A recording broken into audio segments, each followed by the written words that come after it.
Chapter 1 Rong Yen, I to marry you.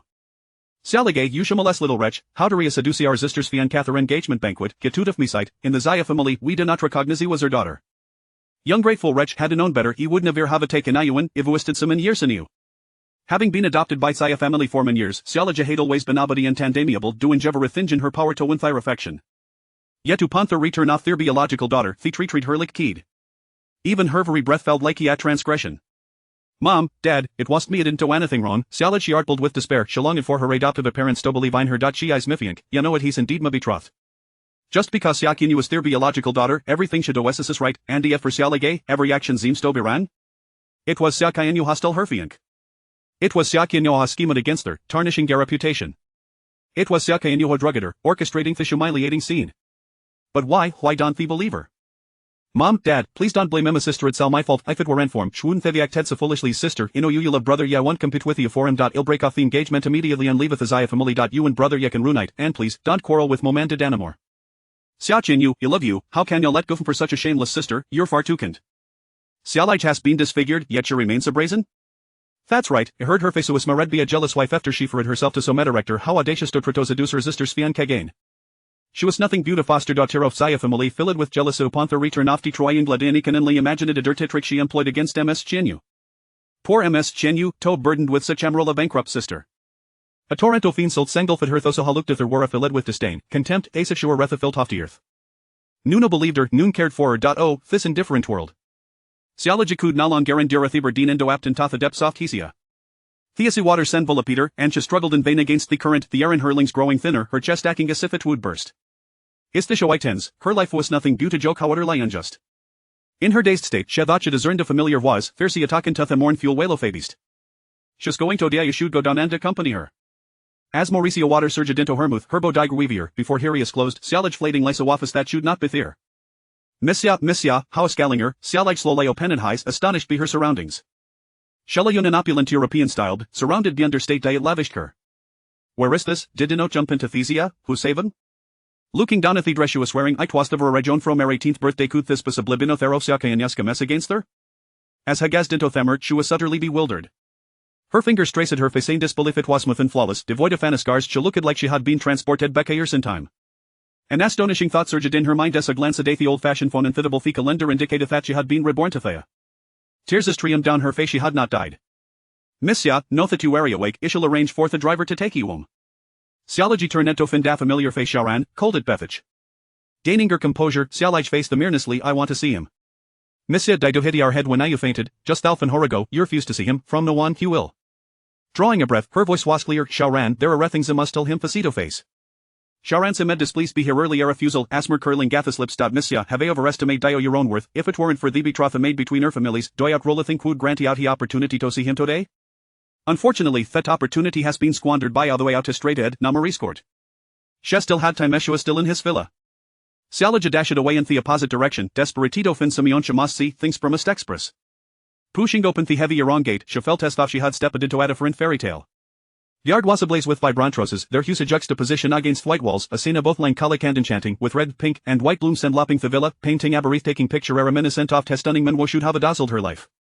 As he traversed the courtyard, a thin dofa shadowy corridor, there sat a man in a wheelchair. Hesport decrecut, and beneath his neat brow a black veil concealed a statsud have been called down caring, the sharpness of his features softened be thievel to an air of mystery. Nuni nu betirthen her beautiful as face was behind that veil. Saligay understood that their safe passage to his point was to a solo lit the secret arrangement Judain Neil Saintred, he will meet a grisly fate. Hair remained motionless, as thoughtful his focus was in Adlikiterosa cradled in his palmuka like this naive woman before him with justice-like pressure, those a splendid petals would crumble to dust. His voice, cool and distant, echoed like drifting clouds, the main door is not his way. Yet Saligay did no turn away she lingered beside him, gazing down sullenly, his kind was much fairer than most sunlight fell upon him butitium to dissipate into the chill radiating from his form, liking given a hint of warmth. Saligay slowly crouched to me this gaze, trembling fingers yearning to brush against the fabric of his veil, but recalling her earlier refusal, her fingers is to lead in the air, struggling to contain the turmoil of emotions within her. Rong Yen, she licked her lips, each word falling like pearls into a plate, I want to marry ya. Chapter 2 Reluctant to soil your hands. Her betrothal to Rong Yen was arranged at the moment of her birth. At that time, her father was still alive, and both the Gong and Rong families were among the 4 prominent clans, a match befitting their social standings. Unfortunately, a tragic accident befell Gong Fei and his wife. As he clung to his last breaths, he entrusted his young daughter, Li Gu, to his close friend, Xia Feng, in order to shield her from the impending strife over the Gong family's fortune. Li Gu was raised by the Xia family, who, to conceal her true identity, renamed her Xia Li Gu. She remained blissfully unaware of the engagement until Rong Yan sought her out to fulfill the promise, only to be met with her merciless rejection. In her past life, despite her refusal of Rong Yan, he had aided her on numerous occasions, while her heart remained blinded, fixated solely on Qi Yi. She even went so far as to sacrifice her own kidney for him, yet that man betrayed her, taking to the bed of Xia Qianyu and allowing her to orchestrate her ruin, shattering her beauty and compelling her to leap into the sea. It was only as she plunged into the depths that she glimpsed his figure descending from the heavens, and in that moment, she realized that Rong Yan was the only one in this world who truly cared for her. In her previous existence, she had spurned his proposal, but this time, she yearned to accept him. The exquisite features of the man before her resembled a tranquil lake, betraying no hint of disturbance, save for the faint, mocking smile that hinted at his emotions. Miss Li Gu, your previous stance was quite resolute. You declared that you would only marry someone with the surname Qi, even if it meant death before you would wed me. Though I may be blind, I am not one to be trifled with. Having initially denied the marriage, her sudden change of heart led Rong Yan, with his self-respect and stature, to assume she was merely toying with him. Had it been anyone else, such blatant inconsistency would have rendered them incapable of standing before him. Reflecting on her past experiences, tears cascaded from Xiao Li Ji's eyes, splattering against Rong Yan's hand. The air was thick with an overwhelming sadness, which even thawed the icy heart of Rong Yan. Just a touch. Rong Yan felt a gentle tug on his sleeve, followed by a choked voice. Rong Yan, I regret it. She regretted mistaking the sourness of jealousy for ink, inscribing her life's grievances upon the pages of her existence. With those simple words, a ray of sunlight pierced through the dark clouds, and in an instant, the gloom dissipated. Rong Yan's long, slender fingers, cool to the touch, caressed her face, his fingertips brushing against her warm tears. While he could not fathom her sudden transformation, he distinctly sensed her profound sorrow. Have you suffered? His voice was cool and measured. Xia Li Gu felt compelled to unveil her truth to him, responding earnestly, yes, but I can manage. Xiao Ran. His tone was icy. The tall man behind the wheelchair stepped forward, replying, what is your command, sir? Ensure the complete disappearance of the Xia and Qi families. He didn't inquire about the motive. Her social circle was straightforward. Only the Xia and Qi families existed. Such was the nature of the man, a ruthless and authoritarian, feared by all as if he were a devil. If he disliked them, they were to vanish without a trace. A delicate finger, fragrant and soft, pressed against his lips. Though he abhorred the touch of others, he found solace in hers. No. Reluctant? Yes, I am reluctant. Rong Yan's brows knitted together, an aura of frost enveloping him, prompting a sense of foreboding within Xiao Ran, as if the master was on the verge of fury. Yet, Xiao Li Gu added, reluctant to soil your hands. In that moment, it was as if ice and snow melted away, giving way to the vibrant blooms of spring. I shall avenge my grievances. If you require my assistance, simply say the word. He was acutely aware of her suffering. Those individuals had tormented her for 6 long years, and she would not let them escape unscathed. His hand, with its innate cleanliness, found itself atop hers, unwilling to relinquish the softness of her palm. Rong Yan. Her voice, tinged with a delicate nasal quality. Yes? When I turn 18, will you marry me? I am blind and a cripple. Will you not regret it? I will not regret it. He detected the sincerity in her tone and, after a moment's contemplation, replied, I wish to wed Miss Li Gu of the Gong family. Xiao Li Gu wiped the tears from her eyes and declared, after the coming-of-age ceremony, I shall sever ties with the Xia family, reclaim my identity as a miss of the Gong family, and she paused, her voice suddenly sharp, completely cut ties with that scoundrel. In the silent corridor, the night breeze rustled the black gauze curtains on the terrace, while Xiao Ran stood respectfully behind the wheelchair, having witnessed Xiao Li Ji's departure from the villa. Sir, compared to the initial encounter, Miss Xia seems like a different person. I suspect she harbors ulterior motives towards you. Should I keep her under surveillance? Unnecessary, Xiao Ran, I have changed my mind. Xiao Ran assumed he had come to terms with the situation regarding Xia Li Gu, but Rong Yan smiled, a fleeting expression of brilliance. Summon Tan Sun to treat my eyes. Because of Miss Xia? I wish to see her, and the man propelled his wheelchair away, his voice cold as it echoed down the corridor. She bears the surname Gong. Chapter 3. Spitting out what you consume. Upon returning to the Xia family, as soon as I stepped through the door, I beheld Xia Qianyu and her adoptive mother, Yuan Jing, engaged in an intimate conversation on the sofa. Although Yuan Jing was over 40, her appearance was exceptionally well preserved. Having been part of the Xia household for over a decade, I had never witnessed her radiating such warmth and amiability. Perhaps her joy stemmed from the reunion with her biological daughter. Xia Qianyu had been lost since childhood, and after more than 10 years of relentless searching, Xia Feng and his wife finally succeeded in finding her. Immersed in the elation of their daughter's return, Yuan Jing and Xia Feng even transformed the 18th birthday celebration originally planned for me into a welcoming banquet for Xia Qianyu. To make amends for Xia Qianyu, Yuan Jing spared no expense, taking her shopping for clothing and jewelry every day, aiming for her to outshine all at the soiree. Xia Qianyu lifted her gaze to see a young girl in a flowing red dress, standing gracefully with bright eyes and a radiant smile, untouched by makeup yet as stunning as a rose. Her visage was exquisitely striking, the sunlight cascading upon her made her beauty almost overwhelming. This face was perpetually arresting, especially with Xiao Ligay adorned in red, a sight so captivating that one could hardly look away. How foolish of her, had she not been told to avoid wearing red, suppressing her jealousy beneath a veneer of gentleness. Xiao Qianyu smiled warmly. Sister, mother is helping me choose some jewelry, she said, presenting the photographs of the pieces just delivered from the jewelry store. Pointing to the featured item on the first page, she inquired, Sister, could you lend me your opinion on this? Is it beautiful? In her previous life, she had been deceived by Xiao Qianyu's feigned innocence, and at this moment, Xiao Ligay felt a wave of nausea. In her naivety, she had once forsaken all her beloved clothing, succumbing to Xiao Qianyu's remark that her sister was more beautiful, and had endured ridicule for her dowdy appearance. She vowed that in this lifetime, things would be different. They owed her a debt that she would reclaim 1,000-fold. Xiao Ligay's gaze drifted past the jewelry images, landing on the price, an expression of derision appearing in her eyes. Over 50 million, how generous of mother. Xiao Qianyu felt puzzled. It was as if Xiao Ligay had transformed into a different person, her aura and demeanor now imbued with indifference, deliberately feigning innocence before Yu Wanjing. She remarked, Sister, are you upset because we didn't wait for you to choose the jewelry together? Yu Wanjing could not bear to see her daughter wronged. Without allowing Xiao Ligay to respond, she retorted coldly, How many pieces of jewelry have we purchased for you over the years? Your sister has endured so much hardship, is it so unreasonable to pamper her a little now? Mother, please don't be angry with my sister. It is all my fault. I was so focused on the style that I overlooked the price, Xiao Qianyu insisted, waving her hands in a gesture of helplessness, her eyes shimmering with feigned innocence as she adopted an understanding demeanor. It's so expensive. I don't really like it. Yu Wanjing glanced at the price tag. 52 million was indeed steep, but considering her daughter's yearning gaze, could years of separation truly be quantified in mere millions? Don't worry. We can afford it, Yu Wanjing replied with a beaming smile, pulling out her phone to make a call. It's rare for you to like something, mother will have it delivered. Mom, this is far too expensive. Yu Wanjing smiled mysteriously. Rest assured, mother has money. Before his demise, Gong Fei had transferred 20% of the company's shares to Xia Feng as a token of gratitude for the Xia family raising Xiao Ligay. However, the shares would only take effect once Xiao Ligay turned 18 and signed her name, implying that the Xia family had to nurture her well, as the decision-making power lay with her, an intricate condition set by Gong Fei to keep the Xia family in check. Additionally, Gong Fei had provided Xiao Feng with a card holding a balance of 2 billion, intended as Xiao Ligay's personal asset upon reaching adulthood, a card that Yu Wanjing had safeguarded. In the past, Xiao Ligay had believed that the Xia family's nurturing for over a decade justified any expenditure of that sum, but now, her eyes narrowed slightly. She would ensure that they returned every cent of that 20 billion, Chapter 4 A lifetime's beloved worth 50 million. As the phone connected, a voice from the store assistant conveyed a refusal. I apologize, madam, but that necklace has already been reserved by another customer. Yu Wanqing replied coldly, my daughter has a fondness for that piece. Please arrange for a transfer. I'm sorry, madam, the designer of this necklace emphasizes everlasting love. It is our store's signature item, the only one in existence. The other party has already paid in full, and we are about to deliver it. A twinge of disappointment crossed Yu Wanqing's face, yet Xiao Qianyu maintained a gracious demeanor. It's quite all right, Mom. To be honest, I don't really like it that much. Its price is rather exorbitant.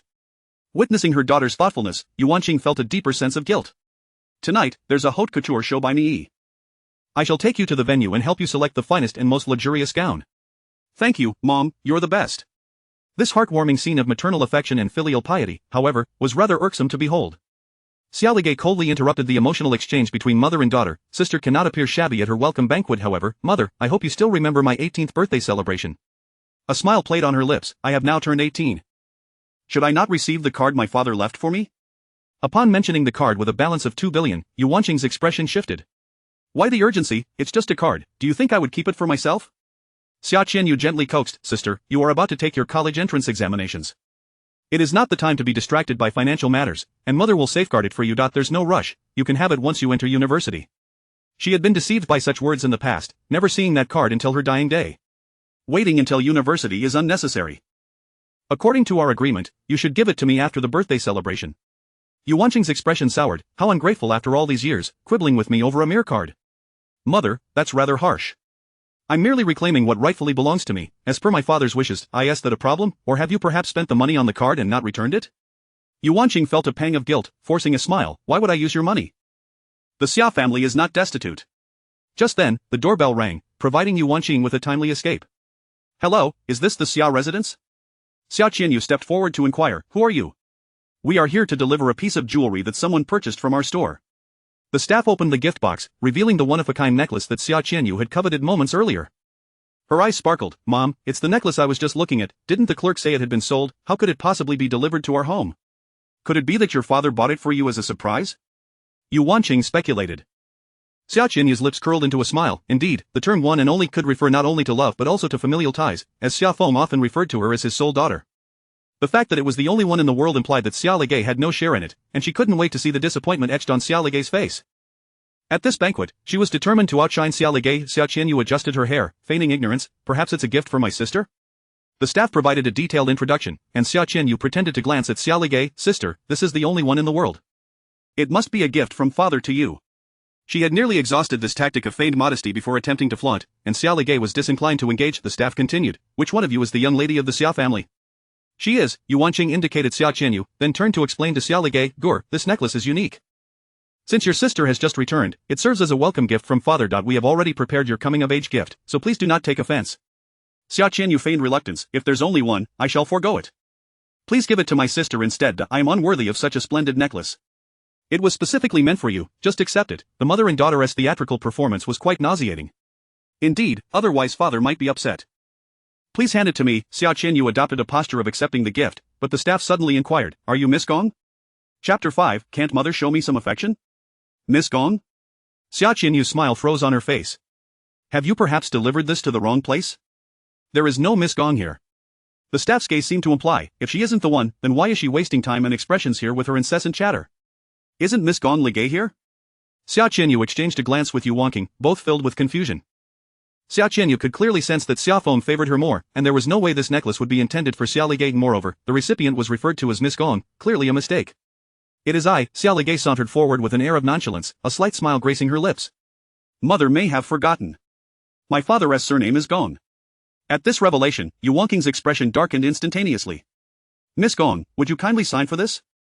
Yet Xia Qianyu remained unconvinced, her face adorned with a gentle smile. The necklace was meant for the Xia residence. Are you quite certain it isn't intended for Miss Xia? The staff quickly recognized that this woman was no fool, clearly attempting to navigate the situation with subtlety.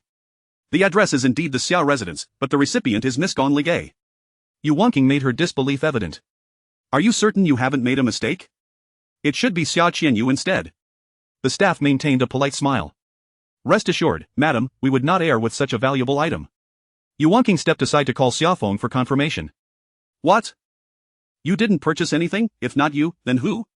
After hanging up, her expression soured. Who sent this? Apologies, but that is the client's privacy, and we cannot disclose such information. However, this piece of jewelry symbolizes romantic intent. It is likely a gift from a certain gentleman. That must surely be Xiao Yi, Yu Wanqing remarked, her heart sinking slightly, realizing it was not intended for Xia Qianyu. They had promised to treat both daughters fairly, yet it was evident they fell short. Xia Ligay found it peculiar. Had Xia Feng truly had a change of heart, she opened the card, which bore only a few words. Ali, my beloved. She immediately recognized the sender, for who else would dare to bestow such an extravagant gift upon her? Upon seeing those words, Xia Qianyu felt a pang of jealousy that threatened to distort her features. How could it truly be for Ligay? Yet an epiphany struck her suddenly. Ji always referred to her as Ji, yet this was written as Ali, a habit unlikely to change so easily.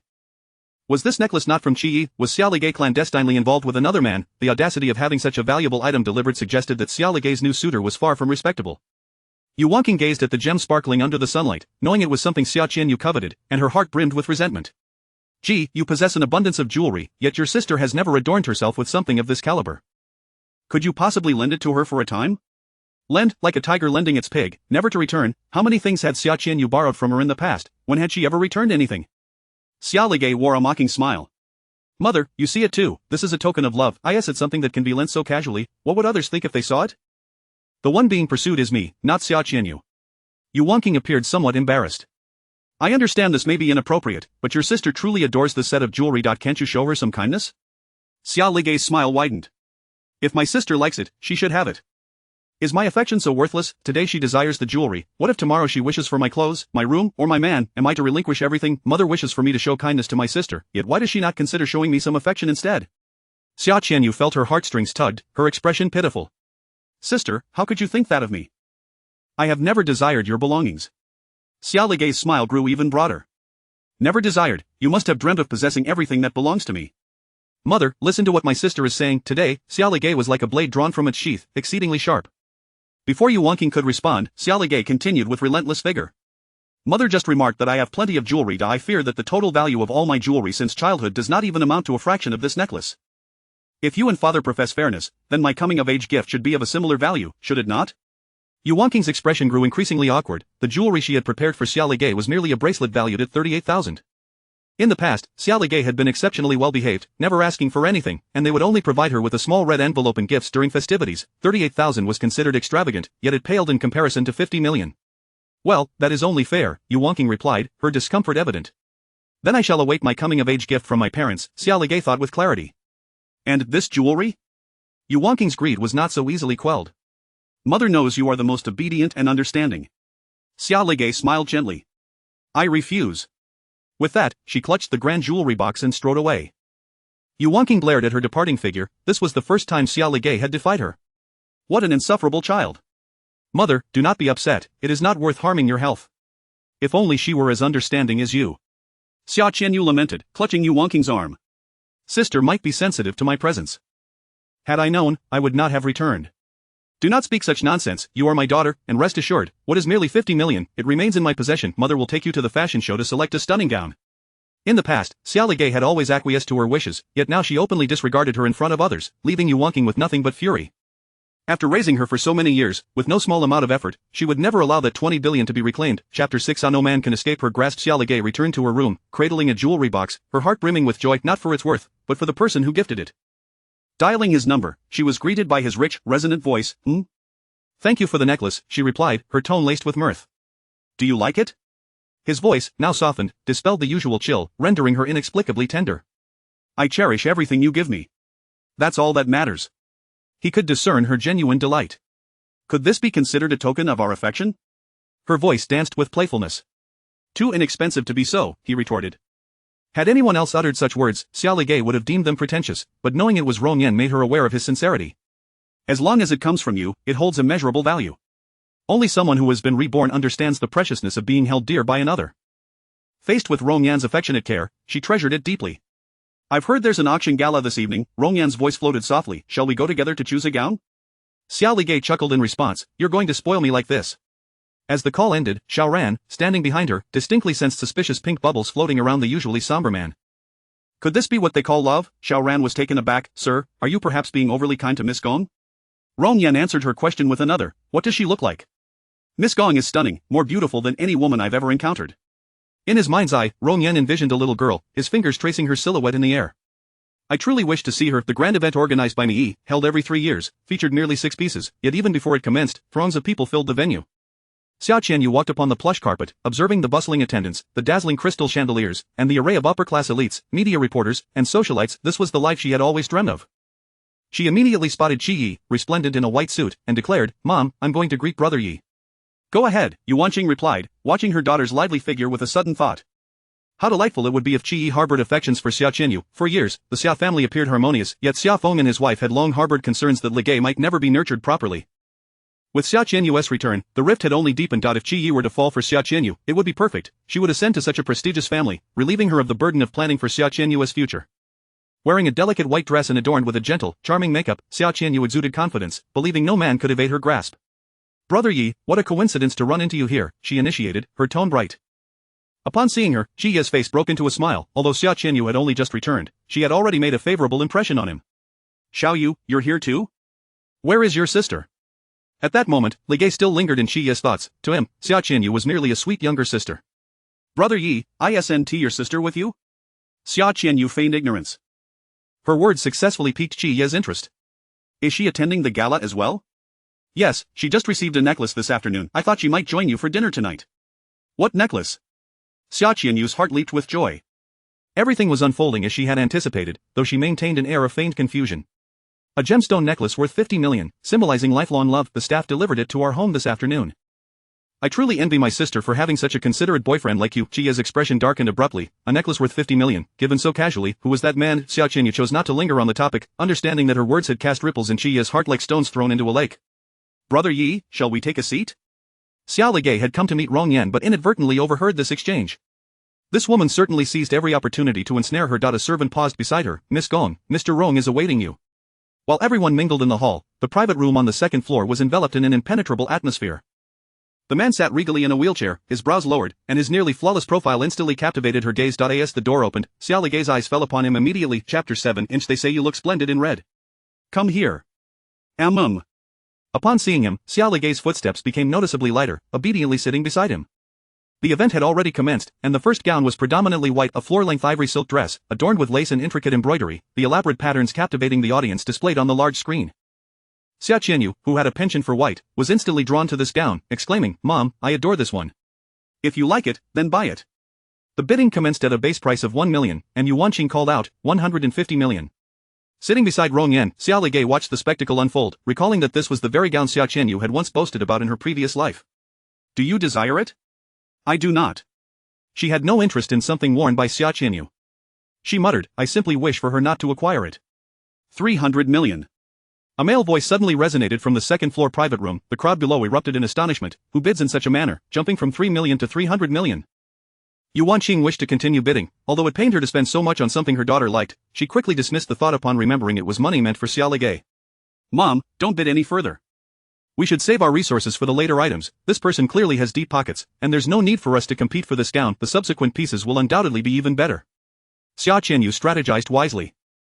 Ultimately, the gown was sent to the private room on the second floor, and Xiao Ligei felt a twinge of embarrassment. "You needn't waste your money, as long as you are happy, that is all that matters," Rong Yan replied nonchalantly. The second, third, fourth, and fifth items, that whenever Yu Wanqing called out a price, a voice would immediately follow, raising it tenfold. It felt as though it were a direct affront to her. After an hour, Yu Wanqing had not secured even a scrap of fabric. As the last highlight gown approached, Yu Wanqing gritted her teeth and assured Xia Qianyu, "Rest assured, no matter how much that person bids, I will ensure you acquire it." The final gown was not displayed on a model but rather draped over a mannequin. It was a striking red evening gown, exuding nobility and elegance, instantly captivating the gaze of every attendee. Upon its reveal, the designer enthusiastically introduced the gown, which was encrusted with over 1,000 rare red diamonds. The moment the details were magnified, gasps of admiration echoed throughout the room. It was breathtakingly beautiful, impossibly radiant. No woman could resist such a masterpiece. The starting bid was set at 10 million, and Qi Yi, upon seeing it, immediately thought of Xiao Ligei, envisioning how stunning she would look in it. Xia Qianyu shared this sentiment. It seemed as though this gown was tailor-made for Xiao Ligei, and even though she disliked red, she felt compelled to claim it. Within 3 minutes, the price soared to 80 million. 88 million. Yu Wanqing increased the bid by 8 million on top of Qi Ye's offer. With a fortune of 2 billion at her disposal, she only needed to part with a fraction of it. The second floor had already secured 5 pieces, spending over 100 million, and they likely wouldn't interfere any further. As long as Qi Yi refrained from bidding, this gown would surely be hers. Thinking of the 50 million necklace, Qi Yi clenched his teeth and declared, 100 million. Xia Qianyu's gaze was filled with resentment. What did that wretched woman possess that enticed all these men? One day, she vowed to make all these men forsake Xiao Ligei and bow before her. 110 million. Yu Wanqing called out again. Xiao Ligei understood that neither Xia Qianyu nor the entire Xia family would dare spend 100 million on a gown unless they were using her card. Realizing this, Xiao Ligei's expression grew increasingly frosty. The bidding had reached a fever pitch, and at that moment, she heard Rong Yan's calm voice. "What color is this gown?" "Red," Xiao Ran replied. Moments later, the long-silent second floor erupted once more with a voice that sent shivers down spines. 1 billion. Xiao Ligei's mind buzzed, and she swallowed hard. "Rong Yan, have you lost your mind?" The man's tone remained indifferent. "They say you look splendid in red." Chapter 8. I cannot refuse you in the bar. Qi found himself devoid of any formal attire, his masculine dignity severely trampled, leaving him in a foul mood as he downed drink after drink. "Brother Yi, you mustn't drink anymore. You'll get drunk." Xia Qianyu feigned concern, yet leaned half her body against Qi Yi, seizing the opportunity to slip some drugs into his drink while he was distracted. Under the spell of alcohol, Qi Yi, inebriated, mistook Xia Qianyu for Xiao Ligei, exclaiming, "Gore, who bought you that necklace? Brother Yi, you're drunk." Though he did not voice it, Qi Yi was deeply perturbed. Ever since childhood, Xiao Ligei had been like a shadow, always trailing behind him. How could she accept a necklace from another suitor when her affections for him were so evident? With a woman's soft form nestled in his arms and her breath whispering sweetly in his ear, Qi Yi felt a stir within him. His alcohol-laden kiss descended upon her, and Xia Qianyu, aware that the drug was taking effect, made no effort to resist, allowing Qi Yi to kindle the flames of desire upon her. Amidst the vibrant lights and raucous atmosphere of the night, the intoxicating allure of alcohol rendered the intertwined bodies in the bar inconspicuous. Sensing that the moment was ripe for a spark to ignite, Xia Qianyu knew it was time to intervene. "Brother Yi, please stop. This is a bar, let us go to a hotel." Qi Yi was consumed by thoughts of the woman's alluring softness, leaving little room for rational thought. He embraced Xia Qianyu and swiftly sought out a nearby hotel. In the elevator, with only the two of them, the surge of hormones catalyzed a flood of dopamine, as he pinned Xia Qianyu against the elevator wall, his hands roaming freely. From the elevator to the corridor, their bodies brushed against one another, until they finally reached the room. But as dawn broke the following day, Qi Yi awoke feeling refreshed, only to find a woman's delicate form in his arms. "Brother Yi." The innocent gaze of Xia Qianyu struck him like a bolt of lightning, as memories of their wild night replayed in his mind. Last night Xia Qianyu's eyes brimmed with tears. "Last night, Brother Yi, you were drunk and woo." I'm so sorry, I could not refuse you. From the very first moment I laid eyes on you, I fell for you. Shi Yi, recalling that he had been the one to initiate, thought Xia Qianyu, being gentle by nature, would never turn him away. Please, do not cry. It was my fault, I drank too much. Brother Yi, if my sister finds out, she will be heartbroken. I am not worthy, I should have refused you. How can I face my sister now? It would be better if I were dead. With that, she dashed toward the window, prompting Qi Yi to pull her back forcefully. Foolish girl, it is I who should not have taken advantage of you. Do not let your thoughts wander.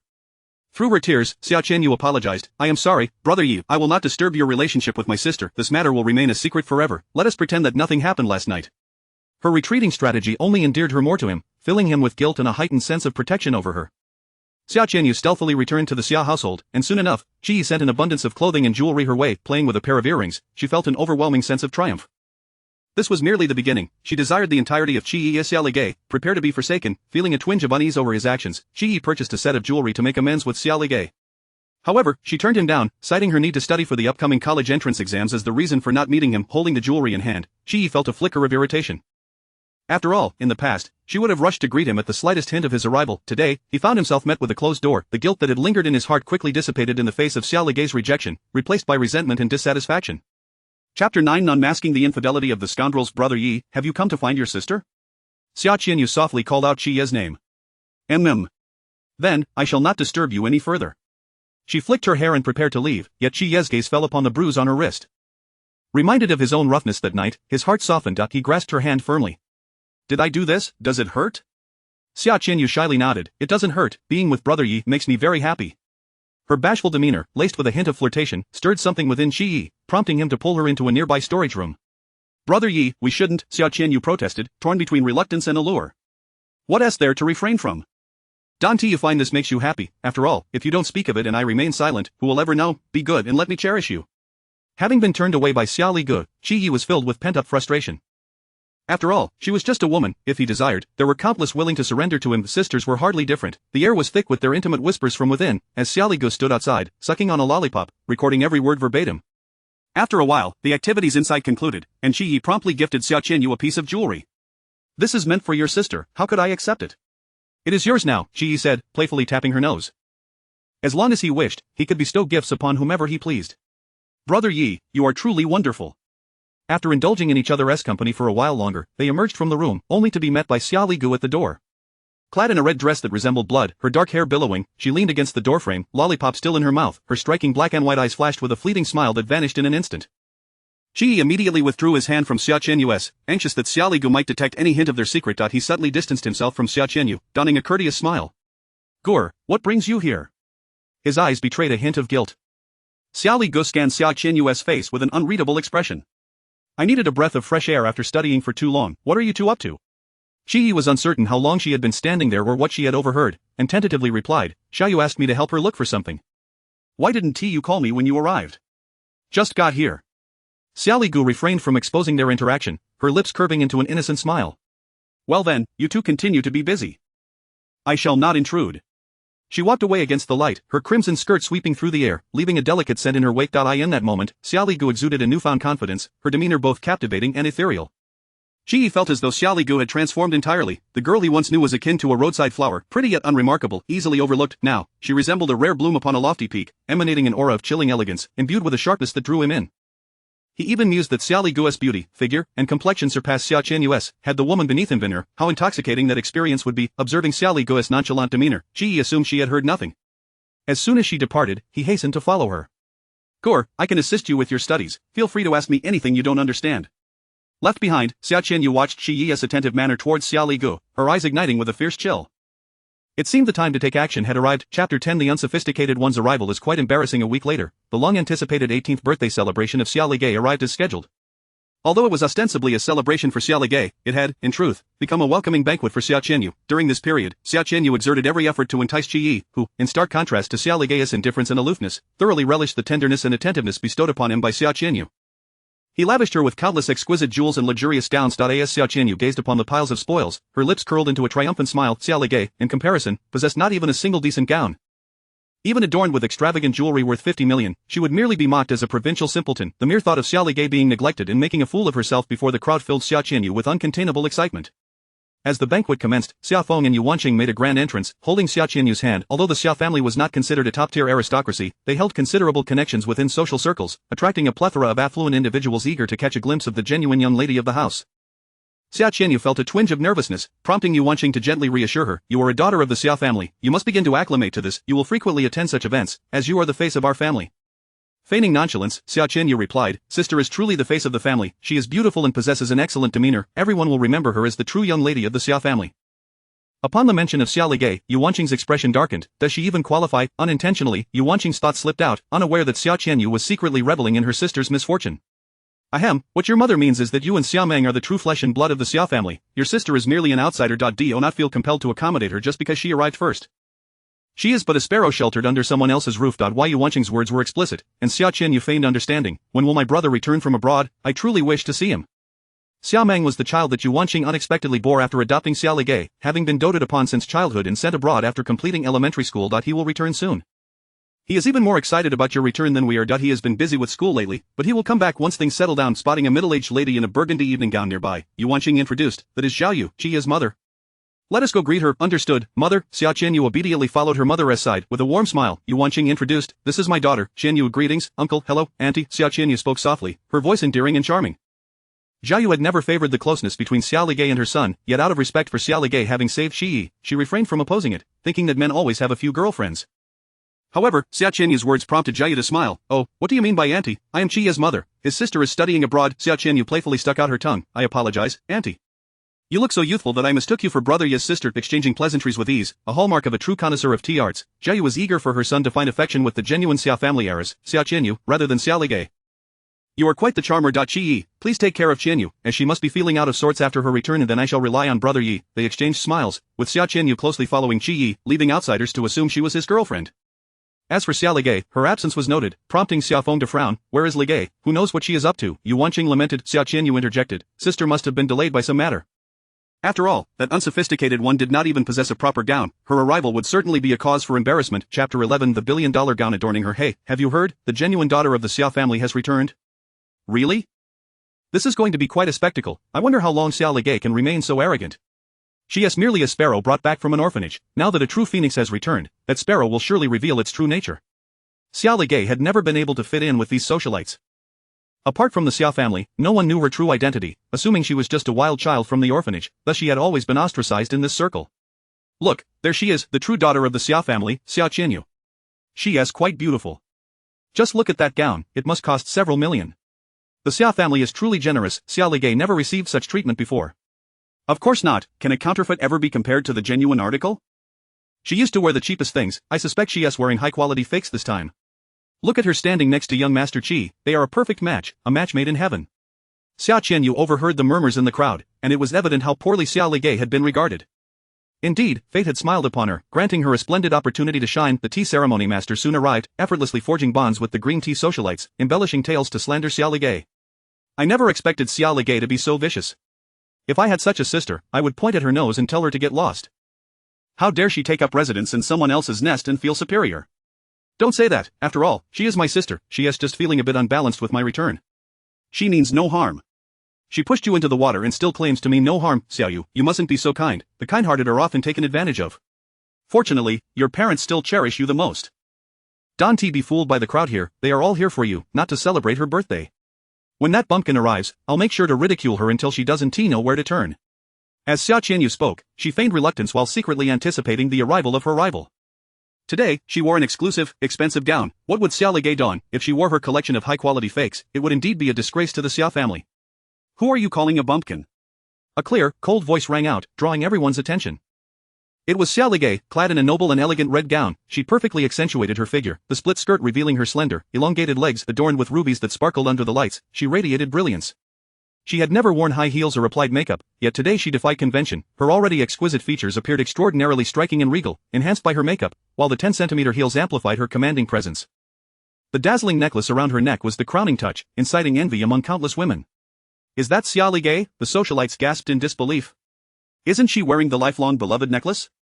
What, you mean the one valued at 50 million? Besides the necklace, that gown seems to be the one auctioned by Master Mi, worth a staggering 1 billion. This information had been tightly guarded, yet among the guests were those who had attended fashion shows. The gown's immense value was immediately recognized upon its appearance. No one could have anticipated that such a priceless garment would adorn the body of an obscure wild child. Is that the gown?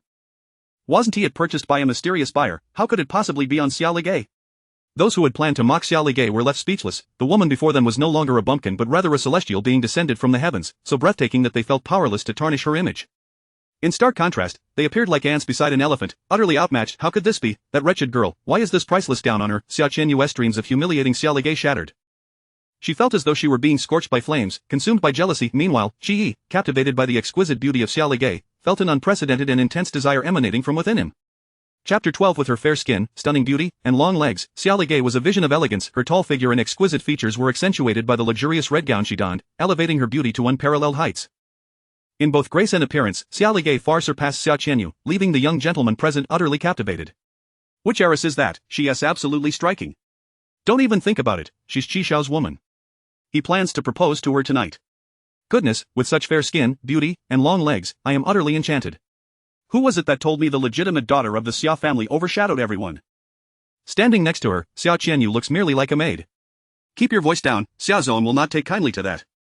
Xia Feng and Yuan Qing were witnessing such a splendidly adorned Xia Ligay for the first time. Her nobility and beauty were breathtaking, yet, the more radiant she appeared, the more ordinary Xia Qianyu seemed in comparison, leaving the adoptive daughter overshadowed by her biological counterpart, which did little to lift their spirits. Meanwhile, Zhao Yu's expression soured further at the compliments from the men. What a flashy display. Shi Hong tugged at her hand. Don't speak nonsense, her parents are present. Parents, have you not seen how the Xia couple hardly regards her? With their biological daughter back, they are even less likely to pay attention to this adopted child. I wonder if my son has lost his mind, insisting on proposing to a woman of such inconsequence. What a disgrace. Qi Yi took a sip of his drink, suppressing the tumultuous emotions within him, increasingly convinced that his proposal today was indeed the right choice. Despite Xia Ligay's allure and the attention she garnered, she would ultimately become his. Xia Qianyu watched as Qi Yi's gaze remained fixed on Xia Ligay, her heart seething with resentment, realizing that her efforts had been in vain. Yi Gu, she called out to Qi Yi, but he seemed oblivious, striding towards Xia Ligay with his glass in hand.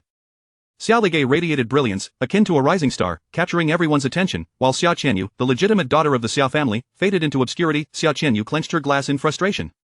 Smile all you want, soon, I shall bring you crashing down. As Xia Ligay observed Qi Yi approaching her directly, she recalled how, in the past, his presence would send her heart racing.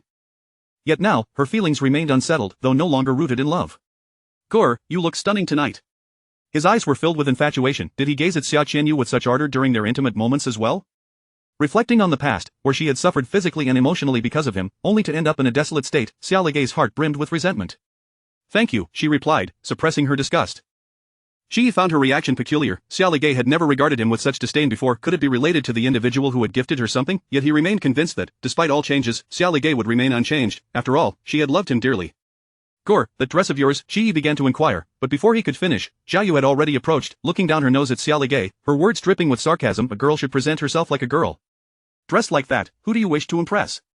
In the past, Xia Ligay had genuinely admired Qi Yi, striving to make a good impression before his mother, even going so far as to present herself in a disheveled manner, submissively obeying Zhao Yu's every command.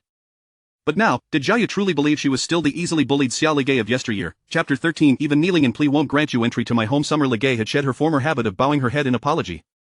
She now held her neck high, resembling an elegant swan. Aunt, your question is rather peculiar. Today is my birthday celebration, and everyone has gathered to commemorate this occasion for me. Naturally, I have dressed to present myself well. In such a setting, if I were to appear disheveled, it would not only be a disgrace to the Xia family but also to your son. This marked her first retort towards Zhao Yu, and the fury within Zhao Yu surged like a tempest. What do you think you are, to dare speak to me in such a manner? Let me make it clear, as long as I am here, you shall never set foot in the Qi household. Her voice was raised, audible to those around them, and Summer Qianyu felt a surge of delight. A fool is indeed a fool. She had managed to provoke Zhao Yu upon her arrival, and with such beauty, lacking wisdom was truly a wasted opportunity. The socialites began to scoff. It seems this Miss Xia is not in her mother-in-law's good graces.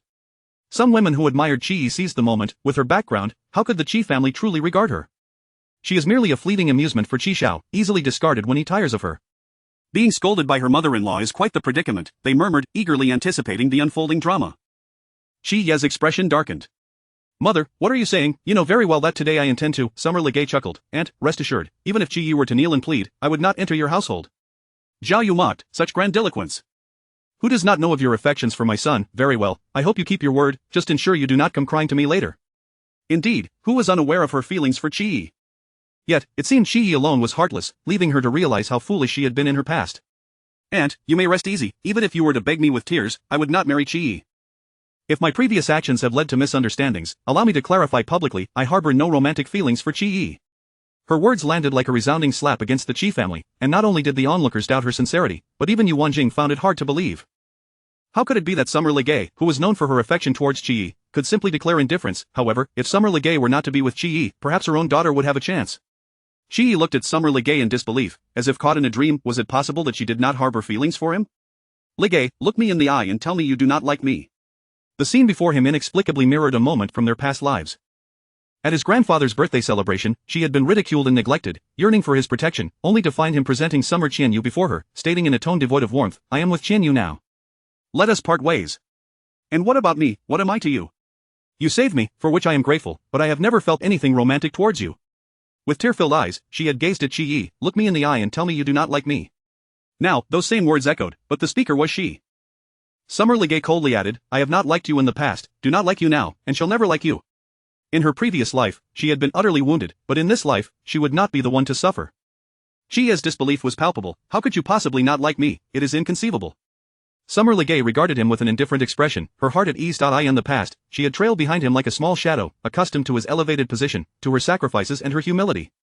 Now, she had cast off that shadow, no longer following him. For him, this was a blow to his masculinity. He could not endure it. Though Zhao Yu harbored disdain for Summer Legay, she could not tolerate her son being publicly humiliated.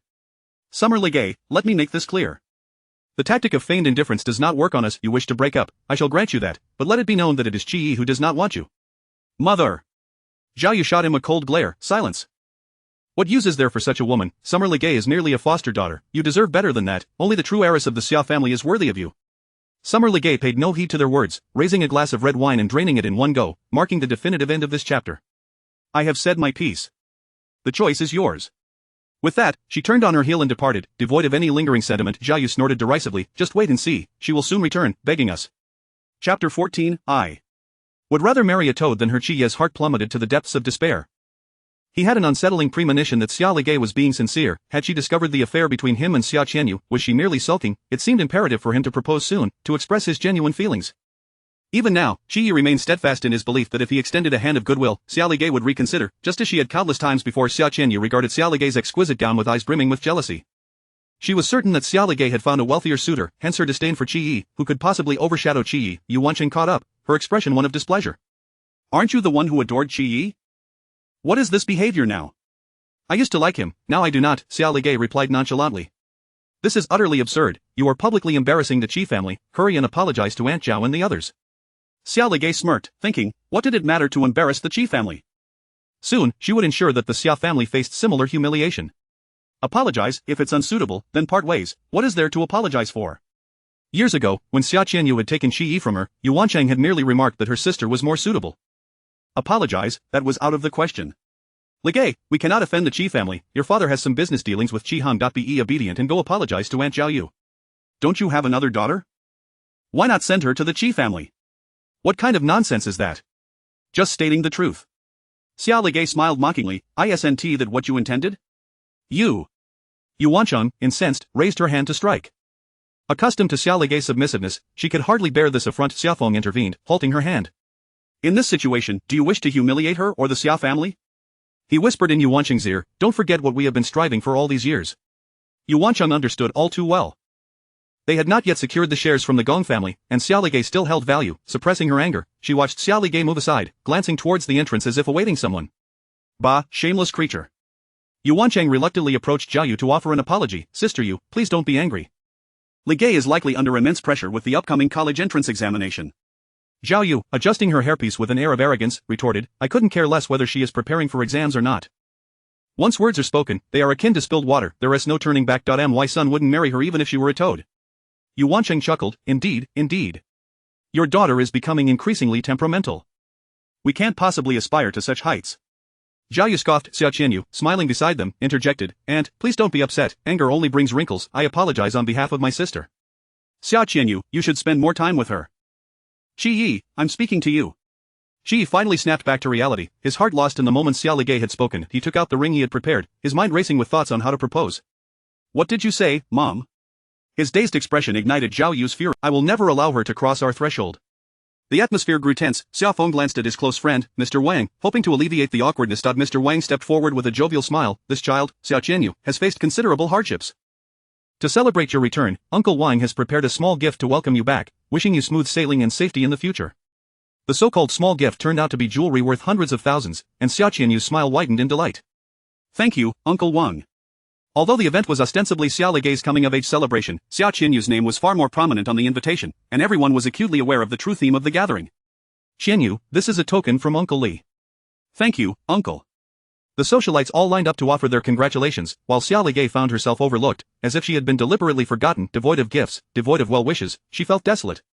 Xiao Ligai raised her glass, tilting her head back to drink the crimson liquid within. Her long, swan-like neck arched elegantly, a sight both breathtaking and haunting, akin to a solitary red plum blossom amidst a snow-laden landscape, fiercely beautiful despite the harshness surrounding her. Shi swallowed hard, his infatuation deepening. He resolved to wait a while longer, to provide her with solace when her spirits were low, that would surely touch her heart. As Xiao Qianyu graciously thanked the attendees, her gaze swept smugly towards Xiao Ligai.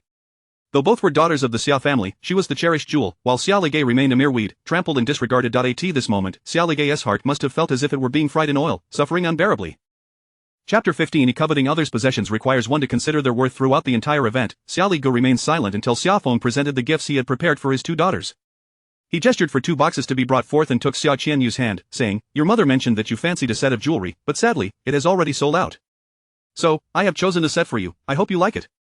Inside the box lay a necklace of deep azure gemstones, reminiscent of the sky itself, with the lustrous stones casting a gentle glow against the velvet backdrop. While it may not rival the exquisite piece adorning Xiao Liji's neck, it was nonetheless striking. Xiao Qianyu beamed with joy. "Thank you, Daddy. Your mother and I love you dearly," Yuan Qing said, gazing at her with affection. "How beautiful.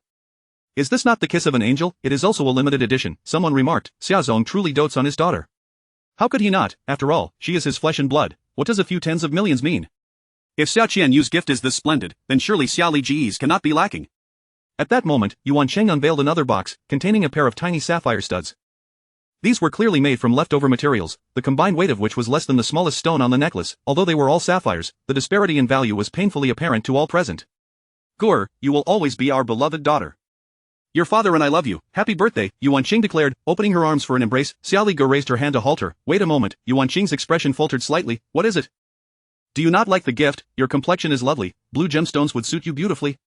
Such sweet words, so grandiloquent, praising her while elevating the gift's worth. The IT had always been this way. With just a few simple phrases, Yuan Qing could effortlessly placate her, and yet, in the past, she had always acquiesced without question. Reflecting on it now, how foolish had she been? Xiao Ligu offered a languid smile, exuding an unparalleled elegance that left the men present momentarily breathless. "Everyone loves sapphires, but are my parents perhaps showing too much favoritism? We are both daughters, yet my sister's gift is worth more than mine by at least tenfold. Is this the extent of my parents' love for me, so cheaply bestowed?" As her words echoed, whispers erupted among the crowd. After all, she is not their biological child. Naturally, the gifts are not of the same caliber.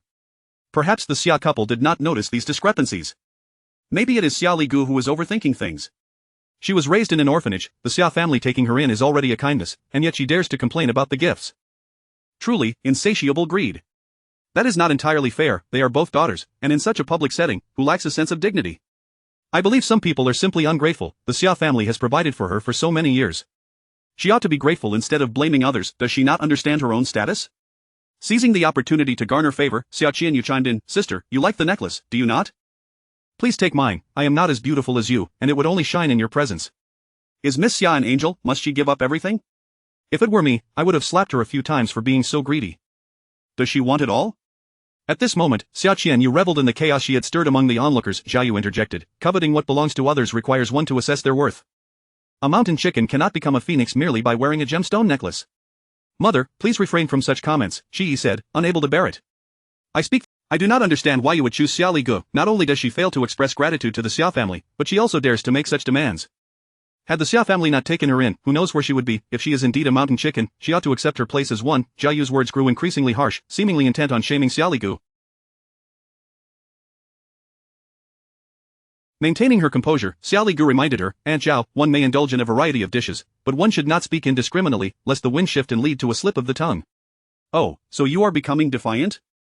You are nothing but an unwanted orphan." Before Jiayu could finish, a powerful male voice interjected. "Who is she? It is not your place to judge." All heads turned to the source of the voice, where several men in black suits wielding briefcases had appeared at the entrance.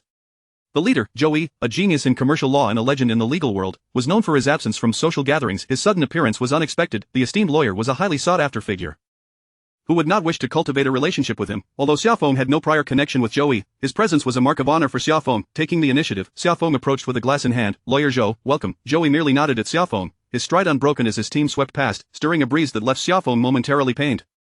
A nearby socialite murmured, "I thought the Xia family had invited him. It seems only your family, the Qi family, holds enough sway to elicit his presence." Zhao Yu, believing that the two families were allied, smiled smugly. "Of course, my husband shares a good relationship with Lawyer Zhou." She then nudged Qi Heng. "Darling, why are you standing there? Quickly raise a toast to Lawyer Zhou." Qi Heng had intended to express his unfamiliarity with Joey, but with his wife's insistence, he felt compelled to comply, raising his glass amidst the scrutiny of the crowd. More unfortunate than Xiaofeng, Qi Heng had yet to utter a word when Joey brushed past him. "Excuse me." Qi Heng, what was he about to say? Zhao Yu watched her husband, who stood like a statue, feeling utterly humiliated. A nearby socialite stifled a laugh. "Your husband and Lawyer Zhou seem to have a special relationship." Zhao Yu's face tightened with indignation, but she masked her fury. Perhaps he simply walked into the wrong event. Who else could attract someone like him? That is also true. Joey is notoriously aloof and stubborn. To earn his favor, one would likely need to be the head of one of the four prominent families. Xia Ligu took in the myriad expressions around her, lazily swirling the wine in her glass, the silver rim glinting coldly under the lights, mirroring the icy depths of her gaze. A knowing smile curved her lips as she spoke, her voice clear and deliberate. "You have finally arrived." Chapter 16. My father is Gong Fei. The atmosphere was remarkably tranquil, and the voice of Xia Ligay resonated clearly in every ear. Zhao Yu could not help but chuckle. "Xia Ligay, you ought to measure your worth. Do you think you can forge connections with Lawyer Zhou?" Xiaofeng glared at Xia Ligay. "What nonsense are you spouting?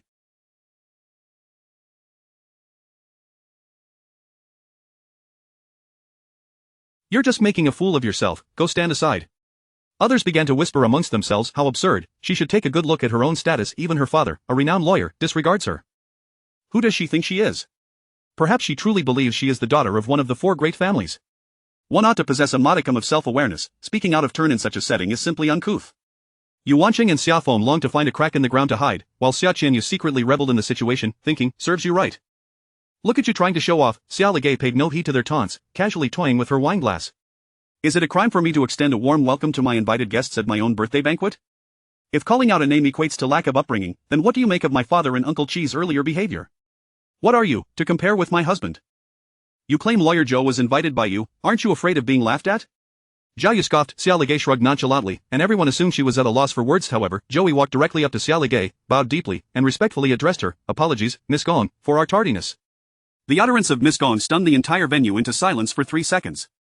His words struck like a slap, forcefully directed at those who had mocked Xia Ligay. Xiaofeng stood aghast, unable to comprehend how his daughter had managed to invite such an influential figure. Zhao Yu repeatedly insisted, "Impossible, merely a coincidence. It must be a coincidence." Some astute onlookers began to grasp the significance. "Miss Gong," he referred to Xia Ligay as Miss Gong? Could it be that Xia Ligay is a member of the Gong family? What nonsense! If she were truly from the Gong family, how could she have been raised in the Xia household for so long? It must be a case of mistaken identity. Not everyone can bear the surname Gong. Exactly. How could an adopted orphan possibly be connected to the Gong family? The crowd buzzed with speculation. From the moment these individuals appeared, an inexplicable sense of dread surged within Xia Qianyu. She harbored a premonition that Xia Ligay, this orphan she had looked down upon, was gradually slipping from her grasp. But this realization filled her with fear. Meanwhile, Zhao Yu, upon hearing the name Gong, jolted to attention. "Who are you calling Miss Gong?" "Naturally, I am referring to Gong Ligay." "Miss Gong," Joey replied courteously. "We have come to restore Miss Gong's rightful name." Another bombshell dropped, inciting a commotion that surpassed the previous one. Gong Ligay? Is it not Xia Ligay? Isn't she an orphan? Am I hearing things? Xia Ligay is truly a member of the Gong family? This is undoubtedly the biggest joke of the year. The orphan adopted by the Xia family is actually from the Gong family. Xia Ligay turned to Zhao Yu, enunciating each word. "Aunt Zhao, did you hear? I am not an orphan. I bear the surname Gong. By the way, you should be quite familiar with my father's name. It is Gong Fei. Allow me to take this opportunity to reintroduce myself." Xia Ligay beamed. "I am Gong Ligay." In her previous life, this secret had remained concealed until her death, solely because the Xia family had warned her that if the Gong family learned of her existence, it would invite considerable trouble. At that time, she had been grateful for the Xia family's nurturing and was unwilling to cause them any strife, to the extent that until her demise, no one had known her true surname was Gong, that she was an esteemed daughter of the Gong family. Upon hearing the name Gong Fei, the expressions of everyone present shifted dramatically. Zhao Yu appeared utterly astonished. She was the daughter of that man. Gong Fei had once been a prominent figure in City A, the quintessential prince charming in the hearts of every young girl, including Zhao Yu herself. She had glimpsed that man from afar, his countenance strikingly handsome, as if he had descended from the heavens. Such a man was the father of someone she had always looked down upon, Gong Ligay? No, this cannot be. If you are his daughter, how could you have lived in the Xia household for so many years? Gong Ligay maintained a demeanor of serene indifference. That is my private matter, there is no need for me to explain it to you. At that moment, Joey produced a document. Miss Gong, according to legal stipulations, you have now reached the age of 18, and Mr. Gong's will is therefore in effect. Here is the will signed by Mr. Gong, please review it. Gong Ligay perused the contents of the will with utmost seriousness, her heart swelling with the realization that the one who loved her most in this world was still her father. Even though they had never met, he had, before departing this world, left her with protection and love. Regrettably, in her previous life, she had been foolish enough to squander her father's efforts. Joey approached Yu Wanqing and Xia Feng. You two, when Mr. Gong entrusted Miss Gong to your care, he also placed a card worth 20 billion in your possession. Now that Miss Gong has reached adulthood, it is required that this card be returned to her in its entirety. 20 billion. Gasps of astonishment echoed throughout the crowd. Goodness, how I wish I had a father as wealthy as that. Don't even think about it, there is only one Gong Fei.My mother still has his picture hidden away in our room. His features are truly unmatched compared to those of today's young men. Who would have thought that Xia Ligay was actually his daughter? We all believed she was just a poor orphan. Mrs. She ridiculed Xia Ligay as a mountain chicken, unaware that she was, in fact, a golden phoenix. What a slap in the face. Speaking of which, the Xia family is truly peculiar. With a daughter of Gong Fei's stature, why would they hide her away and treat her that way? If she were in my home, my mother would surely elevate her status.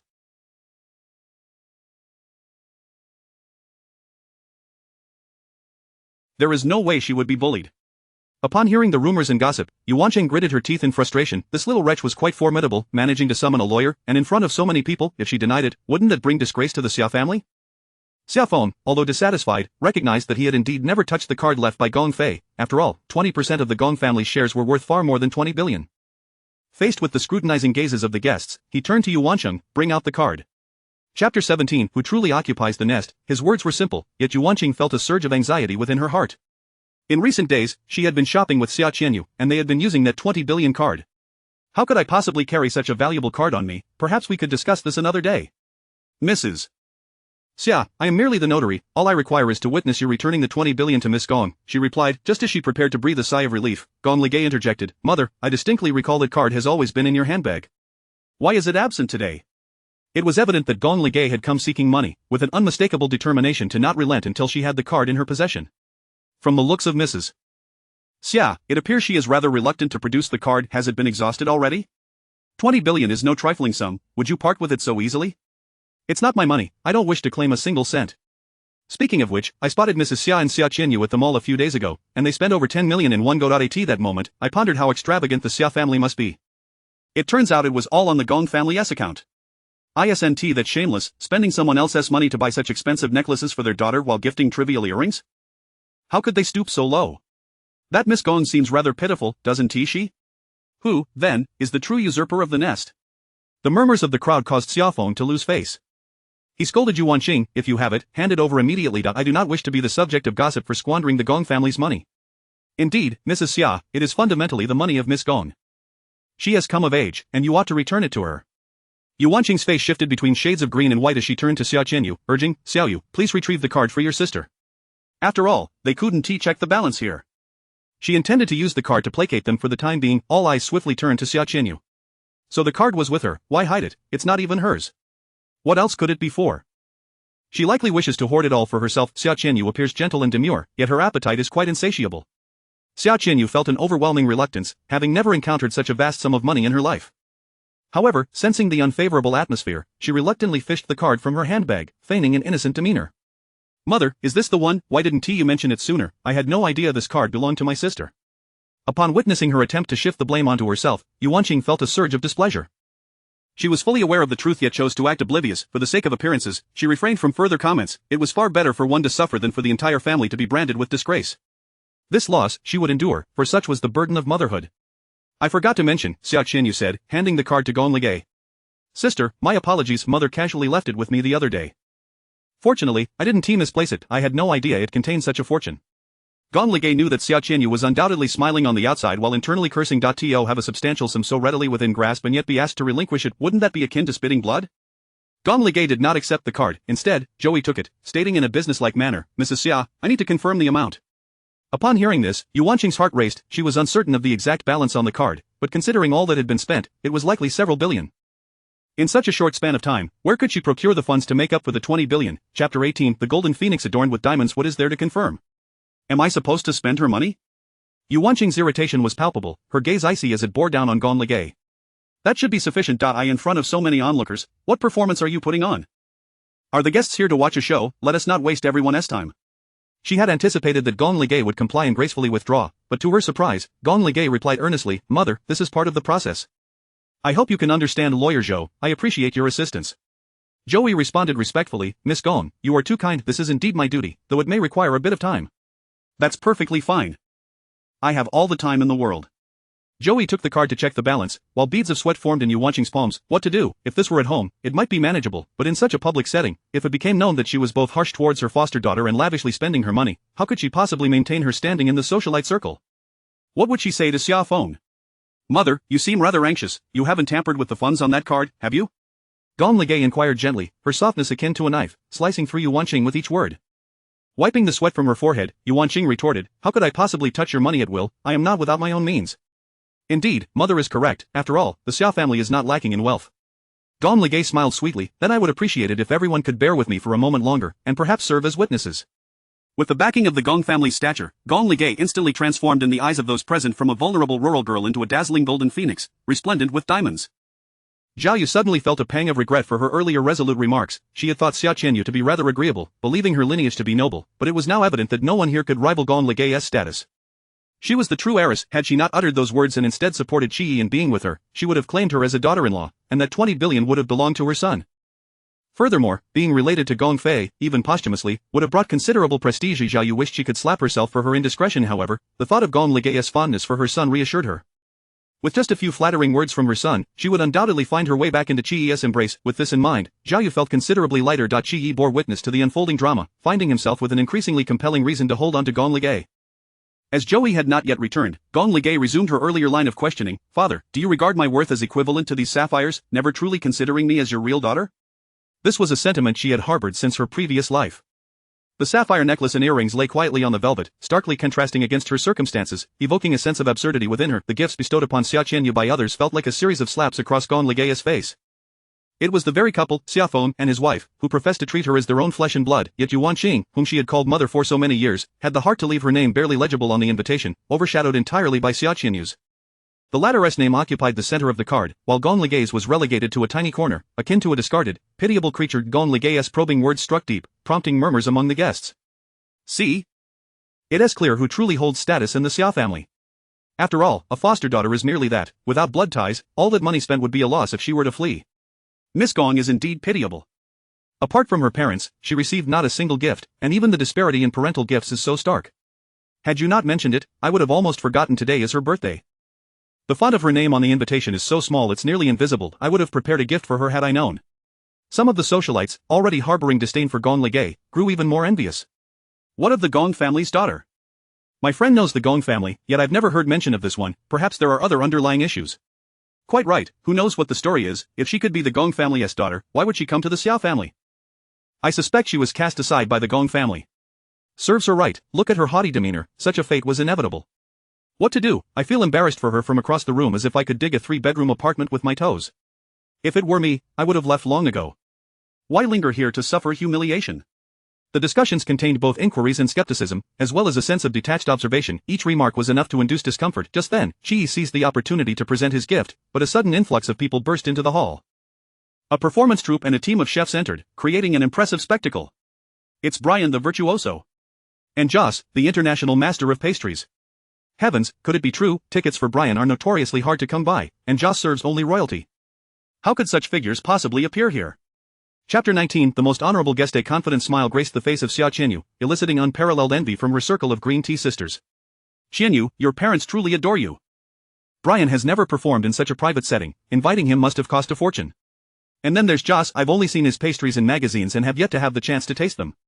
Perhaps my parents wish to make up for the years they lost with me, Xia Qianyu remarked, casting a smug glance at Gong Ligay. No matter how many years she had been around, what did it matter? In the end, it was still me that my parents cherished the most. Once various musical instruments and culinary tools were properly arranged, Brian settled down to perform, while Joss began preparing pastries on site. Oh my, we are in for a treat listening to Brian live. Xianyu, you must be the first of your kind to experience this. How fortunate you are. As soothing melodies filled the air, the piece was not particularly complex, but rather a familiar tune, Happy Birthday to You. Why this song? Could it be a celebration for Xia Ligei's birthday? Xianyu, didn't your parents invite him? My sister's birthday is more significant. Perhaps this song sets the right atmosphere. True enough, surely he has other pieces specifically prepared for you. A single happy birthday hardly suffices. Xia Qianyu firmly believed that they were indeed invited by Xia Feng to celebrate her, with no connection to Gong Ligei whatsoever.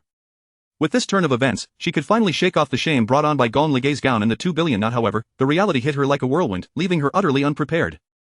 As the birthday song concluded and the music faded, Brian stood up and, with somewhat faltering words, declared, "Happy birthday, Miss Ligei, the first gift has arrived." Xia Qianyu's expression darkened to an extreme. She glared at her parents, who looked equally astonished. Xia Feng raised his hands in confusion. "We did not invite him." "If it wasn't your parents, could it be young Master Qi? And what did he mean by the first gift? Is there a second one? My heavens, this is all so mysterious." Before anyone could grasp the situation, yet another figure, one they had only seen in magazines, made an appearance. It's Master Mi. As an internationally acclaimed designer, it was unlikely that the Xia family could afford her. Many attendees rushed to greet her, and Mi offered a polite nod as she approached Xia Qianyu. Xia Qianyu's heart raced. Was Master Mi here to congratulate her? Oh, how blissful she felt. A live performance, a birthday cake, what could these mundane delights compare to the masterpieces of Master Mi? Surely, this would overshadow Gong Ligei. Xia Qianyu reveled in the envious glances of the surrounding socialites, yet Mi didn't spare her a glance, walking past her directly to Gong Ligei. "Miss Ligei, happy birthday. To celebrate your coming of age, I shall personally design 18 bespoke gowns as the second birthday gift for you." 18 gowns, exclusively tailored, handcrafted. Good heavens, what an extraordinary honor. Master Mi's creations were notoriously difficult to acquire. Even high-ranking nobles struggled to secure an appointment for one of her exclusive designs. What right did Gong Ligei have to receive 18 at once? Xia Qianyu, consumed by jealousy, nearly clawed the sequins from her own outfit. No matter how beautiful her attire was, could it ever rival the works of Mi? Gong Ligei, mirroring the expressions of those around her, replied, "Master Mi, you are so busy. Perhaps it would be best to forego it. It is my honor to serve Miss Ligei, and besides, this is the second gift to celebrate your 18th birthday, it cannot be refused." Was Master Mi truly such a humble and amiable individual? Clearly not. What was Gong Ligei's background that could elicit such warmth from the world-renowned Mi? Initially, the crowd believed that 2 birthday gifts would be enough to captivate attention, but little did they know, the main event was yet to unfold. Chapter 20 of the exclusive grand finale gift. The third gift, bestowed by a renowned architect celebrated both domestically and internationally, will take form in a landmark building themed around the name of Gong Ligei, designed to grace the most bustling international square in the world. Following this, the 4th, 5th, and 6th gifts will be presented until the 16th gift is unveiled, coinciding perfectly with the conclusion of Joss's endeavors. He emerges, holding a unique pastry crafted from the world's most exquisite cocoa, adorned with edible gold, and surrounded by lace embellished with diamonds and gemstones. This single-serving confection resembles a magnificent work of art, eliciting drooling admiration from onlookers, as Joss presents it before Gong Ligei with a flourish. "Miss Ligei, happy birthday, the 17th gift has arrived." Among these offerings are globally limited luxury cars, exquisite crafts, a square named in her honor, and songs composed specifically for her. 17 esteemed celebrants from various fields stand beside her. Any one of them, when singled out, holds a stature and influence that surpasses those who have come to congratulate Xia Qianyu today. Yet, these formidable figures appear before Gong Ligei as kind neighbors, sisters, and elders, devoid of any airs. In this moment, she shines brightest, akin to the moon surrounded by stars. At this juncture, no one mentions Xia Qianyu, nor does anyone pay heed to the so-called true daughter of the Xia family. Xia Feng, initially intent on probing whether a mistake had been made in gifting, soon realizes that the attendees only recognize Gong Ligei and are entirely unfamiliar with Xia Qianyu. The lavish gifts previously received by Xia Qianyu, amounting to several hundreds of thousands, pale in comparison to those bestowed upon Gong Ligei, rendering them a mere joke. The guests are left utterly astounded, their jaws dropping in disbelief. My heavens, this is utterly extravagant. I'd be grateful for even one of those gifts.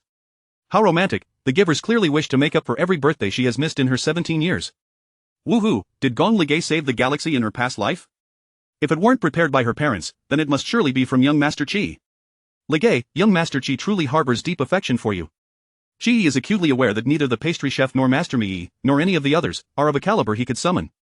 His gaze rests upon the necklace adorning Gong Ligei's neck, pondering if these gifts have all been sent by the man pursuing her. Although he does not know the identity of this individual, it is evident that his status far exceeds his own. This sense of powerlessness mirrors the feeling he experienced when he made a valiant effort to secure a red gown at an exorbitant price of 150 million, only to discover that the other party could effortlessly spend $1 billion.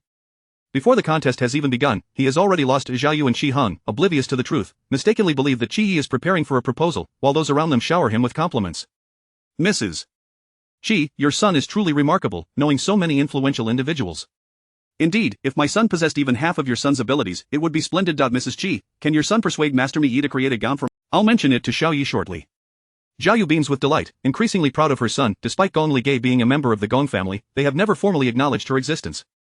There may be some hidden agenda, her son is not unworthy of her. Regardless, securing that 2 billion is paramount. Everyone speculates about the connection to the Qi family, their faces beaming with pride as they accept the accolades from all quarters. Only Gong Li Gei understands the true origin of these gestures. No one else could summon such a collection of individuals, nor would anyone else care for her as deeply. At this moment, the doors to the grand hall swing open, and in stark contrast to the throngs accompanying others, a solitary man clad in black enters. Xiaoran, he stands alone, exuding an aura as formidable as 1,000 troops. In his hands, he carries a completely black box. What, another gift? Indeed, let us not forget that today marks Gong Li Gei's 18th birthday celebration. We are still awaiting the final gift. My goodness, considering the extravagance of the previous 17 gifts, what could this 18th gift possibly entail? As the grand finale, it must surpass all that has come before. The earlier gifts have already dazzled, and anticipation runs high among the guests, who can scarcely imagine what could rival Gong Li Gei's allure. Xiao Qianyu, having thought she had gained an advantage today, now finds her own gifts utterly unremarkable by comparison. No one in attendance cares for her, their eyes are fixated upon that detestable Gong Li Gei. Xiao Qianyu's heart seethes with envy and frustration, yet she feels utterly powerless. I can't wait to see what's inside that box. Stop dreaming. It's meant for Li Gei. Ah, hurry up and reveal it, I feel like I'm suffocating, I can't breathe until that box is opened.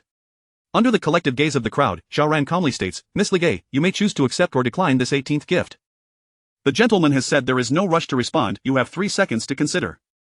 Rongyan, will you marry me when I turn 18? 3. Am I blind or disabled, will you not regret this? 2. Does this count as your token of love for me? Too cheap to be considered. 1. Xiaoran steps closer, standing before her with the black box in hand. The crowd buzzes with speculation about the identity of the man who commands such reverence. Gong Li Gei, adorned in a resplendent red gown, stands tall and poised, accepting the cool box with both hands, her crimson lips curving upward. I adore everything he sends me. The box feels cool to the touch, reminiscent of its owner's body temperature. The gentleman has stated that should you accept, there shall be no grounds for regret in this lifetime. The onlookers are increasingly curious about the contents of this enigmatic box. What could possibly be inside to warrant such mystery? Unregretful. She beams, a smile as enchanting as a sireness, capable of bewitching all in attendance. Almost everyone holds their breath, eyes wide, fearful of missing the moment the box is opened. Xiao Qianyu glares at the box, her jealousy unmasked, as if a demon within her clamors to break free, wishing to tear Gong Li Gei asunder, to become her in that instant, so that all the spotlight, all the gifts, would belong solely to her. As Xiao Qianyu is consumed by anxiety, anger, and envy, she watches Gong Li Gei's hand gradually unveil the box. Chapter 21. Does your face hurt, Mrs. Qi? Some speculate that it might be jewelry, others conjecture it could be the key to a limited edition car, while still others suggest it may be the deed to a luxurious mansion. After all, the box is not large, and it cannot contain much. The course of her life has already been irrevocably altered by her rebirth, and even Gong Li Gu cannot fathom what Rongyan has sent her. He dismissed a necklace worth tens of millions as too trivial, and he did not even glance at a gown worth over $1 billion. The 17 gifts presented tonight have left the crowd astounded, and Gong Li Gu truly cannot discern what could possibly surpass their value. A few socialites gather around Xiao Qianyu. Xiaoyu, do you have any idea what lies within that box? Xiao Qianyu merely smiles, I have no idea, perhaps it's just some trinkets or something of the sort. In truth, she is consumed by jealousy. She had initially intended to outshine Gong Li Gu at the welcoming banquet, yet here she stands, overshadowed instead. Who remembers that she was meant to be the center of attention today? The affection her parents have showered upon her and the possessions they once gifted her, which she took pride in, now seem like a cruel joke. The total value of all those gifts pales in comparison to Gong Li Ji's single necklace, not to mention the extravagant display that follows. She has a foreboding sense that the contents of the box are not mere trifles, yet, what could it be? She dares not guess. Gong Li Gu delicately opens the box, and when she finally beholds its contents, she is rendered speechless. No previous shock could compare to this moment. Her mind has wandered to many possibilities, yet this was not one of them. Inside lies a necklace, but it is crafted from an unconventional material. A polished bone, eschewing the opulence of gemstones, it is simply joined by a black chain, a striking black and white necklace that astonishes everyone present. That must be bone, right? I am studying medicine. Judging by its shape and size, it appears to be a rib. A rib, my heavens, how romantic. That man is truly ruthless, extracting his own bone to gift it. He must love Xiao Li Gu immensely. Oh, how moving. If a man were to treat me this way, I would consider my life worthwhile even if I died. Gong Li Gu finally understands why Xiao Ran had asked her before opening the box, to think carefully before responding. Rong Yan desires not just a fleeting word from her, but her entire life. In comparison to jewelry, a rib indeed seems far too trivial. This is undoubtedly a priceless treasure. Xiao, I hope you do not disappoint him, or I shall be the first to hold you accountable. Xiao Ran cannot comprehend why, despite knowing that her gentleman is not one to be easily swayed, she cannot shake the feeling of unease regarding the supposed engagement. This woman is undeniably beautiful, yet the gentleman cannot be blind to her. How could he reach such lengths? What if this woman were merely acting out of spite to marry him while secretly harboring affections for Chi-yi? After all, who among those present is unaware of her fondness for Chi-yi? Although Xiaoran is concerned that her gentleman might suffer, she dares not defy Rong Yan's command.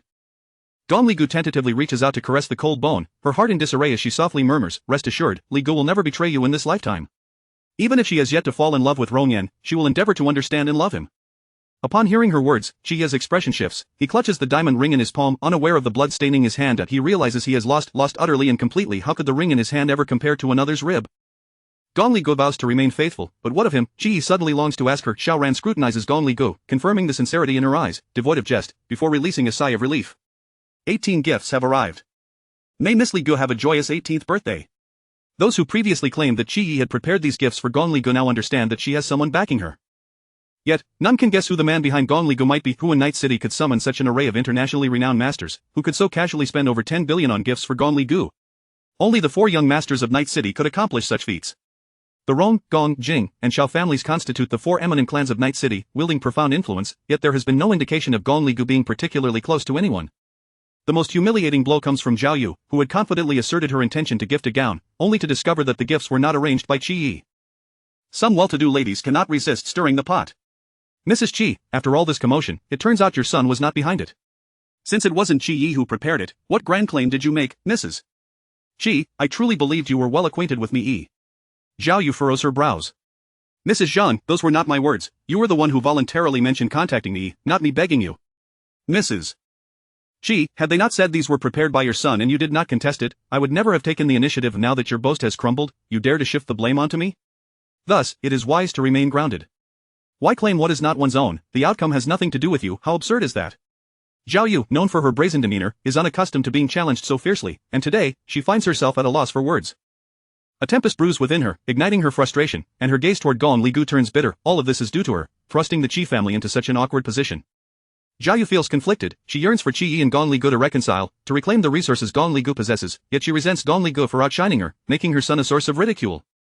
Xia Qianyu, upon seeing the rib, is consumed by jealousy and tears off a small sequin from her clothing. She has toiled daily to entice Chi-yi, only to realize that Gong Li Gu has already secured a man of greater wealth and background. Whispers of envy from the women around her pierce her ears like daggers. She had anticipated Gong Li Ji's arrival would be unremarkable, having prepared an elaborate performance, yet Gong Li Ji's brilliance eclipses all, rendering her plans futile. Summer Feng and Yuan Cheng exchange glances. Are you aware of this matter? I have never heard her mention this so-called gentleman. No wonder Li Ji's demeanor has changed dramatically these past few days. It must be related to him. Yet, for a coming-of-age ceremony, such extravagant expenditure suggests a notable lineage. Summer Feng appears to have devised a new plan. The 4 prominent families are akin to deities in their eyes, far surpassing the Qi family. Yuan Cheng, however, cannot share in the joy. The lawyer has gone to investigate the balance on the card, and should he return to publicly reveal that she has spent Gong Li Ji's money, the consequences are unimaginable. What troubles you? Summer Feng inquires, noticing her pale complexion. Nothing at all. Yuan Cheng takes a sip of wine to mask her unease.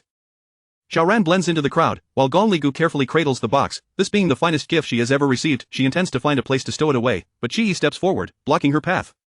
The music in the hall suddenly shifts, becoming warm and romantic. Is there something you need? Gong Li Gu meets his gaze, which burns with an intensity that makes her heart race. Could he be preparing to strike her? To her surprise, Chi-yi drops to his knees with a thud. Chapter 22. Grr, marry me?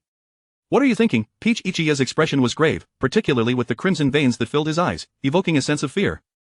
Gong Li Gu initially believed he was provoked to violence, only to discover it was a proposal. Indeed, in his previous life, Chi-yi had intended to propose to himself on his coming-of-age ceremony, but from the outset, he had been ridiculed and ultimately schemed against, leaving him disillusioned before he could even propose. Unexpectedly, today, Rong Yan's intervention transformed what could have been an unrealized event into reality. Chi-yi's feelings for Gong Li Gu could be categorized as affection. She was obedient, understanding, and had notably saved him. He had made a promise to her, and today's proposal was merely an attempt to fulfill that vow. Little did he know that so many changes would arise, and his current urgency to propose stemmed entirely from his wounded male pride.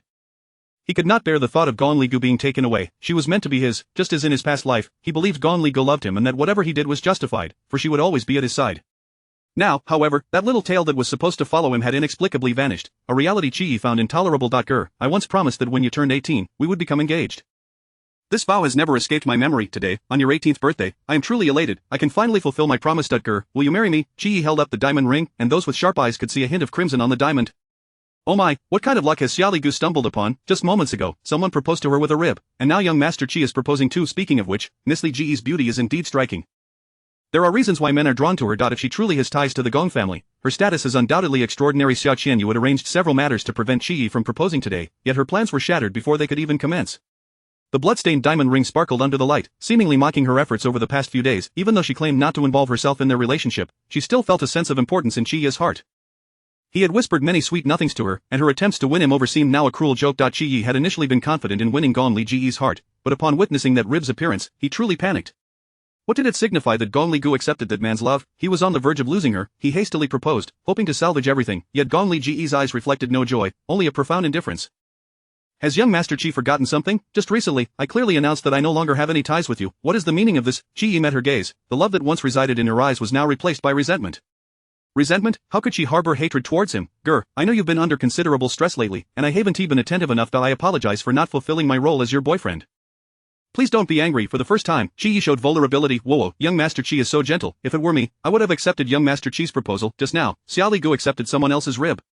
She has likely made her choice. True, with 18 birthday gifts, what woman wouldn't be pleased? Young Master Qi may be out of luck. Hearing his concession, Gong Li Gu was flooded with memories. Brother Yi, a new movie just premiered. Shall we go watch it together this weekend? I'm busy this weekend. Let your friend accompany you. Brother Yi, you said you were busy because you were with Xiaoyu, correct?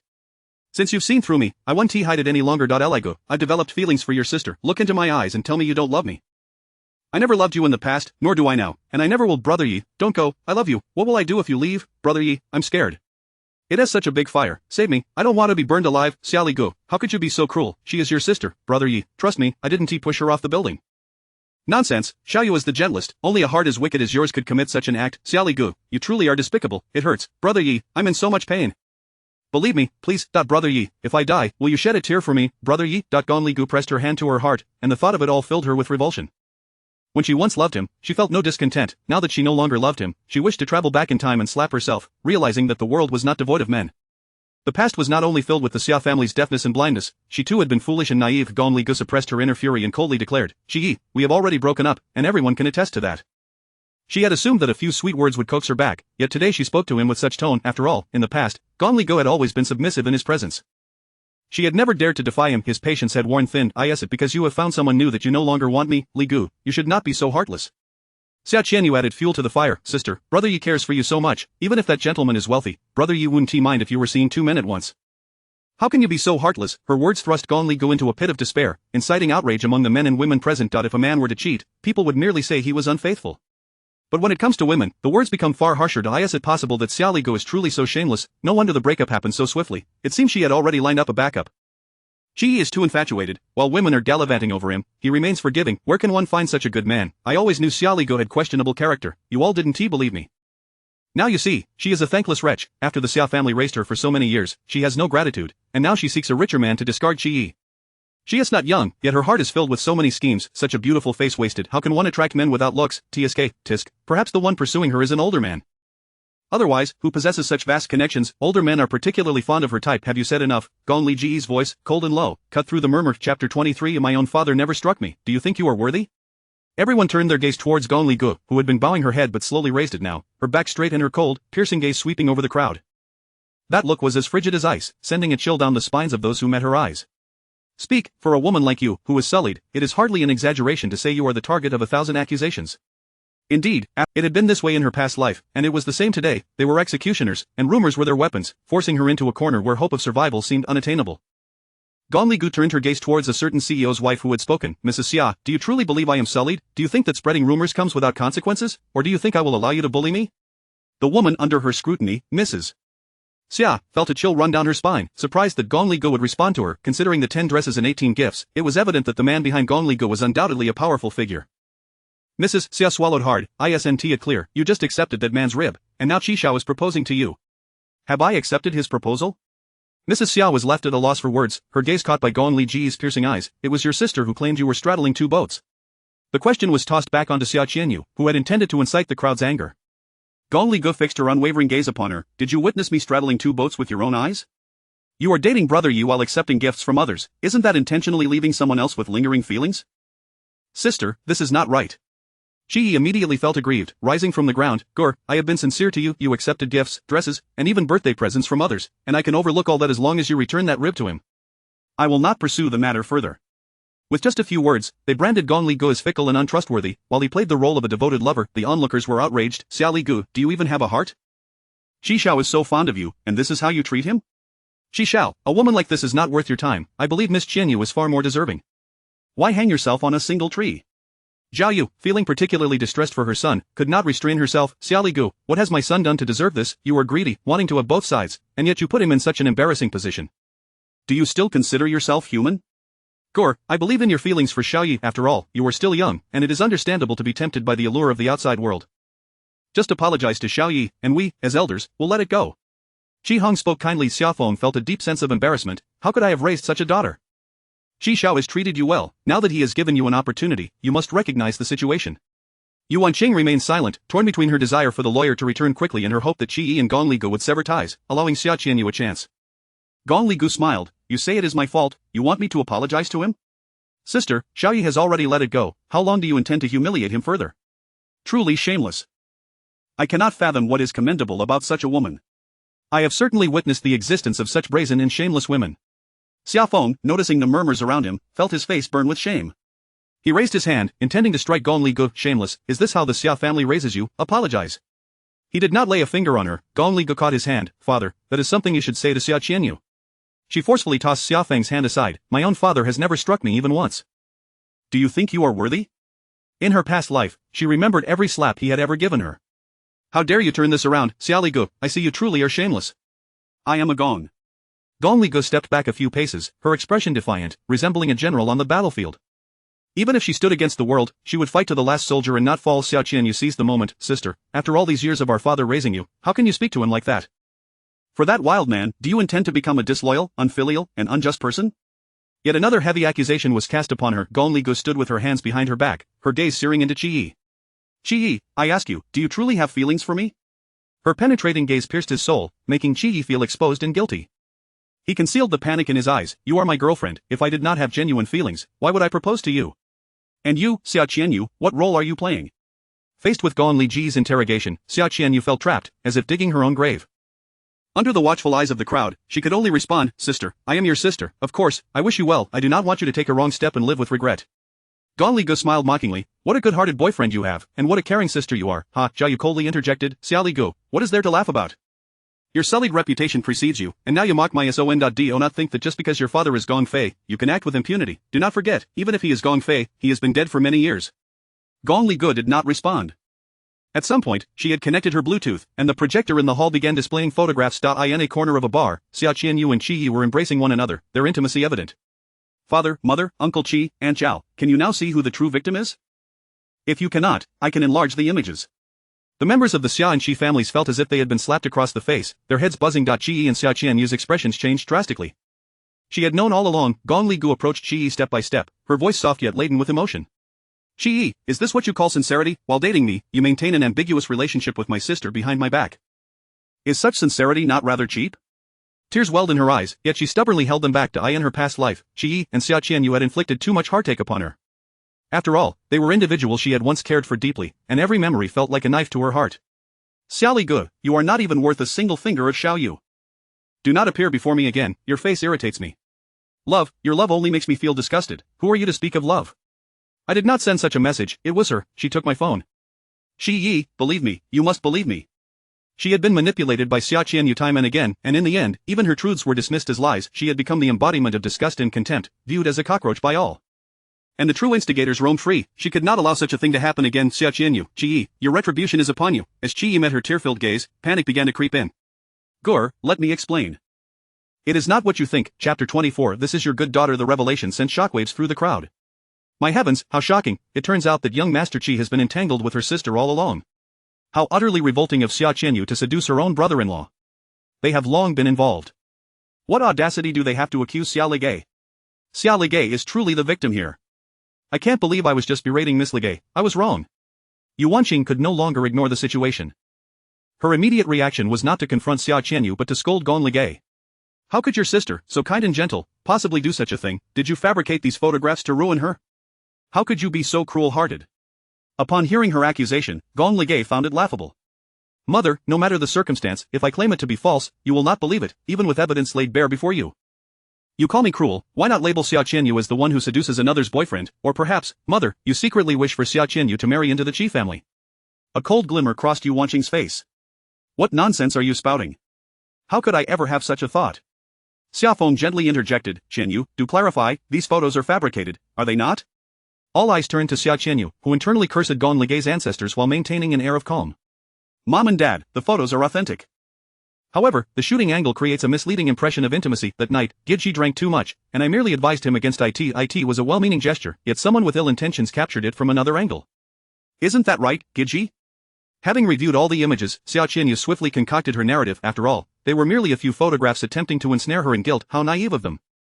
As long as she steadfastly denied it, what could they do? Qi grasped the diamond ring tightly, anxiety coursing through him. If he were to admit to his affair with Xia Qianyu now, he would be branded a scoundrel. Yet, Xia Qianyu had shifted the blame entirely onto Gong Ligay, and affirming Xia Qianyu's words would indirectly harm Gong Ligay. Xia Qianyu dragged him into the fray, forcing him to make a decision. Gong Ligay's voice, calm and steady, pierced through. Qi, whether this is true or false, you, being the principal party, know best, are you willing to assert that you and Xia Qianyu share no secret? Qi couldn't meet Gong Ligay's gaze, his eyes wandering elsewhere.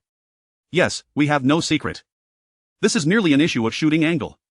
His words unequivocally aligned him with Xia Qianyu. Indeed, the words of men are often deceptive. To believe in his sincerity would render her the most foolish of all. Well, in that case, she needn't show mercy. Xiaofeng exhaled in relief. Different shooting angles were entirely separate matters. Ligay, what scheme are you concocting? How could you allow such photographs to surface, implicating your sister? Xia Qianyu's talent for distorting truth left Gong Ligay in awe. Fortunately, she knew Xia Qianyu's tactics all too well and had long prepared herself with tears welling in her eyes. Xia Qianyu gazed at Gong Ligay. Sister, I know you wish for me not to return. I have already stated that I am not greedy, I only wish to be with my biological parents. I will not contend for anything belonging to the Xia family. Why then can you not let me be, resorting to such means to wrongfully accuse me? Her tears fell like rain, stirring the emotions of everyone present. Xia Ligay, are you even human? Your sister has wandered for years, and you, the usurper, treat her this way. I never would have guessed Miss Ligay could be so venomous. Perhaps she has long planned to fly with another, orchestrating this entire scheme to frame young Master Qi while simultaneously slandering her sister, killing two birds with one stone. I nearly believed her. Those unscrupulous photographers lack any sense of professional ethics, willing to capture any image for money. As Qi absorbed the accusations, it felt like needles pricking at his back. I'm sorry, Gur. The situation had escalated to this point. Whether or not to propose was of little importance now. What mattered was his dignity, and that of the Qi family. He could only sacrifice Gong Ligay. Yu Wanqing, in a frenzy, rushed toward Gong Ligay, shaking her. She is your sister. You said you did not mind her return. Gong Ligay met her crazed gaze. Mother, after living with you for over a decade, do you not know what kind of person I am? How long has she been back, and you already distrust me? If she claims something is black, it's black. If she says it's white, it's white. You ignore her distortion of truth, or do you genuinely believe that this adopted daughter of yours is worth less than even a single finger of hers? Though the years had eroded their familial bonds, she still clung to hope, believing that Yu Wanqing and Xiaofeng harbored at least a fraction of love for her as their daughter. The redness in her eyes caused Yu Wanqing to waver. Before Xia Qianyu's return, she had always been obedient. Noticing Yu Wanqing's hesitation, Xia Qianyu wept. Sister, I am sorry, I shouldn't have returned. You all are truly a family, and I am the outsider. She wiped her tears, revealing a large bruise on her elbow, which Xiaofeng immediately noticed. What happened to your hand? Xia Qianyu shook her head. I hurt it myself. It has nothing to do with my sister. Her demeanor of feigned fear only fueled everyone's imaginations. Yu Wanqing pulled her aside, lifting her lace sleeve to reveal the mottled bruises. Good heavens, did Ligay do this? Xia Qianyu remained silent, and the emotions of Yu Wanqing, Xiaofeng, and the entire assembly reached a boiling point. Xia Ligay, how could you be so heartless? Even if you dislike her, you cannot treat her this way.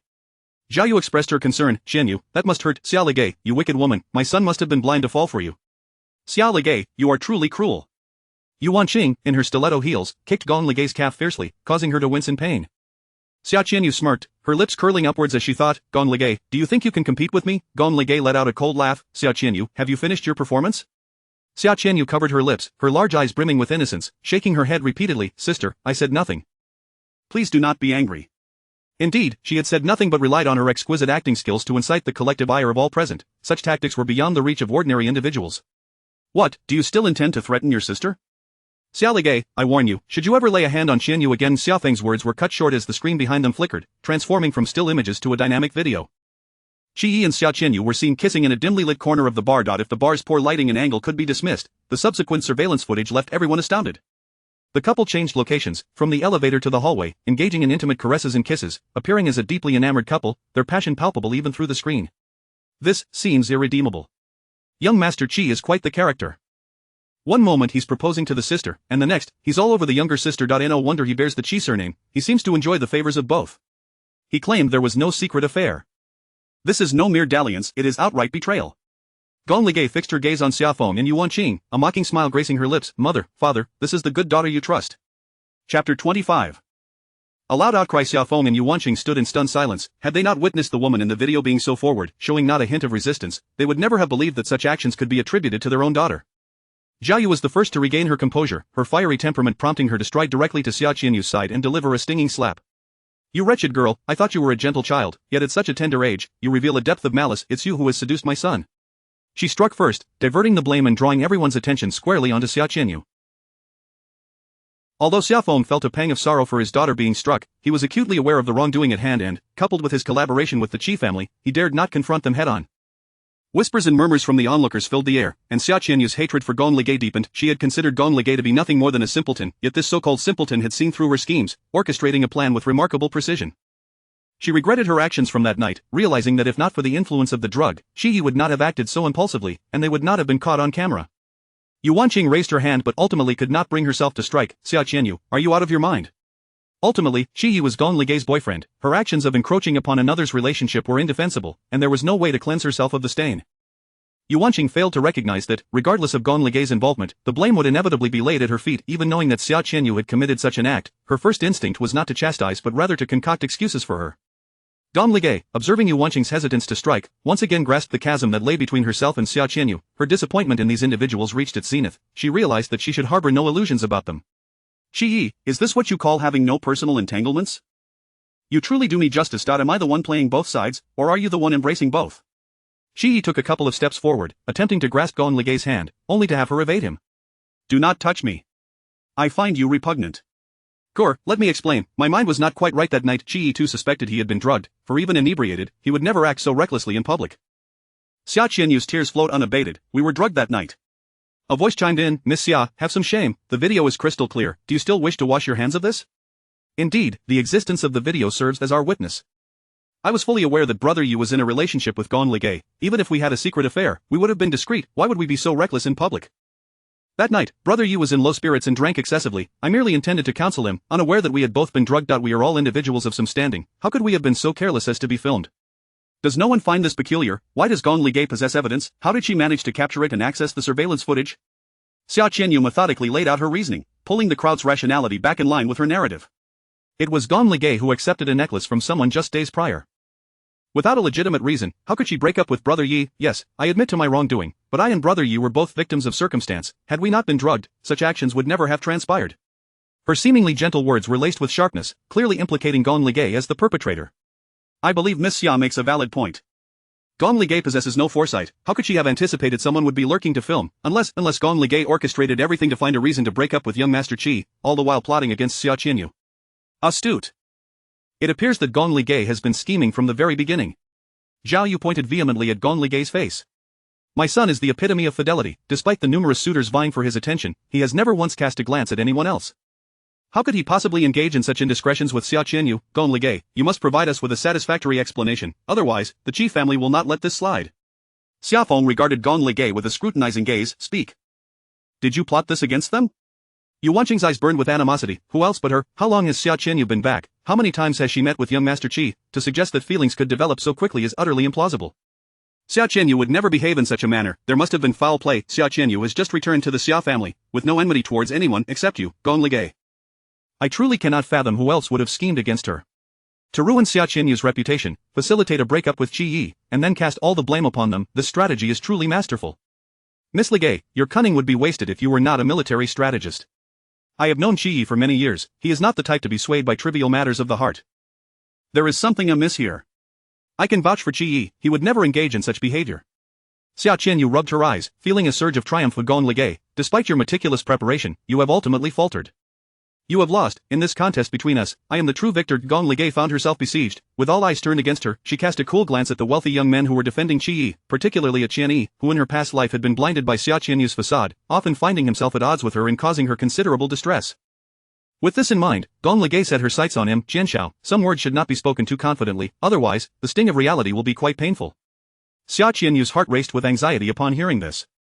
Could it be that she had a trump card? How else could she remain so composed? Qianyi toyed with his ring. Miss Xia, you are a completely different person from before. This drastic change prompts me to guess, has it something to do with the man behind you? Now that you have a new love, do you wish to discard my brother? Apologies, but I know better than anyone what kind of person my brother is. He could never act in such a manner. Yet you, Miss Xia, seem to be engaging in some unsavory dealings behind the scenes, attempting to shift the blame onto others. Do you truly believe we are blind? In the past, these individuals had trampled upon her dignity, and even Lu Liang beside them had sought to take advantage of her vulnerability. This retort had been brewing within her for quite some time. Qianshao, you have an unwavering faith in your brother. A brother is someone to trust. Very well, since you hold such faith in Qiyi, Qianshao, let us make a wager regarding Qiyi.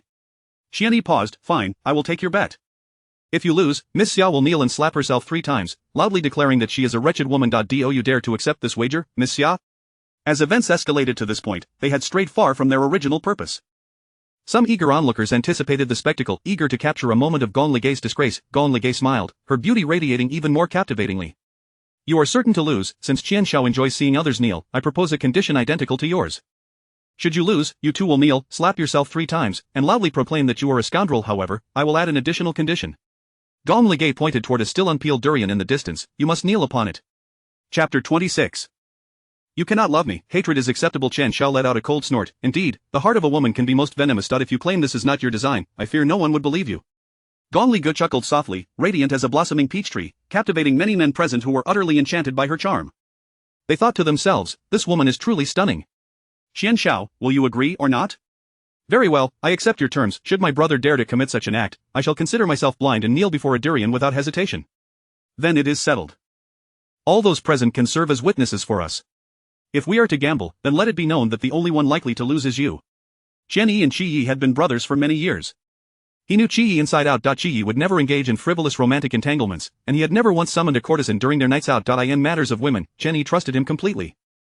Qiyi had intended to caution Qianyi, but he feared that speaking up would make others aware of the situation. After all, Xia Qianyu had mentioned that the two were drugged and had consumed alcohol. Who could prove otherwise? With that thought in mind, he refrained from warning Qianyi, harboring a sliver of hope. He was also concerned that if Gong Ligu lost, she would be reduced to kneeling and cursing herself as a wretched person. Qiyi understood fully that he owed her an apology, yet he found himself unable to step forward to protect her, his heart also tinged with a sense of grievance. Even if he had wronged her, this was indeed a disgraceful matter. It would suffice for them to resolve it privately. However, Gong Ligu had chosen to air their dirty laundry in public, leaving him, the Qi family, the Xia family, and Xia Qianyu with nowhere to hide their shame. Since it was she who instigated this affair, perhaps enduring some hardship would serve as a lesson for her. Gong Ligu had long since given up hope for Qiyi. Her patience was merely a means to this day. Qiyi, I offer you one last chance. If you can publicly clarify the sequence of events, I will spare you any further humiliation. Her words were not a plea for Qiyi's presence but rather a lament for the love she once held. She had loved him deeply, and now she simply wished for the man she once cherished to exhibit some semblance of responsibility, to prevent her past affections from appearing so pitiful. Qiyi's heart churned tumultuously. Gong Ligu had made it clear that she possessed evidence. At such a critical juncture, her words might very well be an attempt to provoke him. Just moments ago, Qianyi had assured him, how could he allow Qianyi to suffer embarrassment? Gong Ligu had changed, becoming someone he no longer recognized, all due to that man, perhaps. As these thoughts coursed through his mind, he felt a mix of hatred and jealousy, even as Gong Ligu radiated brilliance. Gore, how could you ever doubt my feelings for you? If it weren't for the drugs, how could I possibly act in such a manner? You are the one I love most dearly. Gong Ligu wanted nothing more than to slap herself. What had she ever seen in Qiyi? Was it merely his fade? Runyan's looks eclipsed his by leagues. She pondered endlessly, unable to comprehend why she had once loved Qiyi so deeply, even to the extent of sacrificing her own well-being for him. If she were to encounter her current self, even if Qiyi offered her a kidney, she would not spare him a second glance. A man so despicable, lacking in responsibility, and adept at shifting blame was perfectly matched with Xia Qianyu. Qianyi scoffed, you wear a dress gifted by another, accept the ribs of other men, and your infidelity is known to all. I am curious to see how you will twist the truth from black to white. Suddenly, Xia Qianyu recalled their previous encounter outside the storage room. What if she had arrived early, possessing evidence of her affair with Qiyi? The cunning Gong Ligu had not revealed her hand immediately. Delving deeper, it was possible that from the very beginning, Gong Ligu had been scheming against her, anticipating her reactions. Thus, she was in no rush, merely pushing Xia Qianyu step by step toward the abyss. Realizing this, Xia Qianyu was drenched in cold sweat. No, she could not remain here. Staying would spell her doom. She pressed her hand to her chest, gasping for breath. Xiao Yu, you look unwell, what is the matter? Xia Qianyu replied weakly, Mom, I have some heart issues. Perhaps the recent turmoil has taken its toll, and I feel quite unwell. Heart ailments are no laughing matter, Xiaoyu, I shall take you to the hospital at once. Yu Wanqing also sought to seize this opportunity to leave, for if the lawyer arrived, she would find herself in an awkward position. Gong Li Gu stepped forward to block their path. Sister, your ailment has arrived most opportunely. This was also one of Xia Qianyu's favored shields. Gong Li Gu had endured countless losses in her past life and was well aware of this tactic. Xia Feng glared furiously. Your sister is unwell and needs immediate medical attention. Is there not a time to speak? Father, I can tend to her condition. Do not worry. My sister's mental fortitude far surpasses yours. Moreover, with such a grand stage set, what will the audience watch if the performers depart? Faced with Gong Li Ji's indifference, Xia Feng and Yu Wanqing were seething with anger. Step aside. If anything were to happen to your sister, who would take responsibility? I shall take responsibility. Gong Li Gu stood her ground, moving closer to Xia Qianyu. Sister, are you not the best at acting? I am eager to see how you will perform in this next act. Sister, I have wronged you, and your hatred towards me is well deserved. I genuinely feel unwell. When I return, you may punish me as you see fit. Gong Li Gu smiled coldly. There is no rush. Let us watch the grand spectacle unfold before you depart. Xia Qianyu's complexion grew even paler, and Yu Wanqing was prepared to forcibly escort her away. Xia Li Good, do not compel me to hate you. That statement pierced Gong Li Ji's heart like a dagger. She softly replied, Mother, if you cannot love me, then hatred is acceptable. It matters not to me. Qian Yi and the others were indignant. Xia Li Gu, saving a life is paramount. Miss Xiaoyu is clearly in distress. Look at her pale complexion, let her pass. Indeed, matters of life and death are no trifles, even the slightest heart issue is significant. Gong Li Gu replied unhurriedly, conveniently, I have invited a guest, Doctor. Huod, it seems we must trouble you. In a corner that everyone had overlooked, a man in a white suit and black bow tie rose with a cocktail in hand. Gasps filled the crowd. It is Dr. Huo from the cardiothoracic department.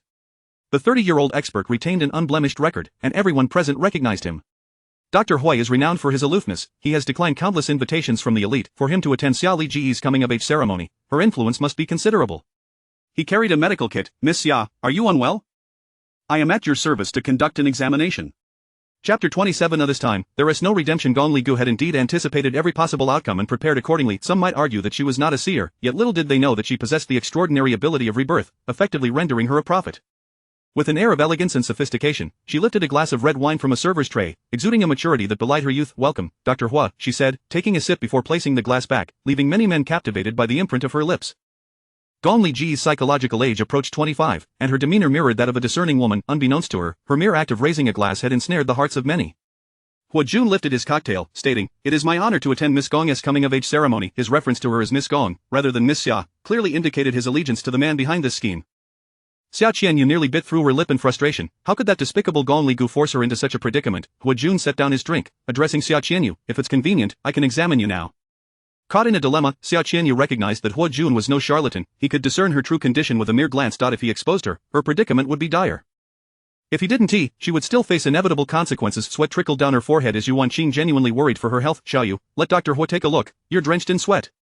If your health deteriorates, it will be too late to regret. At that moment, Gong Li Gu comprehended why Xia Qianyu relished her manipulations. Orchestrating the downfall of others while reveling in their missteps was indeed exhilarating. Since the doctor is here, it would be prudent to seek his counsel, lest you suffer any real consequences later, she continued. Xia Li Gu, how can you speak such words? You are utterly devoid of conscience and humanity. Are you truly wishing for her misfortune? Gong Li Gu smiled. Father, perhaps you should conserve your strength until after watching this video. Chi's expression shifted drastically as he recalled their encounter outside the storage room. He realized that Gong Li Gu was not bluffing. She held undeniable evidence. This was perilous. He could not allow her to reveal the video, or it would spell his ruin. Gur, I have something to discuss with you. Let us step aside. He wiped the sweat from his brow. Gong Li Gu toyed with her phone. Regretful, are we? She pressed play, her lips curling into a teasing smile. Alas, it is too late now. Xia Qianyu's heart raced. This was no pretense, it was genuine. It was over. She clutched her dress tightly, her breath caught in her throat. As she gazed at the projection, it felt as though her very soul was being extracted. The image froze on a frosted white door, piquing everyone's curiosity. What secrets lay beyond this unremarkable doorway? Soon, however, the stillness was interrupted by voices. Ye, this cannot be. What cannot be?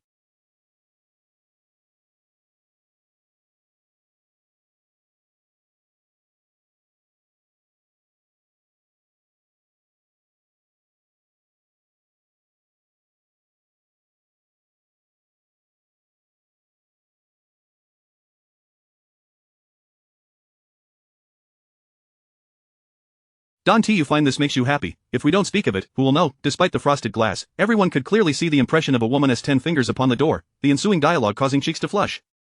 Even the most naive could discern what transpired within. The voices were unmistakably those of Xia Qianyu and Qi Yi. Wow, this is incredibly thrilling, a feast for the eyes. I take back what I said about Gong Li Gu. The truly shameless individual is Xia Qianyu. How foolish of me to have felt compassion for her even for a fleeting moment. There is no redemption for her now. Xia Qianyu has truly lost all hope. Xia Qianyu bit her lip, listening to Gong Li Gu's nonchalant tone. Mom and Dad, do you recognize this place? This is our family's storage room, transformed into the secret rendezvous of Qi Yi and Xia Qianyu.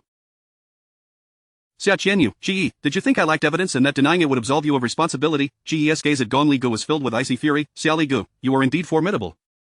She had been aware all along, meticulously concealing her knowledge until now, when she unleashed it to utterly trample upon them. This woman had a depth of cunning, she was intent on driving them to their knees.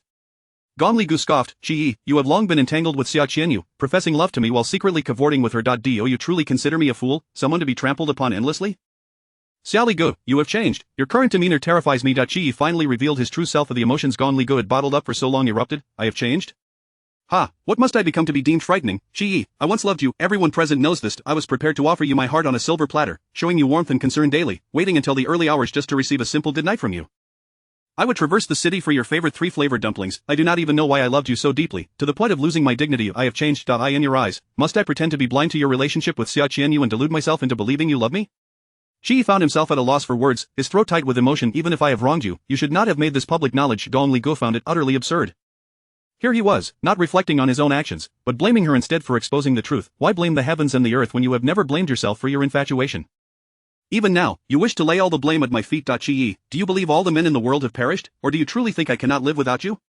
Regardless of your flaws, do you think I will continue to wait for your return? A mocking smile graced her lips. The Xia Li Gu who loved you to the point of losing her dignity is long dead. Dead in that devastating fire. Gong Li Gu maintained her smile. Mrs. Xia, now you know who has been playing both sides. Mrs. Xia, having witnessed everything, regretted her earlier words. I am sorry, Miss Li Gu. As a woman, anyone would empathize with her plight, yet Gong Li Gu displayed no sign of vulnerability. She required no one's sympathy. Her sharp gaze swept toward Zhao Yu, and, who is truly unworthy of being human. Yes, my father has passed, but his daughter stands tall and unashamed before anyone. Her words were a retort to Zhao Yu's earlier claim that Gong Fei was deceased. As Zhao Yu felt as though she had been struck twice, her face burning with humiliation. Gong Li Gu then turned, her slender finger pointing at the crowd. And you all, do you now comprehend the inversion of truth? Who has been glancing at the pot while eating from the bowl? Who has shamelessly indulged in fickleness? Who has maliciously slandered me? All of you present, having insulted me without understanding the situation. Does your conscience not ache? The room fell silent, no one daring to speak. When an avalanche occurs, no snowflake is innocent. Gong Li Gu stood firm before Xia Feng. Father, did you not say I possess a heart as venomous as a serpent, that I have disrupted the Xia family's morals, and that you wish to strike me? She grasped Xia Feng's hand and directed it towards Xia Qianyu's face. Go on, strike here. Chapter 28. All those I am suing. Gong Li Gu spoke with unrestrained fervor, her long-suppressed emotions finally finding some relief at this moment. Xia Feng raised his hand, his fingertips trembling. He coldly fixed his gaze on Xia Qianyu, his heart filled with countless reluctances, wishing fervently that this were merely a dream. What else is there to explain? Xia Qianyu's mind raced as she sought the most advantageous words for herself. Qi Yi's heart pounded in trepidation. He had initiated this, and once Xia Qianyu revealed the truth, he would truly earn the title of a scoundrel. For the first time in his life, the exemplary Qi Yi felt an unsettling anxiety over his mistakes. Zhao Yu rolled her eyes. Isn't it obvious? Xia Qianyu sees my son's excellence and is doing everything she can to seduce him. Her words were a veiled threat to Xia Qianyu. Should she dare speak recklessly, she would be the first to suffer her wrath. Xia Qianyu was not foolish. She had initially intended to shift all blame onto Qi Yi. However, such a course of action would not only tarnish her own reputation but also offend the Qi family. After weighing her options, she chose to protect the Qi family, believing that this would at least win Qi Yi's heart. Dad, I'm sorry for my sister. It's all my fault, and it has nothing to do with young Master Qi. The video clearly depicted Qi Yi's initiative, and Xia Qianyu's tactical retreat minimized her losses. Her pitiful demeanor made it appear as though she was merely the scapegoat. Eventually, Xia Feng's hand fell. You have brought disgrace upon the Xia family. Blood trickled from the corner of Xia Qianyu's mouth. Her cheeks reddened from the slaps of Zhao Yu and Xia Feng, as she staggered towards Gong Li Gu. Sister, I'm sorry. I should have told you sooner, but I never intended to ruin your relationship with Brother Yi. I hid it from you out of fear of causing you pain, and I didn't want you two to have conflict because of me. Sister, all the mistakes are mine. Tears streamed down Xia Qianyu's face, clearly indicating that both of them had erred, yet she bore the burden alone. Gong Li Gu truly admired this woman's peculiar talent. No matter what she had done wrong, she could swiftly transform herself into a pitiable victim. Just like now, tears rolling down her cheeks, she trembled as if she owed her something. Afraid of hurting me? Gong Li Gu scoffed, but before she could speak, Xia Qianyu began her next act. Sister, I am too ashamed to face you, and I have no face to see anyone from the Xia family. With that, she suddenly dashed towards a pillar in the hall. Gong Li Gu was astonished at how this seemingly frail woman, clad in high heels, could move so swiftly. Zhao Yu. Yuanqing and Xia Feng rushed forward, finding Xia Qianyu with blood streaming down her head.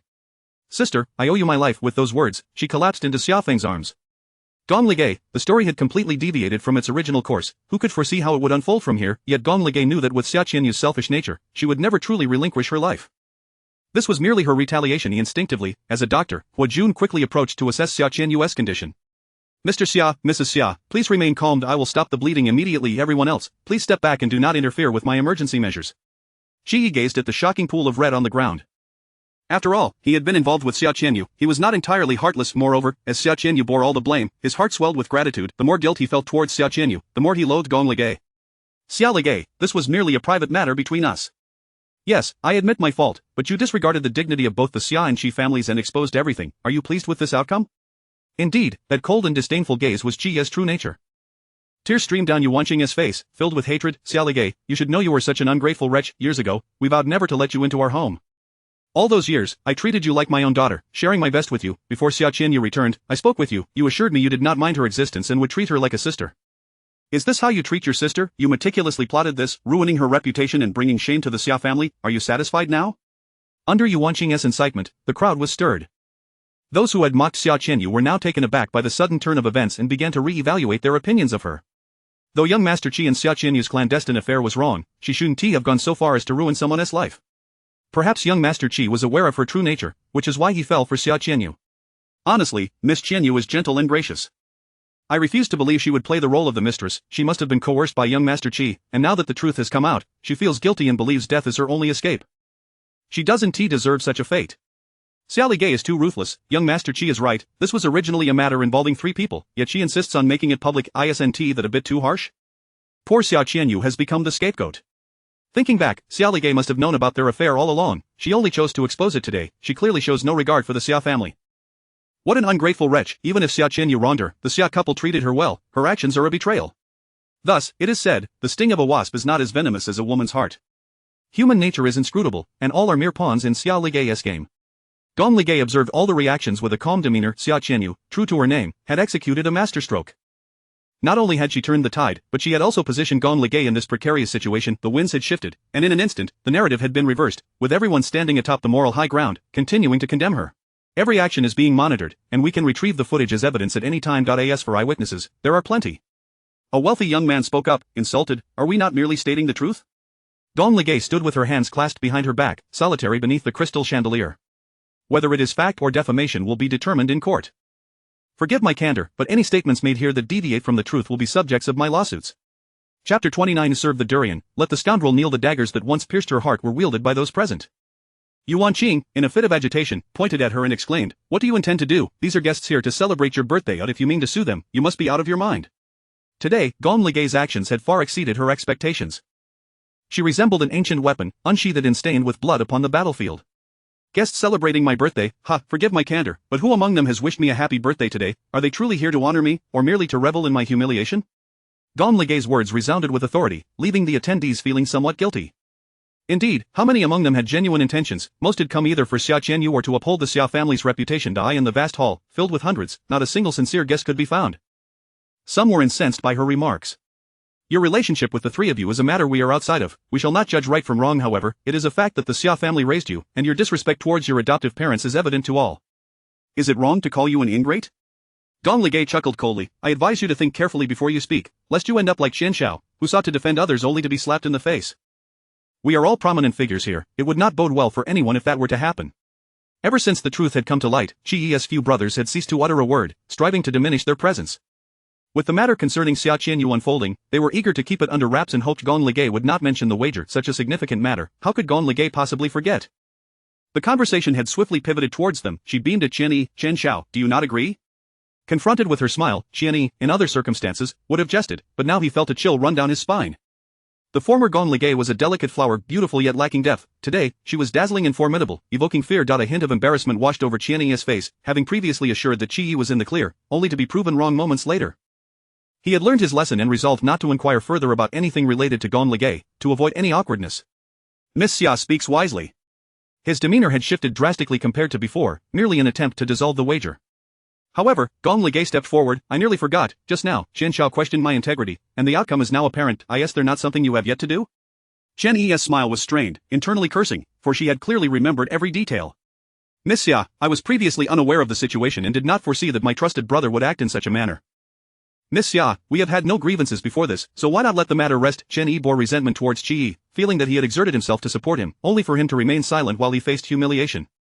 This conflict was rooted in the discord between the Xia and Qi families. Why should he be the one to take the fall and attract trouble? Gong Ligay smiled sweetly. That one do. One must uphold their word.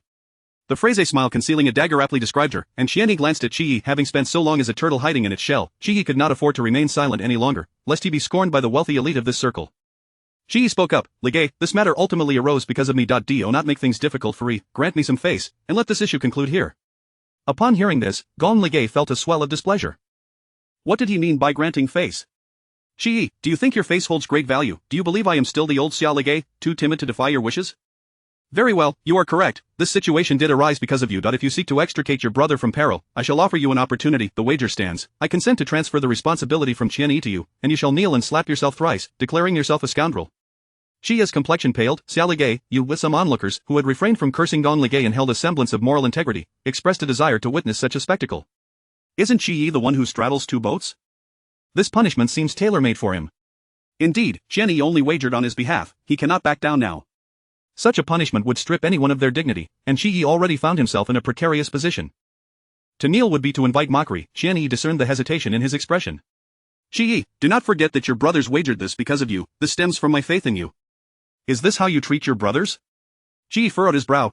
I did not, then hurry and agree with her. I must be mad to involve myself in your troubles. Today, I have come to understand. Qi Yi, I considered you a brother, yet how do you regard me? Indeed, Qi Yi, you are being quite unreasonable. Your brothers would go to great lengths for you, yet you stand idly by. Had I known you were such a person, I would have gladly severed this friendship. Surrounding voices echoed with judgment, and Qi Yi found himself the target of collective disdain.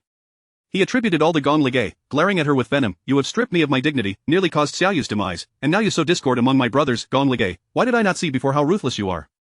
Even if we wronged you, is your vengeance not enough? How long must this continue? Gong Ligay had felt her mood lighten slightly, only to be incensed by Qi Yi's words. Am I truly ruthless? Did I force you and Xia Qianyu into bed, or compel her to feign innocence, or did I hold a knife to their throats, demanding they wager? Qi Yi, one must possess a conscience. Do you not fear the heavens' wrath for such words? You all claim I am shameless, yet who among you has the audacity to rival a brick wall? If you truly loved me, would you have been with Xia Qianyu? If you cared for her, would you allow her to bear the burden? If you valued brotherhood, knowing your brother would lose, would you still gamble with such hopes? Qi Yi, I was blind to have ever liked you, a spineless scoundrel. Qi Yi was momentarily stunned by her tirade, still reeling from the memory of Gong Ligay's past compliance. Gong Ligay took a deep breath. So, who among you will kneel? A wager is a wager. What is this? A man still clinging to his word. Qian Yi remained silent, fixated on Qi Yi, his gaze laden with threat. If Qi Yi dared to waver, he would find it impossible to remain in this city. He stared at Gong Ligay, clinging to the last flicker of hope. Ger, do you truly want me to kneel? Otherwise, why would I have engaged in such lengthy discourse with you? Qi Yi gritted his teeth. Fine, I will kneel. Yet Gong Ligay raised her hand. Wait.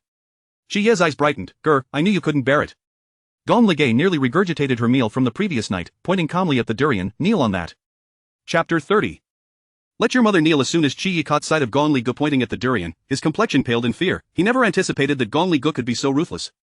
Gur, you must be joking, right? Qi Yi wished fervently that she would tell him it was all in jest. Gong Ligu, however, firmly demonstrated that this was no joke, turning to the waiter with unwavering seriousness. Please cut the durian in half. Qi Yi's face turned a deep shade of purple with indignation, rendering him speechless. The waiter approached, carrying the half durian. Miss Gong. Just set it down. Qi Yi, you may kneel now. Zhao Yu strode over with determination. Kneel, Summer Ligu. Are you not aware that a man's knees are sacred? Do you think having Qi Yi kneel will bring you any glory? Gong Ligu smiled. Aunt Zhao, Qi Yi is neither my son nor my boyfriend. How could I possibly bask in his glory? You. Moreover, everyone witnessed this wager. If your son does not wish to kneel, then someone must take responsibility for the bet. With a smaller sum at stake, it seems you may have to kneel instead. Qi Yi could not truly let Qian Yi kneel. That would be tantamount to courting disaster. Gritting his teeth, he declared, I will kneel. Zhao Yu grasped his hand. No way. Who said men must kneel before women? Summer Ligu, I ask you, do you insist on my son kneeling? Aunt Zhao, your words imply that I wish for him to kneel. You are fully aware of the circumstances surrounding this wager, and surely, an executor is required. Zhao Yu snorted coldly. An executor, is it? Then let me be the one. I shall kneel, and we shall see if you can bear the consequences. Upon her words, the crowd erupted in murmurs. What a commotion. No way, is Mrs. She really going to kneel before Miss Summer? Yuan Qing could no longer hold back, interjecting, Summer Ligu, you should know when to back down, she is your elder. Zhao Yu raised an eyebrow, having anticipated this outcome. If she were to kneel, she would ensure that it was worthy of her dignity. This gaze reminded Gong Li Gu of that year when Xia Qianyu locked her in a room, flames encroaching.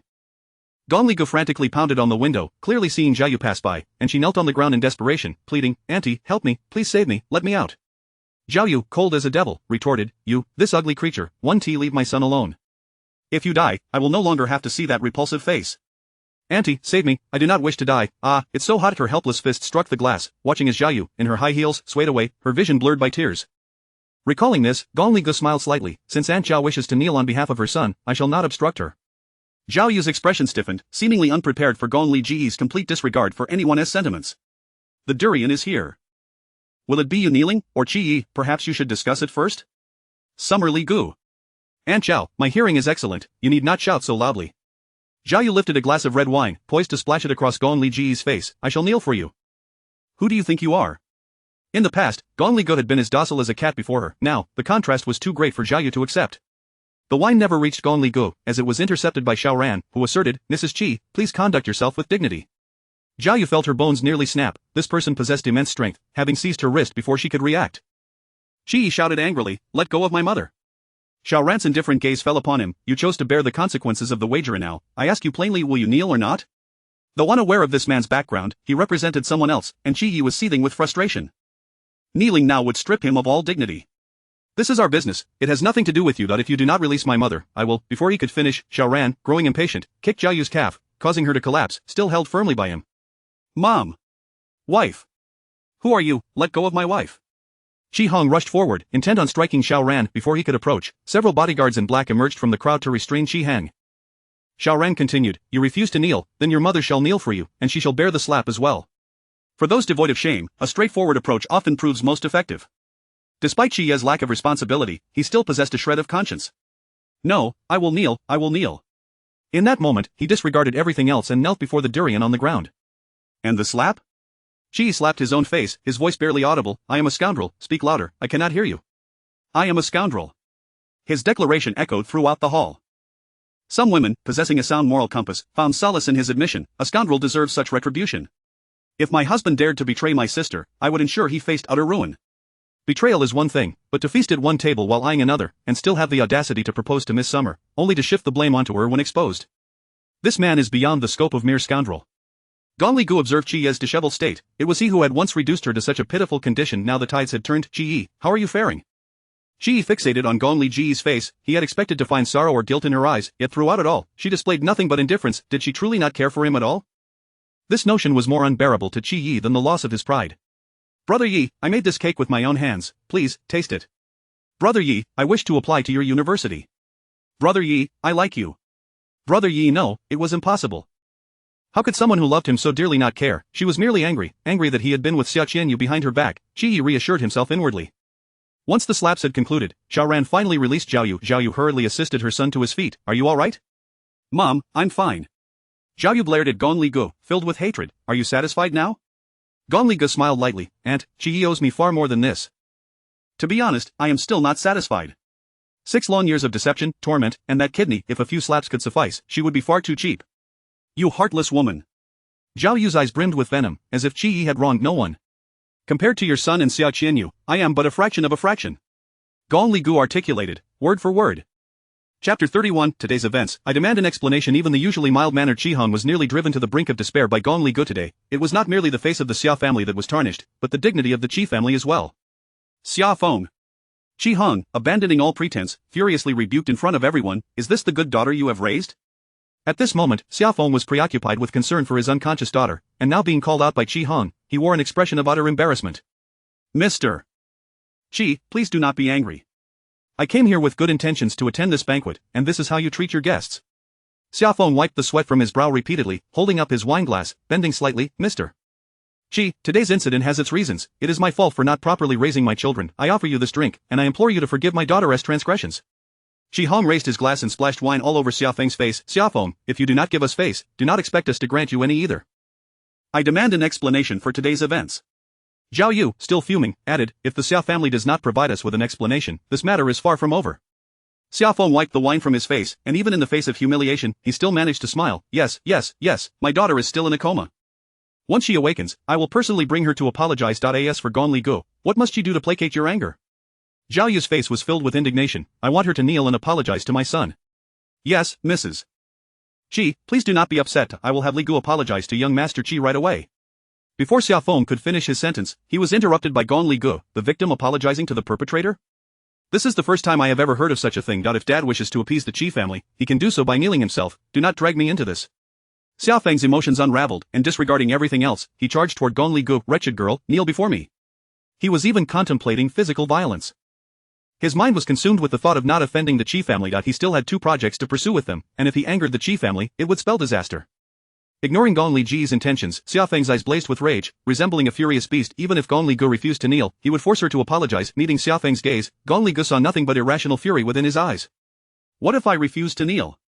Gong Li Gu replied coldly, unflinching. You ungrateful daughter, I have treated you like my own flesh and blood for years, and this is how you repay me?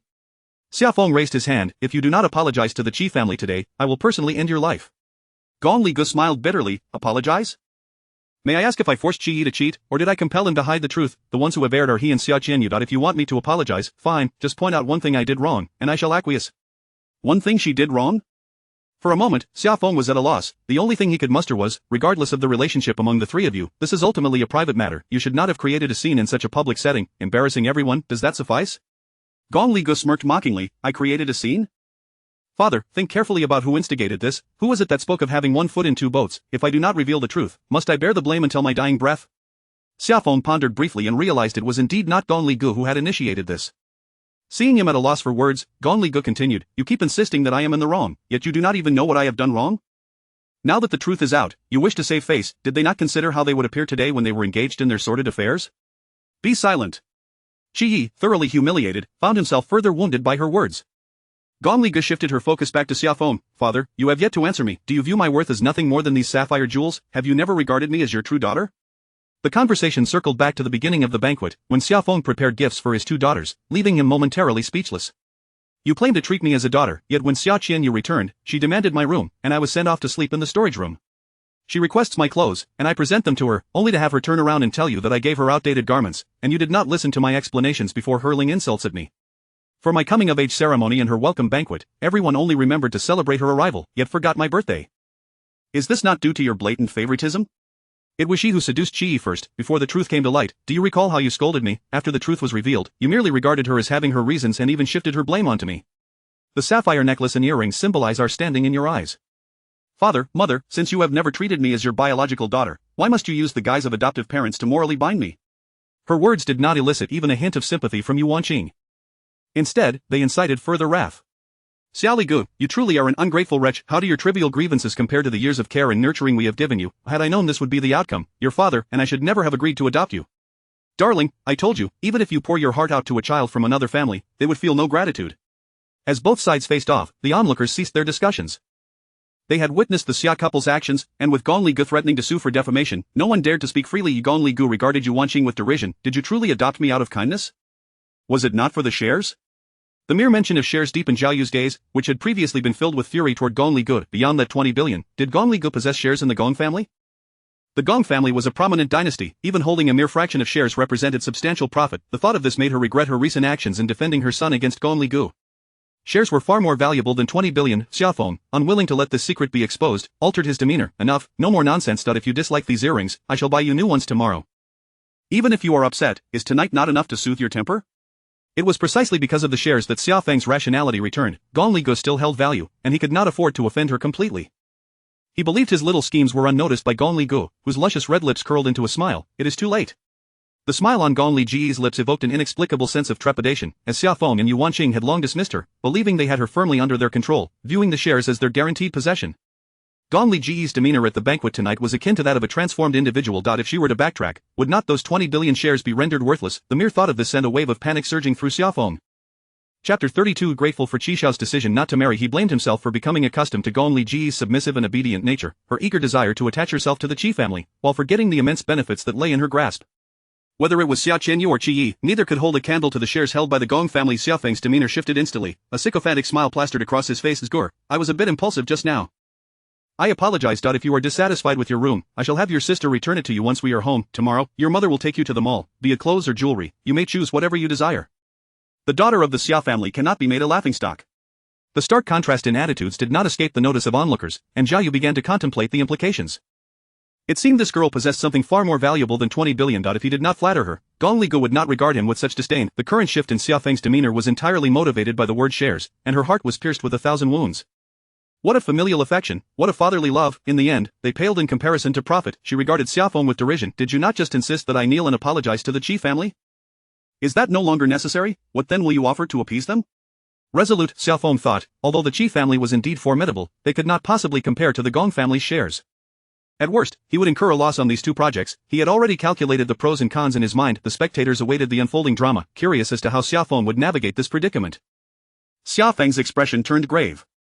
Apologize, it was you who saved Qi Xiao all those years ago, and he, in gratitude, pursued a relationship with you while secretly courting Xiao Yu. He has brought ruin upon my two daughters, tarnishing their reputations. The ones who owe an apology are not the Xia family, but the Qi family. Ah, Xia Feng displayed remarkable audacity. Qi Heng's fingers trembled with rage. Xia Feng, what are you saying? Mr. Qi, is it not the responsibility of elders to guide the youth? Your son is fickle and has harmed my daughter, yet now demands that she kneel and apologize? What sort of reasoning is that? Xia Feng seemed transformed, no longer the sycophant who trailed after Qi Heng daily. Qi Heng's chest heaved with indignation. Well, Xia Feng, even if you were to beg on your knees, do not expect to collaborate with the Qi family again. Mr. Qi, do not speak so definitively. The future is uncertain, perhaps it will be your Qi family seeking to partner with me. With those shares in hand, what need had he to fear the Qi family? In that moment, Xia Feng realized who his true benefactor truly was. As they engaged in their petty squabbles, Gong Li Gu found their antics laughable. Qi Heng attempted to argue further but was pulled back by Zhao Yu. Mr. Xia is correct, our son has erred as well. Today was meant to be a joyous occasion, so why must we make it so uncomfortable? Qi Heng was taken aback. His wife was notorious for her unreasonable behavior. In the past, she would have relentlessly pursued a grievance like this. How had she suddenly become so reasonable? Wife. Zhao Yu discreetly pinched him, exasperated. Did this fool not understand? The disparity in Xia Feng's treatment of Gong Li Gu could only stem from the shares she had just mentioned. It was clear that those shares held significant value, enough for Xia Feng to disregard even the Qi family, and having already lost face, she could not let this immense profit slip away. Zhao Yu approached Gong Li Gu with an elegant gait, a smile gracing her face. What is it? Does Aunt Zhao wish to scold me again? Li Gu, how could you say that? I was a bit rash earlier, but I have come to realize that my son is indeed at fault. Look at him, he has knelt and been punished. Surely he understands his mistakes now. Let us move past this, and you, being magnanimous, should not hold it against him. Not only was Xia Feng bewitched, but Zhao Yu seemed transformed as well. She even removed a bracelet from her wrist. This bracelet was left to me by his grandmother, and I have cherished it dearly. Today, on your birthday, I wish to gift it to you. Consider it a favor from Auntie. Do not let this matter sour your spirits. Should Qi dare to provoke you again, simply inform me, and I shall take care of him. As Zhao Yu spoke, her eyes sparkled with warmth, resembling a benevolent matron, nearly making one forget her earlier boorish behavior. Her transformation was clearly not born of conscience, but rather a keen awareness of Xia Feng's change in fortune. Motivated by self-interest, Gong Li Gu reflected on her previous life when she had thoughtlessly relinquished her shares to Xia Feng, an invaluable trump card left to her by her father, squandered at the outset. It became evident that the most effective means of controlling human hearts was through profit. Zhao Yu's offering of the bracelet was a clear indication of her desire to acknowledge her as a daughter-in-law. Qi Yi was equally perplexed by her contradictory behavior. Mother, that bracelet is. Zhao Yu shot him a glare. It is your fault that our Li Gu is upset. You should apologize and assure her that you will no longer associate with that vixen. Yuan Qing was dissatisfied with Zhao Yu's description of Xia Qianyu, yet the current circumstances were not conducive for her to defend her daughter. Qi Yi, however, was oblivious to the undercurrents, still harboring resentment towards Gong Li Gu. Mother, Xiao Yu is not a vixen. Gong Li Gu was unyielding, while the still unconscious Xia Qianyu appeared woefully pitiful. Zhao Yu nearly succumbed to frustration at her son's ignorance. What nonsense are you spouting? Have you not always been enamored with Li Gu? Prior to this, I did indeed contemplate spending my life with her, but after tonight's events, I have come to understand who truly deserves my affection. Gong Li Gu is cunning and deeply scheming. The thought of sharing my life with such a woman sends chills down my spine. I will not be with her. Xiao Yu is my true choice. The implication that Gong Li Gu was unworthy of him was unmistakable. Zhao Yu was filled with frustration, but Gong Li Gu felt no sorrow. Instead, her heart soared with joy. I am grateful to Qi Xiao for choosing not to marry me. Zhao Yu, incensed, slapped Qi Yi across the face. You wretched fool, unable to discern right from wrong. Qi Yi stared in disbelief at the mother who had always coddled him. How could she strike him now, and for the sake of Gong Li Gu? Mother, what has come over you? Did you not say that Xiao Yu is sensible? Zhao Yu was at a loss for words, her heart racing with anxiety. How could she have birthed such a foolish son, unable to recognize the obvious? I did not know that little vixen was so shameless as to tempt you. Not far away, Xia Qianyu had not truly fainted. She had merely feigned unconsciousness to evade the crowd's scrutiny. To her astonishment, the situation had shifted so dramatically. Chiye's words filled her with elation, while Zhao Yu's voice nearly provoked her into an outburst. Zhao Yu had already slipped the bracelet onto Gong Li Ji's wrist. "Li Gu, do not let this rascal vex you. Here, Auntie will put it on you. Your skin is so fair, it will surely look lovely." Gong Li Ji's slender fingers intercepted her gesture. "Auntie, I cannot accept this bracelet." Chapter 33. "Come over and apologize to Li Gu." Zhao Yu discreetly gestured to Qi, hoping he would come over and make amends. However, to her dismay, Qi not only refrained from apologizing but instead approached Xia Qianyu to make things difficult for Gong Li Gu. Such was the epitome of a useless teammate, and Zhao Yu could only feel exhausted. The audacity exhibited by Gong Li Gu today, aside from that man, was undoubtedly linked to the departing lawyer. It was even possible that the man was aware of Gong Li Ji's true identity, hence his support for her. Zhao Yu lamented to herself why she hadn't realized this sooner. Who was Gong Fei? The inheritance he left behind was surely worth far more than a mere 2 billion. Her gaze towards Gong Li Gu had shifted. In her eyes, Gong Li Gu had transformed into a dazzling prize. Zhao Yu shouted in frustration, "Qi, why don't you come over and apologize to Li Gu?" Qi, feeling increasingly irritable, retorted, "Mom, have you forgotten that she made me kneel? Why should I apologize to her?" No matter how radiant Gong Li Gu appeared now, for Qi, the humiliation she had inflicted upon him overshadowed everything, rendering him less valuable than Xia Qianyu's submissiveness. Zhao Yu felt an overwhelming urge to strike him on the head with a hammer. This useless fool. Xia Qianyu secretly reveled in the situation, feeling elated that Qi had positioned himself by her side. At least she had gained something. Qi's public declaration of such sentiments implied an acknowledgement of her status as Gong Li Gu. Even if you possess shares, what does it matter? Once you relinquish them to my father, in the end, you will be left with nothing. Enjoy your moment of happiness while it lasts. The only one destined to lose between us is you. Xiaofeng continued to curry favor with Gong Li Gu, saying, "Li Gu, look, Aunt Zhao has already apologized to you. Don't be angry, this bracelet is so beautiful and complements your complexion perfectly." Yet, there was no trace of envy on Gong Li Ji's exquisite face. Qi family's daughter-in-law, did she truly covet that? With a playful smile, Gong Li Gu replied, "You like it? Then you should give it to your daughter." "Li Gu, why must you say such things? Are you still blaming your father? Xia Yu is my daughter, and so are you. I will never show favoritism." Gong Li Gu smiled indifferently. "Dad, had you spoken like this before the banquet commenced, I would have been willing to overlook everything. Unfortunately, it is too late." Back then, she could have attributed their behavior to being misled by Xia Qianyu, but now she saw everything clearly.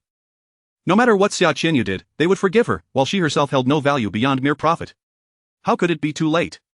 Gong Li Gu pointed towards the individual entering the hall. "Look, Lawyer Zhou has arrived." Xiaofeng licked his lips, anticipation growing within him. "Li Gu, remember the promise you made to your father." Zhou Yi approached, and Yu Wanqing immediately felt the urge to escape, hastily covering her head. "Darling, I feel a bit dizzy. Please attend to Lawyer Zhou." "Madam Xia, please wait." Yu Wanqing adjusted her hair, casting a furtive glance elsewhere, avoiding eye contact with Zhou. "Xia, Madam Xia, there are some issues I would like to verify with you." Xiaofeng eagerly replied, "Go on." "The funds on this card have been manipulated," Zhou Yi stated bluntly. Xiaofeng immediately denied it. "Impossible. None of us have touched the card in all these years. This was left for Li Gu by Mr. Gong. How could we have possibly tampered with it?" Yu Wanqing's face betrayed her guilt as Gong Li Gu toyed with the ring on her finger, a knowing smile playing on her lips. "Why is it impossible to tamper?" "Dad, you only give Mom a monthly allowance of $1 million since Xia Qianyu returned. Mom has been shopping extravagantly every day. I've merely glanced at what they bought. It was either in the millions or tens of millions. Where did the money come from?" Yu Wanqing clutched her clothing tightly, unwilling to face public humiliation, and made one last desperate effort. "That was all my personal savings." "Madam Xia, you are quite wealthy. I recall encountering you at the mall a few days ago, where you purchased a set of jade worth 20 million without batting an eye. Speaking of which, I saw Madam Xia recharge 10 million at the beauty salon's front desk. At that moment, I thought she must be quite affluent. For a family like the Xias, spending hundreds of thousands to millions was considered normal. However, to casually spend billions was evidently absurd." Xiaofeng began to reflect on Yu Wanqing's unusual behavior over the past few weeks. She had even purchased several sets of haute couture suits at prices several times higher than before, not to mention the gifts for Xia Qianyu. Initially, he had assumed her joy stemmed from Xia Qianyu's return, but now he sensed something was amiss. His gaze darkened as he looked at Yu Wanqing. "Have you touched any of it?" Realizing the situation was turning against her, Yu Wanqing hastened to explain, "Darling, I only used a little, that day. I was short of funds for Xia Qianyu's purchase, and I thought I would return it later." Xiaofeng understood she had deliberately appropriated the funds. In such a public setting, he felt utterly humiliated, yet he had to maintain his composure. What could he do? After all, she was his wife. "Lawyer Zhou, it's merely a misunderstanding. Wanqing didn't intend to misappropriate it. She just borrowed a little. Let's see how much is still owed, and I'll have my secretary transfer it immediately." He thought they wouldn't use too much. After all, it had been years since they had seen Xia Qianyu, and he could understand her desire to make amends. Zhou Yi stated with unwavering precision, "Currently, the balance on the card is just over $1.5 billion. At this point, we can only check the balance. The transaction details will only be available when the staff return tomorrow." Originally, the funds were 2 billion, and with interest, the amount misappropriated by Madam is between 4 to 500 million. Upon hearing this figure, Xiaofeng's face transformed. A forced smile froze on his lips, his fingers trembled, and it felt as though someone was walking a tightrope on his nerves. He knew this mother-daughter duo shopped daily, but he had no idea they had squandered billions. What years of atonement, what enduring marital affection. At that moment, his mind was consumed with thoughts of those billions. How could he possibly repay such a sum? Gong Li Ge calmly remarked, regardless of how the Xia family treats me, they raised me for so many years, let us disregard the interest. As long as I can recover the principal of 2 billion, that will suffice. The interest on 2 billion accumulated over a decade would certainly be substantial, and her insistence on recovering the principal was entirely reasonable. To Yu Wanqing, however, this act seemed utterly ungrateful. Zhou interjected, in that case, I must ask Mr. Xia to transfer 465 million immediately. Xiaofeng's hands shook even more violently. Over 400 million, and it had to be transferred right on the spot. Did they think he was a wealthy magnate? Such a significant sum of liquid assets could not simply be produced on demand.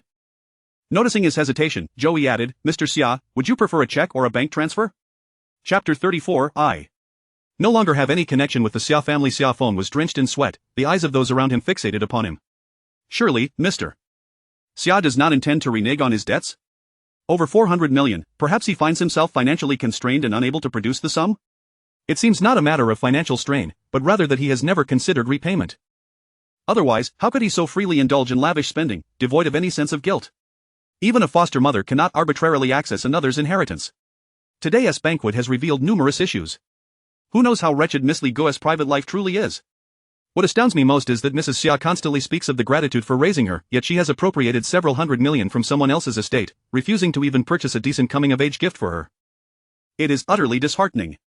Desiring to be adopted, come to the Xia family, where your inheritance will be fully devoured. At this moment, even the dimmest of observers could discern the true nature of the Xia family. Listening to the discussion swirling from all directions, Xiao Qinyu silently thanked her superior skills in feigning faintness, otherwise, the target of everyone's scorn would have been none other than herself. Yu Wanqing's face flushed crimson. She could retort against anything else, but this matter was substantiated by both witnesses and evidence, leaving her no room to deny. A woman in her 40s now found herself publicly humiliated, her spine metaphorically prodded by the crowd, feeling both embarrassed and furious that this wretched girl had placed her in such a predicament. Xiaofeng, too, was merely striving to maintain a facade of composure under the scrutiny of so many gazes. He licked his parched lips. Gore, today was meant to be your birthday celebration. Why must it devolve into such chaos? Ultimately, this is merely a family matter, and your father will transfer the money to you as soon as we return. I assure you it will be exact. The lawyers have gone to great lengths to be here. Let us sit down and enjoy a modest drink. Xiaofeng felt a profound sense of shame. Failing to produce the funds meant the Xia family would again be the subject of ridicule. See? I told you he could not come up with the money. Doesn't this imply he wishes to swallow it whole? Miss Xia is truly pitiable. Had it not escalated to such an extent, the Xia family would undoubtedly have swallowed her money. Xiaofeng's fingers clenched tightly, casting a glance at Gong Li Ge, his eyes reflecting a hint of desperate yearning. He had never witnessed such an expression on her face before. Father, we were once a family. I shall not pursue this money any further. If mother has used it, so be it. Let it be considered recompense for your raising me. Just as Xiaofeng was about to breathe a sigh of relief, he pondered Gong Li Ge's words and found them rather unsettling. Once a family? Yu Wanqing coldly interjected, at least you still possess a modicum of conscience. Xiaofeng suppressed the urge to strike Yu Wanqing and nervously looked at Gong Li Ge, whose pupils were starkly clear yet devoid of warmth, her youthful visage now bearing an unusual gravity, as if everything transpiring today was meticulously orchestrated by her. If this were the case, she was indeed terrifying. A premonition of dread washed over Xiaofeng. Gong Li Ge had orchestrated this entire scenario, and what she would say next was of paramount importance. Gur, how could I accept your recompense? When I promised your father to care for you, you called me father. We shall always be family. I will have my assistant transfer the funds immediately. Xiaofeng was fearful that Gong Li Ge might withhold shares from him. The primary reason Gong Fei had not directly granted him the shares was due to his concern that Xiaofeng and his wife would not treat Li Ge well, hence the stipulation that the shares would only be transferred to Xiaofeng after Gong Li Ge reached adulthood. This effectively placed the decision in Gong Li Ge's hands, ensuring that, whether out of genuine affection or for the sake of the shares, the couple would be compelled to treat her well. Before Xiao Qinyu returned, their relationships had not altered. During this time, they had lavished affection on Xiao Qinyu, neglecting Gong Li Ge's feelings. Li Ge had always been obedient, and they had paid little heed. Now that the shift was perceptible, it was too late. Yu Wanqing remained oblivious to the underlying issues, tugging at Xiaofeng's arm. What are you giving? Did you not hear her say she no longer wants it? We raised her for so many years. What is wrong with offering some form of recompense? Yu Wanqing's mind was consumed with disdain for Gong Li Ge, lacking any strategic thought. Xiaofeng was already on the brink of collapse. You will be quiet. Faced with Xiaofeng's admonition, Yu Wanqing, aware of her own wrongdoing, dared not speak further. Gong Li Ge's voice lazily broke through. Father, mother, you need not make up the money. I have but one condition. Yu Wanqing eagerly interjected. What condition? She had already begun to speculate on the various demands Gong Li Gu might propose, such as requesting Xia Qianyu to return her room or perhaps punishing Xia Qianyu. The girl in the crimson dress radiated brilliance, her posture erect, and her lovely lips curved into an elegant arc as she articulated each word with clarity. From this day forth, I shall have no further ties with the Xia family. At her declaration, Xia Feng nearly collapsed to the ground. Indeed, as he had feared, Gong Li Gu had no intention of granting him shares. How could this be? He had nurtured her for so many years, all for the sake of the Gong family's shares. Yu Wanqing was momentarily stunned. She had never anticipated that the seemingly unremarkable Gong Li Gu would utter such words at the banquet. Perhaps her preparations had been aimed at this very moment, severing all ties with the Xia family. Nothing else mattered. If Gong Li Gu succeeded, the shares would evaporate, and Xia Feng would undoubtedly hold her accountable. Why Yu Wanqing suddenly grasped the gravity of the situation and hurried forward, seizing Gong Li Gu's hand, her face awash with urgency. Guer, I understand that you resent me. Yes, it is all my fault for neglecting your feelings these past days. I apologize, and you must not utter such hurtful words. Your sister has suffered greatly outside. Your father and I have overlooked your feelings, and I am to blame. Henceforth, I shall treat you well, and we will ensure that the missing funds are returned to you in full. Do not be upset. The contrast between Yu Wanqing's previous ferocity and her current tenderness was stark, and Gong Li Gu found it utterly repugnant. There was not a shred of genuine affection in her eyes, it was merely a reluctance to part with the inheritance. Gong Li Gu found it laughable, how foolish she must have been in her past life to have yearned for their familial affection. They might as well have interests tattooed on their foreheads. Gong Li Gu remained silent, yet the corners of her eyes glistened with an almost imperceptible hue of red, her raven-black lashes lowered, her expression a complex tapestry of emotions, which only served to heighten Yu Wanqing's anxiety. Guer, if you are displeased, you may scold me. Do not keep it bottled up inside. Gong Li Gu forcibly suppressed the sorrow swelling within her and suddenly spoke. Mother, do you know what my favorite color is? Without a moment's hesitation, Yu Wanqing replied, pink. Gong Li Gu predominantly wore her school uniform. Her personal attire was sparse, mostly in lighter shades. She rarely donned such vibrant red. Moreover, like many girls, she had a penchant for pastel hues, and Gong Li Gu was no exception. She continued, Father, do you know what my favorite dish is? Her favorite dish? Xia Feng's mind raced. Gong Li Gu had resided in his home for over a decade and had never been picky. Whatever he served, she consumed each time. She would smile brightly and say, thank you, Father, yet she had never revealed what her favorites were. Suddenly, he recalled the crab meat he had once peeled for her, the delight in her eyes, a memory he cherished vividly. Though he was uncertain why she posed such questions, he sensed that the answer to this seemingly simple query held significant weight for her. If he answered poorly. Chapter 35. I personally ruined you. After much contemplation, he finally responded to the query, and at that moment, the joy in her eyes was unmistakable. Your favorite is crab. Once they had answered, both felt a twinge of anxiety, as though they were students sitting for an examination while Gong Li Gu stood as the lofty examiner, their palms clammy with sweat. It was not only them, even the onlookers were speculating whether the pair had answered correctly. A gentle breeze swept through, causing the young woman's hair to sway lightly, her long lashes fluttering, a subtle smile gracing her lips, masking any trace of emotion. Yu Wanqing timidly inquired, is that correct? Her voice carried a hint of uncertainty. All wrong, Gong Li Gu replied with a soft laugh. My favorite color is red, and crab meat happens to be what I despise the most. Is Mrs. Xia foolish? How could she answer incorrectly when the right answer is practically draped on her? Clearly, these parents are utterly negligent. Impossible. In the past, your outfits were all plain, either pink or white. I distinctly recall how happy you were when I peeled crab meat for you. Both were questioning the accuracy of their answers, while Gong Li Ji's smile widened, yet that smile evoked a profound sense of sorrow. Mother, when I was 8, I wore a red dress to pay New Year's respects to our business partners.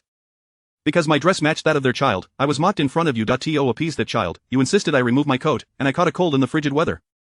Since then, I rarely wear red, and even if I buy it, it remains hung in the wardrobe. Gong Li Gu shifted her tone.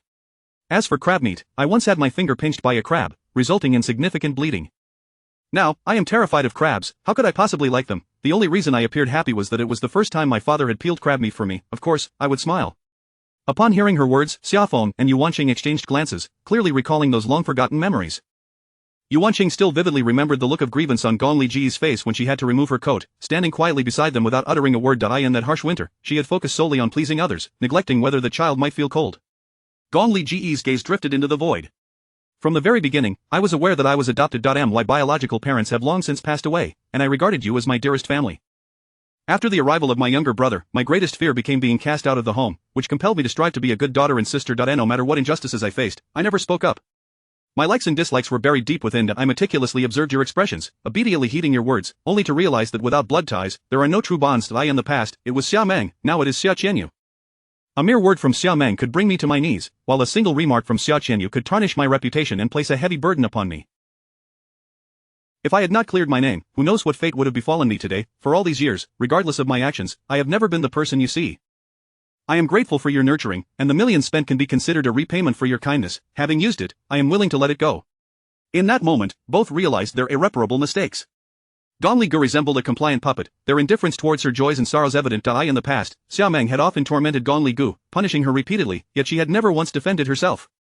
Enduring became second nature. Faced with Xiao Qianyu's accusations, they had never taken Gong Li Ji's feelings to heart. Whatever Xiao Qianyu said, they accepted without question, assuming she would continue to endure as she always had.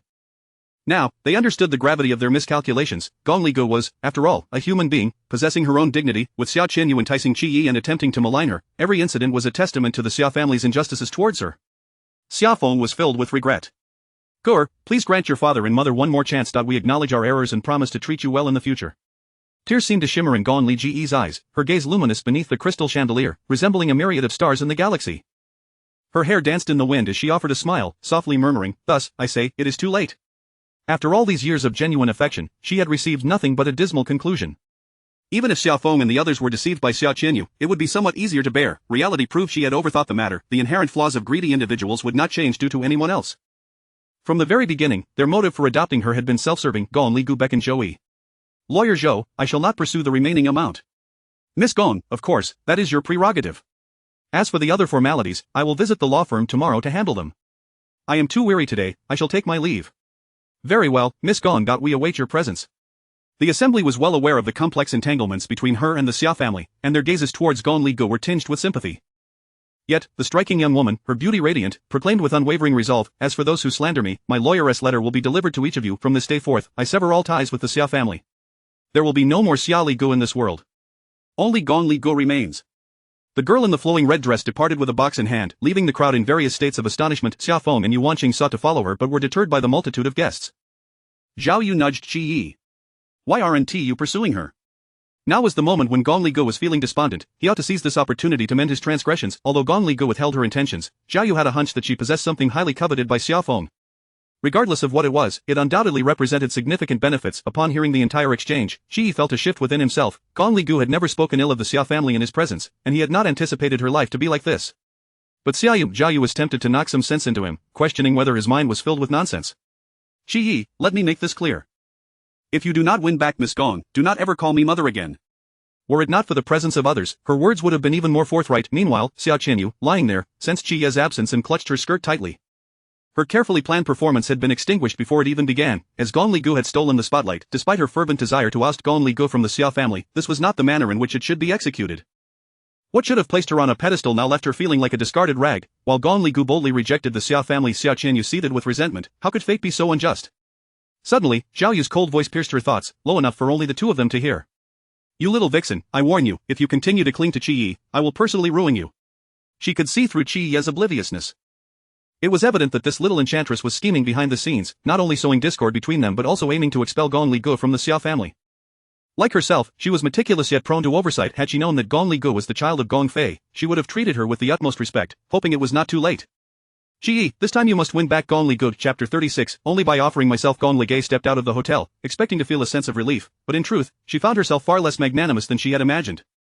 To Xiao Feng and Yuan Qing, she may have merely represented a means to an end, yet she had genuinely called them father and mother for over a decade, and the wounds in her heart were not easily healed. In her previous life, she never escaped the clutches of the Xia family until her dying breath. Now, as she truly departed, a sense of bewilderment enveloped her. Where was she to go? Suddenly, the door of a sleek black luxury car swung open, revealing a man clad in black seated within. Rong Yan was strikingly suited to the color black, his physique almost merging with the shadows, his face excessively pale, obscured by a veil of black gauze. Yet she knew he was undoubtedly gazing at her, even if his eyes held no light. He extended his hand towards her, his thin lips parting slightly. "Come." In that moment, her heart seemed to find a home. Behind her, Qi Yi's anxious voice echoed, "Gur." The elegant gown concealed the man's visage from Qi Yi's view. He could only see the slender, pale hand reaching out towards Gong Li Gu. Despite Qi Yi's unwavering confidence that she would not abandon him, that she was merely sulking, he faltered upon witnessing the man who had spared no expense to celebrate her birthday. Women were often susceptible to sweet words. Perhaps she had already fallen prey to his charm. With this thought, Qi Yi hastened forward. "Gur, come back with me. From now on, the Qi family will be your home." Gong Li Gu scoffed, a smirk gracing her lips, unwilling to utter a single word, her small hand decisively slipping into the man's larger grasp. Rong Yan's hand was a stark contrast to his appearance, rough and calloused, yet surprisingly warm. Though his legs were impaired, the strength in his arms was considerable. With a firm tug, Gong Li Gu found herself nestled within his embrace, the car door closing, effectively shielding her from Qi Yi's gaze. Qi Yi could not discern the man's face, only vaguely perceiving Gong Li Gu retreating into his arms. "Gur!" He pounded on the car door, unable to see inside. "I apologize, please do not leave me." In Gong Ligei's eyes, Qi resembled a man suffering from a split personality, his mood oscillating wildly, one moment clamoring for Xia Qianyu, the next pursuing her departure. Such fickleness, such uncertainty, left Gong Ligei feeling embarrassed. Had she not professed her unwavering commitment to Qi Yi, Rong Yan must have thought her a fool. The vehicle remained stationary, and Rong Yan's hold around her waist did not waver. Although he had spent years in a wheelchair, his physique was far from frail, rather, it was robust and solid. Despite her promise to marry him, they had never shared such intimacy before. She felt fortunate that Rong Yan could not see her blush. Thump, thump, thump. Was the sound of a man's heartbeat always this rapid, she wondered, her mind in a haze, uncertain whether to flee or remain in his embrace. He leaned closer to her ear, his voice a low murmur. He is outside, whether to stay or leave, I offer you the choice. Rong Yan was not a magnanimous man, and he had repeatedly granted her opportunities. It was simply because of his affliction that he wished for Gong Ligei not to marry him out of mere defiance. He was not fond of explanations, yet Gong Ligei understood his thoughts. This seemingly cold-hearted man was, in truth, quite gentle. Even if his kindness stemmed from a parental arrangement, she could never repay this sentiment in her lifetime. Unbeknownst to her, the ostensibly indifferent Rong Yan felt his heart race, for she was the first woman to be this close to him. The scent of her hair enveloped him like a treasure, and he felt both anxious and elated. Rong Yan struggled to maintain a calm demeanor, fearful of startling the young woman. Gong Ligei remained silent, and Rong Yan's exhilaration was doused like cold water. Was she hesitating? Everyone knew Gong Ligei's affection for Qi Yi. If he turned back, she would surely choose him, wouldn't she? In this lifetime, I will only marry Brother Yi. I am sorry, Mr. Rong. Though he could not see her face, he sensed the conviction in her voice. She must have loved that man dearly to speak in such a tone. Very well, she had long forgotten herself. Those past matters were but childish games, easily dismissed. As Gong Ligei continued to drift in thought, Rong Yan's expression abruptly hardened, and he released his hold on her waist. Even before she could respond, she felt the chill emanating from him as he withdrew his hand. Since you wish to leave, I shall not keep you. I will let you go. Rong Yan's words were icy as he instructed the driver to open the door, but suddenly, a small hand grasped his. Gong Ligei did not depart. Instead, she leaned against him. The sweet scent of her presence wafted into his senses, and her soft, melodious voice whispered in his ear, Mr. Rong, do you not want me anymore? The tone was imbued with a sense of abandonment, reminiscent of a forsaken puppy. Gong Ligei genuinely felt wronged. She could not fathom what she had done wrong for Rong Yan to suddenly change his demeanor. Unbeknownst to her, her voice had a coaxing quality that rendered the man momentarily rigid, caught off guard by her response. As the girl drew closer, only one thought filled Rong Yan's mind. Would she not leave? Was she not enamored with that surnamed Qi? Gong Ligei's hands clung to his neck. I do not care, whether Mr. Rong wishes for me or not, I have decided to be yours for life. Rong Yan's long fingers trembled. Had he misheard her? Gong Ligei closed her eyes, her mind awash with thoughts of leaping into the sea, chasing the man who descended from the heavens. Him, Rong Yan, whether his intentions were to care for her or were merely the result of their engagement, he had always been the best man to her in both this life and the last. Gong Ligei nestled her head against his shoulder. Unless you cast me aside, I shall not go anywhere for the rest of my life. In that instant, Rong Yan felt the ice encasing his heart shatter. A seed he had buried long ago silently blossomed into a delicate flower, unbound by frost, standing proudly in the spring breeze. Unbeknownst to Gong Ligei, the corners of his lips curled into a subtle smile. Qi Yi, witnessing the car's delay, convinced himself that he still had a chance. Perhaps Gong Ligei had resolved to leave with him, but he envisioned an old, ugly man imprisoning her, preventing her from emerging. Gur, do not worry. I shall come to rescue you. Open the door. If you do not, I shall break it down. As his words fell, Rong Yan coolly commanded, drive. Qi Yi, exerting all his strength against the door, stumbled as the car unexpectedly roared to life, inhaling a mouthful of exhaust fumes. Gur, I will definitely rescue you. Inside the car, Gong Ligei remained blissfully unaware, leaning her head against Rong Yan. Her fine, soft hair occasionally brushed against his jaw, tickling him slightly. Rong Yan swallowed hard. Girl, it will be too late to regret if you wish to. He took her words to heart. She had vowed to cling to him for life. Gong Ligei's lips curved into a rosy smile. Mr. Rong has already given me his ribs, I suppose I must offer myself in return. Chapter 37. The Xia family is nothing but enemies to me. What began as a jest, when uttered from her lips, took on an air of flirtation, leaving Gong Ligei's cheeks flushed. The man remained silent for a moment, prompting her to ruefully stick out her tongue. He must think her a woman of loose morals. Just as she was engulfed in regret, a gentle voice floated in her ear. Perhaps that is not entirely out of the question. Gong Ligei's eyes widened in disbelief. Had she truly heard that? Such words had escaped the lips of a man who was cold to the point of being perverse, a figure of stoic restraint and unyielding demeanor. In her previous life, she had not forgotten a single word of the rumors surrounding him. His legs, his eyes, that would always heal, with his striking looks, many women flocked to him, yet those who dared approach him invariably found themselves maimed or blinded. He deemed them filthy. The mere thought sent a pang of discomfort through Gong Ligei's limbs, and she quickly clarified, Mr. Rong, I was merely joking. The man replied with unwavering seriousness, but I took it to heart. Perched atop the Gothic castle, Gong Ligei felt the wind caress her. The castle stood majestically on a hillside, allowing her a clear view of the myriad lights twinkling in the distance.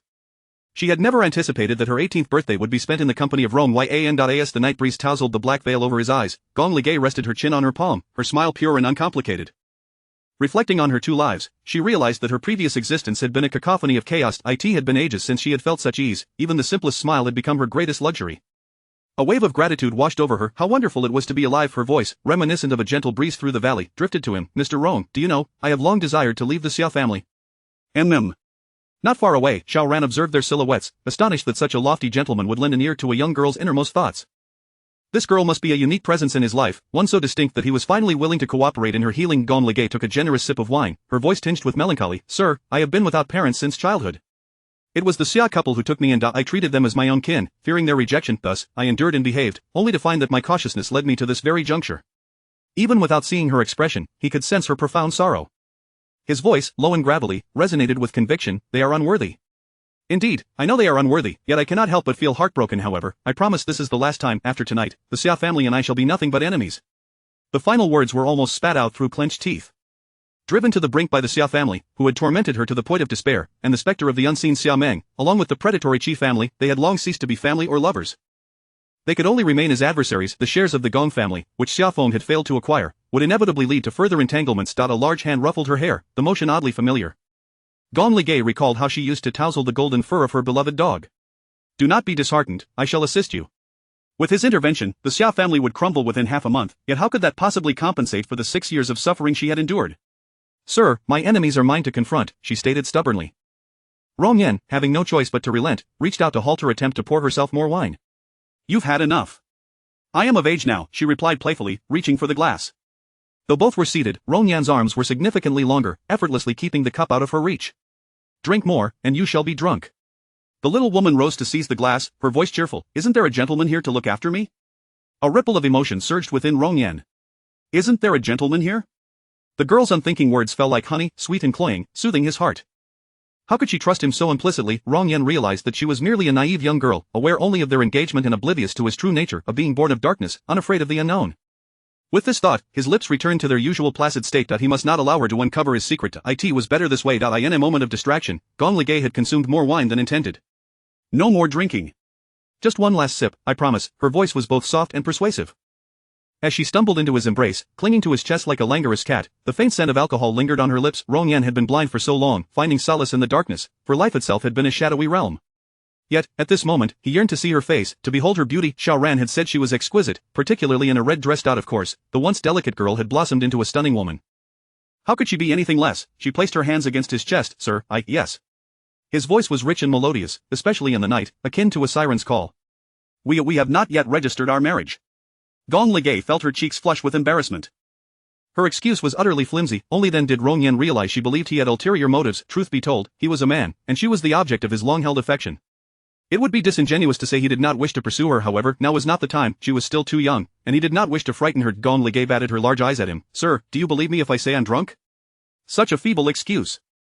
The typically indifferent man's lips curved into a smile. If you say so, then I shall believe you. Gong Ligay mused that if his eyes could see, they would surely shine brighter than the stars above. Chapter 38. Severing ties with the little pixie. Qi Yi returned, disheartened and engulfed by the acrid fumes of exhaust. Zhao Yu, upon discovering that Gong Ligu was absent, was instantly consumed by a mixture of anger and shame, her displeasure evident as she inquired, "Where is she?" "She was taken away by that man," Qi Yi replied, casting a glance at Zhao Yu's contorted expression, hastily adding, "Mother, rest assured, Gong Ligu won't escape. She loves me too much." At this juncture, Zhao Yu harbored an unsettling premonition and no longer felt as confident that Gong Ligu still held affections for her son. "If she loves you so dearly, what of your feelings for her?" Without a moment's hesitation, Qi Yi responded, "Of course, I love her as well. Otherwise, why would I have prepared to propose to her tonight?"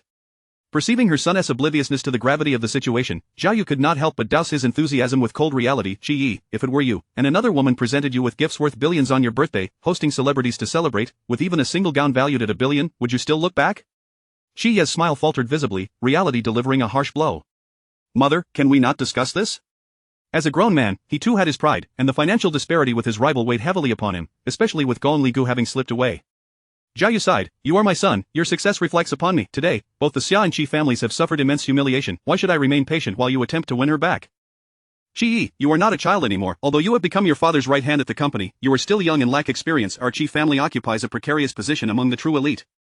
We do not possess sufficient connections or material resources to ascend further. My previous discontent with your association with Gong Ligu stemmed from my ignorance of her lineage. Do you comprehend who Gong Fei is?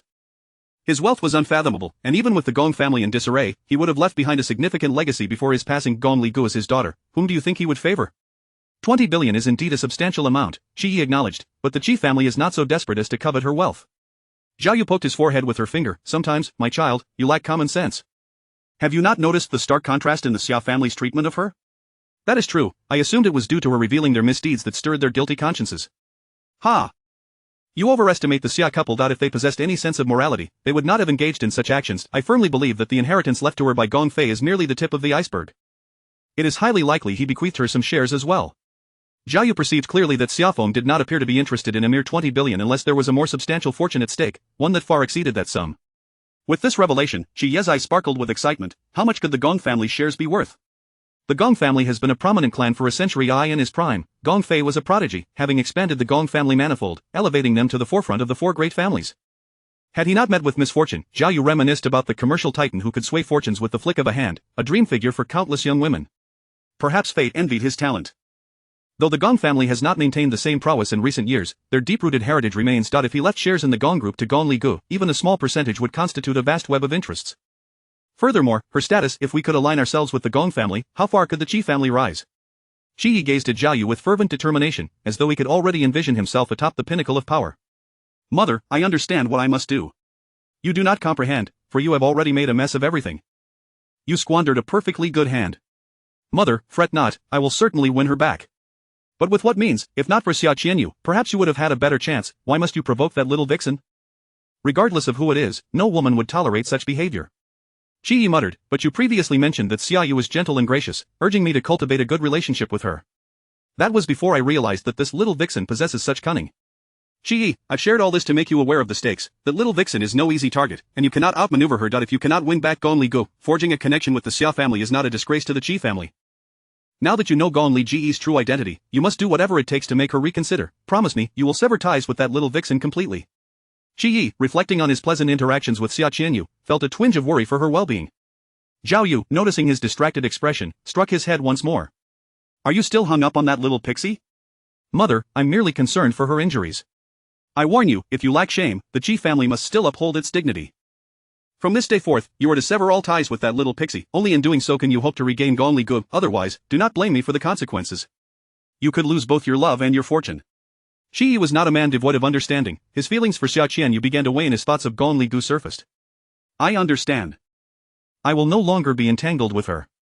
That is well. Once you secure Gong Li Ji's affection and marry her, the wealth left to her by Gong Fei will naturally become yours. Once she possesses no further value, you may pursue any woman you desire, and I will not object. However, before that happens, should I discover any lingering ties with that little pixie, do not blame me for being merciless. Zhao Yu's unwavering resolve was something Qi Yi was well acquainted with. No matter how indulgent she might be at times, she was clear-headed when it came to matters of significance. Ultimately, she acted in his best interest. It was merely a matter of a single Xia Qianyu, and severing ties would suffice.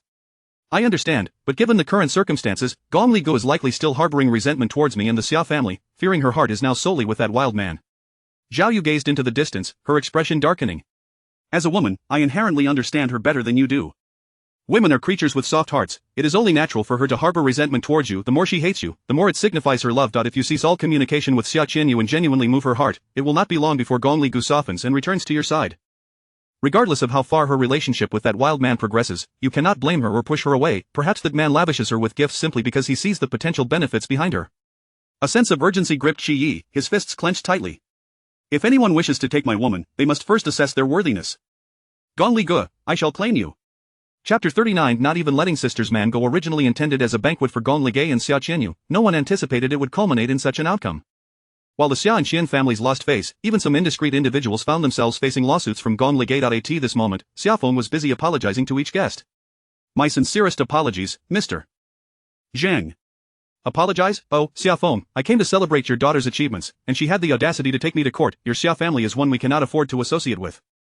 Once our collaboration concludes, there will be no further dealings. Mr. Zhang, let us discuss this amicably. I apologize on her behalf. My daughter is still young and does not understand. Mr. Zhang did not even glance back, while those around him teased, Xiaozong, do not flatter yourself. She is, after all, the daughter of Gong Fei. If I had known she was the daughter of my idol, you wouldn't have had to send her to my home. I would have ensured she was raised properly. To think they would misuse the inheritance left for a child, the Xia family truly opens my eyes. Today has not been in vain. I must return and remind my family that children must be raised with care, lest we end up with a scheming daughter. Among those who spoke were individuals Gong Ligay had sued, and they shifted their pent-up frustrations onto Xiaofeng and his wife, no longer bothering to maintain a facade of civility, their words laced with barbs. Aware of their culpability, the couple could do little but force smiles as they bid farewell to each departing guest. The once grand hall gradually fell into a state of desolation, while Xia Qianyu remained in a feigned stupor. Xiaofeng, suppressing his rising ire, asked in a low voice, "Dr. Hua, how is my daughter? Should we call an ambulance?" Hua Jun, tidying his instruments, replied in a calm tone, "According to my preliminary diagnosis, Miss Xia is not in serious condition." Yu Wanqing stepped forward anxiously, "Not in serious condition? Then why hasn't she awakened?" Hua Jun adjusted his attire and, gentlemanly, lifted his medical box before saying nonchalantly, "She will wake when she wishes to. Goodbye." Dr. Hua, Yu Wanqing could not shake the feeling that there was more to his words. Xiaofeng was no fool. Hua Jun had nearly uttered the words pretending to sleep regarding their daughter, yet Yu Wanqing remained oblivious. "Dear, Qianyu still hasn't woken up. Should we take her to the hospital?" Xiaofeng, filled with frustration, retorted, "To the hospital?" Xia Qianyu overheard this and wondered if her cover had been blown. Just as the thought crossed her mind, a cold sensation enveloped her as wine was splashed across her face, prompting her to reflexively open her eyes. Xiaofeng stood before her, empty wineglass in hand, looking down at her with undisguised disdain. "Well, look who is finally awake."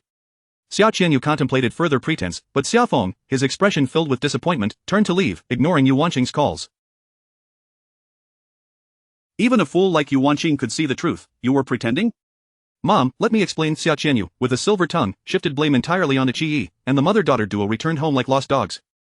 Xiaofeng sat on the sofa, his face ashen that he had sent the servants home, leaving the villa desolate, with only himself remaining. The moment Xia Qianyu stepped through the door, she felt a chill enveloping her. Xiaofeng no longer resembled the kind father who had come to retrieve her, his eyes dark with impending storm. As Xia Qianyu began to speak, "Dad, I have my reasons, kneel." Xiaofeng barked coldly.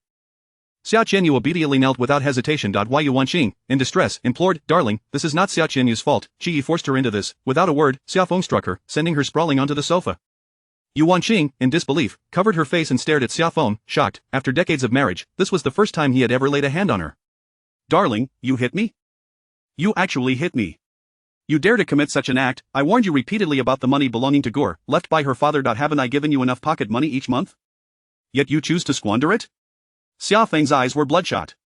"Now look where we are. Everyone believes my Xia family is so impoverished that we resort to using her inheritance. Qianyu just returned, and I wanted to make up for lost time even if it is Gur's money. We have raised her for these years. What harm is there in using some of it? Must it escalate to this extent?"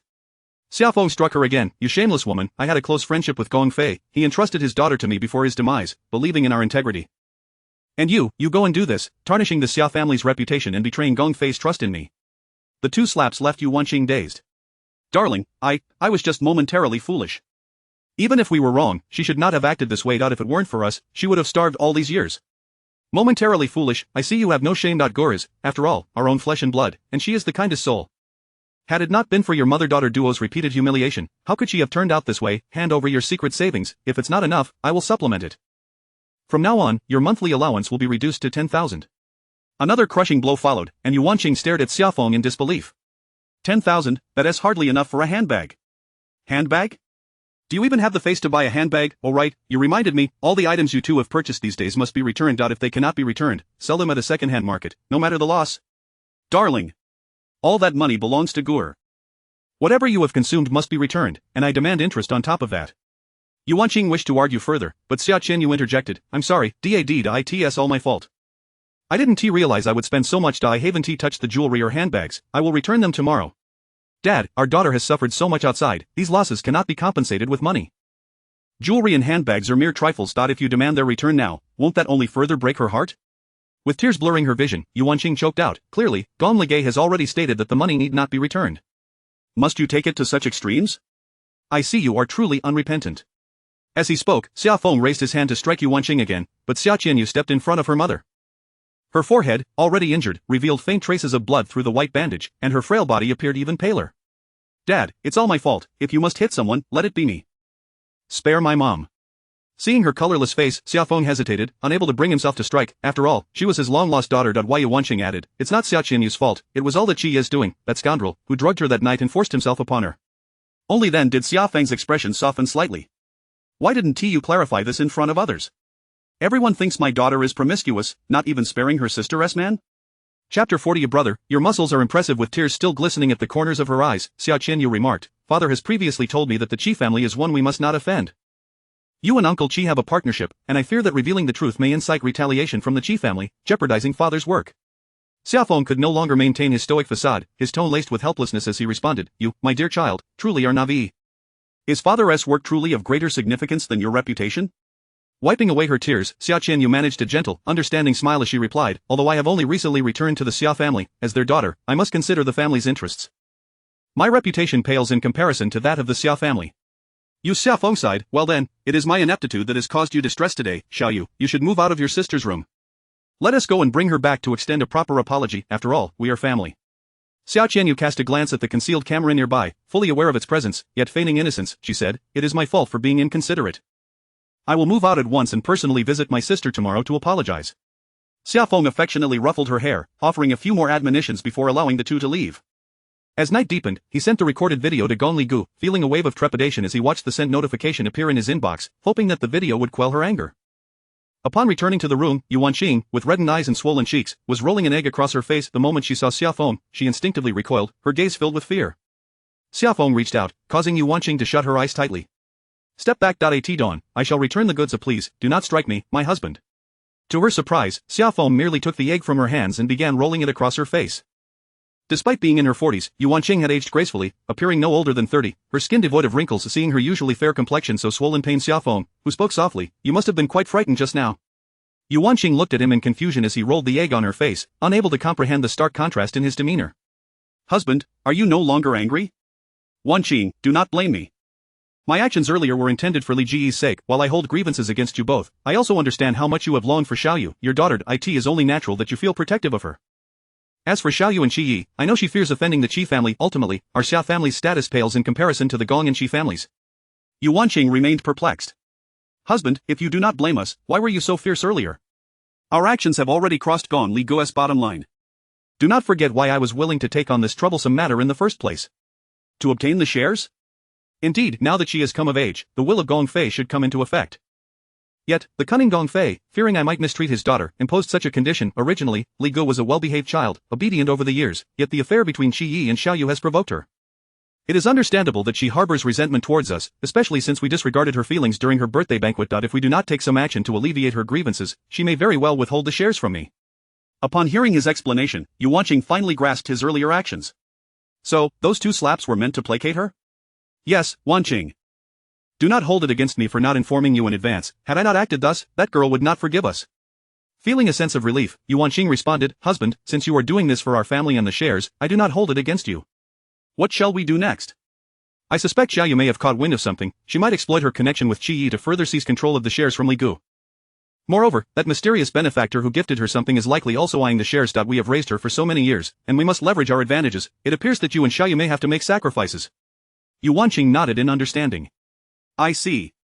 Xiaoyu is also a person of great integrity, she will surely know how to handle this. Xiaofeng set the egg down, his fingers brushing against Yuan Qing's face. Once Li Gu grants me the shares, I shall buy you and Xiaoyu new bags and jewelry. Yuan Qing leaned against Xiaofeng, sighing, Husband, you are truly wonderful. You are my wife, and Xiaoyu is my biological daughter. How could I possibly mistreat you both? Xia Qianyu, concealed outside the door, listened intently, discovering that her suspicions were indeed correct. Xiaofeng's actions were motivated by the pursuit of shares rather than genuine concern for Gong Li Gu. She would, of course, play the role of the dutiful daughter. Once the shares were secured, Gong Li Gu would hold no more value for the Xia family. Having missed the opportunity to act during the banquet, she was determined to ensure that Gong Li Gu would ultimately pay for it. Gong Li Gu, soar high, for I shall make certain your fall is equally as steep. As the morning sunlight spilled a layer of golden hue across the world, enveloping everything in a warm embrace, even the once desolate castle seemed to radiate a touch of warmth. A young girl dressed in a simple white dress, holding a small piece of cake, gracefully traversed the shadowy corridors of the ancient castle, akin to a white butterfly fluttering towards the exterior of Rongyan's chamber. The Sir has yet to rise. Xiao Ran stood rigidly, his demeanor towards Gong Li Gu fraught with suspicion as he cast a glance at the cake in her hands. Wait here. Even though Gong Li Gu had taken Rongyan's heart, Xiao Ran remained unyielding. Everyone was aware of her affections for Qi Yi, regardless of Qi Yi's transgressions. She had swiftly accepted Rongyan as a mere backup, yet Rongyan treated her with utmost sincerity, causing Xiao Ran to remain on high alert, wary of her ulterior motives. Gong Li Gu, aware of his animosity, felt no anger but instead smiled. How about a wager? I bet that within 60 seconds, you will certainly let me in. How does that sound? Foolish delusion. Xiao Ran scoffed, quickly adding, if you lose, you must leave this place. Agreed, but if you lose, you shall remember to bow 90 degrees. Is this condition too burdensome for you? Xiao Ran's bronze skin flushed crimson as he shot her a fierce glare, shameless. Shall we gamble? Having lived a second life, Gong Li Gu was fully liberated, fully aware that her actual age was in her 20s, making her a year or two older than Xiao Ran, whom she regarded like a younger brother. I doubt you can win. He was resolute. Rong Yan's room was so secure that even cleaning staff could not enter, let alone her. This audacious woman was destined to lose. Shall I begin? Xiao Ran did not miss the glimmer of mischief in her eyes, pondering what trick she might employ. Yet, before she could elaborate, Gong Li Ji's voice transformed. Ran, your muscles are truly magnificent. The girl's voice was as sweet as a mountain of chocolate and cotton candy. Gong Li Gu had calculated her strategy well. For a staunchly straightforward man like Xiao Ran, even if he did not harbor feelings for her, he would be apprehensive about any potential relationship, and soon enough, he would let her in. However, before she could even make her move, the door swung open, and a familiar cold voice rang out, "How magnificent!" Chapter 41. Though I am disabled, I shall not disappoint you. At the ebony door, a man clad in black attire sat in a wheelchair, exuding an aura of frigid detachment, even shrouded as he was in dark veils. It seemed that things had gone awry. Gong Li Gu swore she had no inkling that Rong Yan would arrive so swiftly. The soundproofing of the door was evident, yet the moment she called out to him in a sultry tone, he opened it. Xiao Ran shot a fierce glare at Gong Li Gu, realizing she had landed him in dire straits. The atmosphere felt as if icy arrows were descending upon them from all directions, and Xiao Ran fervently shook his head. Sir, do not misunderstand. It is Miss Li Gu who has come to deliver a cake for you. For the first time, Gong Li Gu observed the usually composed and stern Xiao Ran appearing like a flustered child. The man, devoid of expression, seemed to leave Xiao Ran uncertain, prompting him to push Gong Li Gu toward Rong Yan. You shall assist the sir with his ablutions. With that, he fled as though he had committed a grave error. As they stood and sat, a cool breeze swept through the room, and Gong Li Gu finally comprehended Xiao Ran's embarrassment. The man's presence was overwhelmingly potent. Even in silence, his commanding aura engulfed her, making it difficult for Gong Li Gu to breathe. In her past life, she had not been well acquainted with him. He emanated a sense of coldness and decisiveness, only softening slightly in her presence. At that time, her heart had been solely devoted to Qi Yi, leaving no room to ponder his character. Rong Yan seemed enshrouded in a delicate layer of black mist, obscuring her understanding of his current thoughts. Slowly, she crouched down and gently tugged at his robe. Are you angry, sir? He swallowed hard, his lips parting slightly. Not at all. With that, he turned his wheelchair to leave. Gong Li Gu scratched her head, pondering whether he truly was not upset. At a distance of 3 steps, his voice echoed, "Come in." Ah, yes. The room was shrouded by thick blackout curtains, with sunlight filtering through the cracks, infusing the dim chamber with a hint of warmth. The black and white decor accentuated the oppressive ambience. On the oversized bed, a black silk quilt was slightly raised, indicating that he had only recently awakened, still clad in his black night robe. Although he could not see, his sense of direction remained impeccable, and he made his way directly to the bathroom. Gong Li Gu recalled Xiao Ran's words before his departure and, setting down the cake, followed him inside. The bathroom was custom designed, with a sink perfectly accessible for his wheelchair. It was evident that he typically managed his own grooming, and Gong Li Gu hesitated, contemplating whether to offer assistance. A man with such a strong sense of pride as Rong Yan would likely prefer to handle things himself. Just as she was lost in thought, his voice broke through, "I cannot see." "Ah. From now on, you shall attend to these trivial matters." Gong Li Gu feigned ignorance of the customized sink's height. Very well. She assessed how best to proceed. Rong Yan assumed her reluctance and paused before speaking. "If you are unwilling," a soft warmth brushed against his lips, her fingers, imbued with a faint floral scent, gently caressing him. "No, I am willing." She inquired softly as her fingers lingered on the black veil covering his face. "Sir, may I?" Receiving his consent, Gong Li Gu slowly removed the veil from Rong Yan's face. His previously closed eyes began to flutter open, and she felt her heart race in tandem with his awakening. Beneath long, thick lashes, his dark pupils gleamed with a hint of violet, resembling 2 exquisite pieces of glass, albeit dulled by a layer of dust, losing their former brilliance. Without the veil's concealment, his ruggedly handsome features, steeped in exotic charm, appeared strikingly chiseled. Previously, she had only felt fear towards him, but today she beheld him with newfound appreciation. The warm towel glided over his strong brow, high nose, and thin lips. Each feature resembled a flawless work of art, crafted with exquisite precision. "Sir, how do I compare to Xiao Ran?" Gong Li Gu blinked in surprise, taking a few moments to grasp his implication. Surely he could not be concerned about her earlier remark. "Sir, I was merely jesting. I have never truly seen his physique." Yet Rong Yan persisted, "What of my body?" She swallowed hard and sincerely replied, "Your physique is remarkable." Considering his feelings, she quickly added, "You surpass Xiao Ran by 180 streets. Detecting the flattery in her words, a faint smile finally graced Rong Yan's icy lips. "Though I am disabled, I shall not disappoint you." Gong Li Gu tilted her head, pondering what he meant by not disappoint. Could it be? Surely not, the ascetic sir could not be implying that. She must be overthinking it. However, Rong Yan added, "When you mature, we may explore this further." Boom, Gong Li Gu's mind erupted like fireworks. His meaning was unmistakable. He clearly alluded to what she had been contemplating. Not hearing her response and unable to discern her expression, Rong Yan felt an unsettling tension in the air. "Do you still think of him?" Gong Li Gu's cheeks flushed as she explained, "Sir, you jest. I have no thoughts of that scoundrel. The moment I accepted your rib, I became your woman. I am not yet of the age to marry, but otherwise, I would wed you in an instant." Upon uttering those words, she worried that she might have appeared overly eager to marry him. Would he think her lacking in modesty? Rong Yan grasped her small hand. I shall be better than him. There is no need to compare yourself to that scoundrel. A single strand of your hair is worth 1,000 of his. Then, shall we give it a try? After all that was said, it seemed his concern lay solely with that matter. It dawned on her that despite his disability and aloof demeanor, he harbored insecurities about being undesirable. The fearsome man was, unbeknownst to many, quite endearing in private. She felt no trepidation now. Her cheeks flushed as she whispered, Chapter 42. Extracting both principal and interest from the Xia family in the car heading to the law firm, Gong Li Gu gazed out. She had merely delivered a cake, yet what inappropriate remarks had she exchanged with Rong Yan? The seriousness etched on the man's face when he spoke those words made her lips involuntarily curl into a smile. Rong Yan, I will surely fall in love with you. Retrieving her thoughts, Gong Li Gu fiddled with her phone, idly watching the video that Xia Feng had sent her. If her past self had witnessed the scene, she would have rejoiced. Xia Feng had finally noticed her. Alas, she was no longer that naive girl. The angle of the shot clearly indicated it was a covert capture, and the force with which he had slapped was indeed palpable. Xia Feng was willing to expend such effort merely to vent his anger. However, a video of an apology coupled with violence was as transparent as presenting a PowerPoint on remorse. Only a fool would genuinely believe it. She was well aware of what Xia Feng truly desired. The 20% of shares that were still out of his grasp. Miss Gong, we have arrived, the driver announced, halting the vehicle at the entrance where Zhou Yi and others were already waiting. Zhou Yi opened the car door for her. As the understated matte black door swung open, a pair of red high heels stepped out, revealing her slender, fair legs. Zhou Yi promptly averted his gaze. Gong Li Gu removed her sunglasses, her crimson lips forming a gentle smile. Lawyer Zhou, I apologize for keeping you waiting. Not at all, Miss Gong, please, come inside. I have prepared all the necessary documents, Zhou Yi replied. As she entered the law firm, every individual present was captivated by her presence. She was indeed a woman of remarkable aura. Upon entering the office, the assistant promptly brought forth a cup of coffee. Miss Gong, please enjoy. Zhou Yi respectfully took a seat opposite her. Miss Li Gu, I wasn't able to discuss matters in detail last night due to the circumstances. According to your father's will, in addition to the 2 billion in cash and 20% of the Gong Corporation S shares, there are also 51% of shares in Xinghai Group and several real estate properties located globally. This revelation took Gong Li Gu by surprise. While she had always been aware of the shares in the Gong Corporation, she had been oblivious to the substantial holdings in Xinghai Group. As a multinational conglomerate of global prominence, possessing 51% of its shares would render her an absolute controlling shareholder.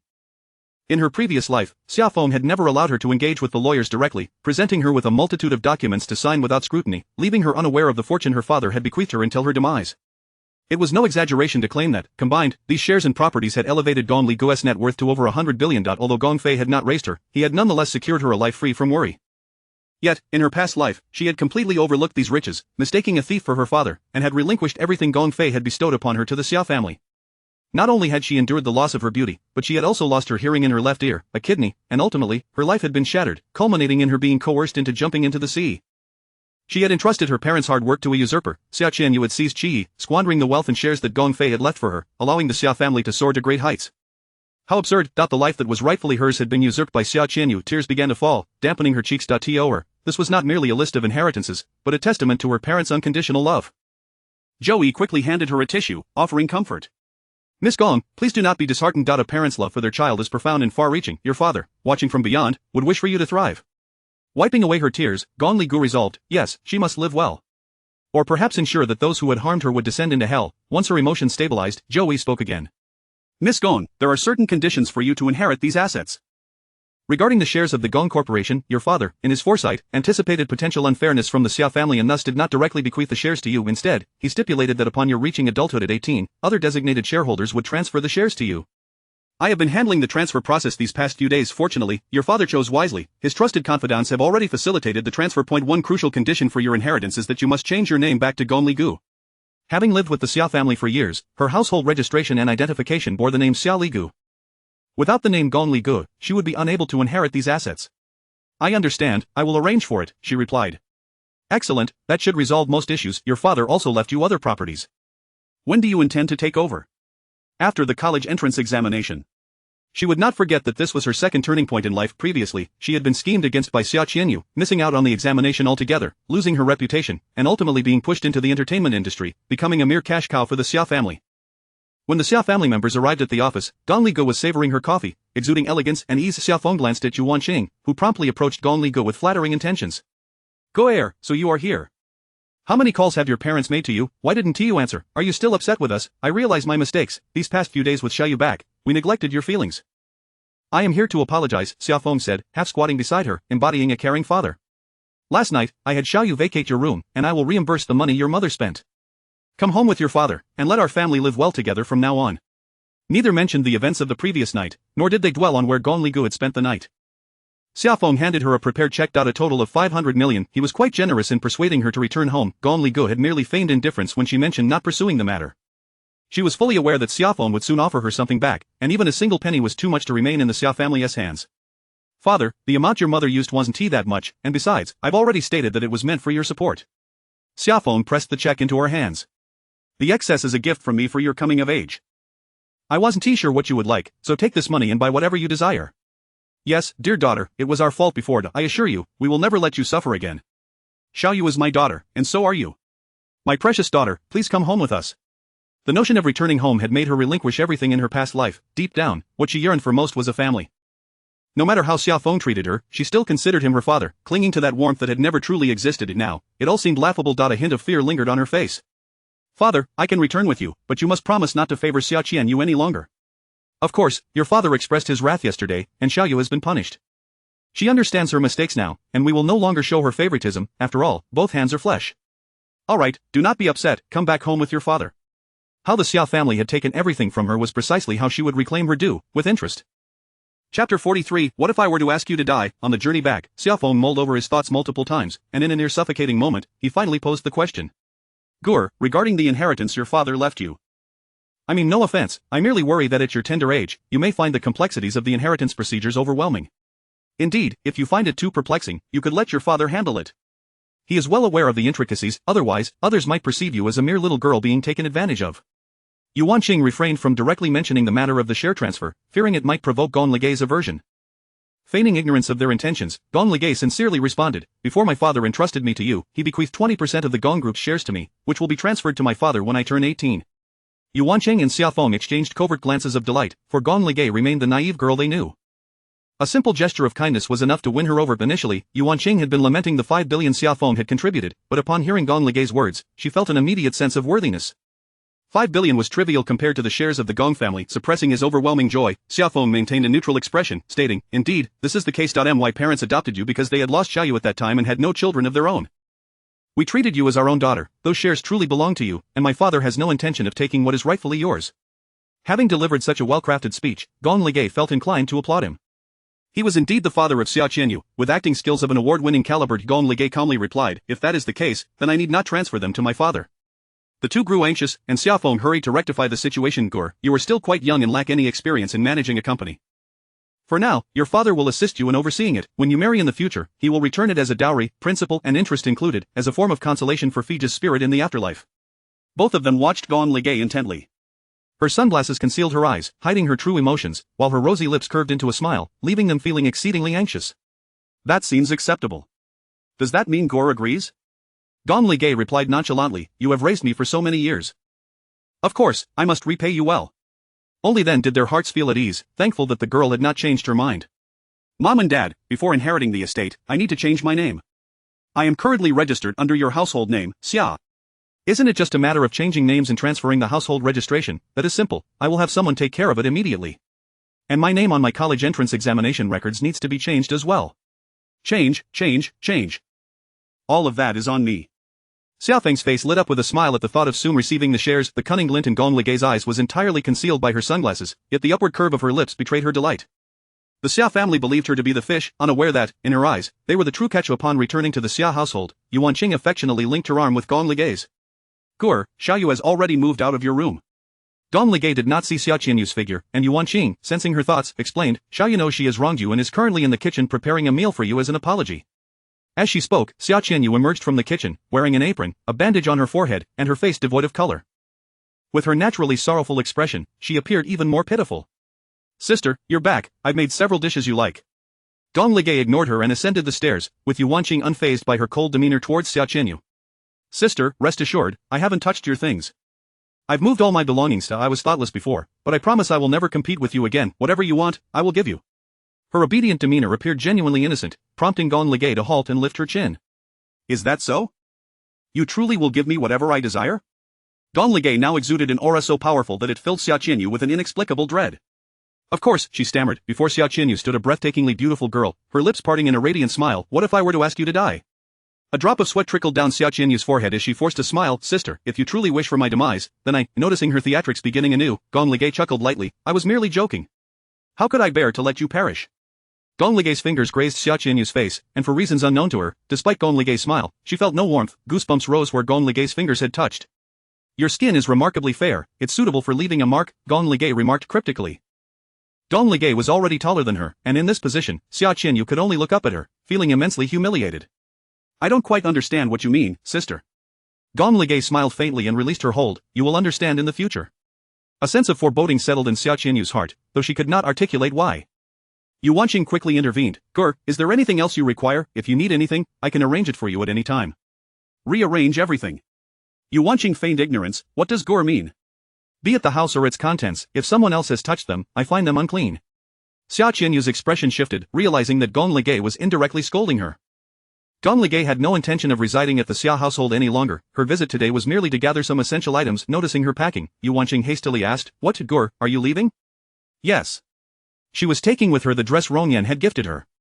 Upon seeing the billion-yuan gown she retrieved from the storage room, Xia Qianyu's eyes widened in disbelief. Gur, what are you doing? Even if this room is being renovated, there are other rooms in the house. Your parents' master bedroom could be made available for you. Where are you planning to go? With Gong Ligay no longer underfoot, Yu Wanqing feared any sudden changes. Mother need not worry about me. I can manage quite well on my own. You both wish to cultivate your relationship with Xia Qianyu, so I shall no longer intrude. Gong Ligay organized her important documents and descended the stairs with her bag. Xia Feng sensed something was amiss. Gur, your sister has specially prepared lunch for you. You may enjoy it, I fear it will spoil my appetite. With that, she strode out purposefully. Xia Feng attempted to stop her, but outside the villa, 3 luxury cars were already parked, and several burly bodyguards in black suits emerged. Leading them, Xiaoran coldly stated, Miss Ligay, I am here to escort you home. His arrival signified the presence of the enigmatic man, and Xia Feng stood defiantly in front of Gong Ligay, demanding, Who is your master? Where do you intend to take my daughter? Xiaoran replied with an air of nonchalance, You are not worthy to know. Chapter 44 Does your conscience not ache? Xia Feng's aged visage grew increasingly strained. He had never encountered someone so audacious. This is my daughter, you intend to take her without cause, but if you do not provide a satisfactory explanation, I shall promptly contact the police. Xia Feng sought to regain his dignity. Xiaoran chuckled, his eyes glinting with unabashed mockery. Daughter, Mr. Xia, does your conscience not ache when you utter such words? How do you perceive Miss Li Ge? I assumed last night's banquet had made matters abundantly clear to everyone. I, of course, regard her as my daughter. She has been raised in the Xia family, no one has the right to take her away. Xiaoran's cold laughter reverberated, I apologize, but my husband possesses countless means to take whom he wishes. Moreover, he turned to face Gong Li Ge. Madam, your husband awaits you at home, he is quite fond of the cake you made. Gong Li Ge felt a flush of embarrassment creeping onto her face as she cleared her throat. During this period, I am residing elsewhere. My parents need not worry. Gur, madam, what madam, you must not be swayed by the sweet words of those men outside, they are honeyed daggers. By this time, Gong Li Ge had entered the car, and Xia Feng could only watch helplessly as the 3 vehicles drove away. A look of concern marred Xia Feng's features. I suspect this so-called husband has designs on the Gong family's shares. Honey, what should we do? Gur is still young, and those men outside are exceptionally skilled at ensnaring women. Gur was harmed by Qi Yi, and we have overlooked her. If someone else treats her kindly, she may very well fall for their ruse. Our opponent is formidable. If they truly set their sights on the shares, our chances are slim. Gong Fei, that old fox, has entrusted the decision-making power to his daughter. If Gong Li Ge insists on transferring her shares to someone else, we cannot stop her. Yu Wanqing, growing anxious, interjected, if she transfers them to another party and the cards are returned, we would have achieved nothing.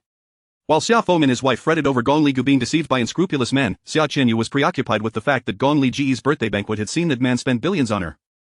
What sort of extravagance must he display in their interactions? Even if the Gong family's shares hold substantial value, one must question whether they could be liquidated immediately, and even if they could, was the cost not exceedingly high? From a woman's perspective, if the intent was merely to please, spending money would suffice, yet this man, beyond mere expenditure, invested thoughtfulness. The 18 gifts were nearly priceless in sentiment. What if his interest was not in the shares, but in Gong Li Ge herself? The 3 vehicles that had just departed were each worth no less than 10 million, and any one of them was a limited edition. Having exerted considerable effort to entice Qi Yi, Xia Qianyu found it disheartening that Gong Li Ge had effortlessly secured the affections of such an impressive man, while the Xia couple remained ensnared in their preoccupations with shares, forced to endure humiliation at every turn. A mixture of indignation and envy enveloped Xia Qianyu's heart, particularly at the thought of Gong Li Ji's haughty demeanor, which clouded her insides. What was supposed to be Gong Li Ji's burial banquet had ultimately become the site of her own demise. Xiaoyu, what are you thinking? Your mother has called for you several times. Yu Wanqing nudged her daughter. Xia Qianyu, roused from her reverie, replied, Mother, is there something you need? Xiaoyu, your father, and I believe your sister is still upset over the matter with Qi Yi. Xia Qianyu's mind was already filled with curses, yet she feigned contrition on her face. Yes, all faults lie with me. Simply preparing a meal will not suffice to placate your sister. Your parents suggest you find an opportune moment to apologize sincerely. What do you expect me to say in my apology? Xia Feng's expression was one of pity. Unless something occurs, your sister will not find peace, Xiaoyu. It may require some effort on your part. Mother and father, I am fine with it, as long as my sister is not angry, I am willing to do anything. Xia Qianyu gritted her teeth, determined that once the shares were secured, she would ensure Gong Li Ji's demise, or rather, make her life so unbearable that she would find herself wishing for death. Having left the Xia family, Gong Li Ji's pretense of needing to renovate her room was merely a ruse. She had no intention of returning. The Xia family was evidently a pack of ravenous beasts, merely cloaked in human skin. Cohabiting with them was repulsive. Gong Li glanced at the road signs ahead. Please drop me off at the upcoming intersection. Xiao Ran crossed his arms and regarded her.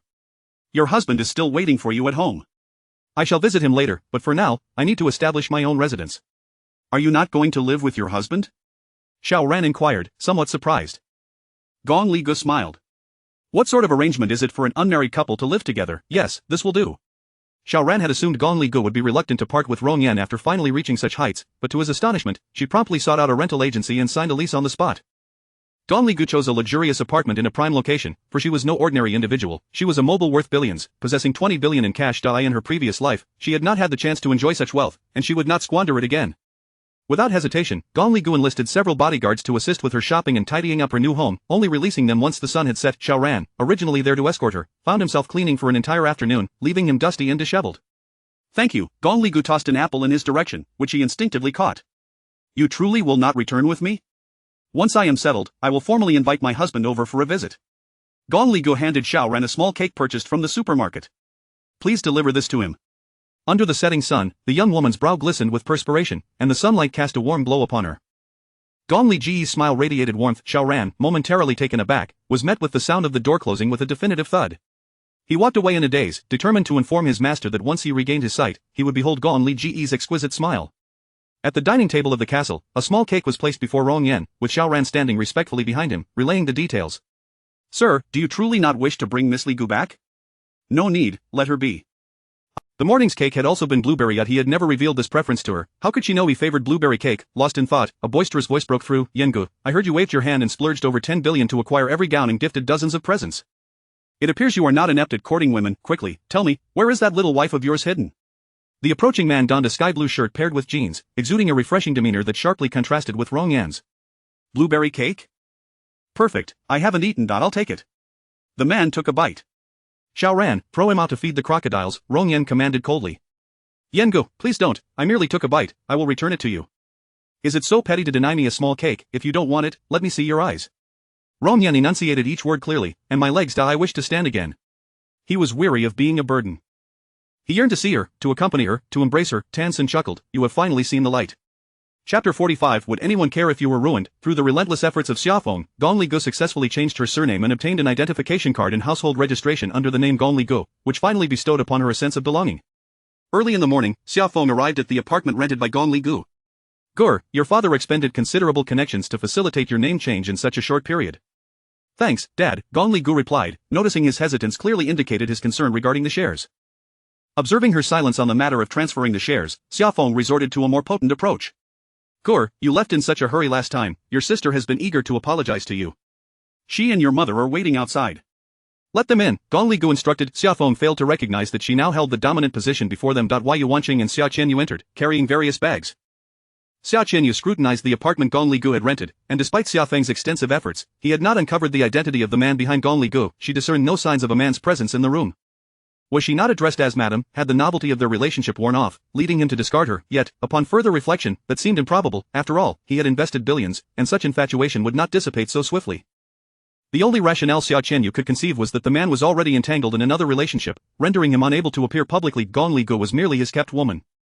This thought brought Xia Qianyu a peculiar sense of balance. No matter how triumphant Gong Li felt, she was ultimately just a mistress, not elevated above herself. Yu Wanqing, with simpler concerns, busied herself presenting jewelry. Xiaofeng shot a glare at Xia Qianyu, who was captivated by the young woman seated on the leather sofa. Despite her casual attire, an inherent nobility radiated from her. Xia Qianyu, ever adaptable, did not mind the circumstances as long as she could achieve her goals.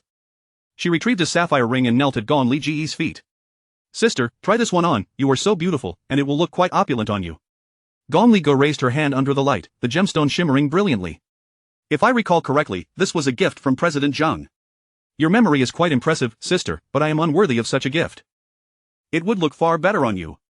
Gong Li Gu smiled. It is indeed lovely, but nonchalantly, she removed the ring and tossed it to the ground, coldly adding, your possessions are beneath my standards.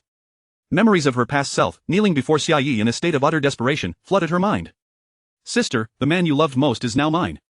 You have nothing left, the Xia family rejects you, the Gong family discards you, and with scandals trailing you, where else can you go in this vast world? Perhaps, if you kneel and plead for mercy, I might grant you a way out.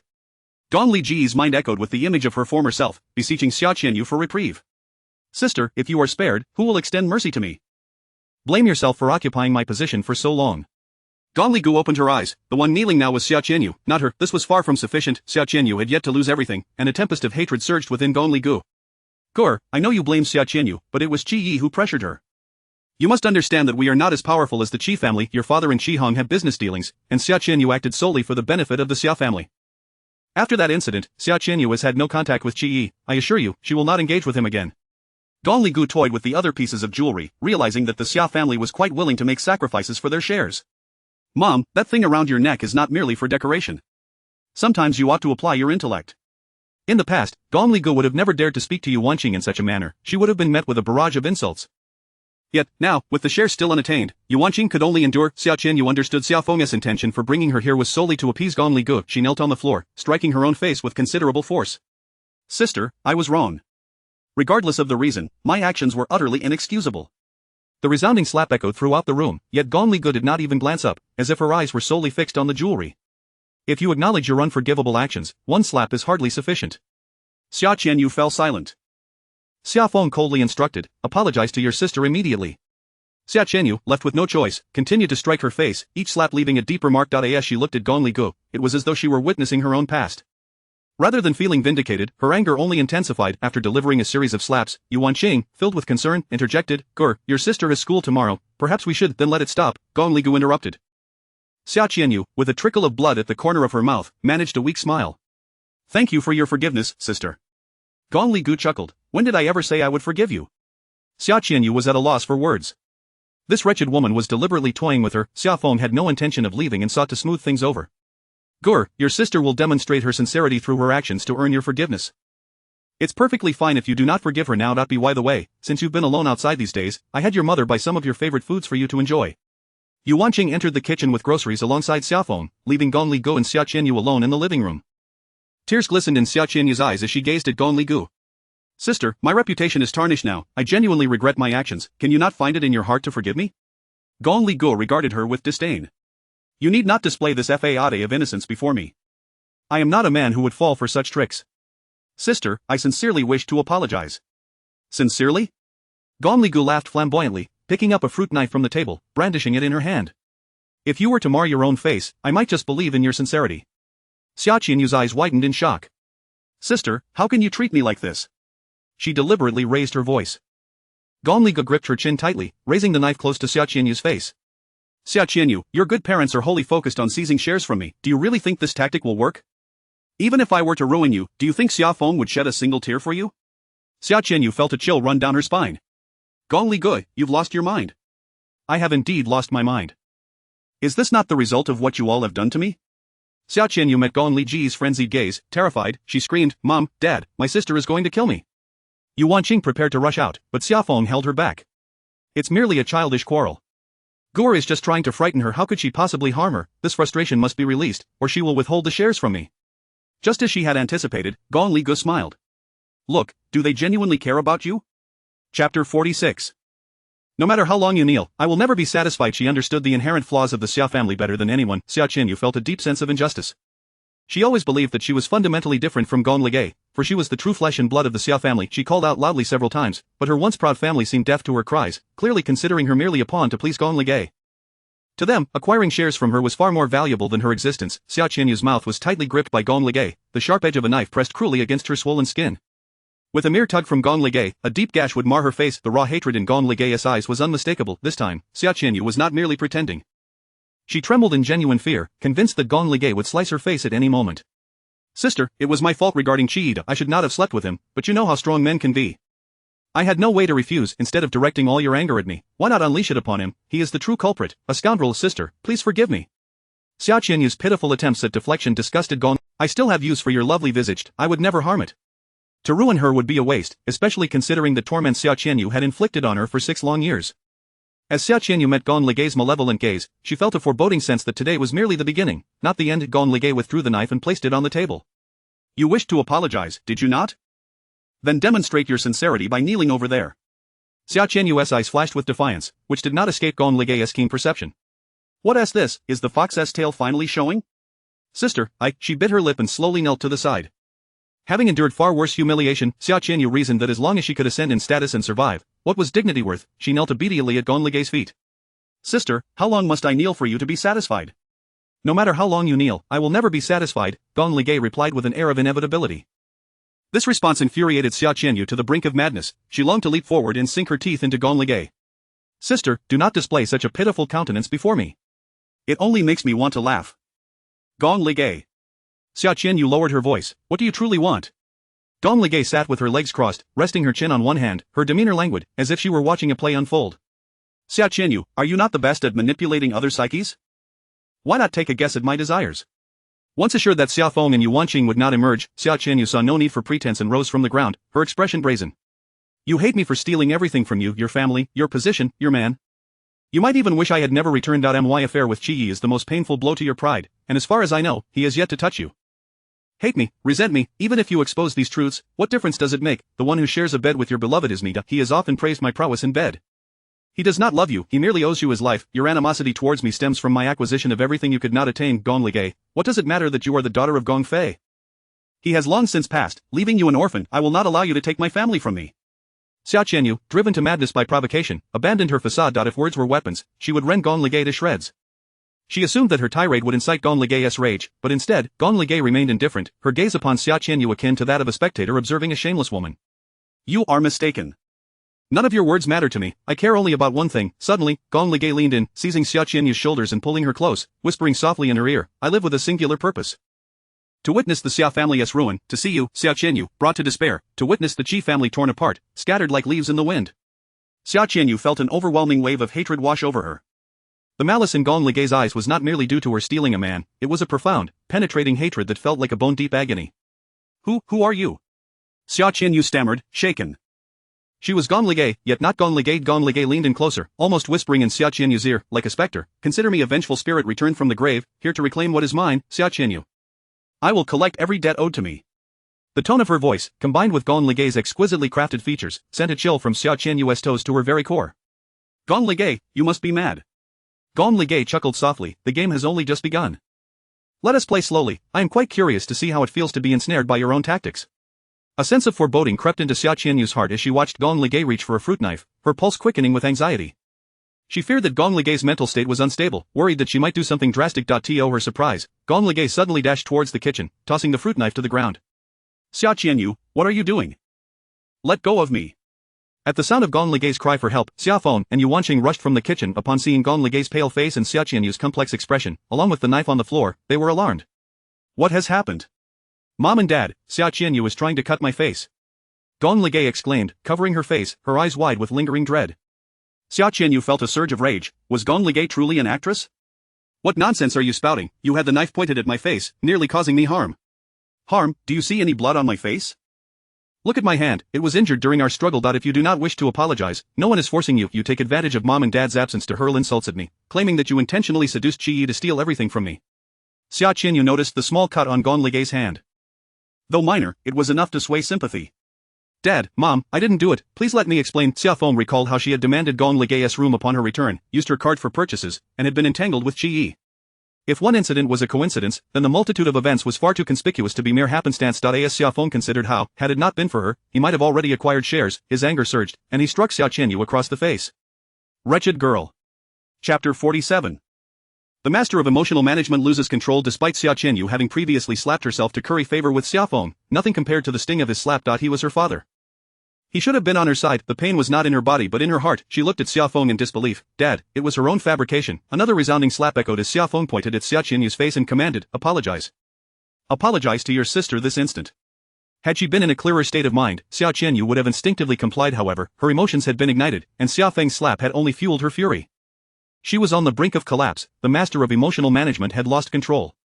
I am not in the wrong, why should I apologize, Dad? Don't believe Gong Li Gu, she has no intention of giving you the shares. She returned to the Xiao family seeking vengeance, as she explicitly stated, intending to leave the Xiao family in ruins and to ruin me. Xiao Feng could not absorb a single word, his voice booming as he rebuked, silence, Xiao Qianyu. I once thought you were obedient and sensible, but it seems you learned nothing good in that impoverished place over the years. You spew lies effortlessly and are quite adept at framing your sister. Do you want me to spell it out for you? On your first day back at the Xiao family, you claimed that Gu pushed you into the swimming pool, nearly drowning you. Only later did I realize that the shallow end barely reached your chest. How could you have drowned, then? Under the pretext of wanting to see Swan Lake, you demanded your sister's room, and you and your mother spent your days shopping, demanding this and that, while you maintained an ambiguous relationship with Qi Yi. Even when your affair was exposed, you feigned ignorance to escape the consequences. I had no desire to dwell on these matters, but one incident after another, are they all mere coincidences? In contrast, Gur grew up in the Xiao family, excelling in both academics and character. Even if she harbors resentment towards you, she has not behaved in an excessively outrageous manner. In the past, I refrained from holding your suffering against you, yet you repeatedly harmed Gur. What are your intentions? Most of Xiao Feng's words were grounded in truth. When one tells too many lies, even the truth goes unheeded. Xiao Qianyu found herself in such an awkward predicament, having told 100 lies, yet this time she spoke the truth. Dad, I am your daughter, I would never deceive you. Gong Li Gu truly harbors ill intentions towards the Xiao family. She is no longer the Gong Li Gu of the past. Yuan Qing could not bear to listen any longer. Xiao Yu, stop, your father is angry, you truly did wrong in this matter. Apologize to your sister quickly. Only then did Xiao Feng remember Gong Li Ji's injured hand. Gur, are you alright? I'm fine, it's merely a small wound. Xiao Qianyu, I have tolerated you at every turn. I know you do not like me, and I have already made considerable concessions. How much further do you intend to push me? Xiao Feng and Yuan Qing surrounded Gong Li Gu, showering her with concern. Xiao Qianyu suddenly grasped the meaning behind Gong Li Ji's earlier words. She was scheming against her. This was her own specialty, the art of self-sacrifice. The feeling of being distrusted by all her relatives, regarded as a venomous serpent, pierced her heart like 1,000 arrows. Gong Li Gu, you are cunning. If you wish to play games, I shall accompany you to the end. Furious and humiliated, Xiao Qianyu fled the apartment. Gong Li Gu watched her retreating figure, feeling a measure of the pent-up frustration dissipate, yet it was far from sufficient. The wounds of the past inflicted upon her were far deeper. Xiao Feng and Yuan Qing took turns comforting Gong Li Gu, with Xiao Feng promising to reprimand Xiao Qianyu properly. Yuan Qing, reluctant to let go, grasped Gong Li Ji's hand. Dear, you are about to face your college entrance examination. It is safer to stay at home. Your father has redecorated your room for you. You can move back in any time. Indeed, it is inappropriate for an unmarried girl to be living with a man. You should return to live with us. Xiao Feng subtly tried to inquire about Rong Yan's identity, but Gong Li Gu deftly sidestepped the question. Gong Li Gu smiled. I apologize for worrying Mom and Dad, but it is not that I do not wish to return, it is simply that Xiao Qianyu and I cannot get along. I have made every effort to tolerate her, and this is the outcome. Please do not persuade me any further. I need a peaceful environment to prepare for the upcoming exams. Yuan Qing opened her mouth to speak but hesitated. That man, Mom and Dad, let us discuss everything after the exam. I only wish to focus on my studies right now. Very well, we will not disturb your studies. Remember, you can always call us if you need anything. We will always love you. Gong Li Gu smiled as she saw them to the door. The moment she closed it, her expression shifted dramatically. Only after Xiao Feng and Yuan Qing had exited did they realize they had forgotten to mention the shares. It seemed that from the moment they entered the house, the rhythm had been dictated by Gong Li Gu.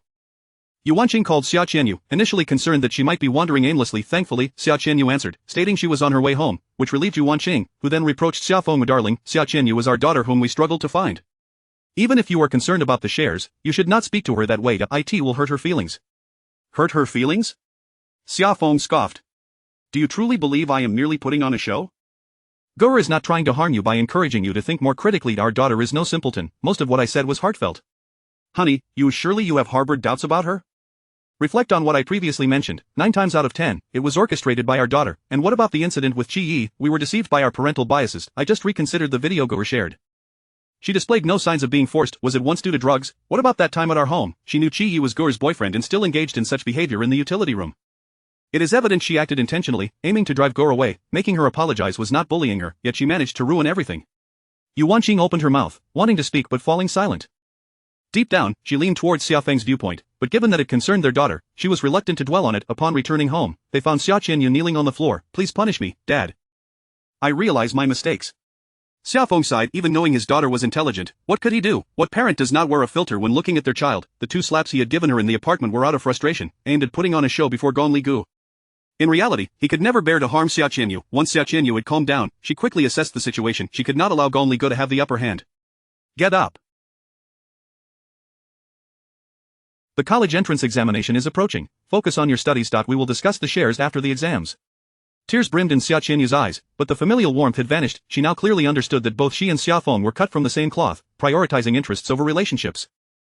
She had thought returning to the Xia family would bring her peace, but it appeared that her desire for a stable life could only be a stepping stone through the Xia family.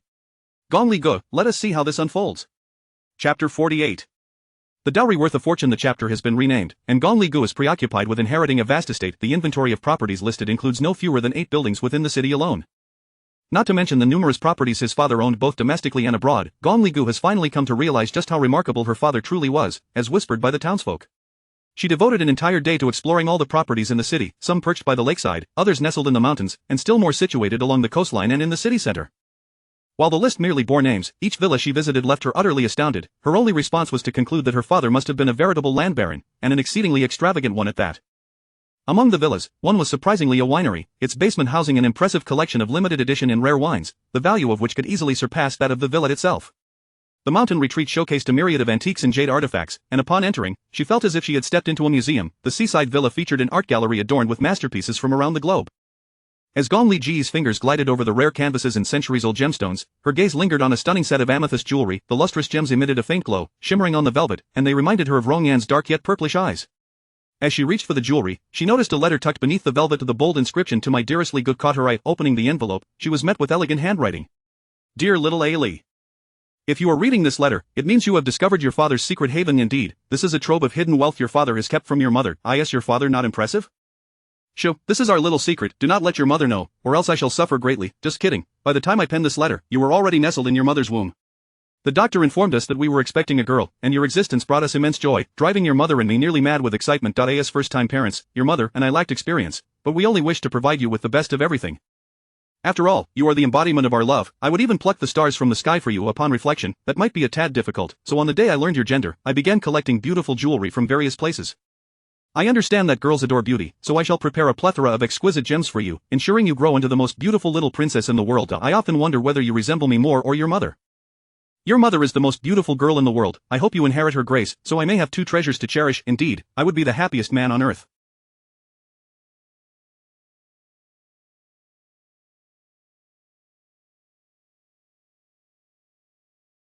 On the day you wed, all these trinkets I have collected will serve as your dowry. Although they may not compare to the stars above, they represent a fraction of your father's affection. The mere thought of you getting married pierces my heart, so I have already arranged a betrothal for you. If that little rascal dares to mistreat my daughter, I shall not hesitate to deal with him. My little treasure, hurry and come forth. Both your mother and I eagerly await your arrival. Love you dearly, my most cherished daughter. Kisses. Tears cascaded down her cheeks like pearls released from a broken string. Gong Li Ge had never seen this letter in her previous life, nor did she know the substantial dowry her father had prepared for her. The letter, now dampened by her tears, compelled Gong Li Ge to hastily wipe her eyes. Her father was not the cold and unfeeling figure of legend, rather, the warmth and tenderness that permeated his words revealed a playful spirit, filling her heart with emotion. Father, how wonderful it would be to see him in this lifetime. Gong Li Ge lingered in the villa for quite some time, meticulously inspecting each ornament. Even the smallest brooch represented her father's love. She decided to take the exquisite amethyst jewelry set with her, further affirming that whatever her father chose must surely be the finest in the world. As she departed the villa, the sky was painted with the hues of sunset, and the evening breeze caressed Gong Li Ge's hair. She gently tucked a strand behind her ear. The list still contained numerous locations, and the enigmatic Qinghai group awaited her discovery. This immense inheritance concealed many secrets. For instance, while everyone knew her father was the heir of the Gong family, what could explain the connections with the multinational She had searched online but found no trace linking Gong Fei to the Qinghai group. Moreover, the inheritance revealed that Gong Fei had already been an extraordinarily wealthy individual at the time. Was the car accident truly an accident? What if it was a premeditated murder? Who sought to harm her father? Gong Fei had sent her to the Xia family under the pretense of ensuring her safety from the power struggles within the Gong family. However, it appeared that the 20% of shares he had bequeathed her was merely a bribe to ensure the Xia family treated her well, while Gong Fei retained an even more substantial inheritance for himself. If his intention was to shield her from the Gong family, why not the Rong family, which her father had favored as a potential alliance, a family far more powerful than the Xias that could protect her? As she pondered deeply, a web of questions began to unravel, and she resolved to uncover the truth behind those events. Once her college entrance exams concluded, Gong Li Ge's emotions swirled within her, a blend of warmth and heaviness. She sensed a foreboding that the past was shrouded in mystery, its truths far more complex than mere whispers could convey. Just then, a notification on her phone disrupted her thoughts, and her gaze fell upon the screen displaying the contact Xian Xian. Li Ge, are you alright? You haven't been to school for so long, and I'm quite worried about you, can we meet? A slight smile graced Gon Li Ji's lips as she recalled her friend, almost forgetting her in the midst of everything. Chapter 49 Am I your father or your mother? In the bustling Starcy Fashion Plaza, Yang Qianqian perused the clothing on the first floor, accompanied by her classmates, Zhang Xiaoyu and Wang Jiling. Wang Jiling, with an air of discontent, clung to Yang Qianqian's arm and lamented, "These garments are undeniably exquisite, yet they are exorbitantly priced, costing around 800 or 900. I simply cannot afford it." "Fear not, I shall find a benefactor for you," Yang Qianqian replied, her eyes downcast as she typed a message. Before long, Gong Ligay appeared in their line of sight. She had transformed her previous drab attire, now donning a stunning red velvet A-line gown, embellished with white pearls at the neckline. With each graceful step, the flowing hem of her dress swayed beautifully, and at her waist dangled a black Hermes H-buckle lizard skin shoulder bag, a simple yet exquisite ensemble that captivated the onlookers. Yang Qianqian's immediate reaction was one of jealousy, fierce, unbridled jealousy. The group suppressed their bitterness. No matter how beautiful she was still a fool, or rather, a naive lamb. Yang Qianqian promptly approached her. "Ligay, you look absolutely stunning today. That bag must be quite pricey, am I right?" "Quite affordable," Gong Ligay replied nonchalantly. Typically, she favored understated attire, often opting for discounted pieces from the mall priced around a few hundred. Yang Qianqian, misinterpreting her demeanor, assumed she was about to claim the bag was a knockoff. Little did she know, Gong Ligay casually added, "Only about 300,000. The group was left speechless.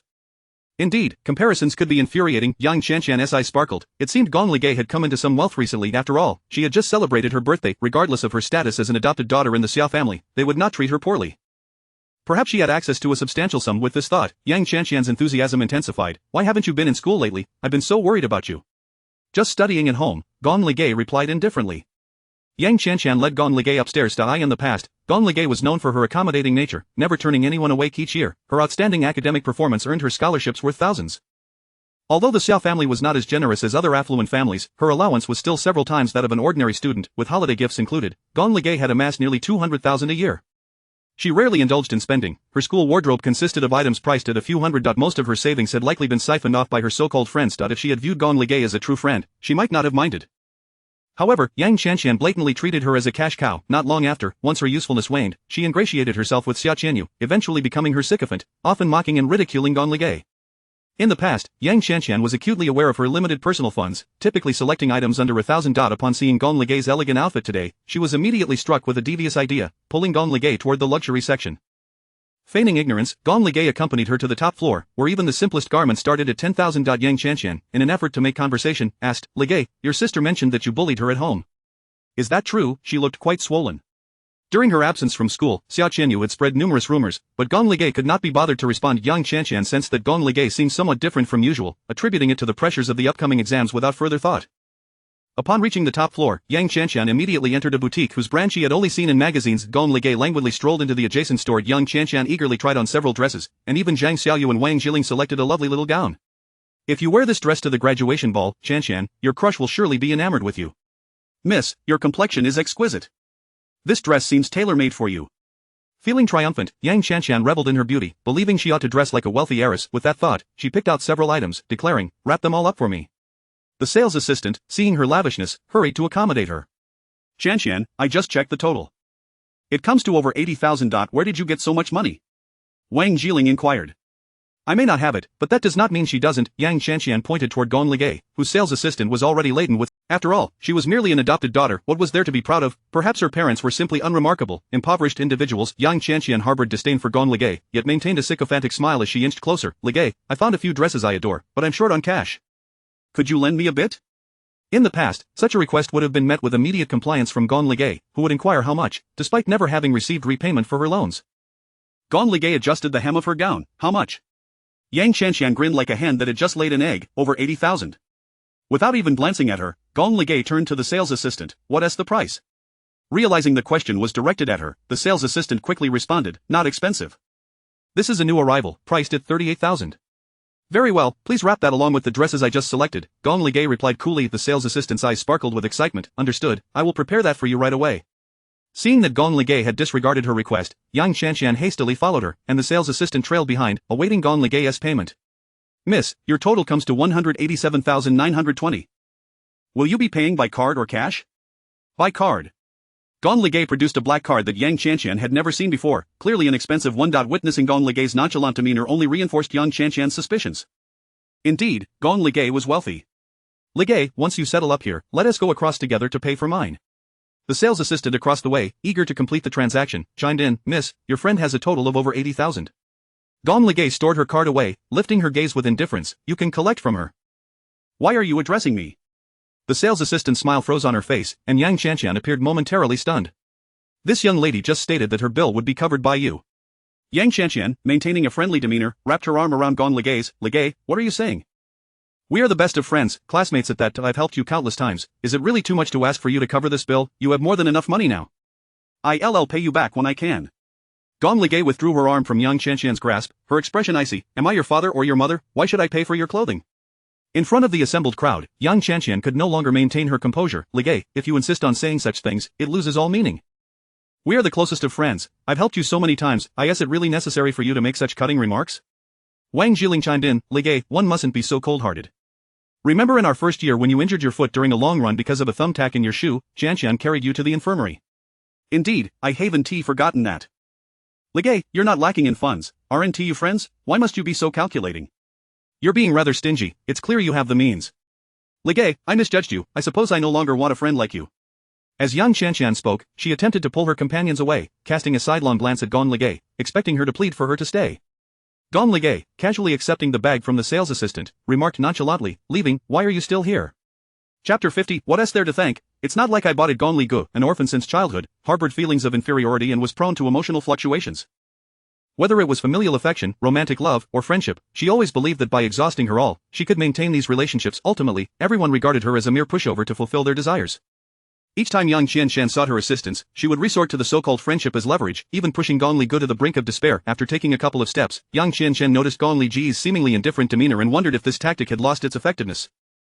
With onlookers in proximity, Yang Qianqian immediately crossed her arms defiantly, adopting an aggressive posture.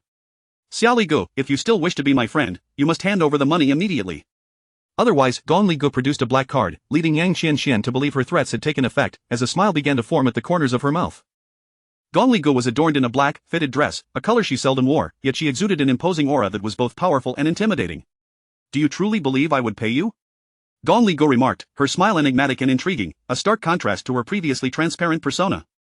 Although Yang Qianqian sensed something amiss in Gong Liji's question, her focus remained solely on the card, which seemed to possess an irresistible allure, drawing her in like a black hole. She nodded, "Yes. I only give money to my juniors. Do you wish to be my daughter or my granddaughter?" Yang Qianqian's expression shifted dramatically as she retorted, "Do you dare to toy with me? I am merely stating facts. If you wish to disregard the events of the sports meet that year, Yang Qianqian, do you genuinely believe I was unaware that the thumbtacks in my shoes were placed there by you?" Yang Qianqian had thought her actions were well concealed, only to discover that Gong Ligu had been aware all along. You are speaking nonsense. How can you accuse me?" "Why, indeed." Gong Liji's gaze fixed on Yang Qianqian's crumbling facade as she leaned closer and whispered, "Because I stood at the door the moment you placed the thumbtacks, witnessing everything clearly." Yang Qianqian looked at her in disbelief. "Impossible. If that were true, why would you even be my friend?" "Naturally, it was out of my naivety and pity. I initially intended to inform the teacher, but when you took me to the infirmary behind my back, I softened." "Yang Qianqian, I did consider you a friend in the past, but what did you consider me?" She was foolish enough to think that Yang Qianqian, upon discovering her identity as a daughter of the Xiao family, approached her with genuine intentions. Gong Ligu refrained from exposing her, even convincing herself that Yang Qianqian's actions were in pursuit of friendship. Reflecting on it now, she recognized her own folly. It was precisely due to her lack of boundaries that she had been hurt time and again. Friends and family were merely beasts driven by self-interest. When Yang Qianqian met Gong Liji's clear eyes, she saw her own terrified reflection. I certainly regarded you as my best friend. I cannot afford such a friend. I give you 3 days to repay all the money you borrowed from me over the years, all the money you deceived me out of. Otherwise, do not expect me to show any goodwill." Gong Ligu recalled the numerous times Yang Qianqian had stood beside Xia Qianyu, belittling her, feeling as though a thorn had embedded itself in her heart. These nuisances could no longer be ignored. Yang Qianqian did not anticipate that she would not only fail to gain an advantage but would also be outmaneuvered by Gong Ligu. "That money was given to me willingly. I will not repay you. Dream on." Observing Gong Liji's demeanor, it was clear she would not forgive her. Although it was a pity to lose future benefits, it was preferable to repaying the debt. For the past 3 years, Yang Qianqian had frequently borrowed living expenses, meal cards, and phone bills from her, and it was no exaggeration to say that Gong Ligu had been supporting her, nurturing a viper in her bosom. Resolute in her stance, Yang Qianqian thought, "After all, graduation is just around the corner, my grades cannot compare to hers, and once I graduate, I will return to my hometown." Where would she find me to demand repayment? Willingly given to you? Yang Qianqian, unashamed, took pride in her cunning. "Xiao Ligu, if you wish to assign blame, blame your own foolishness. I have never written you an IOU. Can a verbal agreement serve as evidence, with neither witnesses nor material proof? Even if you take this to court, I will bear no guilt. Delighted by her own cleverness, Yang Qianqian boldly reached out and slapped Gong Li Guo's face. What good is beauty if you possess such a wooden brain? Do you know what we call you behind your back, a money-spending fool? In my eyes, you are merely a big idiot, deceived by me for so long. Did you really think I cherished your friendship? You are nothing but the Xia family's adopted daughter, perhaps even poorer than us, merely a phoenix that rose from good fortune. Oh, no, now that the true daughter of the Xia family has returned, you are not even a phoenix, at best a magpie. Do you know why I approached you back then? I thought you were the genuine heiress, only to discover you were an imposter. Do you have any idea how nauseating it was to wear a smile beside you every day? You act as if you are a genuine socialite while being a mere counterfeit, and now you dare to demand repayment. Spare me the trouble, you idiot. Her words were so shameless that even the sales associate nearby felt appalled, recognizing that this young lady was genuinely devoted to Yang Qianqian, only to be discarded once her usefulness was exhausted, unleashing such audacity. The sales associate felt an urge to vent her frustration, yet as mere bystanders, they could only simmer in silence. Gong Li Gu remained unperturbed, allowing the tirade to unfold, while the nearby sales associate scrutinized her expression, marveling at her extraordinary composure. Even a clay figure would have some temper. How was she so calm after being betrayed? Listening to the harsh insults, Gong Li Gu found them grating, yet Yang Qianqian spoke the truth. In her previous life, had she not been a great fool? Yang Qianqian, under her unwavering gaze, felt a twinge of apprehension. Say something. You are absolutely right. The surrounding crowd nearly joined in the chorus of rebuke, wondering if she had lost her senses. Speak up. Defend yourself. Gong Li Ge's lashes fluttered as she lifted her gaze, her demeanor shifting. However, you shall not escape repaying a single cent of what you owe. Yang Qianqian, intimidated by her stare, muttered, You're insane. Why would I engage with you? As she turned to leave, the sales associate hurriedly stepped in her path. Miss, your clothing, I don't want it. Yang Qianqian shot her a fierce glare, irritated by her lack of awareness. Yet Gong Li Gu, unfazed, calmly stated, Bring me the card machine, I shall pay. The sales associate was utterly bewildered, unsure of what was transpiring. Nevertheless, with someone willing to settle the bill, she quickly approached with the card machine, and Gong Li Gu proceeded to complete the transaction. Yang Qianqian retreated, her face adorned with a sycophantic smile. Li Gu, I knew you were the best. We are good sisters, and you aren't upset by what I said earlier, are you? Of course not. Li Gu, you are truly wonderful. Thank you. As she reached for the bag being handed to her, Gong Li Gu snatched it away. What is there to thank? It's not as if I bought it for you. Chapter 51. Why search for friends in a dump? If there were a table present, Yang Qianqian would surely have overturned it. One does not toy with people in such a manner. The breath of relief that had been pent up within the sales assistant finally escaped. Well done. After all, this young lady possesses both wealth and beauty. Would she truly struggle to find friends? If she so desired, a multitude would line up to befriend her, wouldn't they? As for rummaging through a dump for companionship? Yang Qianqian's chest heaved with indignation, her breaths heavy, while Gong Li feared that she might, in her fury, transform into a great toad.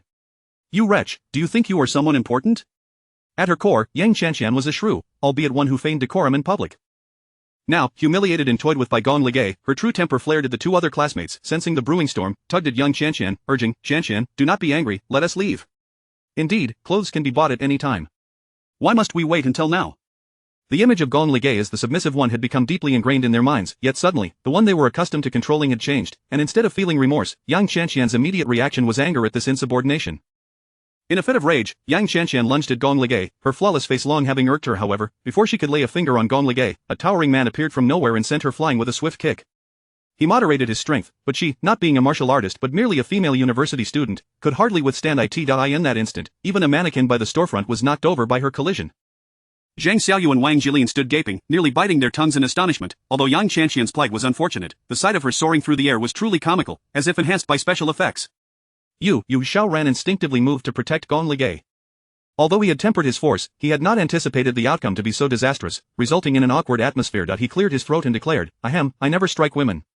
He felt the need to clarify that he was no scoundrel who hit women. Gong Li interjected, Indeed, you merely use your feet. Yang Qianqian, as if stunned, took a long time to rise from the wreckage of the mannequin. You actually struck someone. Suddenly, Gong Li recalled an adage. The soft fears the hard fears the reckless, and the reckless fears those who have nothing to lose. After being kicked away, Yang Qianqian's first instinct was not to retaliate but to feel fear, terrified of being caught and beaten by that man. Gong Li loomed over her, looking down with an imposing presence. 3 days, if even a single day is missing, I shall ensure you languish in prison. Qianqian, we should leave quickly, Zhang Xiaoyu and Wang Jilin urged, fearing Yang Qianqian might face further punishment. Each took an arm and hurried her away in a panic. Xiaoran collected the handbag from Gong Li, bowing slightly as he respectfully addressed her, Miss Li. One must accept the consequences of their wagers.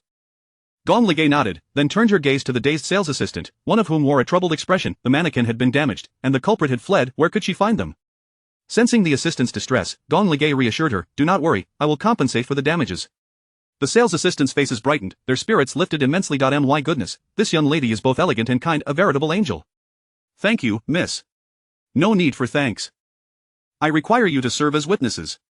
The sales assistant thought to herself, "I knew there was no such thing as a free lunch." Gong Ligay explained, "It is quite simple, just repeat what young Qianqian said earlier. You all witnessed her deny her debts to me, and I intend to sue her. Your statements will serve as eyewitness accounts." "Of course, miss, we will certainly assist you. I have never encountered such shamelessness before." Gong Ligay smiled, "Thank you." She gazed at the group that had fled to the elevator. "Yang Qianqian, did you truly believe you could escape your debts simply because there were no written notes? Was it ignorance of the law, or was it I who misunderstood? Even without a loan contract, Yang Qianqian often borrowed money through chat applications. These could all serve as material evidence. Since she has ruined her own life, she should not expect to feast on the spoils of others while pretending to be noble." Xiaoran lingered at a distance, having absorbed the entire scene.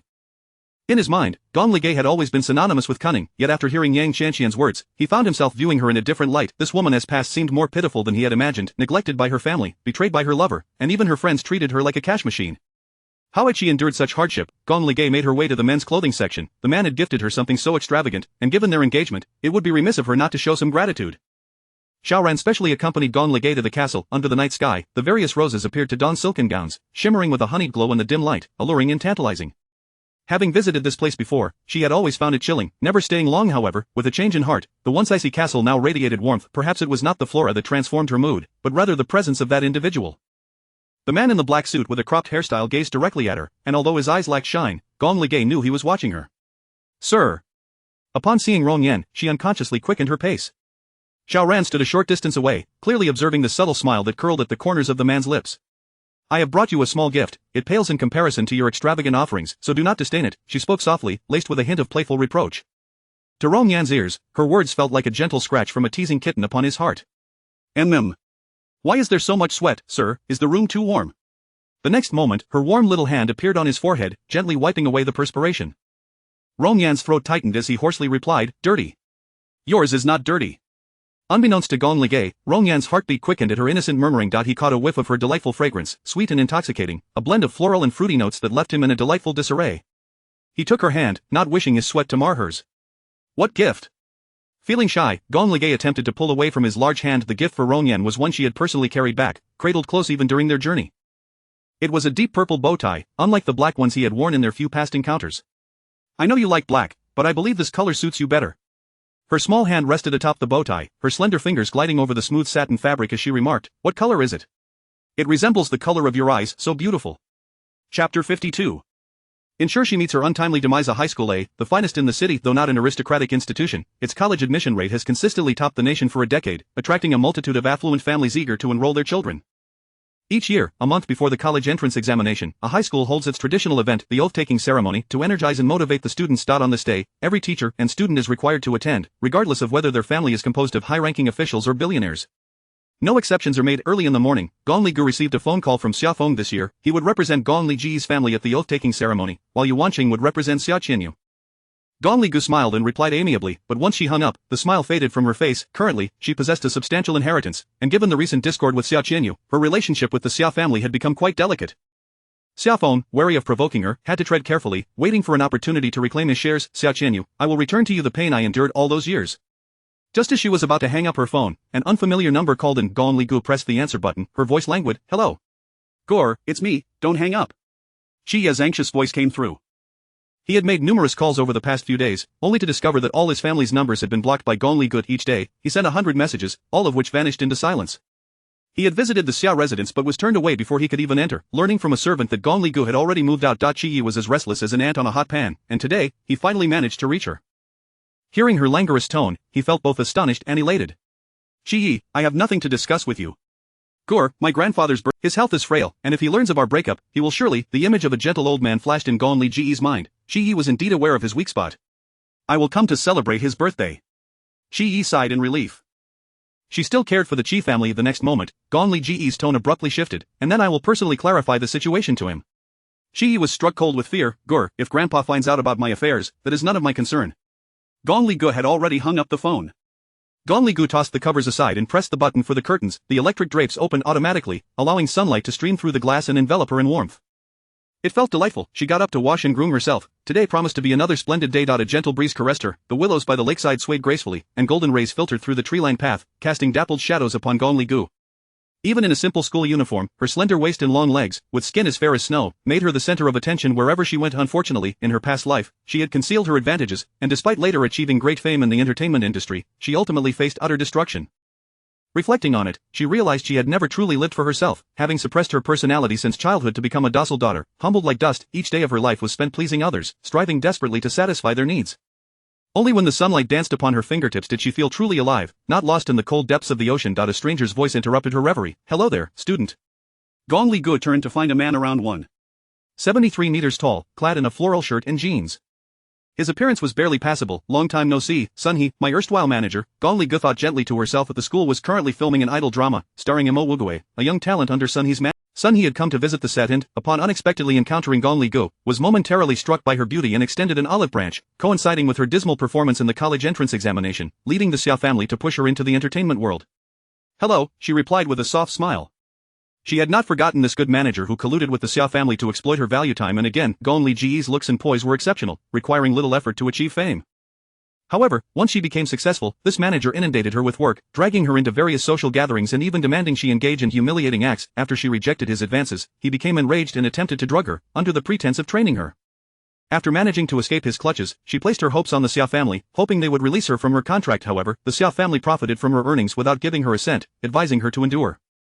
Xia Qianyu, deeming her to have lost her value, resorted to leaking scandals that completely ruined Gong Li Gu, leaving her burdened with immense debt and scorned by society. Those days remained vividly etched in her memory. Seeing the smile on the girl's lips, Sun He, drawing from his years of experience in the entertainment industry, assessed that the stunning girl before him was a natural beauty, her features untouched by surgery. She was simply breathtaking. He suppressed his excitement, his gaze roving over Gong Li Gu, whose fair skin, striking beauty, and long legs were all perfect scores. Sun He swallowed hard. "Excuse me for the sudden intrusion. I am Sun He, a manager at Xingchen Entertainment. Here is my business card. I wonder if you would be interested in entering the entertainment industry. With your attributes, I guarantee the company will make you a star." Gong Li Gu accepted the business card, and before he could further entice her, she interjected, "I will consider it." Noticing the absence of joy, anxiety, or pride on her face, Sun He assumed she was indifferent and quickly added, "Rest assured, becoming a star will not affect your studies. We can arrange for specialized tutors. I'm quite busy. I will contact you when I need to. Student, please let me know when you are free. We can have a coffee and discuss this in detail, and you can choose the location." Gong Li Ji's lips curled into a teasing smile as her fingers moved to his chest. Sun He felt a jolt of instinct. "Manager Sun, you need not persuade me further. I will definitely reach out to you." Her tone was resolute, yet her delicate fingers fastened the third button of his shirt. Before discussing matters with others, one should be mindful of their image. Appearing this way could lead one to be seen as a rogue. With that, Gong Li Gu turned and departed without a backward glance. They would soon meet again. It took a while for Sun He to return to reality, his gaze fixated on her long, slender legs. He glanced down at the button she had fastened, a peculiar sensation spreading from his heart, as if he had uttered similar words before. As Gong Li Gu walked away, the eyes of many classmates fell upon her, some whispering and pointing. She could easily discern what they were discussing. In the distance, Xia Qianyu glared at Gong Li Gu with eyes that resembled venomous snakes, filled with malice. "Gong Li Gu, I will make you pay." Yang Qianqian stood beside her, her expression mirroring Xia Qianyu's. "Xiaoyu, don't worry, I have everything arranged. Soon there will be a splendid show to watch, ensuring that Gong Li Gu meets her end without a burial place." Chapter 53. The lamb delivered to your door, that's her. Can't you tell, she's so young yet already being kept? Well, she has the means to do so. Just look at her delicate appearance. Who wouldn't be enamored? She's a vixen. Over half the boys in the entire grade have a crush on her, and they call her a goddess. How ridiculous. Disgusting, filthy. I heard she even bullies her own sister. Not long ago, when Xiaoyu came to school, her face was all swollen, like a pig's head. Who would have thought Ligay was so ruthless? During the time that Gong Ligay had been absent from school, tales about her spread like wildfire, which was precisely why she had chosen to stay away, to allow the rumors to fester. Gradually, some parents arrived, overhearing the students' gossip, casting wary glances at Gong Ligay. Women often harbor an innate malice towards one another, and the female guardians couldn't help but furrow their brows, pulling their children closer, fearful of any association with her. Before Gong Ligay could utter a word, a raucous group stormed onto the playground. At the forefront was a robust middle-aged woman, her hair styled in a manner reminiscent of instant noodles, clad in a garish dress. At first glance, Gong Ligay nearly mistook her for a colorful mop. The flamboyant figure approached with an air of arrogance, prompting the surrounding parents to part ways. Upon noticing the women trailing behind her, Gong Ligay finally realized that this ostentatious character was Zhou Xia, a cousin of Yang Qianqian's mother, making her Yang Qianqian's aunt.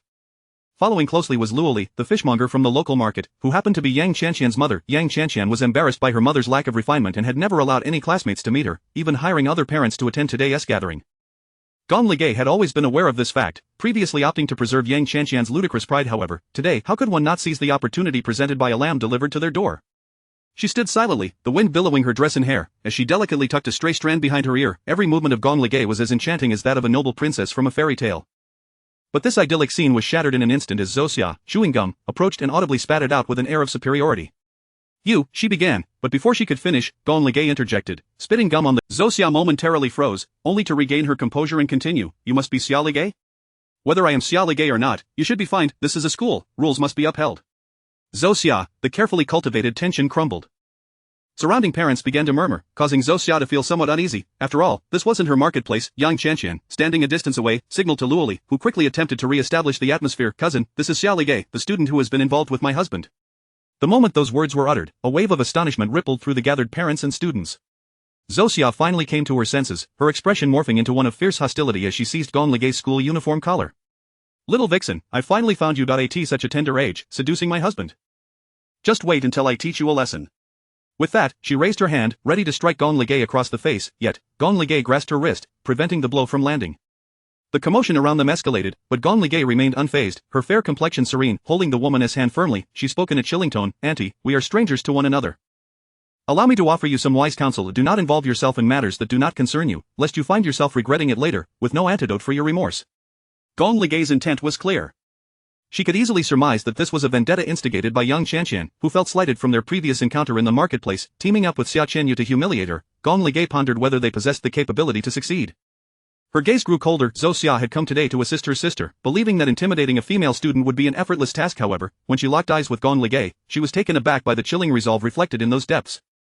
It was as if those eyes had already unveiled her ulterior motives. How could this be? She refused to be intimidated by a mere girl. With a sudden motion, she withdrew her hand and pointed at Gong Ligay, her face a mask of indignation. Ladies and gentlemen, esteemed parents, teachers, and fellow students, this shameless girl has seduced my husband and destroyed our marriage. You may find this laughable, but my husband has sold my dowry, which I brought from my family home, to support her lavish lifestyle, buying her jewelry and handbags. Gong Ligay, not carrying a backpack today, simply had a black handbag slung over her shoulder. The parents present quickly focused their gaze on her bag. Is that a Chanel? It must be worth over 50,000 yuan here in the country. Luoli chimed in immediately, yes, it's that Chanel bag. How pitiful that my cousin works tirelessly at the market, while her hands are worn and cracked from hardship, yet her husband, to support this vixen, has depleted their savings. They are just an ordinary family. How could they possibly afford the insatiable appetite of this seductress? Today she wants clothes, tomorrow, a handbag. Not only have their savings been exhausted, but my cousin's dowry. My brother-in-law, bewitched by this vixen, beats my cousin and stays out all night, cavorting with her. When he runs out of money, he comes home to extort my cousin, leaving them financially drained and even plotting to seize the retirement funds of their aging parents. Tell me, is this vixen not utterly devoid of conscience?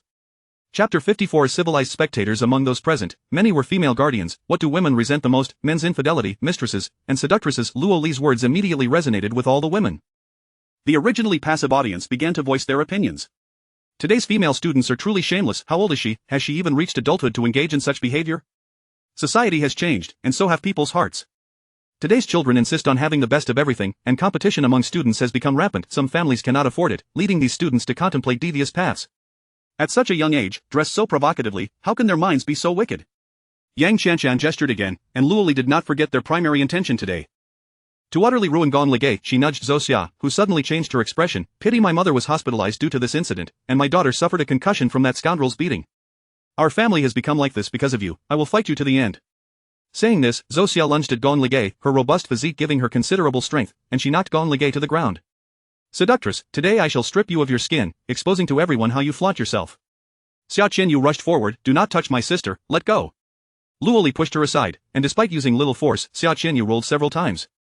Someone help Xia Qianyu up. Xiaoyu, you are too kind, why bother with someone like your sister? Xia Qianyu's eyes glistened with tears, but she is still my sister, how can I stand by and watch her suffer? These words indeed garnered sympathy. Xiaoyu, I have never seen a girl as innocent as you. Despite how your sister treats you, you still hold no grudges. Yang Qianqian feigned advice. Xiaoyu, I understand your good intentions in wanting to help her, but intervening now will only lead to your own misfortune. Zosia had already torn at Gong Ligay's collar, clearly intending to strip her in front of all their classmates. What could be more humiliating than this? Some boys who admired Gong Ligay felt a rush of excitement, never expecting such a benefit. They had fantasized about her body countless times. This is too thrilling. Hurry up and take action. Let's agree, everyone, to be civilized spectators.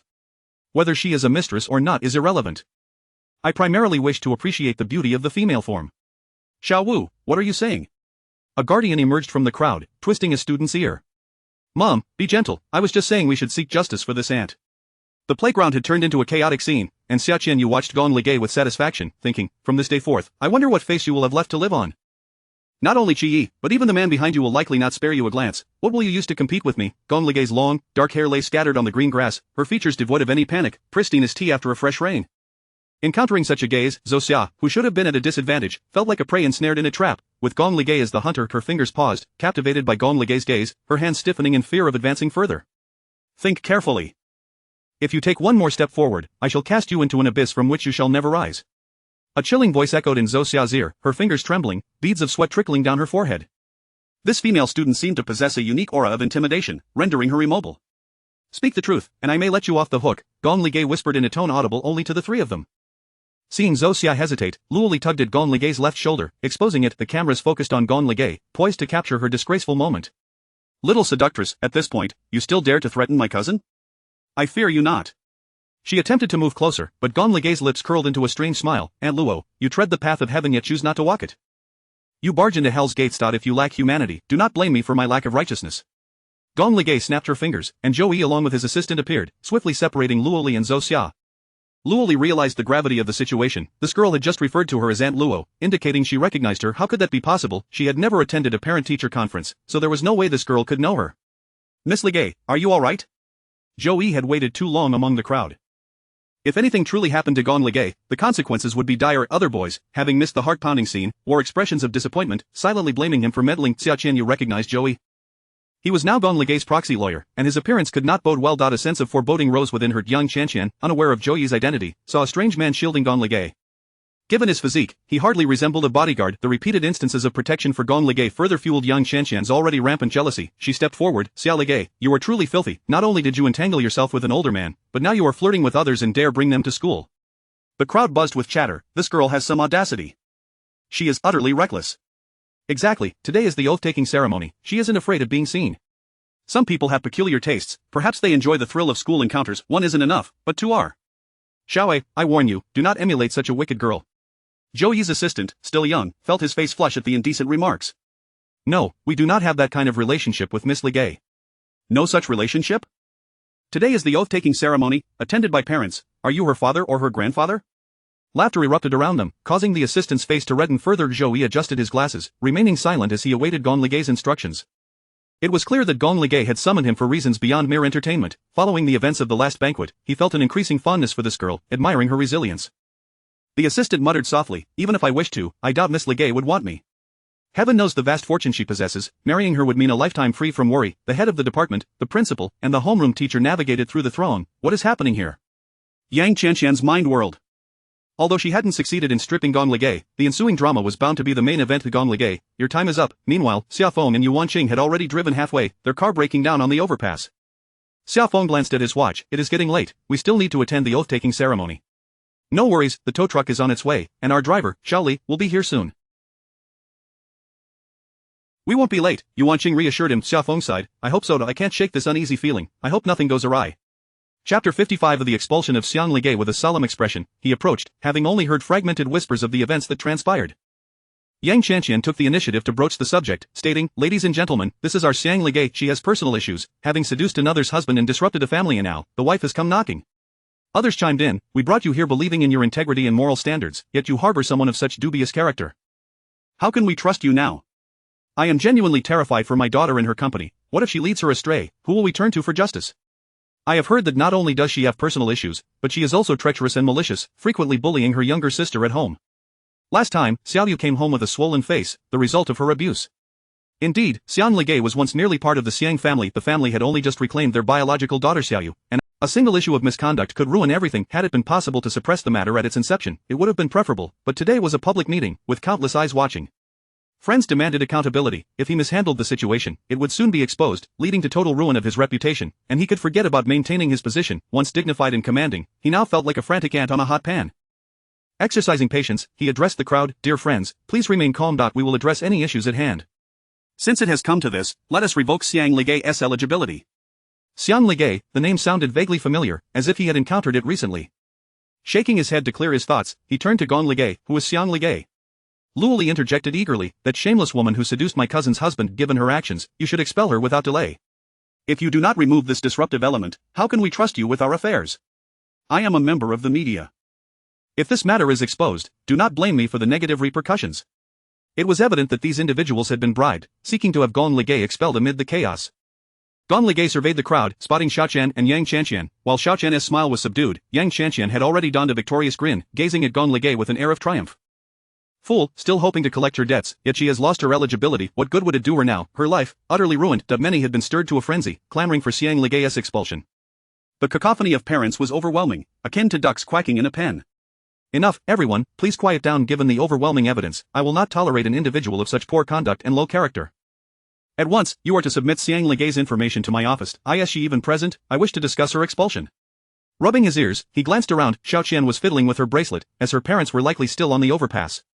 By the time they arrived, Xiang Ligay would already be expelled. With so many pressing for action, what choice did he have but to swiftly quell the uproar? Even if Xiaofeng pursued the matter later, the facts would remain.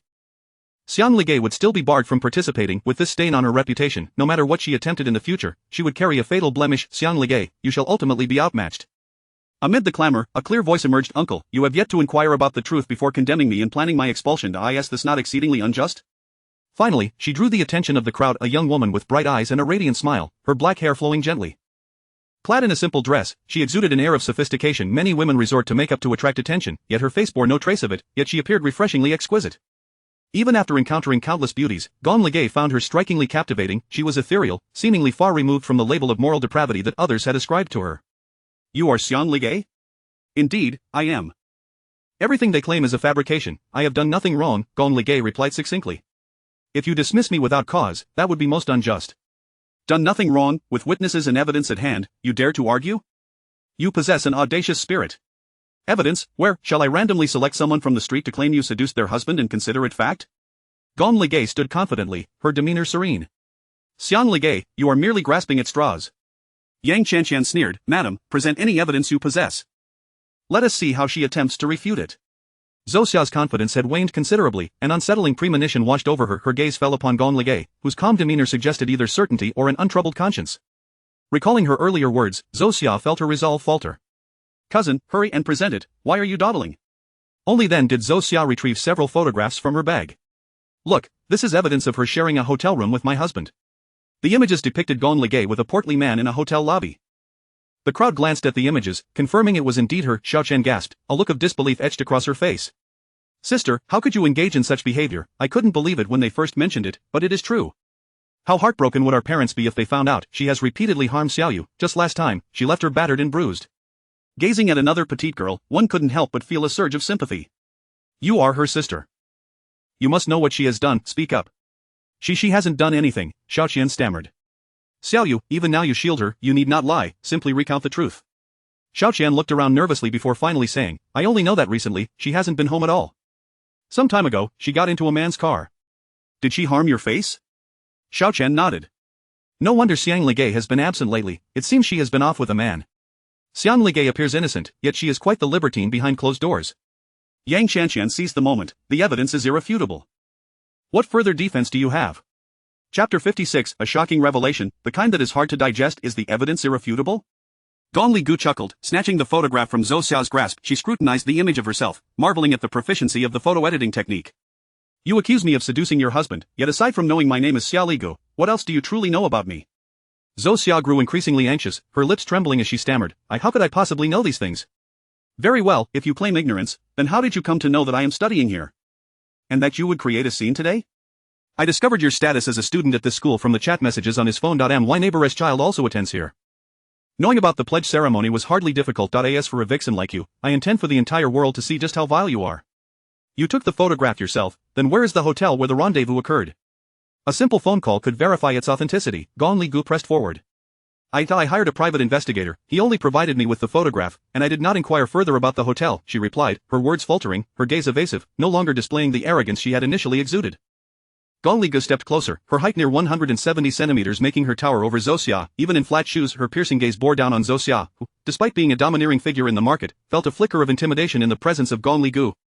Since you sought out a private investigator, did he not disclose my identity to you? Zhou Xia met her penetrating gaze, her heartbeat quickening. The more nervous she became, the more her tongue betrayed her. You are merely an adopted daughter, what significance could you possibly hold? Gong Li Gu smiled, her expression radiant and dazzling.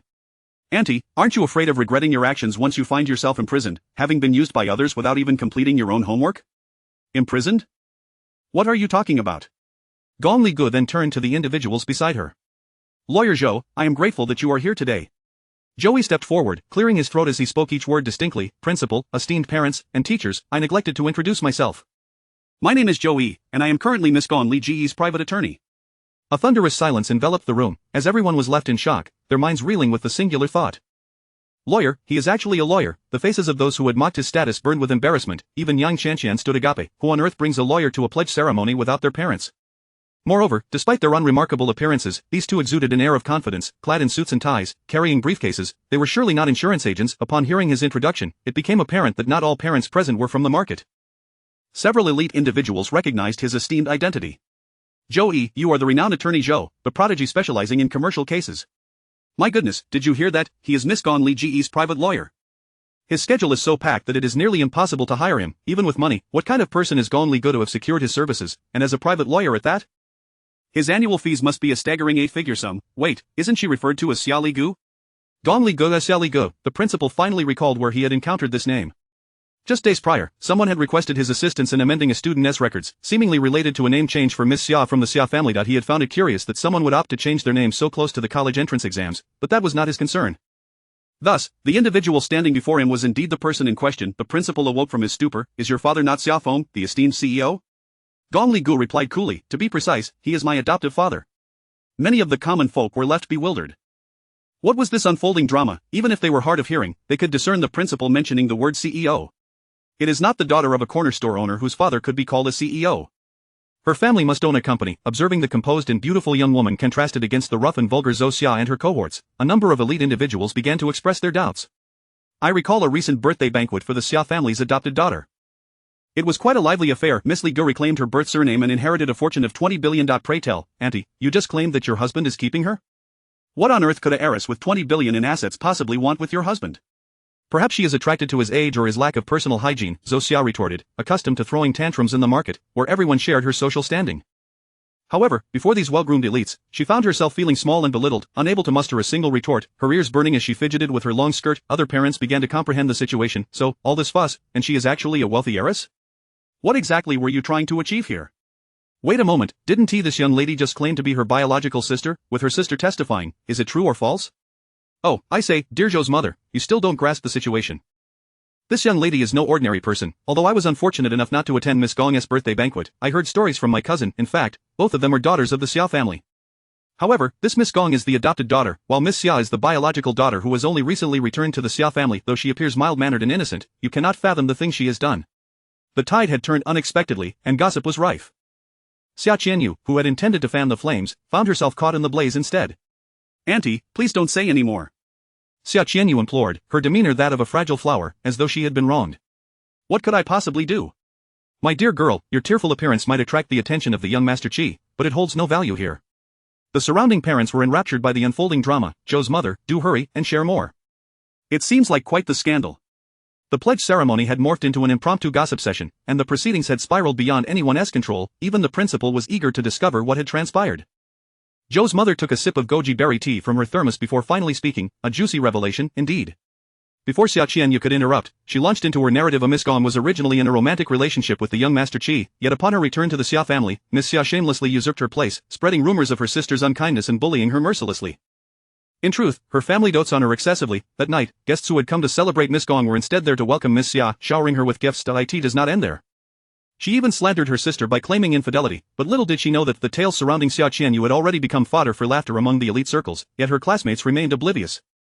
If this were to be exposed, how could she ever hold her head high again? Auntie, please stop. Zhou's mother chuckled, Miss Xia, do not feign innocence here, there are no doctors present. As others caught on, the intrigue deepened. Zhou's mother, do continue. What happened next? Zhou's mother locked eyes with Xia Qianyu, articulating every word clearly. Little did anyone know, she had already climbed into her brother-in-law's bed long before. Chapter 57. Oh goddess, I no longer wish to strive. The series of twists and turns left everyone utterly astounded, some swallowing hard as if they had overindulged in a sumptuous feast. Those who had staunchly stood by Xia Qianyu's side, even expressing sympathy for her, were at a loss for words. Even Yang Qianqian, hearing such news for the first time, blinked in disbelief, affirming her wakefulness it was no dream.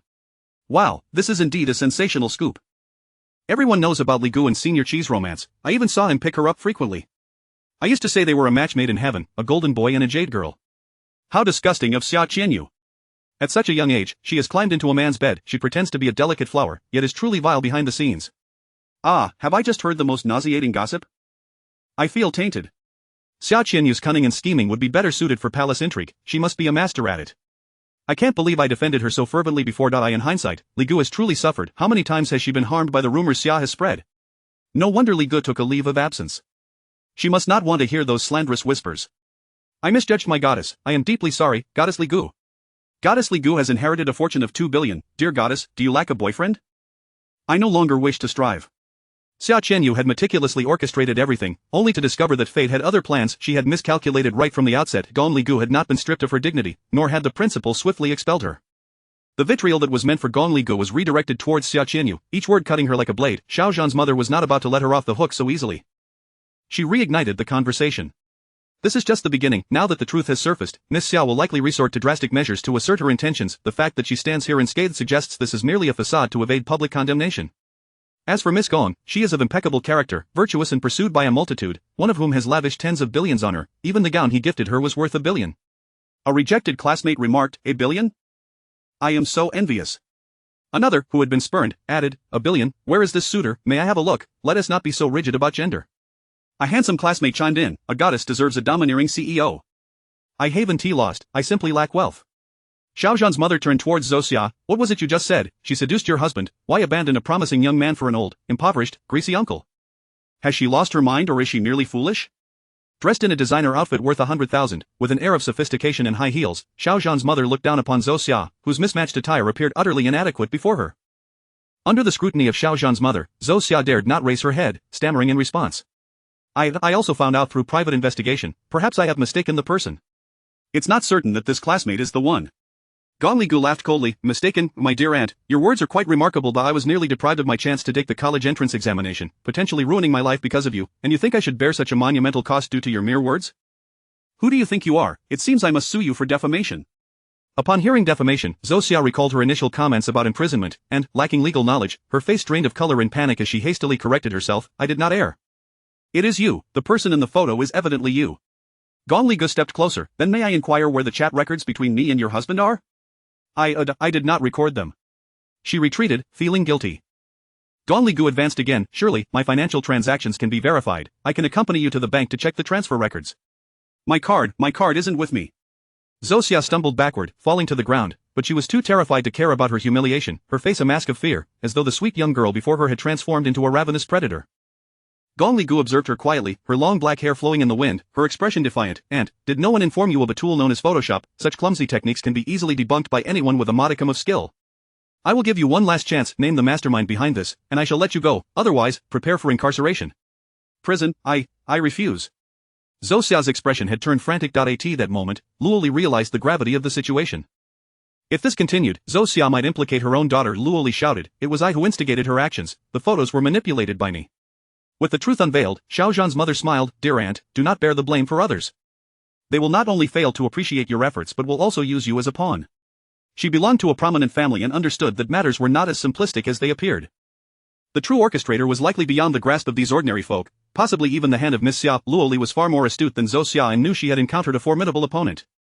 It was too late for regret. If she did not take the fall, her daughter would suffer the consequences. Initially thinking of her as merely an unappreciated foster daughter, she was astounded to discover the depth of her connections. Should her daughter's secrets be uncovered, Yang Qianqian's future would be irreparably tarnished. This burden was one she had to shoulder. She glanced at Yang Qianqian, who was already pale with fear. Their eyes met in the air, and Yang Qianqian quickly averted her gaze, terrified that their association would be discovered. Luo Li, noticing this, promptly withdrew her gaze. This scene left Gong Li Gu with a chill in her heart. Though she was merely a fishmonger, she poured all her strength into loving her daughter, who repaid her with nothing but disdain. Yet, she had never blamed Yang Qianqian, such is the nature of maternal love, which reminded Gong Li Gu of Gong Fei, her father, who, before his passing, had also endeavored to secure a lifetime of comfort for her. Luo Li's expression hardened. What nonsense, I take full responsibility for my actions. If you wish to file charges, do so against me. I harbor no grievances against you. Why have you chosen this path? Even if I were expelled, what benefit would it bring you, a mere ant? Gong Li Gu replied with indifference. Luo Li met her gaze, experiencing the same trepidation Zhou Xia had felt earlier. Whenever Gong Li Ji's eyes fell upon her, she felt exposed, as if all her facades were laid bare. You once scolded me while buying groceries, so I despised you and sought revenge. Such a feeble excuse. Gong Li Gu drew closer, her commanding presence enveloping Luo Li. Have you forgotten? I am a wealthy heiress. Why would I bother buying groceries at the market? Aunt, who exactly hired you? What do you hope to gain from this? Gong Li Ji's demeanor remained unperturbed as she spoke slowly. Even if you remain silent, I already know who it is. Chapter 58. She has a heart, and she can hurt. In the midst of Luo Li's guilty gaze, Gong Li Gu slowly began to speak. I have never had any dealings with your aunt, nor could there ever be any connection between us. Your flimsy excuse lacks credibility. Knowing that we are holding an oath-taking ceremony today, you were specifically sent here to disrupt and frame me. That person must hold a deep animosity towards me. My social circle is rather straightforward, limited to the confines of the school, which leads me to believe that someone present here has instigated you. Upon hearing Gong Li Ji's analysis, Yang Qianshen's heart raced uncontrollably, as she felt an impending dread that her name might be mentioned next. She instinctively tightened her grip on her handbag. There are not many in attendance who harbor grievances against me. A simple inquiry would reveal the truth. As soon as she finished speaking, Luo Li helplessly exclaimed, I have already said it, it was her who instructed me to act. Yang Qianshen initially feared being implicated, but upon seeing Luo Li point at Xia Qianyu, her heart momentarily found solace. Xia Qianyu was indeed having an unfortunate day. Previously, Yang Qianshen had complained about Gong Li Gu in her presence, and she had merely chimed in, hoping to take advantage of the situation. Yang Qianshen had volunteered to orchestrate the plan, assuring that it would be foolproof. That foolish girl, she should have never placed her trust in her, and now, not only had she failed to gain anything, but she had also attracted unwelcome trouble. She thought that even if the scheme were to unravel, it would not reflect poorly on her, since she had only made a few remarks. Little did she know that among the parents present today, there was someone well acquainted with their backgrounds, and now all fingers were pointing at her. Seizing the opportunity, Luo Li splashed all the blame upon Xia Qianyu. It was this young lady who bribed me, providing me with photos and instructing me to create a scene. She claimed that with so many people present, we could stir public opinion and lead Miss Gong to be misunderstood and subsequently expelled. Xia Qianyu truly felt her heart sink at those words. You're spewing nonsense. I don't even know you. If you allege that I bribed you, there must be some transfer information, right? Produce the evidence. How could someone as cautious as you possibly transfer money to me? We conducted our transactions in cash.as for evidence. Is it not evident to everyone? Just moments ago, this parent mentioned the unethical actions you perpetrated against your sister. When the truth was revealed, your intentions towards your sister became clear. While everyone was gossiping and slandering your sister, you were fanning the flames, suggesting she had not returned home and had gotten into a man's car. The type of person I detest the most is one who appears meek and mild yet harbors such malice. Even if it means I must face imprisonment today, I will expose your true nature to the world. Though Luo Li was merely a fishmonger, her reasoning was far more astute than Zhou Xia's.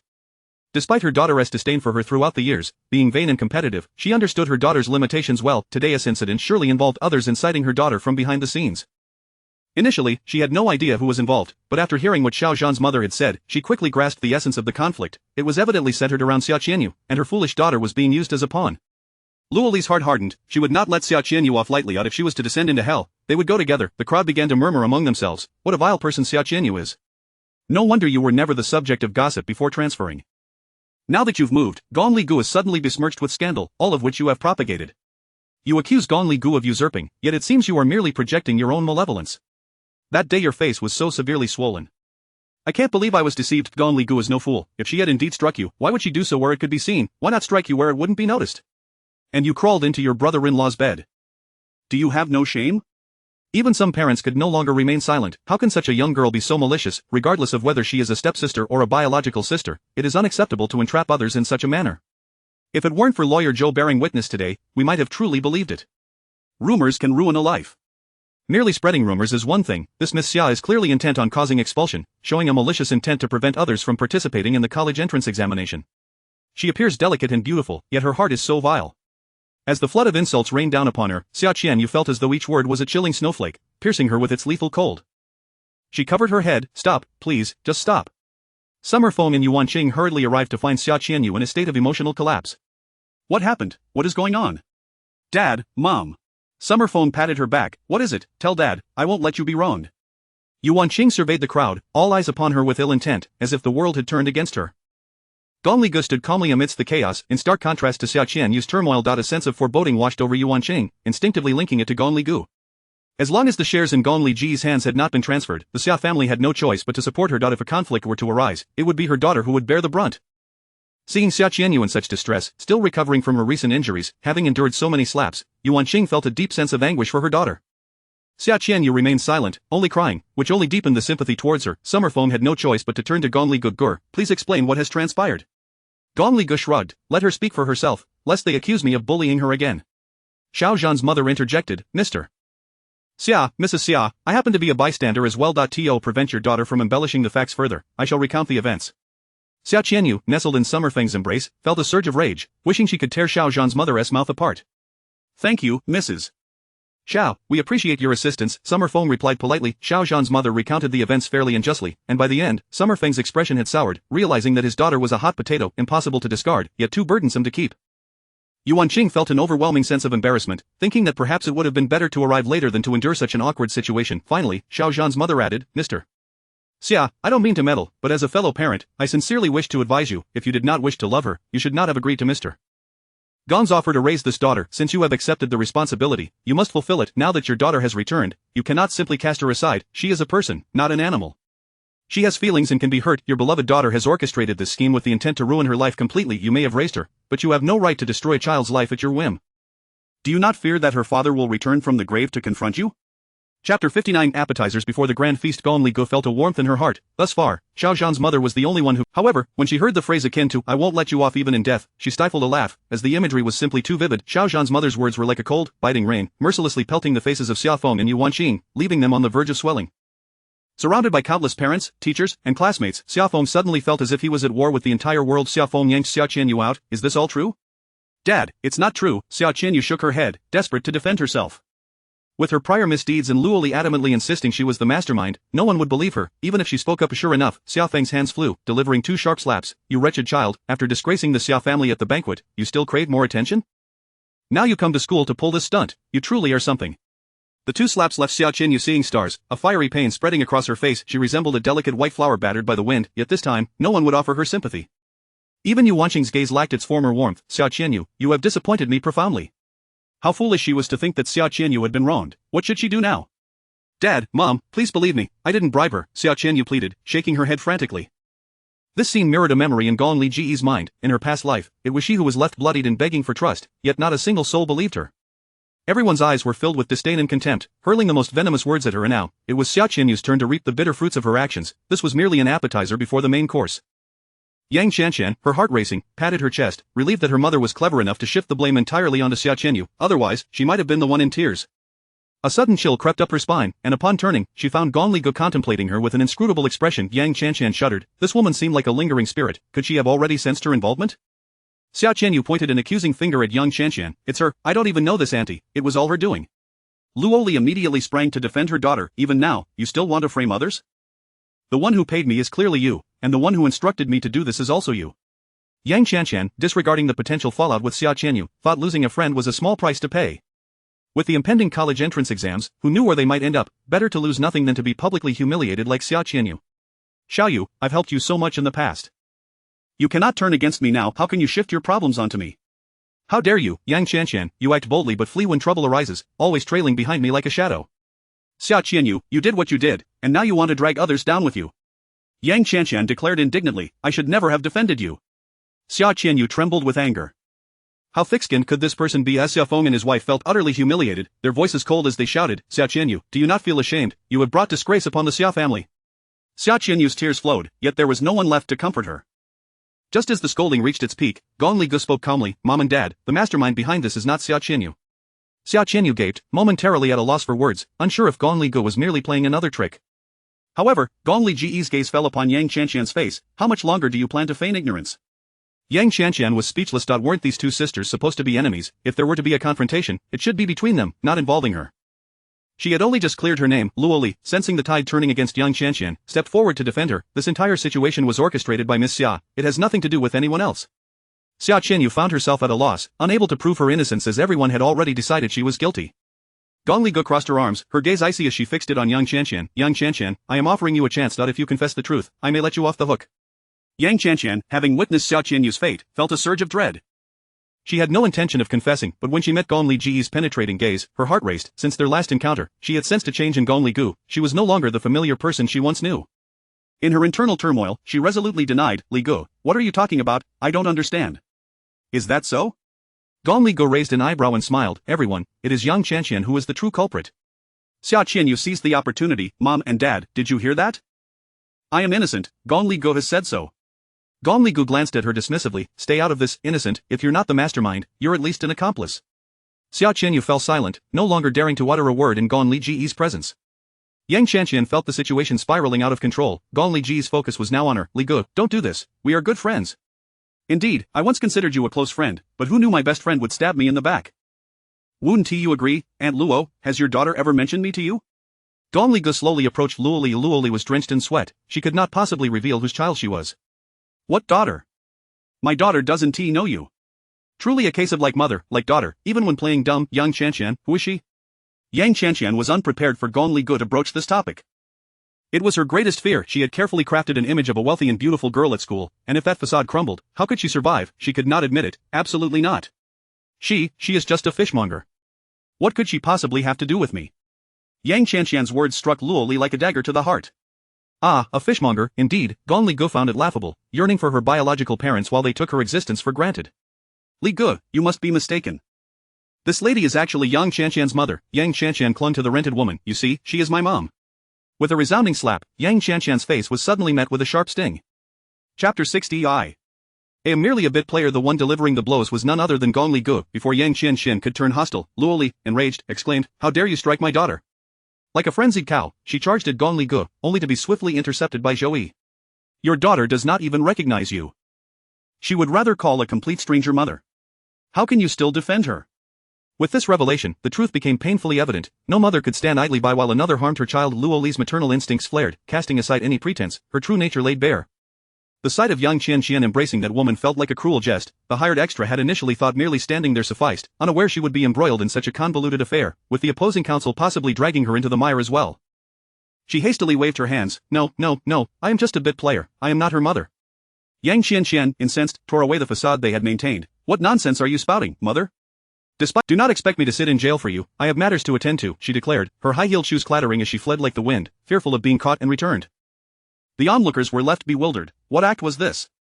Qianqian, that lady is not your mother? Zhang Xiaoyu inquired. Indeed, I recall seeing her at the parent-teacher meeting last year, and just months ago, when I greeted her on the street, she exhibited no recognition. Qianqian, you have a mother. Why not have your real mother come instead of hiring someone? It was perplexing how Yang Qianqian perceived the woman before her as anything but her real mother, especially given her apparent defense of her.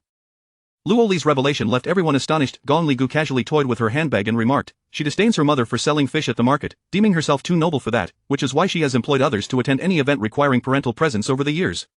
Even Xia Qianyu was taken aback. It was no wonder this aunt was so insistent on being the mastermind. She was indeed Yang Qianqian's mother. Acting in defense of her daughter was only natural. Xia Qianyu found it odd that none of their classmates were privy to this detail, and how could Gong Li Gu have known their plans in advance? When Luo Li's true identity was exposed, her first instinct was not self-preservation but rather concern for Yang Qianqian. Qianqian, as she reached out to stroke her daughter's head, Yang Qianqian unleashed her pent-up fury upon Luo Li. Get lost. Who invited you here? What an embarrassment. Do not touch me, you stink of fish. Qianqian, I changed my clothes specifically for today. I do not smell of fish, Luo Li protested. Look at yourself. How could you ever be worthy of being my mother? Her contempt for Luo Li was palpable, as the latter's humble attire paled in comparison to the finery of the hired extra. Yang Qianqian attributed all faults to Luo Li, offering no words of kindness, causing discomfort among the surrounding parents and teachers. Classmate Yang, filial piety is paramount. How can you speak so to your mother? And what of it? Other people's parents are either high-ranking officials or white-collar workers. What is she? Just a stinking fishmonger. Even after a bath, she still reeks of fish slap. Gong Li Gu struck her again. Have you said enough? Yang Qianqian grimaced. You dare hit me? She turned back to Luo Li. If you were of a respectable family, would your daughter need to be beaten by anyone? I apologize. Gong Li Gu pulled Luo Li behind her. Auntie, you owe no one an apology. You have done nothing wrong. Luo Li, at a loss for how to react, found herself in a quandary. Yet Yang Qianqian, seemingly mad, pointed at Gong Li Gu. Do not feign sympathy. You are a lofty heiress, and we are but insignificant commoners in your eyes. You understand nothing of our plight. You orchestrated this entire affair and now pretend to be the virtuous one. I orchestrated this? Gong Li Gu chuckled as if she had heard a delightful jest. If you did not orchestrate it, why bring a lawyer? It is you. Yang Qianqian accused, pointing at Xia Qianyu. You informed her of our plans, did you not? The original scheme was for her to be humiliated and expelled from school. If daggers could be shot from one's gaze, Xia Qianyu would have flayed Yang Qianqian alive. What foolishness was this to reveal? She longed to silence Yang Qianqian's mouth with a pair of stinky socks, although everyone was aware of the truth. Hearing it from Yang Qianqian's lips left them all incredulous. Chen Chen, you have treated Li Guo as your best friend for 3 years. Why would you do this? A woman's most valuable possession is her purity, yet these two are intent on tarnishing reputations while hypocritically crying foul. It is truly despicable. One is a sister, the other a close friend. My eyes have truly been opened. Ugh, the principal felt overwhelmed. Whether it was Gong Li Gu or the two girls, the burden of responsibility fell upon him. Young Chen Xian charged at Gong Li Gu like a wild beast. You vile creature, it is you. It is all you're doing. Before she could reach Gong Li Gu, two boys restrained her, one of whom was Shi Xing, an athletic admirer of Gong Li Ge 188 centimeters tall. He lifted the 160 centimeters young Chen Chen as if she were a mere chick, raising his hand but refraining from striking her. Stay away from Li Gu. Shi Xing could no longer contain his irritation and unceremoniously threw her to the ground, almost wishing to kick her a few times, having been deceived himself, nearly believing Gong Li Gu was such a woman. Gong Li Gu slowly approached Yang Chen Xian, looking down at her with a cold demeanor. Yang Chen Xian, even a dog does not disdain its impoverished family, yet you scorn your own parents. If it were not for them, raising you fish by fish, how would you stand here, spouting such drivel? You need not question anyone. I had no knowledge of your plans for today. Bringing a lawyer was merely to fulfill my prior commitments. I did not expect any unforeseen outcomes. Faced with Gong Li Ji's scornful gaze, Yang Chen Xian suddenly felt a wave of foreboding. What do you mean? Over the past 3 years, the money you borrowed from me, the money you deceived from me, I have granted you 3 days' grace. That time has elapsed. If you do not repay me today, I shall sue you for fraud, and now several additional charges shall be added: defamation, slander, personal attacks. Tell me, how do you think a judge would rule? Indeed, this was the crux of the matter. Yang Chen Xian had not anticipated Gong Li Ji's resolve. You intend to sue me? Her face turned ashen, yet she stubbornly clung to her last breath. What evidence do you possess to prove I ever borrowed money from you? Chapter 61. I am your father's secret admirer. Luo Li gazed at her in astonishment. You still owe someone money, Chen Xian. We have given you quite a generous allowance. Although selling fish is arduous and demanding, their earnings are not significantly less than those of white-collar workers. They rise before dawn to visit the market and seldom concern themselves with their daughter, striving to compensate for their absence with material provisions. Compared to ordinary students, Yang Chen Xian's pocket money is several times that of her classmates. Yang Chen Xian scoffed. That paltry sum is hardly sufficient to appease a beggar. Her attitude was utterly appalling, prompting the principal to exclaim in exasperation, Student Yang, your parents brought you into this world and raised you. They have given you your very life. What right do you have to utter such words? Even the homeroom teacher shook her head in disappointment. Yang Chen Xian, though your academic performance is unremarkable, I have always regarded you as a well-behaved child. I never anticipated that you would be so disdainful of the less fortunate, enamored with vanity, ungrateful, and lacking filial piety. You have truly disappointed me. If that were my child, I would be compelled to discipline her severely. Simply providing you with a meal should suffice, yet you dare to complain? Oh, the plight of parents everywhere. They raise not a child, but something less than a dog. Yang Chen Xian pointed at the crowd. What do you all understand? Your parents are white-collar workers. I am the only one who is different. Who says so? My mother works as a cleaner, and I have never looked down on her, have I, Mom?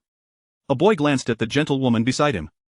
The woman affectionately ruffled his hair. You rascal, do you think your mother fears losing face? Luo Li looked at the mother and son with envy. Throughout her upbringing, Yang Chen Xian had rarely shown affection towards them. Even after bathing daily, Yang Chen Xian would still complain of the fishy odor. Gong Li Gu could no longer bear to witness Luo Li's expression, feeling that her actions today were justified. Some individuals live in a manner beneath even that of animals. Enough, Yang Chen Xian. I have compiled a record of the money you have borrowed from me over the years, totaling 258,328 yuan. Aside from some trivial daily expenses I cannot recall, this is all money you have borrowed from me, and every transaction can be traced. For a student, such a sum is not insignificant.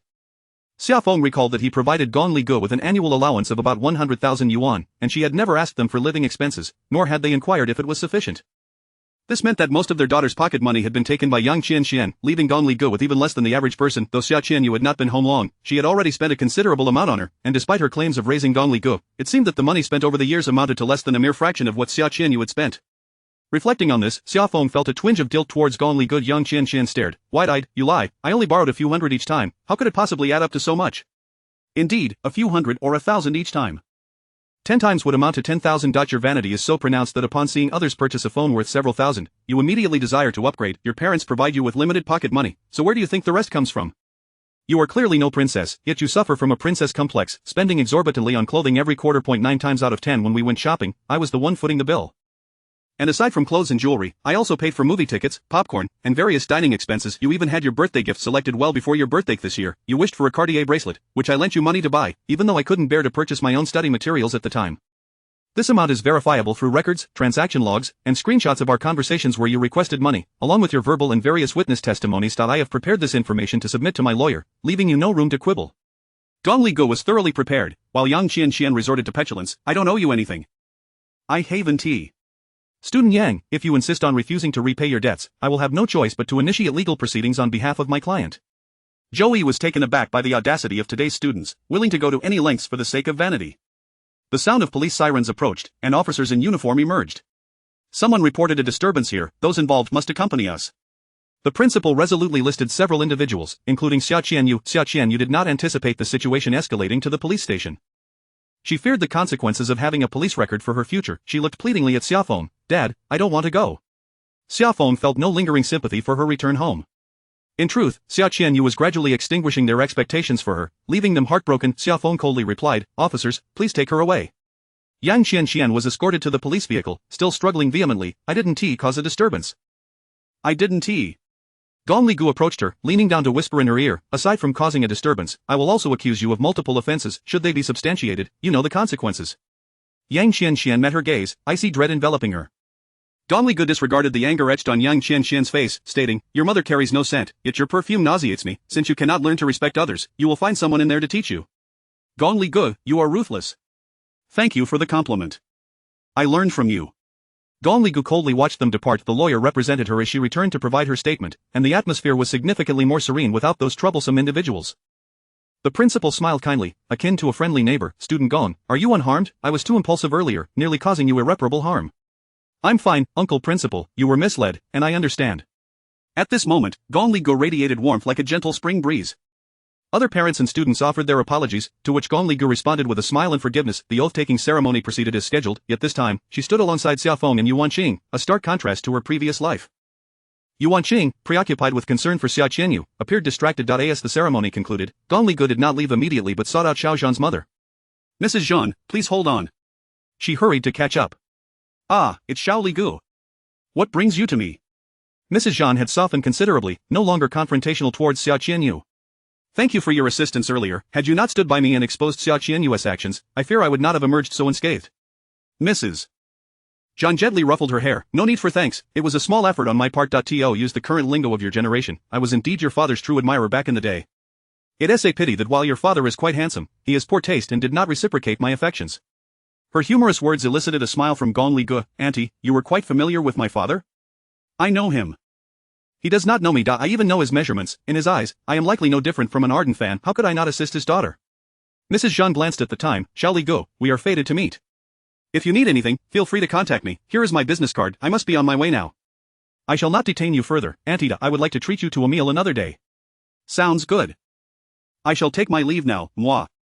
Gong Ligu watched her depart, her fingers pressed against her heart. Father, you have once again protected your daughter. Chapter 62. His little wife. The principal humbly apologized to all the parents and students, successfully suppressing the events of the day from spreading. For Gong Ligu, this was a ticking time bomb in her hands. Whenever she wished, it could lead to Xia Qianyu's utter ruin. It seemed that her luck in this reincarnation was rather favorable. Had it not been for Xiao Zhan's mother diverting the topic to Xia Qianyu at that critical moment, the consequences would have been dire, and her victory would not have come so easily. Gong Ligu was unaware that after Xiao Zhan's mother departed, she entered a black car, where a buzzcut man sat with his eyes covered, his head bowed as if lost in thought. Mrs. Zhan nonchalantly pulled out a small mirror to retouch her lipstick. You, my dear, seem to possess remarkable foresight, anticipating that Xia Qianyu would see such an opportunity to target Ligu. You should have witnessed how perilous today was. That shrew from the market nearly stripped the girl bare. Is she unharmed? Of course, the little girl was well prepared, bringing along 2 lawyers. Frankly, with your financial resources and connections, you could eliminate her adversaries in an instant. Why waste time like this? It is not your usual style. Rongyan adjusted his silk bow tie, swallowing hard. Those are her adversaries. She does not wish for me to interfere. I never expected this notoriously rebellious man to heed even the words of the esteemed old master Rong, yet be so compliant to a mere girl. Mrs. Zhan elegantly wiped the remnants of lipstick from the corner of her mouth and pursed her lips. It is quite all right. Listening to one's wife is the hallmark of a good man. She secured her small mirror and turned to Rongyan. This bow tie is rather appealing. Did your little wife select it? Yes. Strangely, Rongyan found the term little wife to be exceedingly melodious, a faint smile gracing his lips. Mrs. Zhan did not miss the subtle smile playing at his mouth. It appears you are experiencing the stirrings of young love. It is delightful. You are still quite young. Always wearing such a stern expression seems dreary. This is much better. It makes you resemble a genuine person. Yet, Rongyan shook his head. I am unable to see. My legs cannot carry me. I am but a burden. Aunt, do you think she would despise me? The man, usually proud and aloof, now exuded an air of insecurity. The more he cared, the more humbled he felt before the one he loved. I am less than an ordinary man, incapable of protecting her when she is in danger. Kuzhao, suppressing her smile, spoke softly. I have met that child. She is gentle and understanding, she will undoubtedly like you. After all, my little Yen is formidable, speaks little, and is extraordinarily wealthy. A mere gesture from him could yield a gown worth $1 billion. What girl would not be enamored? Your legs and eyes were not always this way. In the past, you resisted treatment. I hear you have begun cooperating with your recovery. With your physique, you will soon improve. By the way, when will you gift me a gown worth $1 billion? Rong Yen pursed his lips. You are not my wife. Ah, how quickly you forget your aunt now that you have a little wife. You little ingrate. The words little wife lingered in Rong Yan's heart like a ray of light, warming him. Inside the car, Gong Li Go remained silent, while Yuan Qing scrutinized her expression multiple times. Mother, if there is something to say, please speak freely. There is no need to hold back. Ahem, Gur, I sincerely apologize for today's events. I cannot fathom how Xiaoyu became so muddled. She was entirely obedient and respectful towards you in our presence. She must have been led astray by that young Qian. Perhaps it was due to their blood ties, but regardless of Xiao Qianyu's actions, Yuan Qing's first instinct was to make excuses for her. Unlike her own past, where even without wrongdoing, she was deemed irredeemably wicked in their eyes. If it were not intentional, how could she have been led astray? Gong Li Gu scoffed disdainfully. To her face, she is amiable, yet behind your back, she is a fiend. Has Xiao Qianyu not played such tricks before? Xiao Feng's expression soured. Indeed, we have been too indulgent since Xiao Yu's return. Gur, do not take this to heart. I shall properly educate her this time. Thankfully, you were unharmed, or how could I face the deceased Fei Gu? Seeing his exaggerated demeanor, Gong Li Gu felt a surge of nausea. Father, I still need to go to the police station to sign. I can manage here. Very well, your mother and I will accompany you. Though Xiaofeng harbored resentment towards Xiao Qianyu, she was his daughter, and he could not bear to see her in such a place. Gong Li Gu sensed his thoughts and chose not to elaborate. The events had already been documented, requiring only her signature. As Xiaofeng busied himself with arranging her release, the officers were taken aback by her request. Miss Gong, are you truly relinquishing your right to pursue accountability? Yes. Then please sign here, and today's incident shall be considered resolved. Xia, imprisoned, regretted her choices. Had I known, I would not have ventured into this mess and gotten embroiled in a lawsuit. If my family finds out, I am finished. Cousin, I am truly sorry. Once we are out, I will certainly make amends, Luo Li expressed with remorse. Xia understood Luo Li's maternal instincts, realizing they were both mothers, unable to blame her. Whether we can leave is one thing. We are not dealing with ordinary people. Qian, I am not criticizing you, but we must acknowledge our status. She is a wealthy young lady, and your actions are but futile resistance. Yang Qian fiercely clutched her skirt, vowing not to let Gong Li Gu off the hook. Never. What is so impressive about a wealthy young lady? While a wealthy young lady may not be extraordinary, she is certainly more beautiful and magnanimous than you. Xia, Luo Li, you may leave now. An officer approached. Xia felt as though she were in a dream. Officer, me, where am I to go? I refuse to go to prison. Prison, Miss Gong has waived her right to pursue accountability against you. Once you sign, you may depart. Happiness arrived too swiftly, and Xia leaped with excitement. All right, I will sign. Yang Qian, still wearing a cold expression, rose and muttered, hypocrite. As Xia and Luo Li exited, the officer blocked Yang Qian, you cannot leave. Weren't you just saying she was not pursuing our responsibility? Miss Gong has waived the responsibility for today's disturbance, but you still have allegations of fraud against you. Luo Li anxiously grasped the officer's hand. Officer, my daughter is not a fraudster. You must be mistaken. Whether there is a mistake will be determined before the judge. The amount involved is not trivial. You must leave quickly. Luo Li was ushered away, leaving Yang Qian alone, and she felt a chilling fear wash over her. Mother, please do not leave. Do not leave me here alone. Chapter 63 is Ali questioning my capabilities. Outside the police station, Joey followed closely beside Gong Li Gu, perplexed by her actions. Miss Gong, given how wicked these individuals are, why let them go? Nature is difficult to change. If they are not taught a lesson now, others will inevitably suffer in the future, especially Xiao Qianyu. She will not spare you. Gong Li Gu smiled faintly. Perhaps it is because I lack a mother. Had her mother been alive, she would undoubtedly have treated her as Luo Li did. Witnessing Luo Li's affection for Yang Qian, she found it impossible to scrutinize a mother who loved her daughter dearly. Additionally, it would grant Xiaofeng a favor, allowing Xiao Qianyu to be released sooner, which was far simpler than seeking connections to bail her out.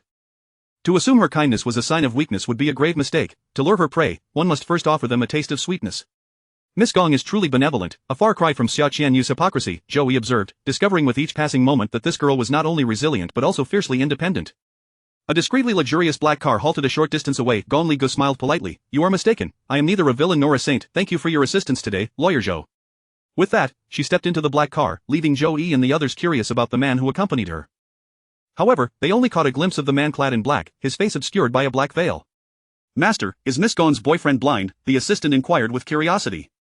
That is not for us to speculate. Even if he has physical impairments, he is no ordinary man, Joey remarked with a sigh. Let us go.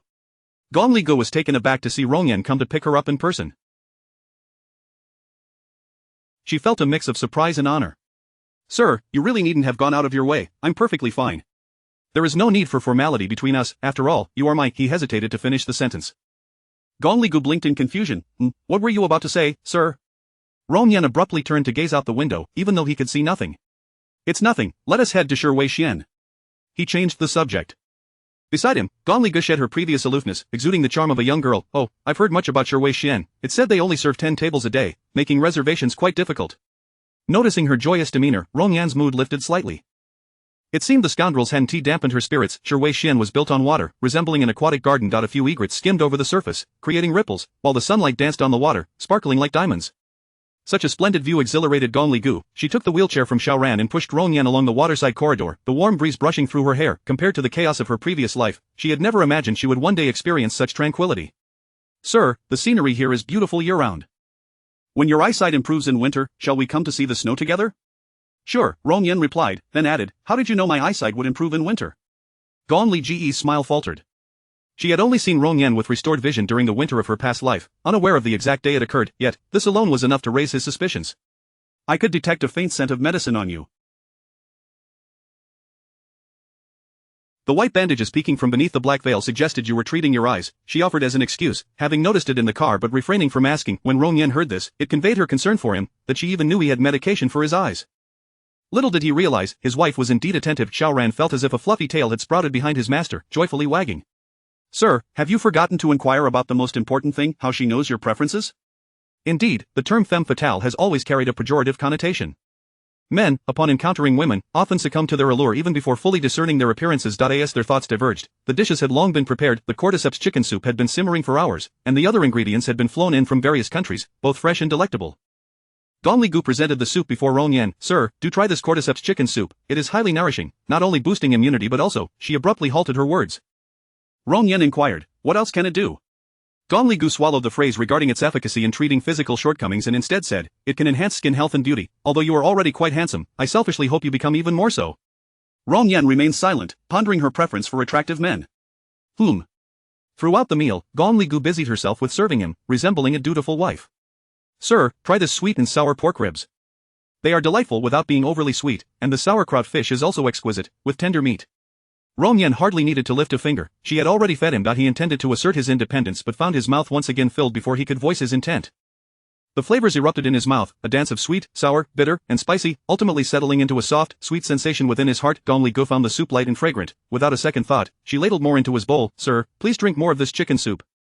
It truly is delicious. Her fervent recommendation led to Rong Yan's fingers resting lightly on her wrist. Do you know another benefit of cordyceps chicken soup, Ali? Gong Li Gu was aware, but the situation left her at a loss for words, so she brazenly replied, no, I do not. Rong Yan leaned in closer, his warm breath cascading over her skin. It nourishes and invigorates. Are you questioning my capabilities? Thump, thump, thump. Gong Li Ji's heart nearly leapt from her chest, the fingertip resting on her wrist felt like a flame, igniting her entire being. The sky was overcast, clouds piled thickly overhead, and the air had grown oppressively heavy. Such weather was never to Gong Li Ji's liking. She gazed at the pitiful middle-aged woman before her, worn and weary from years of labor, wrinkles mapping her sunken cheeks, her skin a sickly yellow. This woman was none other than Yang Qianxian's mother, her expression haggard, her eyes filled with desperation, devoid of the malice she once held. She was merely a wretched mother pleading for her daughter. Gong Li Ji's rebirth, purchased at the cost of blood, had instilled in her a clear sense of love and hate. Had it not been for the greatness of Luo Li's maternal love, she would not have shown this woman any leniency. From everything Gong Fei had done for her, she understood the parental instinct to love one's children. Her father had been planning for her well-being since 18 years ago, not to mention Luo Li. The only true equality in the world is maternal love, which does not fade with time nor diminish with status. The woman knelt humbly before Gong Li Gu. Miss Gong, here is 260,000. I have repaid all the money my daughter owes you. Please, grant her a way out. The neighbors are already aware of her misdeeds. If she owes you, this punishment is surely sufficient. With the college entrance exams approaching, she is our only daughter. Please, let her out to take the exam. Gong Li Gu looked down at her. This daughter has never regarded you as family. You are merely an ATM to her. She despises you and abhors your profession. She has never allowed you to attend even one parent-teacher meeting. Even so, you still wish to save her? The woman's tears fell like pearls from a broken string, but she is ultimately my daughter. This reason was enough to outweigh all the grievances. In the past, her father and I were preoccupied with making money, neglecting her upbringing, which allowed her to develop such a capricious disposition. I promise, from now on, I will discipline her properly and will not appear before Miss Gong again. Please, spare her one more chance. You may rise. Gong Li Gu extended her hand to assist Luo Li. I am letting her go this time out of respect for your maternal love. Luo Li wiped her tears, her joy akin to that of a child. Thank you, Miss Gong. This money, Gong Li Gu released her shoulder, turning to leave without accepting it. I understand that earning a living is not easy for you, and your daughter's debt should not be yours to bear. However, remember, your unrestrained indulgence is not love, it will only embolden her recklessness. One day, she may commit an unforgivable crime. Will you still be able to protect her then? Luo Li's gaze drifted, pondering her words. Gong Li Gu paused, her cold lips parting to utter 4 words, this shall be a first and last warning. Chapter 64 The beating of Xia Qianyu, ever perceptive to the situation, knelt without hesitation. Please, punish me, father. Xiaofeng turned and left without a word. Only then did Zhu Wanqing softly inquire, Xiaoyu, what were you thinking? Why must you go against Gur? She is, after all, a member of the Xiao family. If she loses face, does our family gain any honor? Mom, I truly did not mean to, it was all that young Qianxian, she conspired with her mother. Before Xia Qianyu could finish, Xiaofeng emerged, wielding a feather duster, having fetched his weapon. They conspired together? Had it not been for your instigation, would you have been so publicly humiliated by Mrs. Zhang? The disgrace that occurred at the banquet was initially unknown to anyone, and now, the entire world is aware. If I were you, I would never show my face again. Xiaofeng tested the feather duster in his hand, satisfied with its heft, then struck Xia Qianyu's back. Well done, Xia Qianyu. I foolishly believed you had realized your mistakes. You play both sides expertly, even manipulating your own father. Are you not feeling quite accomplished? As he berated her, Xia Qianyu turned her back on him, seemingly disregarding his words. Dad, I genuinely want to apologize. Have you forgotten how my face looked after the last beating? If I were insincere, would I harm myself so? Sincere, what a fine sentiment. You are more venomous than the 5 poisons. At such a young age, how can you be so ruthless? Let me remind you, even if Gur were merely a stranger, your actions could jeopardize her college entrance qualifications. That is quite a feat, Dad. This was all Yang Qianxian's idea. I had no part in it, save your pitiful expressions. My patience has been exhausted. Xiaofeng struck Xia Qianyu's back repeatedly with the feather duster, unable to hold back any longer. Yu Wanqing implored, darling, enough is enough. Xiaoyu is a girl, must you truly beat her to death? A girl? Is Gur not one as well? Over the years, we have neglected her, and now this ungrateful wretch continuously bullies others. Gur has shown her mercy. Why is there such a disparity between the two? Upon hearing Xiaofeng's words, a flicker of resentment crossed Xia Qianyu's eyes. Dad, do you truly believe that Xia Ligay, no, Gong Ligay, is a good person? She has no intention of giving you the shares. The only reason she has not yet revealed her true colors is to gain your trust. Do not be deceived, she has openly declared her desire to ruin us. Xiaofeng tightened his grip. You wretched child, even now you slander your sister. Truly incorrigible, I will not spare you today. Stop it, dear. Xiaoyu, you have always been sensible. Quickly, apologize to your father. Must you be so stubborn? At that moment, Xia Qianyu abandoned her pretense and said earnestly, Dad, I am genuinely trying to warn you. Do not hold out hope for the shares. Gong Ligay will not grant them to you. She is merely using you to change her name. By now, she has likely inherited all the assets. Wake up to reality and do not trust her, or the Xia family will be left with nothing. Trust her. Should I instead trust you, this little viper, Xia Qianyu? It seems I have indulged you far too much. Today, I will surely punish you. I am not deceiving you, truly, I am not. Dad, please believe me. Xia Qianyu cried desperately. She had spoken many lies before, but today, when she spoke the truth, no one believed her. Xiaoyu, cease your protests and apologize to your father. He will not hold it against you. Yu Wanqing continued to urge her to admit fault. Xia Qianyu felt at a loss for words. She had an instinct that Gong Ligay was scheming something. If she truly intended to sever all ties with the Xia family, today's leniency was not out of kindness but rather a calculated move to lower Xiaofeng's guard. Yet, no matter what she said, neither Xiaofeng nor Yu Wanqing would believe her. She had already lost her opportunity. Xiaofeng showed no mercy, striking her back with relentless force. The searing pain coursed through Xia Qianyu, and she vowed that all the suffering she endured today would be returned tenfold to Gong Ligay. Father, if you do not believe me, then nothing I say will matter. One day, you will understand that your daughter truly wishes for the best for the Xia family. You wretched child, I warn you, if you continue to trouble your sister and jeopardize my shares, I will not spare you. The Xia family descended into chaos as Xia Qianyu feigned unconsciousness to escape this calamity. Xiaofeng discarded the feather duster. Take her back to her room. From now until the college entrance examination, she is not permitted to leave. Yu Wanqing nodded tearfully. Darling, I understand. Do not blame Xiaoyu. She is still very young. I will talk to her and help her understand. Just as long as you understand, until the shares are secured, she must not ruin my plans. Yu Wanqing opened her mouth several times to speak but hesitated. Xiaofeng, in a fit of anger, ripped off his tie. Speak your mind. Darling, I can't shake the feeling that Ligay has changed. Since the banquet, she has not been the person we once knew.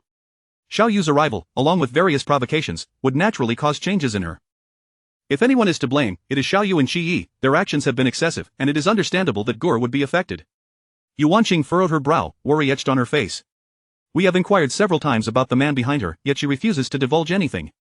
Gur is far more cunning than before. I fear she may be swayed by sweet words and lose the shares. Have I not worried about this as well? She is young, innocent, and kind-hearted. However, her acquaintance with him has not been long, she should not so easily part with her shares. As time passes, we must find an opportunity to reclaim them after her examination. Unable to contain herself, Yuanqing interjected, what if she refuses? She will not refuse. A shadow crossed Xiaofeng's eyes. In the past, she listened to you the most. You must work to mend the rift in your relationship. Gur is impressionable, as long as she bears no grudges, she will soon hand over the shares. If she fails to recognize when to withdraw, then do not blame me for being ruthless. Yuanqing dialed Gong Ligei's number, ostensibly to thank her for sparing Xia Qinyu, yet she conveyed Xiaofeng's actions against Xia Qinyu. Having repeated her sentiments until her throat was dry, Gong Ligei merely replied, I understand, before hanging up the phone. This little wretch has harmed my daughter to such an extent. Yuanqing blared at the disconnected call, muttering, once I have the shares, just wait. I will ensure you suffer for this. Chapter 65 Subjecting her to humiliation, ruining her reputation. Xia Qinyu endured a brutal beating, even though Gong Ligei was not present at the scene, one could easily imagine the horrific tableau. It was likely that her trust in Xia Feng had significantly diminished after these recent incidents. However, this was far from sufficient. As long as she bore the Xia surname, the blood of the Xia family coursed through her veins, granting Xia Feng an unlimited reservoir of trust in her. There was no need for haste, she had ample time to meticulously devise her plans. With patience, she sat quietly, knowing that Xia Qinyu would not relent. As long as she remained unscathed, Xia Qinyu would persist in her turmoil. Gong Ligei's conjectures proved accurate. With the looming approach of the college entrance examination, Xia Qinyu felt as though a fire was igniting within her, growing ever more fervent as the exam drew nearer. Prior to her return to the Xia household, she had squandered her time on frivolous pursuits, resulting in dismal academic performance. She was acutely aware that she was unlikely to even qualify for a vocational program.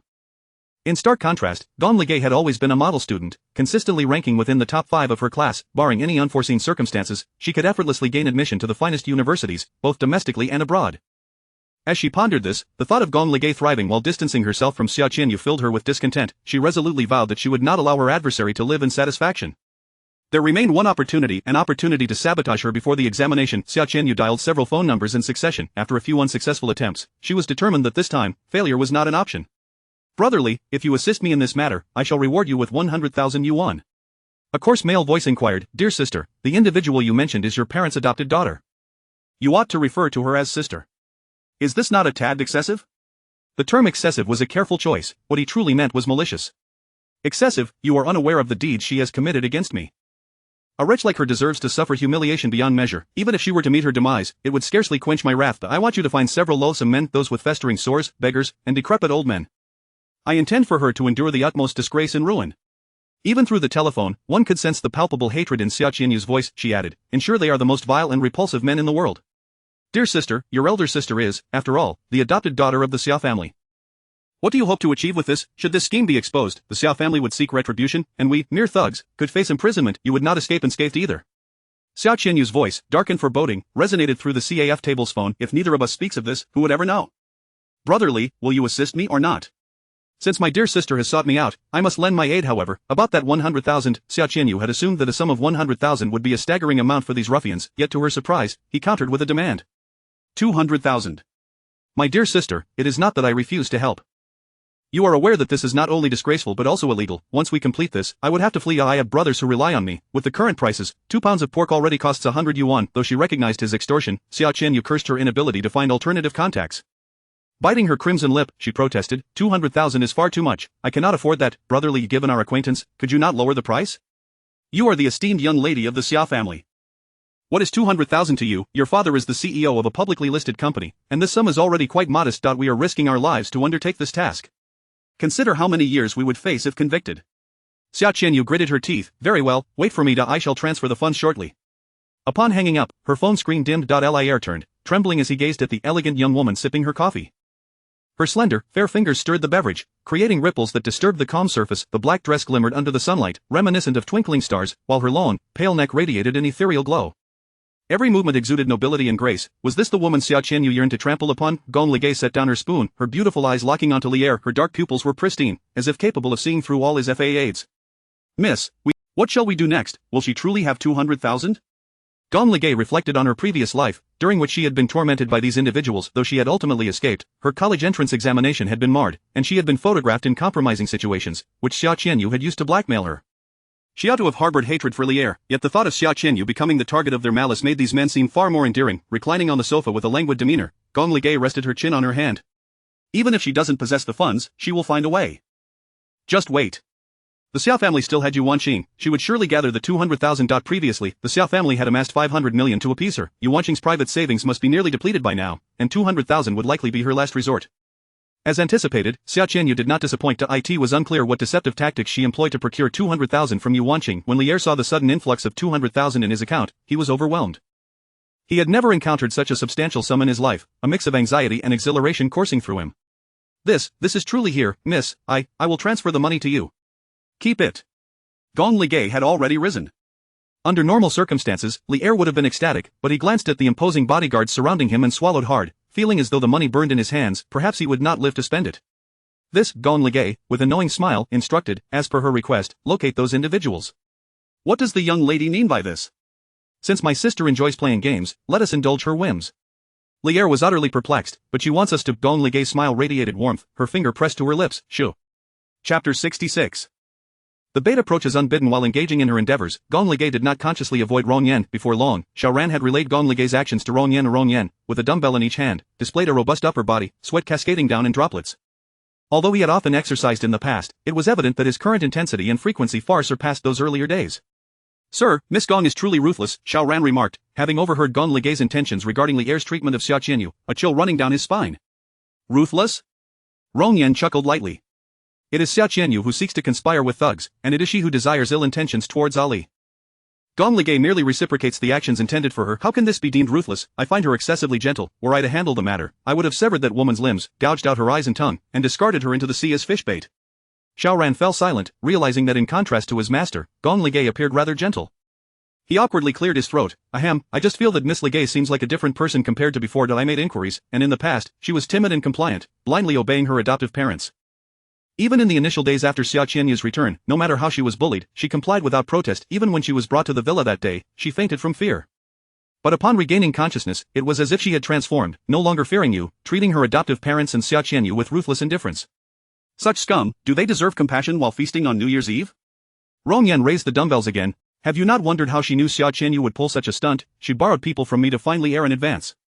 Rong Yan's inquiry struck a chord with Xiaoran, who suddenly realized, indeed, Miss Ligay cannot possess the ability to foresee the future. Even if she suspected Xiao Qianyu would act maliciously, how could she possibly know the specifics? Lier resides in Jinlong district, a 2-hour drive from here, and Miss Ligay has never been there. How could she know about Lier and the others? As Xiaoran pondered this unsettling thought, a chill crept down his spine. Sir, I can't shake the feeling that Miss Ligay is peculiar. Perhaps you should not keep her close, I fear she may pose a threat to you. She will not. Rong Yan's 3 words sufficed as an answer. How can you be so sure? You have never seen her. She, Rong Yan, uninterested in debating this futile topic, interjected, tell me, how do I compare to Ji? The abrupt shift in topic left Xiaoran bewildered. Sir, why are you comparing yourself to that scoundrel? Rong Yan articulated, she has a preference for well-built handsome men. Xiaoran was left speechless. It seemed that Gong Ligay was indeed a captivating enchantress. If his master, who had yet to fully comprehend her allure, was already so affected, how would he fare once truly captivated by her charms? Though, it appeared he was already somewhat ensnared. Ahem, well, sir, you have never ceased your fitness regimen over the years, your physique is certainly on par with Chia's. It is said that a woman beautifies herself for the one she loves, and it seemed his master was equally ensnared. Just then, Liang San interrupted this childish conversation. Sir, Miss Gong has prepared blueberry cake, she is waiting outside, should I let her in? Upon learning that Rong Yan was in the gym, Gong Ligay made her way around, carrying the small cake, reflecting that her own apartment was indeed more convenient, just a couple of steps away. Miss Ligay, the sir requests your presence. As Gong Ligay entered, Rong Yan had just set down the dumbbells, and she cast a glance at the weights, which must have weighed around 50 kilograms. Without the concealment of his outerwear, she could clearly see his fair, muscular chest, marked with scars from both knives and bullets, enhancing the wildness of his already imposing physique. Rong Yan accepted the water handed to him by Xiaoran and drank deeply, droplets gliding down his Adam's apple. In the sunlight, she could distinctly see the traces of water sliding down, accentuating the sensual contours of his muscles. Gong Ligay's face flushed suddenly. It was said that beauty could bewitch nations, and for the first time, she understood that male beauty could be equally enchanting. Were she an empress, she might forsake her kingdom for such a splendid body, white yet not effeminate, strong yet not overly glossy like a fitness trainer's. Everything was just right, to the point that she felt a twinge of desire. Here? Rong Yan's voice snapped her back to reality. Gong Ligay quickly averted her gaze, pondering what she had just been thinking about the allure of a man's physique. She set the cake aside and said, Sir, I had some free time, so I baked you a cake. Blueberry? Yes. Rong Yan leisurely wiped his body with a towel, and Gong Ligay genuinely wished to avert her gaze. However, Rong Yan's physique was simply too enticing. Earlier, when he had inquired about the comparison between his and Xiao Ran's bodies, she had been oblivious to his physique, but now that she had witnessed it firsthand, it was beyond ordinary perfection. Apart from his eyes and legs, which bore the marks of past ailments, his innate attributes were remarkably impressive. Ali, I have never told you that I favor blueberry cake. Yet you have made it for me several times, all blueberry. Rong Yan languidly set the towel aside, his tone light, devoid of any reproach. As Xiao Ran assisted him in dressing, Gong Ligei's heart tightened. In truth, she did not know Rong Yan particularly well, she had merely learned of his fondness for blueberry cake in her previous life. She had chosen that flavor, focusing her thoughts on countering Xia Qianyu while neglecting Rong Yan. It dawned on her that he was indeed the most shrewd and calculating of individuals. Because I like blueberries. This response pleased Rong Yan immensely. Come here and help me dress. With Xiao Ran stepping aside, only the buttons remained undone. Gong Ligei crouched before him, her small face growing increasingly flushed. So close, she could scrutinize every inch of Rong Yan's skin and her small hands trembled uncontrollably, and without realizing it, she brushed against his chest. A jolt of electricity surged where their skin met. Gong Ligei blushed deeply, unsure of how to react, until a phone call from Qi Yi provided her with a reprieve. Sir, I need to take this call. All right. No one could fathom the changes that Rong Yan's body underwent due to her touch. Gong Ligei did not conceal her conversation from Rong Yan, opting to use the speakerphone to prevent Xiao Ran from suspecting any lingering feelings between her and Qi Yi while speaking in front of Rong Yan. Gur, you finally answered my call. I went to the Xiao family to look for you, but they said you do not live there. Where are you? I will come to get you. I wish to explain everything in person. Sure, since this concerns the three of us, let us meet together. You bring Xia Qianyu out. Without a moment's hesitation, Qi Yi replied, all right, I will do as you say. I will send you the address shortly. After hanging up, Gong Ligei smiled slightly. The bait had approached her of its own accord. Chapter 67. Your doom approaches. Qi Yi did not dwell on the abrupt end of the phone call, for the fact that Gong Ligei had answered him after so many days was already a promising beginning. Mom, it worked. I did it. Qi Yi exclaimed, rushing towards Zhao Yu. Zhao Yu had been feeling downcast these past few days, secretly searching for news about Gong Ligei, yet she had received no word. The girl had moved out of the Xiao family and taken a leave of absence from school. In her moment of gloom, she caught sight of her son's foolishly gleeful expression. What did you achieve? Gur finally agreed to meet me. Really? Zhao Yu's eyes sparkled with intrigue. Qi Yi wore a smug smile. Of course, Gur must have calmed down. I told you she holds me in her heart. Isn't it obvious she has specifically arranged to meet me? She must still think highly of me. Don't get too carried away. A woman's heart is difficult to decipher. Did she say anything else? Seeing her son so blissfully unaware, Zhao Yu couldn't help but dampen his enthusiasm. Qi Yi recounted Gong Ligei's words verbatim, and Zhao Yu frowned. I don't think this girl seems inclined to return to you. She only said those two things. How can you conclude she isn't reconsidering? If she didn't miss me, why would she answer my call? She could have easily blocked me again. Mom, you don't understand Gur. She loves me fiercely and has even declared she would only marry me in this lifetime. The mere act of Gong Ligei answering his call led Qi Yi to such conclusions, leaving Zhao Yu at a loss for words. Regardless of her intentions, you must seize this opportunity. Yes, I know. Good surely thinks I am a better choice than that man. I'll go pick out some gifts to cheer her up. Zhao Yu, seeing her son's elation, couldn't resist reminding him once more, since she arranged for no matter the issue, you must stand by her side and never show pity or reluctance towards Xia Qianyu. Oh, Mom, you've told me 100 times, these days, I've followed your advice. I've repeatedly turned down Xia Qianyu's attempts to contact me. I know what I'm doing. As long as you do. Mom, just wait for me to bring Gur back to you. By the way, help me choose some clothes. I need to look good for our meeting. Though Qi Yi had yet to see Rong Yan's appearance, he felt confident he would outshine that man effortlessly. While shaving, Qi Yi sent a message to Xia Qianyu, who shared his jubilant mood, clutching her phone with glee. Xia Qianyu had employed numerous methods to contact Qi Yi over the past few days, but each time he hung up as soon as he heard her voice. It seemed he had finally come to his senses, realizing she was more gentle and suitable than Gong Ligei. This was her last chance. She must secure Qi Yi completely, ensuring he could never escape from her grasp. Once married to Qi Yi, Xia Feng would surely regard her with newfound respect. The prerequisite was to make Qi Yi entirely give up on Gong Ligei. If tonight's plan succeeded, Gong Ligei would be utterly ruined. Xia Qianyu glanced at the blinking icon on her chat app and clicked it open. Feng Fen's message popped up. Xiao Yu, I have successfully arranged for Li Gu to meet. Thank you. Xia Qianyu sent her an 800 yuan red envelope, and Feng Fen beamed with delight, thrilled at the generous reward for merely helping someone arrange a meeting. She wished she could do this every day. As Xia Qianyu applied a facial mask, she selected a backless camisole dress, layering it with a sheer outer garment, presenting an innocent faade. Once she was alone with Qi Yi, she would shed the outer layer. After all, men were primarily driven by their baser instincts. Xia Qianyu had some experience in the art of seduction. Just as she reached the door, she was intercepted by Yu Wanqing. Xiao Yu, where are you off to? The college entrance examination is tomorrow, and your father has forbidden you from going out before then. Mom, I'm just meeting a friend. While reviewing, I realized there were several formulas I couldn't solve, so I arranged for our class representative to explain them to me. Isn't it essential to identify and address gaps in knowledge before the exam? A single point could make a difference among thousands. Yuanqing pondered this logic and replied, just be careful, and let Uncle Zhang drive you, come back early to rest. Okay, I understand, thanks, Mom. Yuanqing grabbed her again, Xiaoyu, about the money, Mom, don't worry. My friend S brother is the best trader, in less than half a month, he'll surely double it for you. Yuanqing smiled awkwardly, it's not that I'm worried, you know I had to cover the deficit for your sister before, and our family's cash is nearly depleted. That 150,000 was my last reserve. He is reliable, I gave him 20,000 recently, and within just a few days, he turned it into 40,000. I wouldn't lie to you, Mom. The time is getting late, I have to go. Alright, come home early. Yes, goodbye, Mom. Xia Qianyu waved sweetly and, once in the car, concealed her smile, pulling out a mirror to touch up her makeup, applying bold red lipstick and spritzing perfume.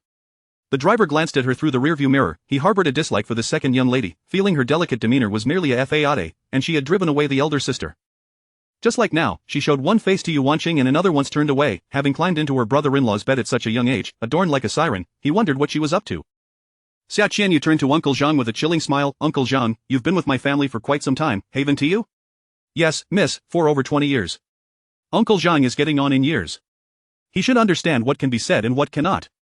Her words dripped with veiled menace, Uncle Zhang averted his gaze, cold sweat forming on his brow, I understand, second young lady. Second young lady? Xia Qianyu scoffed, does this household still have other young ladies? The Gong family has severed ties with the Xiao family. I apologize, young lady, I misspoke. Xia Qianyu finalized the contour of her lips, flashing a sweet smile reminiscent of a charming neighborhood girl. Uncle Zhang is a wise man. I will certainly inform my father to give you a raise. Uncle Zhang felt a chill crawl down his spine, the second young lady was no ordinary challenge. Gazing out at the swiftly passing scenery, Xia Qianyu was certain of her success tonight. Gong Li Gu would find herself ensnared, completely unprepared for what awaited her. Though 2 million was rather extravagant, the thought of Gong Li Gu beneath that filthy beggar, that man covered in sores, brought Xia Qianyu immense satisfaction, akin to savoring a cold soda on a sweltering summer day. Gong Li Gu, after tonight, I will ensure you are left utterly diminished. What a so-called young lady of the Gong family, in the end, you will amount to nothing more than a discarded piece of refuse. Just wait, your end is nigh, chapter 68, the sky may fall, but I shall hold it up. Gong Li Gu calmly ended the call with Qi Yi, only to turn her head and find Xiao Ran staring at her with bulging cheeks, resembling an irate frog, as if he were about to swallow himself whole in exasperation. The expression on Xiao Ran's face was akin to that of a wronged spouse confronting a wayward mistress, while he perceived himself as the rightful partner in this scenario, viewing Gong Li Gu as a cunning vixen who had ensnared Rong Yan. As Gong Li Gu continued to fasten the buttons on Rong Yan's shirt, her task was abruptly interrupted by Qi Yi's call, causing the previous flirtation to dissipate into the air. She officially secured the last button, stealing a glance upwards, she observed the resolute angle of Rong Yan's jaw, his thin lips pressed together, revealing no trace of emotion. Gong Li Gu, self-absorbed, explained, Sir, I merely used Qi Yi to lure Xia Qianyu out. I have no intention of meeting him. Rong Yan's Adam's apple bobbed, and his voice, smooth and resonant, reached her ears, there is no need for you to explain yourself to me. Having fastened the final exquisite silver button, she placed her palm against the back of his hand, which still radiated warmth from recent exertion, as if it could consume her entirely. Sir, I understand that perhaps you do not fully trust me, believing I am merely wounded by Qi Yi and treating you as a backup. I wish to clarify, from the moment I agreed to marry you, it was my heartfelt truth. Regardless of whether you can see it or not, you are the one I have chosen for this lifetime. Qi Yi and all other men will merely be transient figures in my life. Only you are the one I wish to accompany and cherish eternally. Her small hand resting on his was delicate enough that he could easily break it with a slight pressure. Rong Yan turned his hand over, cautiously enveloping hers within his palm, his voice sincere, I believe you. As if fearing she might misinterpret his words, he added, from the very beginning, I have believed in you. The glimmer in Gong Li Ji's eyes shone with disbelief as she inquired, really, you have never doubted my sincerity, after all, everyone knows my feelings for Qi Yi, what if I were merely using you to provoke him? Rong Yan's hand hovered in the air for a moment, and Gong Li Gu, sensing his intent, took his hand and placed it against her cheek. The soft sensation against his palm felt like a feather resting upon his heart, prompting a slight smile to grace Rong Yan's lips. My intuition tells me you have not deceived me. She was such an innocent and kind-hearted individual, incapable of lying. Even though she had begun to retaliate against Xia Qianyu recently, Xiao Ran often remarked on her cunning, while Rong Yan merely considered her excessively benevolent. The true malice lay with Xia Qianyu. If Gong Li Gu had been truly ruthless, she would have tormented her adversary into despair from their past lives to this one. Even when everyone else stood against her, refusing to believe, there was one man who had never doubted her. Gong Li Gu nuzzled her cheek against his palm, behaving as sweetly as a kitten. Sir, you are truly wonderful. That playful gesture stirred something warm within Rong Yan, and he suppressed his impulses, fearful of startling this delicate creature. From now on, pursue whatever you desire without reservation, even if the sky were to collapse, it matters not, for I shall support you. Gong Li Gu chuckled softly. Just then, a message from Fengfen urged her once more, prompting Gong Li Gu to toss her phone aside and retrieve the cake. Sir, allow me to feed you with the tart yet sweet flavor of blueberries spread across her palate, transforming into a honeyed sweetness once swallowed. Though Rong Yan was blind, his tenacity compelled him to act independently. Yet, in Gong Li Ji's presence, he had grown accustomed to allowing her to take charge. It was as though this brought them closer together. Sir, it is getting late, I must meet my dear classmate. Take my people with you, should any unforeseen circumstances arise, they will protect you. Gong Li Gu did not object. Alright. As she turned to leave, Xiaoran finally spoke. Sir, do you truly trust her? If she cannot trust me, then I know not whom else to believe. Sir, this woman is not simple. Keeping her close will inevitably lead to trouble. If you find yourself lonely, I can find you another who is more docile. Miss Gong is a rose with thorns. I fear she may eventually wound you. Based on her actions towards Xia Qianyu, Xiaoran could not reconcile her with the image of a good girl. Rong Yan reflected on the sweet and sour taste lingering in his mouth, absent-mindedly touching the button that Gong Li Gu had just fastened to Xiaoran. This is the final warning. If you dare to utter a single disparaging word about her again, do not expect to remain by my side. His tone was not harsh, yet Xiaoran turned pale, immediately dropping to one knee. Sir, I was wrong. I only worry for her. Her merits are not for you to judge. His voice was calm as a mountain stream, devoid of force, yet a chilling aura enveloped him, radiating an icy presence. Despite his blindness, Xiaoran felt as if 1,000 icy arrows were directed at him, overwhelming him with a palpable sense of danger that rendered him immobile. Yes, I have overstepped. Xiaoran wiped the sweat from his forehead, nearly forgetting the essence of the man Rong Yan truly was. Rong Yan reigned in his imposing aura, as if the pressure was merely a figment of Xiaoran's imagination. Assist me, Xiaoran gasped. Sir, Tan Sun has stated that you must undergo acupuncture for a month before we can ascertain your ability to stand. You cannot disregard medical advice. What if you injure your leg further? Rong Yan gazed vacantly into the distance, his world enveloped in darkness. Since the day Gong Li Gu had consented, he had grown weary of the shadows and longed to bask in the sunlight he had missed for so long. Not a month. I cannot wait even a moment longer. Rong Yan leaned on Xiaoran, who in turn supported his considerable weight, speaking anxiously. Sir, do not be hasty. Just half a month, at most half a month. If you continue like this, I truly fear for your legs. Rong Yan gritted his teeth, channeling all his strength into his arms, forcing himself to rise. Once indifferent to his own body, he had begun to despise his helplessness since being with Gong Li Gu, even finding himself unable to embrace her when she was in distress. These past few days, he had endured daily acupuncture sessions, yet his legs had only begun to regain a faint sense of sensation. For an ordinary person, rising and performing simple tasks such as eating and drinking would be effortless, yet for him, it felt akin to traversing a treacherous path of blades and flames. Before he could fully rise, beads of sweat had already begun to form on his brow. Sir, do not overexert yourself, you must take care of your body. Rong Yan's arms bulged with strain as he attempted to push forward, when suddenly, Tan Sun's panicked voice rang out, Ancestor, my ancestor, if you do not wish to be crippled for life, then sit down. Tan Sun yanked him back down. Are you ignoring the doctor's orders again? If you desire this, I might as well buy you a bottle of pesticide, allowing you to ascend blissfully to the afterlife. Then you can do as you please. Too slow, it is simply too slow, Rong Yan murmured. Tan Sun shot him a sidelong glance. What nerve has gone awry this time? Xiaoran shook his head in resignation, thinking, men in love truly a formidable force. Chapter 69. I warn you, keep your distance. Gong Li Gu glanced at the flickering QQ icon on her phone, as Fong Fan sent several messages urging her. Li Gu, have you arrived? I am already at the CAF. Li Gu, what would you like to drink? I'll order for you. Fong Fan, of ordinary appearance, was notorious in class for being a good-natured person, which was merely a euphemism for her cowardice. She could never refuse anyone's requests. Ironically, this very individual was the architect of Gong Li Ji's downfall in her past life. Xia Qianyu had used her as bait to lure Gong Li Gu out, and without a second thought, she had obliged. When she had been the target of scorn and slander, she had implored Fong Fan to come forward as a witness. Though she had superficially agreed, on the day in question, she had left Gong Li Gu in the lurch. Gong Li Gu had placed all her hopes on Fong Fan, unaware that Fong Fan was too afraid of being implicated to speak the truth. As a result, not only had Gong Li Gu's reputation been utterly shattered, but she had also been mocked for the added burden of lies. In those moments, she had wept and begged Fong Fan to tell the truth, but the self-proclaimed good person had repeatedly shaken her head, denying any knowledge. That scene was etched in Gong Li Gu's memory, one she could never forget. Such is the human heart, egregiously selfish. Even now, the memory caused a dull ache in her chest. Withdrawing from her reminiscence, Gong Li Gu deftly typed a response to Fong Fan, I'm almost there. Fong Fan, overjoyed, stepped. Xia Qianyu had not only sent her a red envelope but also gifted her a delicate gold chain, worth 3,000 to 5,000. For a student, this was a considerable sum, and how could Fong Fan not give her all? As she watched a subtly luxurious car pull up beside her, she marveled at which wealthy individual it belonged to, only to see Gong Li Gu's fair leg gracefully emerge from the vehicle. It was the first time Fong Fan had encountered such a version of Gong Li Gu, and she was momentarily dumbfounded. Although she knew Gong Li Gu was the adopted daughter of the Xia family, her lifestyle had always been akin to that of an average student, and she had never experienced such grandeur. In Fong Fan's mind, she had never received special treatment. Now, witnessing Gong Li Gu clad in designer attire with an air of nobility, she felt a pang of jealousy and bitterness. It was as if Gong Li Gu was undeservingly bestowed with such opportunities, when she ought to be just like herself. The jealousy in Fong Fan's eyes was unmistakable, unrestrained, as she grappled with the realization that she had been outdone by someone she deemed inferior. What else with the blank stare? Gong Li Gu's voice cut. The fabric of your dress is exquisite, it must have cost a fortune. Fong Fan reached out, eager to touch it. Gong Li Gu replied nonchalantly, it's only about 40 or 50,000, nothing too extravagant. The fabric is indeed a bit pricey, but it can only be worn once. After washing, it loses its shape, and if it gets dirty, it's simply destined for the trash. As she spoke, she noticed Fong Fan's hand inching closer, and Fong Fan immediately retracted her hand, awkwardly hiding it behind her back.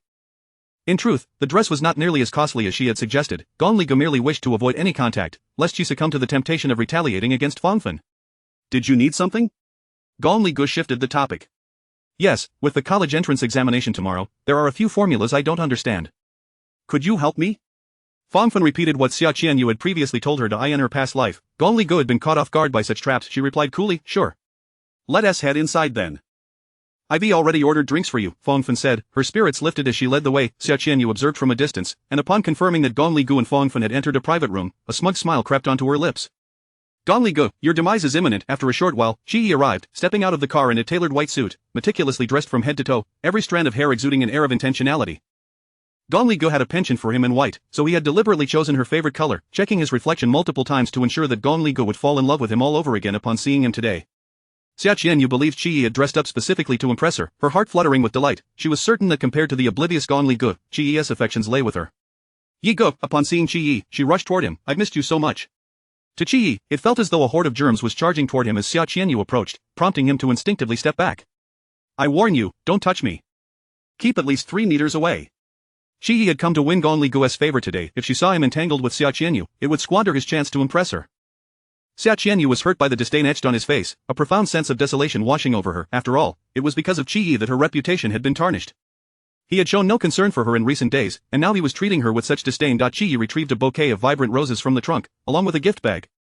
Instantly, Xia Qianyu's previously gloomy mood brightened. Surely, it was due to the less-than-ideal reputations they both bore. They should naturally avoid any appearance of impropriety in public. She chided herself for acting so impulsively.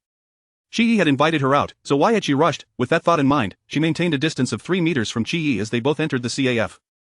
Xia Qianyu frequently glanced at him, while he seemed preoccupied with his phone. Neither spoke a word, and as Xia Qianyu reached the bottom of her coffee cup, Qi Yi remained engrossed in his device. She decided to sit beside him. Yi Gu, I've really missed you. As she leaned toward him, Qi Yi recoiled, causing her to tumble onto the sofa. Flushed with embarrassment and anger, he glared at her. What are you doing? Xia Qianyu adjusted her hair. Yi Gu, there is no one here. You don't need to pretend. Qi Yi regarded her with an incredulous expression. Xia Qianyu, have some self-respect. Xia Qianyu thought he was merely teasing her. After all, he had bought roses and gifts. Surely he wouldn't go to such lengths unless he wanted to reconcile. As such, she removed her cardigan, revealing a form-fitting dress beneath, casting him a sultry glance. Yi Gu, my life in the Xia family has been... Because of our incident, my father's beatings have left scars that have yet to fade. Look, it still hurts so much. Seeing her draw nearer, Qi Yi jumped to the side. Keep your distance. Yi Gu, it's been so long since we've seen each other. I've truly missed you, don't you feel the same? Xia Qianyu pressed closer, cornering Qi Yi against the sofa. He felt like a startled rabbit, thinking to himself that this woman had truly lost her mind. Before he could finish his thoughts, Xia Qianyu seized the opportunity to lean against his chest, softly whispering in his ear, Yi Gu, don't you want to try the thrill of a CAF rendezvous? Chapter 70. This is what you owe me. The allure in Xia Qianyu's eyes nearly consumed Qi Yi's reason entirely. Just as he was on the brink of succumbing, Zhao Yu's words echoed in his mind, akin to a bucket of cold water dousing the wicked thoughts within him. Perhaps there are cameras in this room. Once again, he was almost led astray by Xia Qianyu. Enraged and humiliated, Qi Yi forcefully pushed her away, showing no mercy as she tumbled heavily to the ground. Are you done? Get away from me. Brother Yi, you invited me here, so why pretend? Aren't these flowers and gifts from you? Xia Qianyu gazed at him with tear-filled eyes. I've long been yours. What do you mean I invited you? If it weren't for Gura calling me out today, the three of us would have clarified matters. Just seeing your face and hearing your voice makes me nauseous. I only asked you out because I was stuffed. Don't shamelessly crowd around me. The only person I love from beginning to end is Gura. Xia Qianyu's fragile demeanor stiffened on her face, a sense of foreboding coursing through her heart. You mean Gong Li Gu invited us? Of course, otherwise, why would I bother contacting you? Xia Qianyu, if it weren't for you, I wouldn't have been scolded for so long. Someone like you is not even worthy of my disdain, so I advise you to give up on this idea and stop pretending to be innocent in front of me, disrupting my relationship with Gu. Before Qi Yi could finish, Xia Qianyu's face turned ashen. She murmured, no, it can't be, she can't possibly know. She had clearly seen Gong Li Gu enter the private room with Fangfen. How could she possibly come to this meeting? An ominous premonition surged within her. What are you muttering about? Qi Yi shot her a sidelong glance. Let me warn you, stop harboring any thoughts about me. It is impossible. Xia Qianyu abruptly raised her head to look at him. We are impossible. Do you think you and Gong Li Gu are possible? Let me tell you, you've been deceived. She isn't coming today. You wretch, do not attempt to ruin my relationship with Gu again.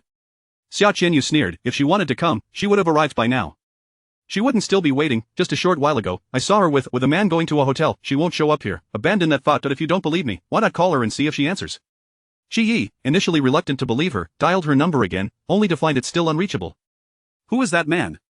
Qi Yi gripped Xia Qianyu's shoulders tightly. Speak. Unless you accompany me to the hotel, I will not tell you. Qi Yi suddenly slapped Xia Qianyu hard. Wretch, do not play tricks. Even if Gong Li Gu is impossible, I will not want you. Qi Yi was not foolish. Gong Li Ji's prolonged absence and Xia Qianyu's certainty suggested the two sisters might be scheming together. With this thought, he seized the bouquet of roses and hurled it viciously at Xia Qianyu. Is this for you? You think you deserve it? Qi Yi spat, storming out while clutching the jewelry bag in a fury. The vibrant rose petals scattered in the wake of his forceful throw, the thorns drawing blood on Xia Qianyu's hands, the grievances endured at the Xia household and the humiliation inflicted by Qi Yi surged within her, and like an enraged beast, she let out a hoarse scream. What is happening? Gong Li Gu, you wretch, die, just die. As she howled in rage, Xia Qianyu clambered up from the ground, her heart consumed with fury towards Gong Li Gu. She immediately dialed Li Er's number, her voice laced with venom. What's the status? Has that wretch taken the bait? The person has been taken away, and the plan is proceeding as scheduled. Fortunately, there had been no changes to the plan, and Xia Qianyu breathed a sigh of relief.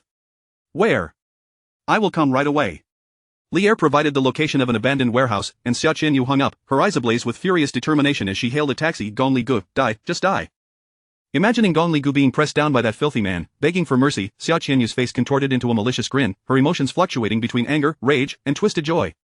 She longed to sprout wings and fly to Gong Li Ji's side to witness her disgraceful state, faster, quicker, she could hardly wait. At that moment, Gong Li Gu was seated across from Fangfen, who had already prepared a glass of orange juice after asking a couple of equations. Li Gu, you must be thirsty. I ordered orange juice for you to quench your thirst. Later, I have a few geometric problems I'd like to consult you about. Gong Li Gu glanced at the enhanced orange juice. I would prefer watermelon juice. You can have the orange juice. Fangfen shook her head repeatedly. I don't drink it. Only after saying this did she realize her reaction might have been too extreme. She quickly added, I don't particularly like orange juice. It's a bit sour. Gong Li Ji's dark eyelashes descended, concealing the coldness in her eyes. She slowly raised her gaze to meet Fangfen's, her voice low and chilling. What if I insist you drink it? Fangfen felt a chill run down her spine under that gaze, her courage wavering. Li Gu, what do you mean by this? Gong Li Gu pushed the orange juice towards her, her tone icily unwavering. Drink it, or I shan't repeat myself a third time. Fangfen sensed the tension and hastily attempted to escape. Li Gu, I suddenly remembered I have something to attend to at home. I should leave now. As she opened the door, two bodyguards in black blocked her path, forcing her back inside. Li Gu, what is the meaning of this? Gong Li Gu, lazily scooping ice cream, looked up and said, please have this classmate drink the orange juice. Yes, Mississippi. Fangfen retreated to the corner. I want tea, drink it. I can't. It's just a glass of orange juice, why refuse? Gong Li Gu smiled, could it be poisoned? No, it's not. Then drink it. Gong Li Ji's voice rose sharply, and the bodyguards dared not hesitate any longer. They grasped Fangfen's cheeks and forcefully poured the juice down her throat. The orange juice slid down her neck, and Gong Li Gu watched the scene without a shred of compassion. Fangfen, you must tell them that you were instructed by Xia Qianyu to meet me, that Xia Qianyu drugged me, that Li Gu, you are the one misbehaving and slandering others. Xia Qianyu and I have never done such things. Fangfen, you clearly promised me to speak the truth. Hurry up and say it. I beg you. If you don't, I am finished. My life will be ruined. What I said is the truth. What more do you want to hear? Do you want me to falsely accuse Xia Qianyu? Li Gu, if you've done it, you must admit it. Refusing to acknowledge it will only make people despise you more. Once everyone turned against her, Fangfen whispered in her ear, Li Gu, I'm sorry God, if I tell the truth, my entire life will be over. I didn't know Xia Qianyu would do this to you, but I see no way back. Gong Li Gu snapped back to reality from that unbearable memory, noticing Fangfen had finished the drug and was now kneeling, retching. Li Gu, how could you be so cruel? Gong Li Gu dropped the spoon, standing before Fangfen, grasping her cheeks smeared with orange juice, speaking each word with chilling precision. If I were truly cruel, I would have tossed you into that kind of place as well. Fangfen, this is what you owe me.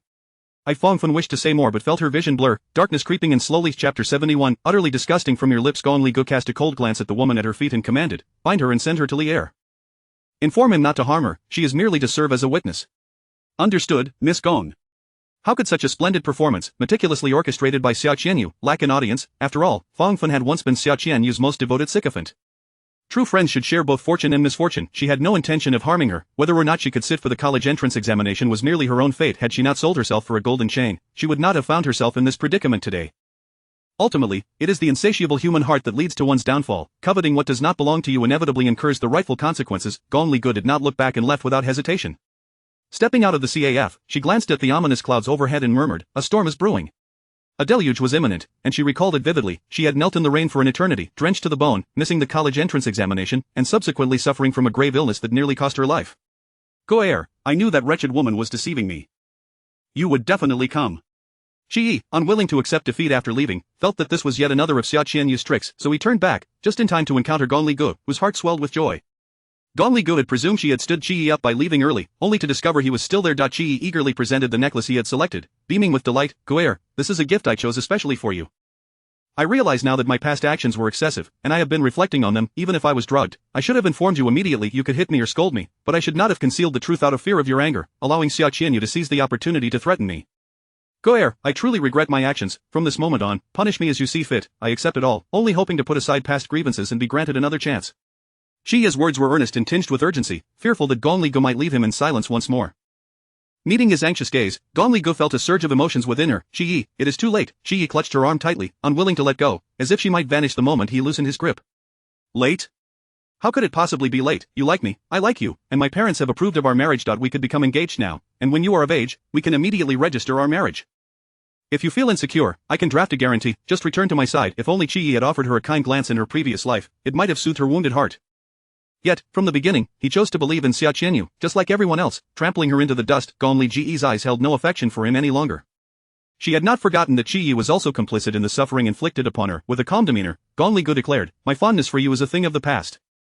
Today, I sought to tell you this. From now on, you may continue your dalliance with Xia Qianyu or marry her. It is of no concern to me. Qi's complexion darkened, mirroring the stormy skies above. Guer, is it because of that man? Whether he exists or not, I could never be with you, Qi. All I feel for you is hatred, devoid of any love. I refuse to believe it. The depth of hatred mirrors the depth of love. You must still harbor feelings for me. Ger, men are all sweet talkers. Do not heed their empty words. Only I am the one who truly cares for you. Gong Li Gu mercilessly pried his fingers from her arm. The words that escape your lips only fill me with revulsion. I regret to inform you that I have already found the one who truly cares for me. Qi attempted to grasp her once more, but the bodyguard intervened, pulling him away. Qi clutched his chest. Guer, please return. I was wrong. I truly was. My heart aches terribly. Aren't you the one who cares for me the most? The only response he received was the resounding slam of the car door as Gong Li Gu departed, her expression cold and detached as the window slowly descended to reveal her unyielding visage. If you have health issues, seek medical attention. I am not a doctor. Gong Li Ji's assertion was not meant as mockery. At that moment, Qi's kidneys were already showing signs of failure, though he remained blissfully unaware in her previous life. Would anyone be foolish enough to do so again in this life? With that, the car drove away, leaving Qi standing in a state of confusion and despair. Why had it come to this? Previously, he could console himself that Gong Li Ji's actions were coerced by that man, but today, she stood alone, her demeanor composed and devoid of any affection for him. Qi felt a heaviness in his chest and a pallor on his face, attributing his condition to heartbreak rather than acknowledging his illness. He stared vacantly in the direction Gong Li Gu had departed, his heart feeling as though a piece had been hollowed out. She no longer loved him. How could that be possible? Xia Qianyu took a taxi to the warehouse. The driver hesitated before finally speaking. Young lady, that place is quite dangerous. I've heard it's full of beggars. What are you doing there all alone? Are you not afraid of something happening? His concern was well-meaning, but Xia Qianyu slowly lifted her gaze. Driver, mind your own business. You need not concern yourself with others' affairs. That's how one lives longer, understand? Her lips, painted a vivid red, blossomed into an extraordinarily alluring smile, causing the driver to shiver as he delivered her to her destination. Watching Xia Qianyu leave without a backward glance, he muttered, that girl must be a lunatic. This area was an abandoned industrial park, deserted for decades, presenting a desolate landscape, overgrown with weeds and rusted structures. As darkness fell, ominous clouds loomed, and the air was thick with an oppressive atmosphere. Xia Qianyu felt no fear. Her mind was consumed with thoughts of Gong Li Ji's current plight. Having taken a large dose of medication, she imagined Gong Li Gu must be sleeping soundly, like a dead pig. Lier and his associates must have already captured the photos, awaiting her arrival to wake her. The real game was about to commence. The mere thought of seeing Gong Li Ji's arrogant face contorted with fear and pleading sent a thrill through her veins. Last time, she had failed to strip her of her clothing. This time, once her scandalous photos were sent to the Xia and Qi families, would the Qi family still rush to have her as a daughter-in-law? Even her wealthy benefactor would surely scorn her. What awaited Gong Li Gu would be a deluge of insults and ridicule. Her college entrance examination would be ruined, and Xia Qianyu would hold a powerful lever over her. Just the thought of it thrilled her to the core. Xia Qianyu arrived at the designated warehouse, her hand raised to push the door, her entire body trembling with excitement. As she pushed open the heavy, rusted iron door, it creaked ominously, and she stepped inside. Chapter 72. I can hardly contain my anticipation. The desolate, dilapidated warehouse stands in utter ruin, the air thick with the scent of rust and mildew. A solitary lamp casts a feeble yellow glow, elongating the silhouette of Xia Qianyu. Clad in a silk dress and perched atop high heels, she radiates the fragrance of perfume, a stark contrast to her surroundings. In this moment, her countenance betrays no trace of fear. Rather, it is imbued with an exhilarating thrill. Ever since her return to the Xia family, she has been repeatedly ensnared and suppressed by Gong Li Gu, enduring failure after failure. But what does that matter? Today, Gong Ligay shall plummet from the lofty heights of her existence into the depths of despair, to be trampled upon by the most wretched of souls. Her cries for help will be nothing short of exquisite. Xia Qianyu struggles to suppress her inner excitement, the sound of her heels striking the ground echoing coldly. The men around her gaze in her direction, their faces grimy and gaunt, their attire tattered and reeking of filth. She hears their crude utterances and catches the odor of their unwashed bodies, and in her heart, a figurative imp dances with glee. This is the grand gift she has prepared for Gong Ligay. Here she comes, my dear sister, I have gathered all the people you desire. Lier puffs out a cloud of smoke towards Xia Qianyu, his dark eyes appraising her. It's been a while. My dear sister, you have grown more beautiful, indeed, a product of the affluent class, nurtured into a delicate, fair-skinned woman.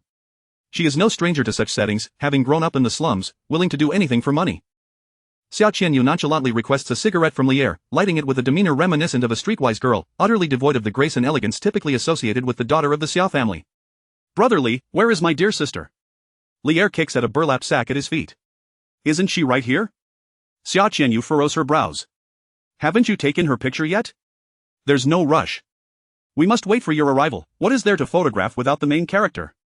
Lier's words carry an unspoken implication, but Xia Qianyu is too engrossed in the delight of tormenting Gong Ligay to consider it. True enough, I shall take her photo myself later, to capture her in all her. Even if she is not your blood relative, she is still your parents' adopted daughter. Your actions not only threaten her life and reputation but also tarnish the Xia family's honor. You may disregard her reputation, but you ought to consider the family's standing. At this moment, Xia Qianyu is consumed solely by her desire to torment Gong Ligay, her once lovely face now twisted with malice. Do not mention those shameless parents of mine. While other parents cherish their children, they instead fawn over that adopted daughter, constantly undermining me. If they do not regard me as their daughter, then I see no reason to spare them any dignity. If they adore that adopted daughter so much, I am curious to see their expressions when Gong Ligay is ravaged by beggars. Just the thought of it brings me such delight. Xia Qianyu's elevated voice resonates with terrifying intensity in the oppressive atmosphere. Lier watches the flickering flame, his gaze distant, contemplating something unknown. I will ask you one last time, it is not too late to withdraw. Withdraw? Xia Qianyu regards him with a look of incredulity. Why would I withdraw? I have painstakingly plotted to win this battle, and after today, Gong Ligay will have no chance of resurgence. She is destined to be forever beneath my heel, like a dog, subject to my whims of degradation and insult. You expect me to withdraw? Are you mad, or am I simply foolish? Lier observes her current state with a mixture of pity and concern, pondering the ordeal she is about to face. Regardless of Xia Qianyu's present status, they share a long history, both having emerged from the same impoverished beginnings. It is this bond that makes him reluctant to see her endure such trials. These two sentences were prompted by Gong Ligay, and if Xia Qianyu could relent, whether for Gong Ligay's sake or to preserve the Xia family's dignity, Gong Ligay would spare her. Regrettably, Xia Qianyu has failed to seize this final opportunity, her focus solely on annihilating Gong Ligay. Thus, it is no wonder that no one is inclined to show her mercy, and Lier lets out a deep sigh. Xia Qianyu remains oblivious to the impending danger, her satisfaction evident as she surveys the filthy beggar before her. You, how long has it been since you last bathed? The beggar, eyes filled with trepidation, replies honestly, 3 years. She then turns her attention to another man, his body riddled with sores. Are your sores contagious? This man exhibits far more boldness than the beggar, fully aware of the day's intentions, lewdly licking his lips. Rest assured, miss, my sores only appear grotesque. They are not contagious. Contagion matters not, you will be touching her. I want her to endure endless torment in this hell, suffering so greatly that she wishes for death. Ha ha. Xia Qianyu is overwhelmed with joy, having been oppressed by Gong Ligay since her return to the Xia family. Now, she finally has the chance to turn the tables, ensuring that Gong Ligay will never rise again. Her spirits soar, oblivious to the beggar's gaze or Lier's sigh. Brother Li, open the burlap sack. I can hardly wait. As Lier prepares to untie the ropes, Xia Qianyu interjects, wait, I'll do it myself. She finds fulfillment in directly handling the matter, curious about Gong Ligay's current state. Lier shakes his head, deeming her irredeemable. Xia Qianyu swallows hard, untying the ropes, her excitement akin to that of a ravenous wolf. Dear sister, are you awake? Did you ever imagine you would find yourself in such a predicament? The daughter of the Gong family, weren't you quite proud? I am eager to see if you can still smile after today. Just the thought of such a scene sends shivers of delight through me, as the burlap sack is pulled away, revealing a face that is not Gong Ligay's but rather Fangfen's. Xia Qianyu is rendered speechless, as if a bucket of cold water has extinguished her fervor. How could this be? She glares fiercely at Lier. I clearly sent you her photograph. How could you have made such a mistake?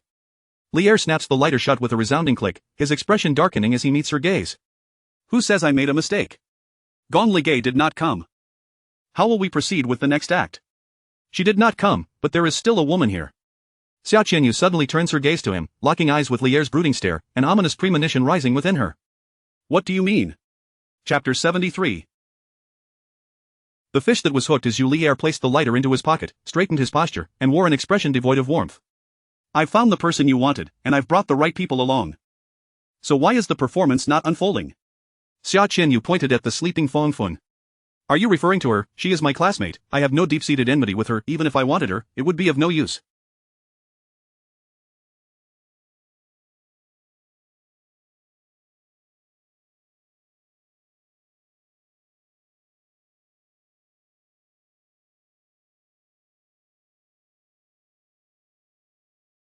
What I desire is that wretched woman. How are you handling this affair? Li Er chuckled darkly. It seems my dear sister still does not comprehend, does she? Comprehend what? Xia Qianyu was beginning to grasp the situation, why Gong Li Gu had summoned Shi Yi but failed to appear.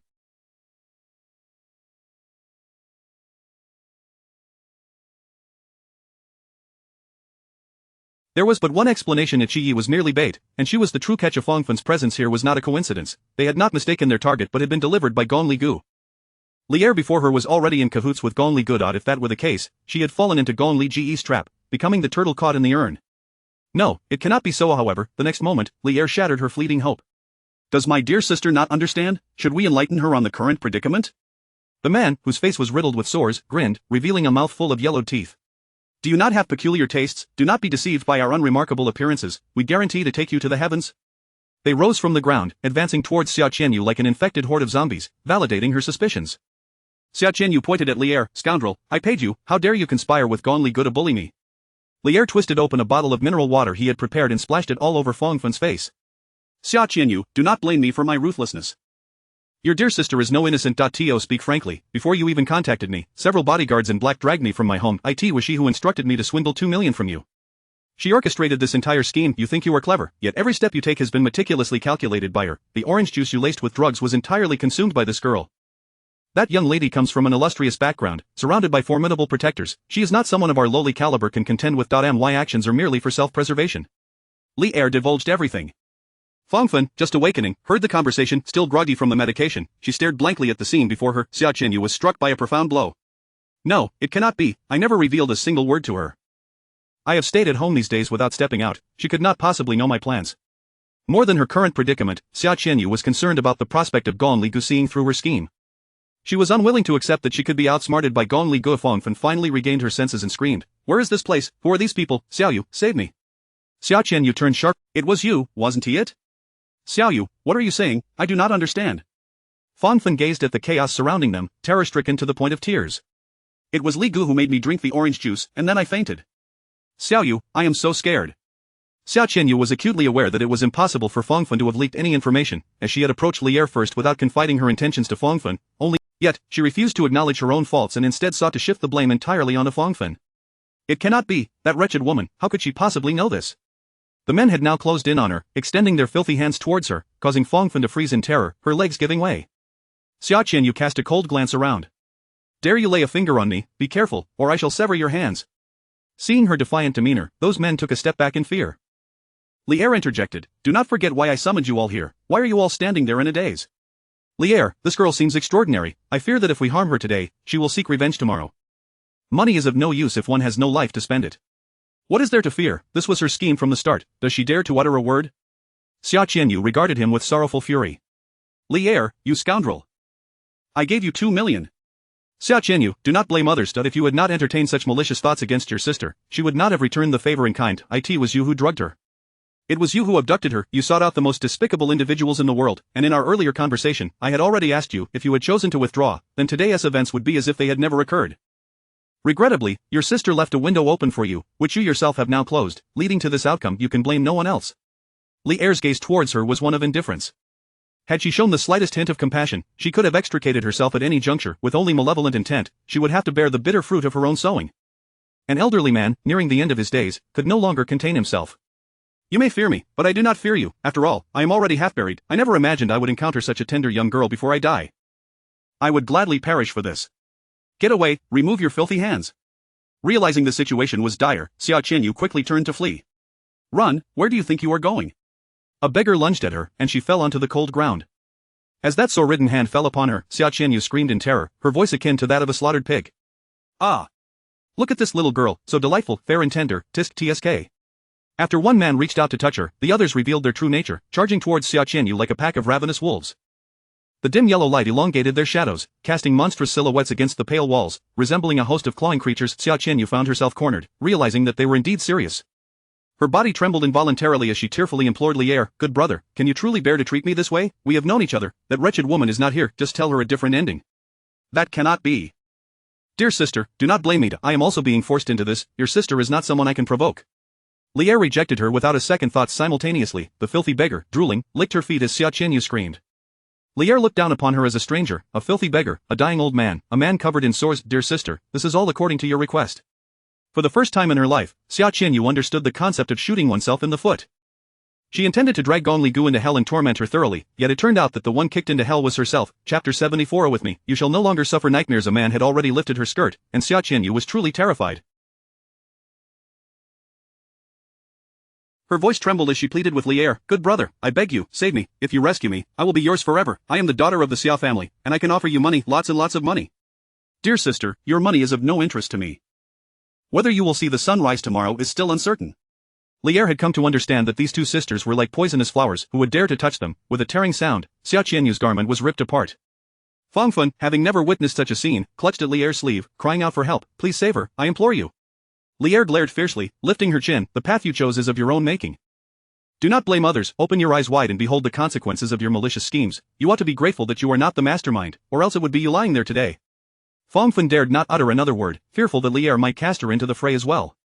She could only weep silently, observing this utterly absurd spectacle. She had never even had a boyfriend, and now she found herself in such a scene, her stomach churning. Whenever she closed her eyes or turned away, Lier would forcibly make her look, compelling her to confront the filth surrounding her.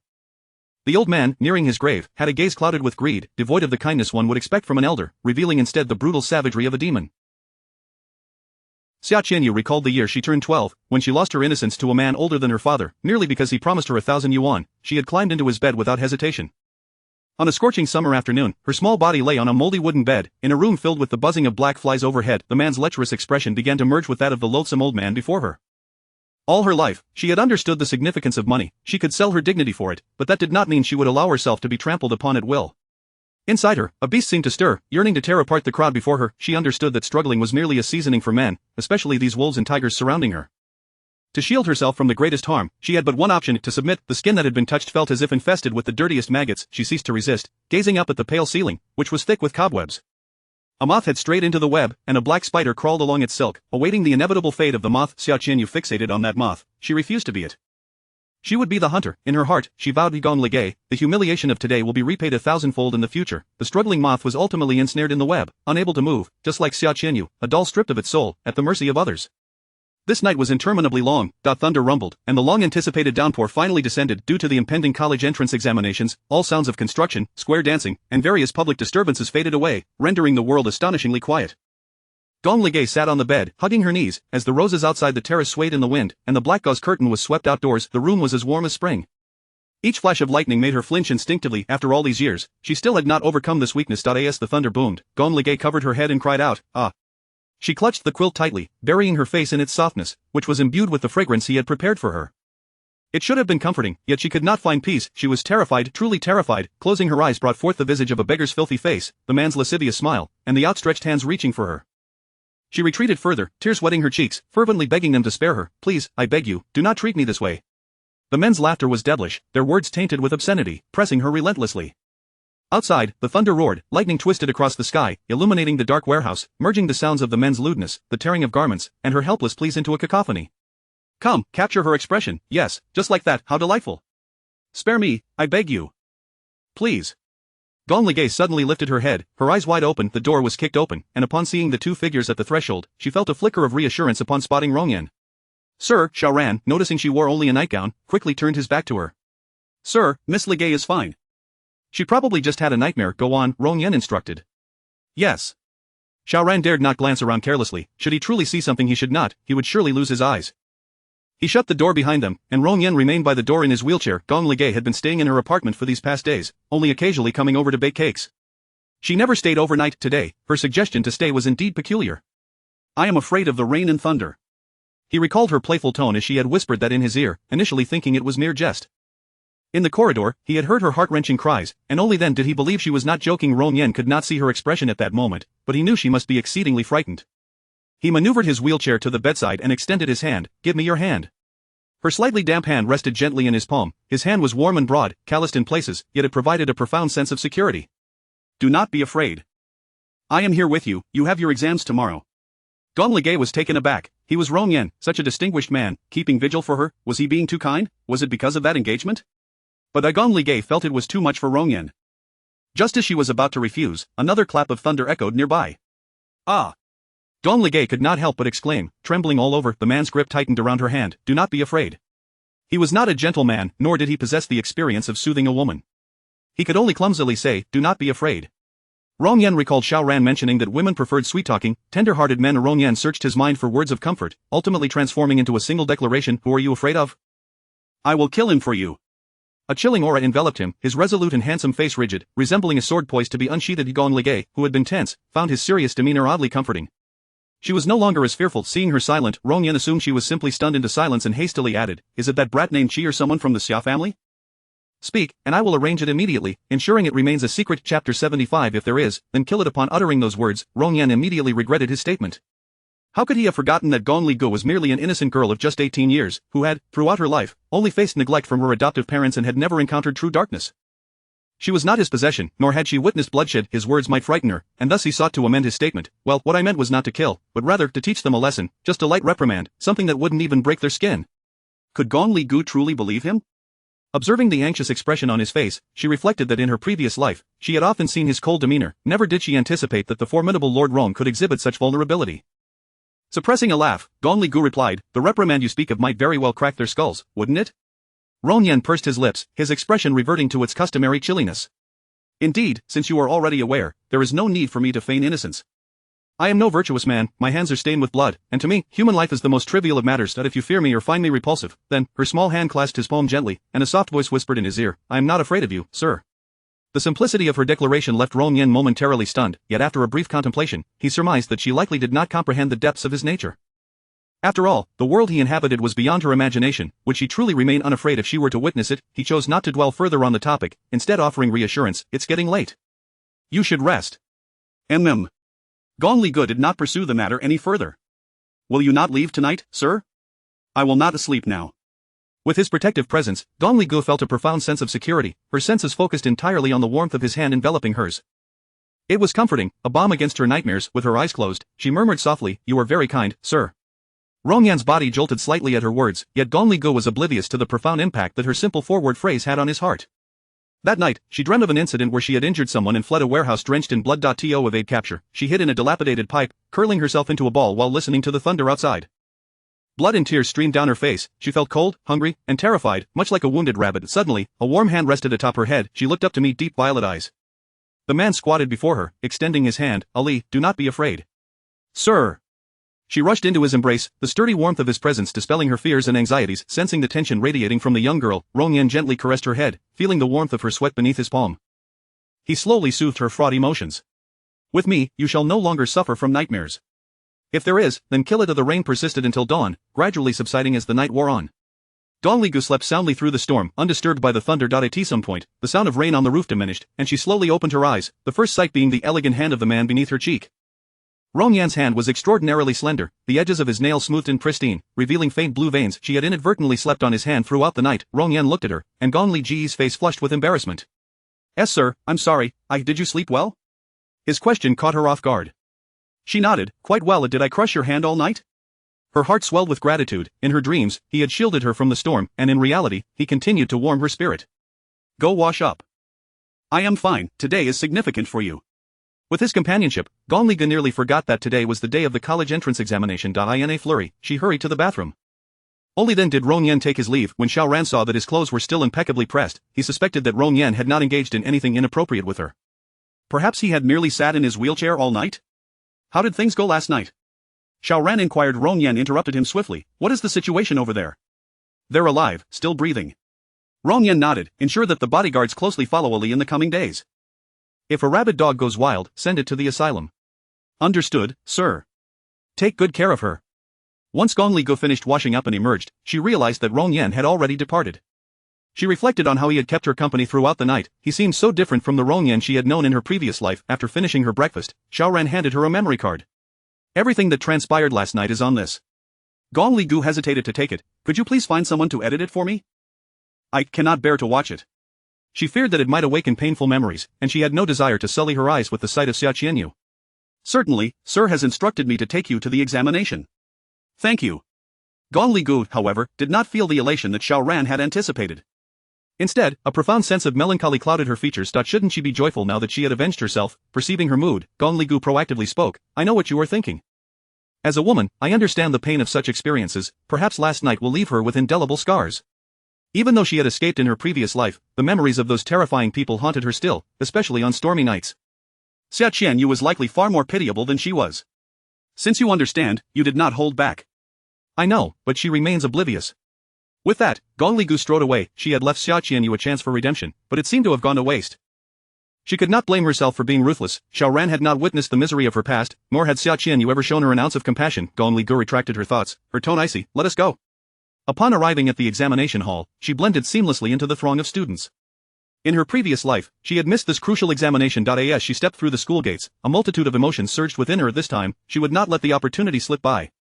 She was finally retracing her rightful path, but her gaze suddenly locked onto a pair of venomous eyes. Yang Qian. By some twist of fate, they had both been assigned to the same school and even the same examination room. As Gong Li Gu passed by Yang Qian, she halted her steps. Do not squander the opportunity your mother worked so hard to secure for you. Furious, Yang Qian gritted her teeth. Gong Li Gu, do not celebrate too soon. The game has only just begun. Gong Li Gu regarded her coldly, noting the madness in her eyes, as though she were possessed, her gaze sharp and lethal. Today is the day of the examination. I advise you not to resort to any tricks, or you will suffer dire consequences. Your parents have sacrificed tremendously to provide you with an education. Do not let their efforts go to waste. Interrupting her, Yang Qian snarled, I don't need you to remind me that my mother is a fishmonger. I swear, even if I cannot survive, I will drag you down with me. Chapter 76. Give up on this notion. Gong Li Gu shook her head. Yang Qian had already lost her mind. Although her grades were not exceptional, she might have been able to secure a place in a second-tier college under normal circumstances. However, in her current state of madness, it was questionable whether she could even manage to pass into a vocational school. Ultimately, such matters were not for Gong Li Gu to ponder. Every individual must take responsibility for the path they choose. Remembering Yang Qian's malevolent gaze before she left, Gong Li Gu felt a sense of foreboding, worried that the deranged girl might resort to something drastic. The examination hall was shrouded in silence, with teachers stationed at the entrance meticulously inspecting each candidate's belongings. Gong Li Gu stepped inside, locating her designated examination number. One by one, other candidates filed in, and Yang Qian was positioned diagonally below her, from which Gong Li Gu could occasionally sense the piercing intensity of her gaze, akin to a thorn in her back. As the bell for the exam rang, the invigilator began distributing papers, prompting Gong Li Gu to glance out the window. The post-rain sky was brilliantly clear, the sunlight breaking through the clouds, casting a myriad of golden rays that dispelled the gloom of the world. Xia Qianyu, it seemed, would not make it in time for the examination, just as she had not all those years ago. Upon receiving her exam paper, Gong Li Gu wrote her name with a flourish. In a dilapidated warehouse, the air was thick with the mingled scents of mildew and bodily fluids, creating an overwhelmingly foul odor. A rat scurried past a yellowed cardboard box, while insects feasted on the remnants of food left by a man the previous night. Cockroaches crawled over long black hair, gnawing at a woman's pink nails with trembling fingertips. Xia Qianyu stirred, her eyelashes fluttering as she opened her eyes. The moment she regained consciousness, a surge of discomfort flooded her mind. She attempted to move her body, but it felt as though her bones had been crushed. Not a single part of her was unscathed, resembling a rag doll discarded on the floor. Glancing at Fangfen, who lay nearby in slumber, Xia Qianyu opened her mouth, her throat parched to the point of almost igniting. Fangfen. Her voice emerged hoarse, hardly better than that of a duck. Instantly jolted from her sleep, Fangfen cried out, "Let her go!" As her eyes flew open, having been forced to witness the horrific events of the previous night, she was deeply traumatized. Upon waking, a tide of nauseating images crashed into her mind. She had already vomited several times last night, and those gruesome visuals clung to her like a parasite, likely to haunt her for the rest of her life. Xia Qianyu's body ached terribly. After all, she had fought her way through life, and her psychological endurance far surpassed that of the sheltered Fangfen. While an ordinary woman in her situation might have cried out for death, her resolve was to survive. She must live to repay Gong Li Gu for all the suffering she had endured, 1,000-fold. Seeing Fangfen standing there in shock, Xia Qianyu whispered, "Come here." Fangfen finally snapped back to reality. "Xiaoyu, are you alright?" She stammered, scrambling to her feet, only to trip over a water bottle and fall to the ground.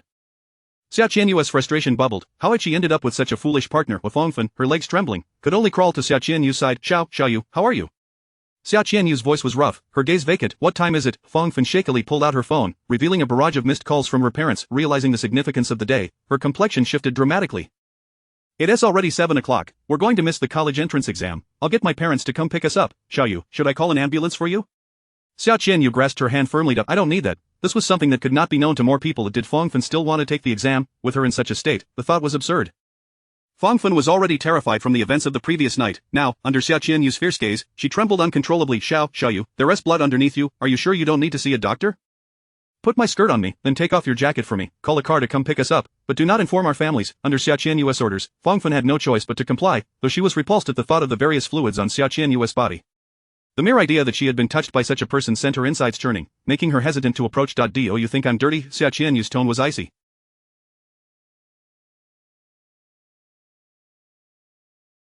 I don't think so. Fangfan's words were reluctant, yet she dared not oppose Xia Qianyu. Quickly put it on me, or I shall throw you into a beggar's den to experience this taste for yourself. Upon hearing this, Fangfan hurriedly dressed Xia Qianyu, glancing anxiously at her face. If such a thing had happened to her, she would have chosen to end her own life. Yet Xia Qianyu remained disturbingly calm. Sensing Fangfan's scrutiny, Xia Qianyu surmised the unspoken thoughts in her mind and let her gaze linger on a spider's web. Are you wondering why I can remain so composed after enduring such horrors, why I still have the audacity to live? Fangfan followed Xia Qianyu's line of sight, noticing a creature wrapped tightly in white silk, with a black spider guarding it. She failed to comprehend what was so captivating about the sight. Xia Qianyu's raspy voice resonated once more. In the world where I once lived, as long as one can survive, dignity is a worthless commodity. But to live without dignity, Fangfan murmured, swallowing the word she had not finished. Speaking further would only incite Xia Qianyu to do something reckless. Xia Qianyu let out a cold laugh, her altered tone echoing eerily in the desolation. Do you know what it feels like to be on the brink of death? You have never experienced hunger or the biting cold, you understand nothing. Once you die, nothing remains. What is dignity? To me, it is worth less than a half-steamed bun or a pot of coal in times of hunger and cold. As long as I can survive, even if hope is as thin as a spider's thread, I will cling to it. Xia Qianyu's gaze was profound. Fangfan felt as though she might sink into it if she looked too long. She could not fathom the darkness and filth of Xia Qianyu's past, which must have been so grim that she could face her current situation with such unsettling calmness. Deciding to shift the topic to escape those distressing thoughts, Fangfan said, Xiaoyu, I'll arrange for a car to take you to the hospital. I need to get to school for the exam. My parents must be worried sick. The college entrance exam? Xia Qianyu scoffed. You still wish to take it? Fangfan, both aggrieved and anxious, replied, Xiaoyu, I was only trying to help you lure Li Gu out. Who knew you sisters would conspire against each other? Please spare me. I swear I won't breathe a word about today's events. The exam is so important. I'm not like you.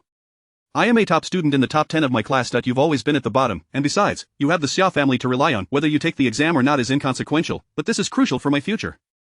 Yet Xia Qianyu grinned maliciously. Give up on that notion. We are bound together on this ship of the college entrance exam. Dream on. This is the fate you deserve. If you wish to hate or blame anyone, direct it toward Gong Li Gu. It is her fault, all hers. Chapter 77. In this life, no death, no rest. Xia Qianyu struggled to bend down and retrieve the lighter in her torn cloak from the ground. She ignited the cloak with the lighter and hurled it toward a stack of discarded cardboard boxes, the flames swiftly engulfing it. Xiaoyu, what are you doing? Xia Qianyu watched as the black smoke swirled upward, the spider above her frantically fleeing. If you dare utter a word about today, you shall meet the same fate as that spider.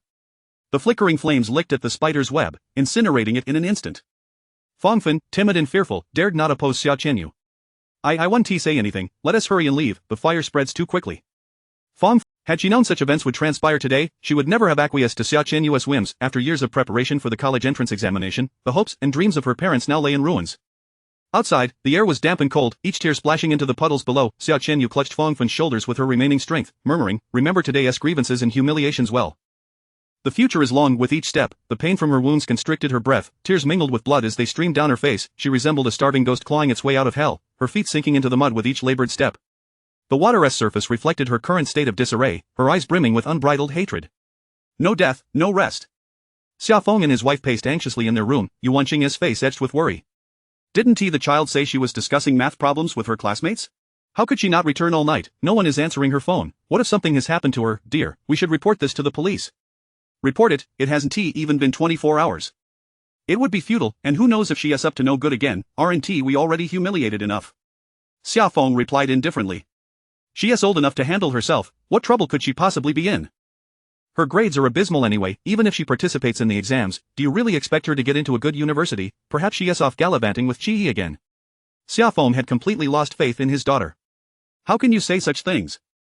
Xiaoyu is our own flesh and blood, her poor grades stem from not receiving a proper education. Can we truly blame her? Besides, she has already promised not to associate with Qi. What does your statement do but tarnish our daughter's reputation? Xia Feng scoffed, reputation, does she even have one left? The moment she slept with Qi, her reputation was obliterated. This daughter of ours has been spoiled to the point of losing all sense. Before she went missing, Li Gu was such a good child, always ranking in the top 3, and with a boyfriend like Qi, she would have transferred her shares to me upon turning 18. Who knew she would set herself against Li Gu? Now look at the state of the Xia family, our dignity is in tatters, and I dare not even inquire about the shares, fearing it might provoke Li Gu. I've come to realize that with Gong Fei dead, Li Gu treats us as her own parents. Why should we be harsh on her? Isn't it better to maintain the kind and loving mother-daughter relationship we once had? Yu Wanqing exploded at his words. So you think all of this is Xiao Yu's fault? My poor, unfortunate daughter, who has been lost since childhood, has lived a life worse than death these past years. Yes, I feel guilty for her absence all these years, but think carefully. Has she opened a book since returning home? Every day, it's either shopping for clothes or jewelry. On the surface, she seems caring, but what has she truly done? How many troubles has she brought upon us? How many things has she taken from us? There is no comparison. Li Gu is such a well-behaved child. You say she won tea associate with Qi again. Let us call old Zhang in and hear his account. Then you'll know what kind of person your daughter truly is. Yu Wanqing coldly huffed. Go fetch old Zhang.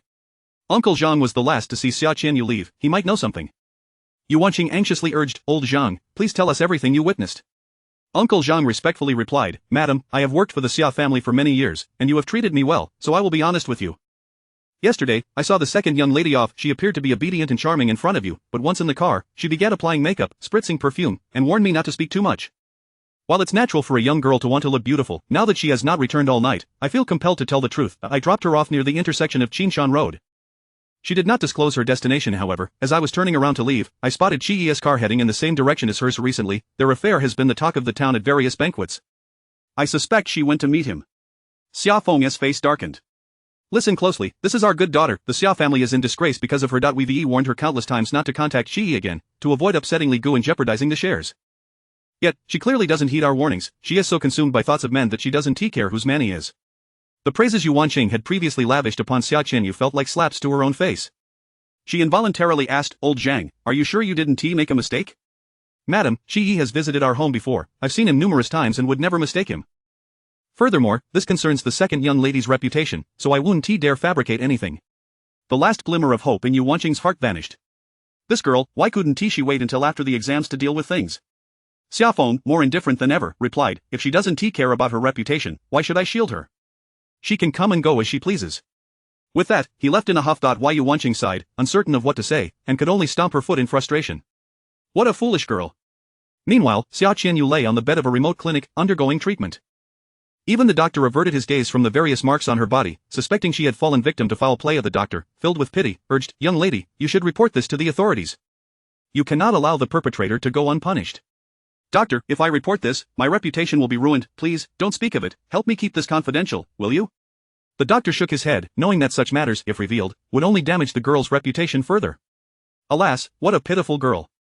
Fang Fen gazed at the now clear sky, realizing that the time for the college entrance examination had passed, and she was irrevocably barred from participating.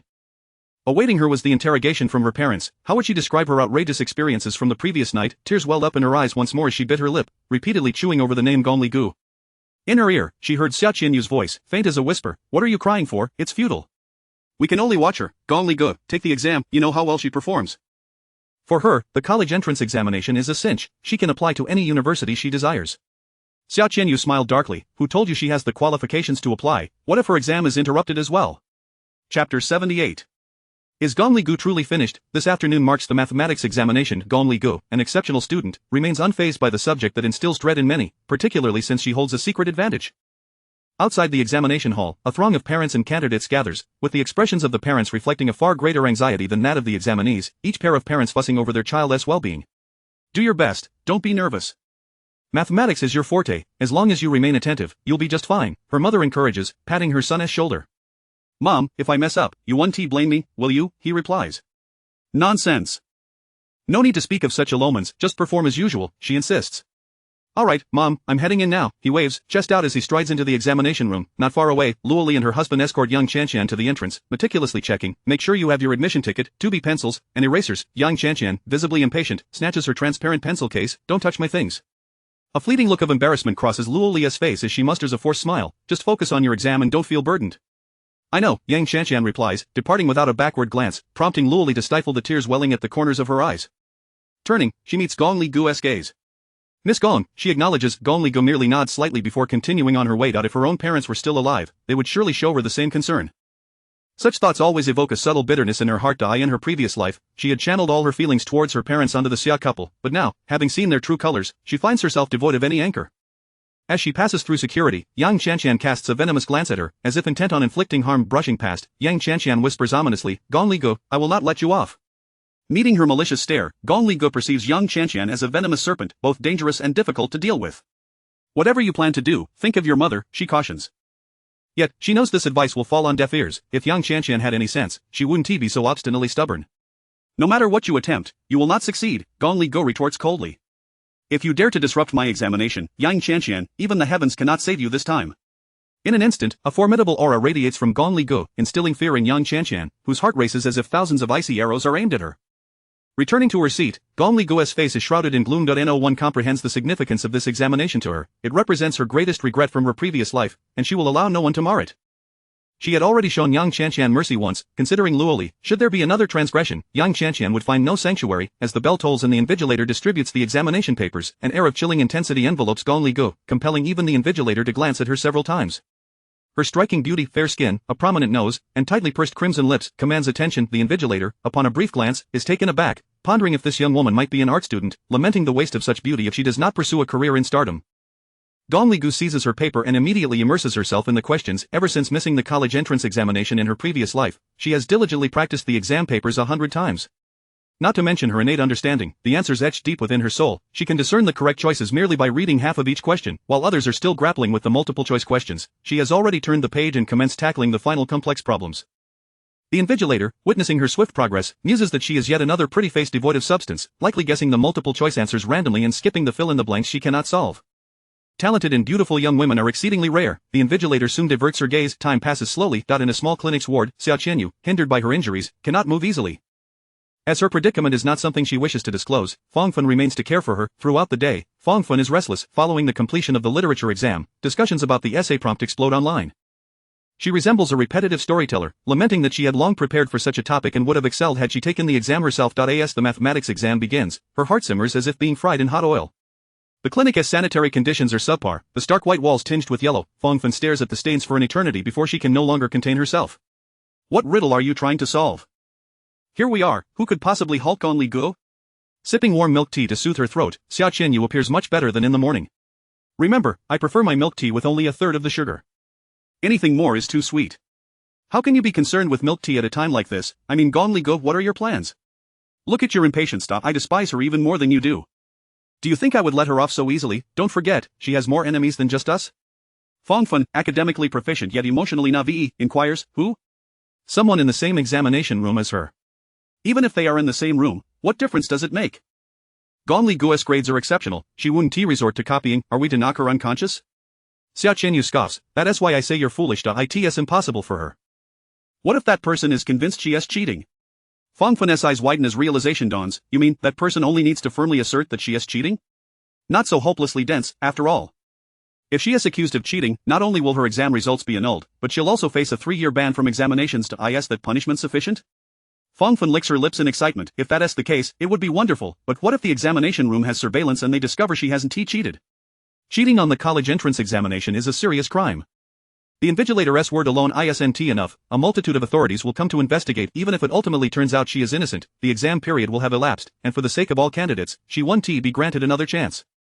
Missing points in mathematics means even if she scores full marks in other subjects, do you think she can still get into a decent university? Of course, that's the worst case scenario. The best outcome is that she is deemed to have cheated, and all her subjects are nullified. Whether good or bad, we suffer no loss. Fangfun hadn't anticipated Xia Qianyu's plan to be so meticulously orchestrated, leaving her somewhat intimidated by Xia Qianyu.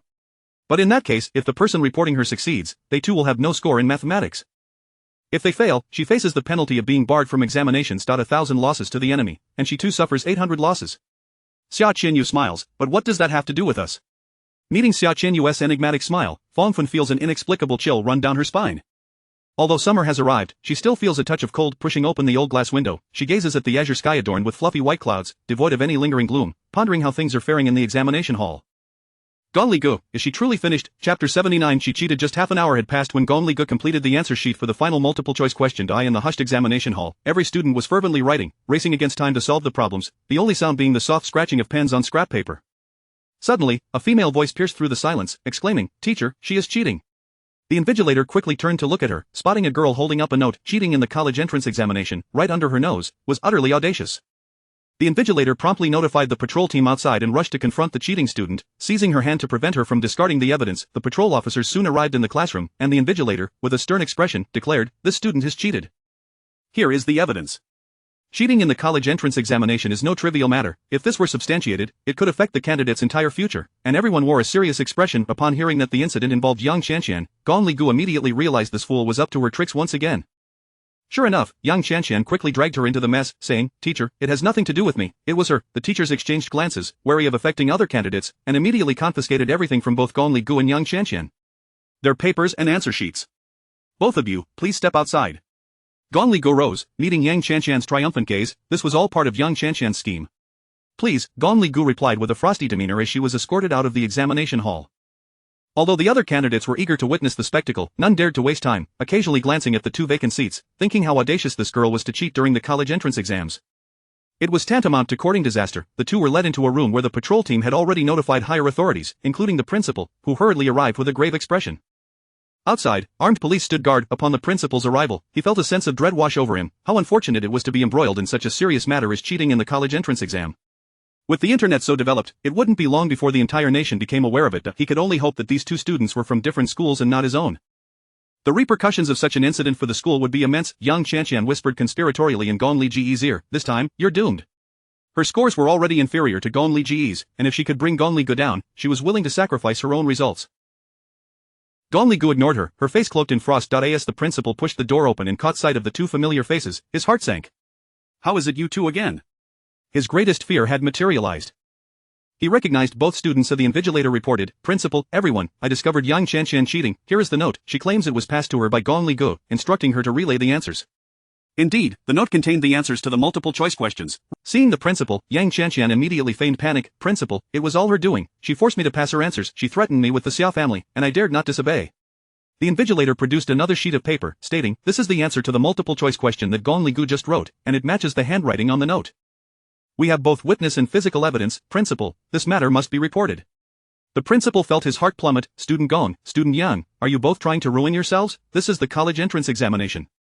Yang Qianqian pretended to be frightened. "Teachers, principal, I am well aware of the consequences of cheating in the college entrance examination. I would never dare to engage in such illicit behavior. Before the exam, she threatened me, and when I hesitated to provide her with the answers, she sent me a note as a reminder. I dared not defy her, so I reported it to the teacher. See, I have not revealed a single answer and actively reported her. May I continue with the examination?" Indeed, Yang Qianqian did not provide any answers, and it was she who raised the issue. The principal and others deliberated on how to handle the situation. As there had never been a precedent for such an occurrence given Gong Liji's unique status, the principal was hesitant to act hastily. The last lesson had been sufficient. Thus, even in the face of seemingly irrefutable evidence, the principal inquired of Gong Ligu, "Student Gong, do you have anything to say?" Principal, with both witness and physical evidence present, what could she possibly argue? This is a matter of undeniable fact. Gong Ligu calmly produced a piece of paper. "Principal, esteemed invigilators, and everyone present, could you kindly write a few words on this sheet? Anything will suffice." Everyone was puzzled by her intentions. Seeing her insist, the principal took the lead in writing a few words, and the others followed suit. "Student Gong, do you have any further defense?" Gong Ligu picked up a pen and perfectly imitated. "To conclude that I cheated based solely on a few written words and her verbal testimony is rather hasty, especially considering she has a history of false accusations. Wouldn't you agree, Principal?" "Gong Ligu, how long do you intend to deny it? You clearly threatened me to pass you the answers. The handwriting here is identical to yours." "Yang Qianqian, should I commend your foolishness or your self-deception? We are on amicable terms. It would not be difficult for you to mimic. I could perfectly imitate the handwriting of someone I have never met." Did the invigilator see the note being passed from my hand? The principal rubbed his temples in exasperation. Has the surveillance footage been reviewed? It would clarify everything. Gong Ligu crossed her arms. "No need to review, that surveillance has been broken for quite some time." This was the advantage of the venue. They happened to be in Class 10's classroom, where Yang Qianqian had long been aware of the malfunctioning equipment, and no one had reported the need for a replacement. It had remained broken, conveniently serving as a means for her to frame Gong Liji. As long as she maintained her accusations against Gong Ligu, she figured she could forfeit her own examination. The mere thought of bringing down Gong Ligu was gratifying. Indeed, the patrol officer shook his head. "Yes, the surveillance is broken." Yang Qianqian, emboldened, declared, "See, she knew the surveillance. This was premeditated." Without surveillance, and with the invigilator having not witnessed the act, it was likely that the other candidates were too engrossed in their own exams to notice any whisperings. It was indeed a convoluted situation. The principal slammed the table in frustration. What is wrong with the procurement department? The surveillance was broken, and yet no report was made for such an important examination. Principal, this matter may not necessarily require surveillance to uncover the truth. With evidence at hand, do you still wish to argue? Yang Qianqian met Gong Liji's calm, unwavering gaze, devoid of any hint of trepidation. Why was she so unperturbed? Shouldn't she be anxious, knowing that a guilty verdict would lead to her disqualification from the exam? Even if it were not that severe, this year's examination would be for naught. Why was she not worried? Reflecting on the last outcome, Yang Qianxian suddenly felt a wave of anxiety wash over her. Argue? Gong Li Gu smirked, a hint of derision curling her lips. You are riddled with flaws. What need have I to argue? Rather, consider well the repercussions you will face once the truth is revealed. Chapter 80 of the ultimate trump card. Gong Li Gu stood with an air of calmness, her exquisitely delicate features resembling a sculpture of ice and jade, adorned with a light veil of frost. With her hands clasped behind her back, she emanated an aura of icy defiance that even the principal dared not underestimate. Have you ever encountered a cheater possessing such composure? In stark contrast, Yang Qianxian exhibited visible signs of discomfort. Perhaps the esteemed teachers present are not well acquainted with my academic standing. A brief inquiry would reveal that I have consistently ranked among the top 3 in my grade, never falling below. As for Yang Qianxian, she merely maintains an average standing in our class. Is it not ludicrous to suggest that I sought answers from her? Yang Qianxian's face flushed crimson, yet her spirit remained unyielding. True, your rankings surpass mine, but it is merely in English where I falter. Mathematics has always been my forte, and you have exploited this weakness. Today is the college entrance examination, and with the surveillance malfunctioning, you seized the opportunity to conspire with me. It is customary for students to compare answers post-examination, even those with stellar grades. Gong Li Gu merely smiled. Your mathematical performance is indeed stable. However, you seem to have forgotten that during the second semester of our sophomore year, I tutored you for half a term, elevating your overall mathematical proficiency. A disciple accusing her mentor of cheating? Yang Qianxian, do you take the teachers for fools? Yang Qianxian clenched her fists. Gong Li Gu, cease your arrogance. It is evident that you. Gong Li Gu stepped forward. So you intend to claim that I threatened you? From the moment you opened your mouth, every teacher has been a witness. You adamantly assert that I coerced you, yet your face betrays no fear of me. If you truly feared me, would you dare to expose me? Gong Li Ge's words invited contemplation. A teacher familiar with her interjected, Gong Li Gu, formerly known as Xia Li Gu, I can attest to her academic excellence. She is consistently ranked within the top 3 in all major and minor examinations. In fact, she often claims the first position, with only the occasional slip to third. Conversely, this young student has likely never entered the top 10, otherwise, I would surely remember. Yang Qianxian's expression was one of indignation. Teacher, you cannot dismiss my claims solely based on Gong Li Ge's superior performance. If she had not coerced me, why would I jeopardize my future by attacking her? This is the college entrance examination, not a mere quiz. Does my future not hold significance? Her most potent weapon lay in this very point. The sympathy evoked often obscures the reality of deceit. Indeed, the college entrance examination is of paramount importance. This child has no need to gamble with her future. Both sides possess valid arguments, yet the surveillance is conveniently malfunctioning. In my view, both parties are at fault. It would be prudent to void their exams and revoke their qualifications for the entrance examination. This is no trivial matter, and if mishandled, even the principal could face disciplinary action from higher authorities. Sweat trickled down the principal's forehead. The ideal resolution would align with the proctor's suggestion, as Yang Qianxian's lips gradually curled into a smile. Even if she could not be barred from the examination, Gong Li Ge's life would be forever marred by an indelible stain, which was precisely the outcome she sought. Gong Li Gu sighed. Fortunately, I still possess one final card to prove my innocence. What evidence do you have? Yang Qianxian blurted out, quickly adding, the surveillance is broken. What more can you argue? However, Gong Li Gu smiled with unwavering confidence. The proctor has already collected our examination papers and answer sheets. My answers are inscribed upon my paper for the teachers to see. As the sealed bag was opened, Gong Li Ge's cold gaze fixed upon Yang Qianxian. I am fully aware of your intentions, yet you will be disappointed. Yang Qianxian was oblivious to what Gong Li Gu had done on the paper to exude such confidence, but her heart raced, an ominous premonition spreading within her. What? How can this be? Exclaimed one teacher as the sealed bag was unveiled. What is it? Others gathered around. In just half an hour, she has completed the entire examination, even filling out the answer sheet. No, it cannot be. She must have filled it out randomly. Yang Qianxian herself had worked on the paper, and she had only just finished the multiple choice section. There remained fill-in-the-blanks in various complex problems. The intricate functions and geometric figures could not possibly be solved so swiftly. The entire paper was immaculate, devoid of any markings, resembling a work of art. Even the punctuation was perfectly symmetrical, showing no signs of hasty solutions, quite accommodating for those who are meticulous. Gong Li Ge's starkly contrasting pupils gazed at Yang Qianxian with pity. My ultimate trump card is the assurance that I have achieved a perfect score in mathematics. Why would someone who has completed the entire exam seek answers from a student of mediocre standing? A perfect score? Absolutely impossible. Today's questions are exceedingly difficult. Yang Qianxian could not fathom how Gong Li Gu could finish in such a brief span without error. With her hands clasped behind her, Gong Li Gu stood resolutely in the center. Respected teachers, principal, this is my method of proving my innocence. I am certain that I have achieved a perfect score on this examination. You have mathematics teachers here who can verify this. Not only Yang Qianxian, but even the principal and the others perceived Gong Li Ge's arrogance as excessive. Even if she were the top student, claiming a perfect score was a bold assertion, yet she dared to do so. Everyone's eyes were fixed on the upright girl in the center, her beautiful face radiating confidence. Even if I lose a point, I shall bear the blame for cheating. Calmly, there is no need to be so absolute. What if you, the principal, attempted to counsel her against impulsiveness, as the situation already leaned in Gong Li Ji's favor? Even if this matter escalated, should higher authorities intervene? Yet Gong Li Gu merely smiled. I possess the confidence to claim a perfect score. However, should I receive no deductions, it will prove that she has been fabricating lies and slandering me. I implore all teachers to adjudicate fairly. Of course, in such a significant matter, who would dare to conceal the truth? The principal gestured. Teacherly, the college entrance examination is not yet concluded. The correct answer should not be revealed. Since you teach high school mathematics, please handle this examination. Certainly, Principal. Yang Qianxian had never anticipated the situation would escalate to this extent. She initially believed that as long as she clung to Gong Li Gu, victory was assured. Little did she know that this prodigy had completed all questions in 30 minutes. She silently reassured herself that there was no way Gong Li Gu could achieve a perfect score.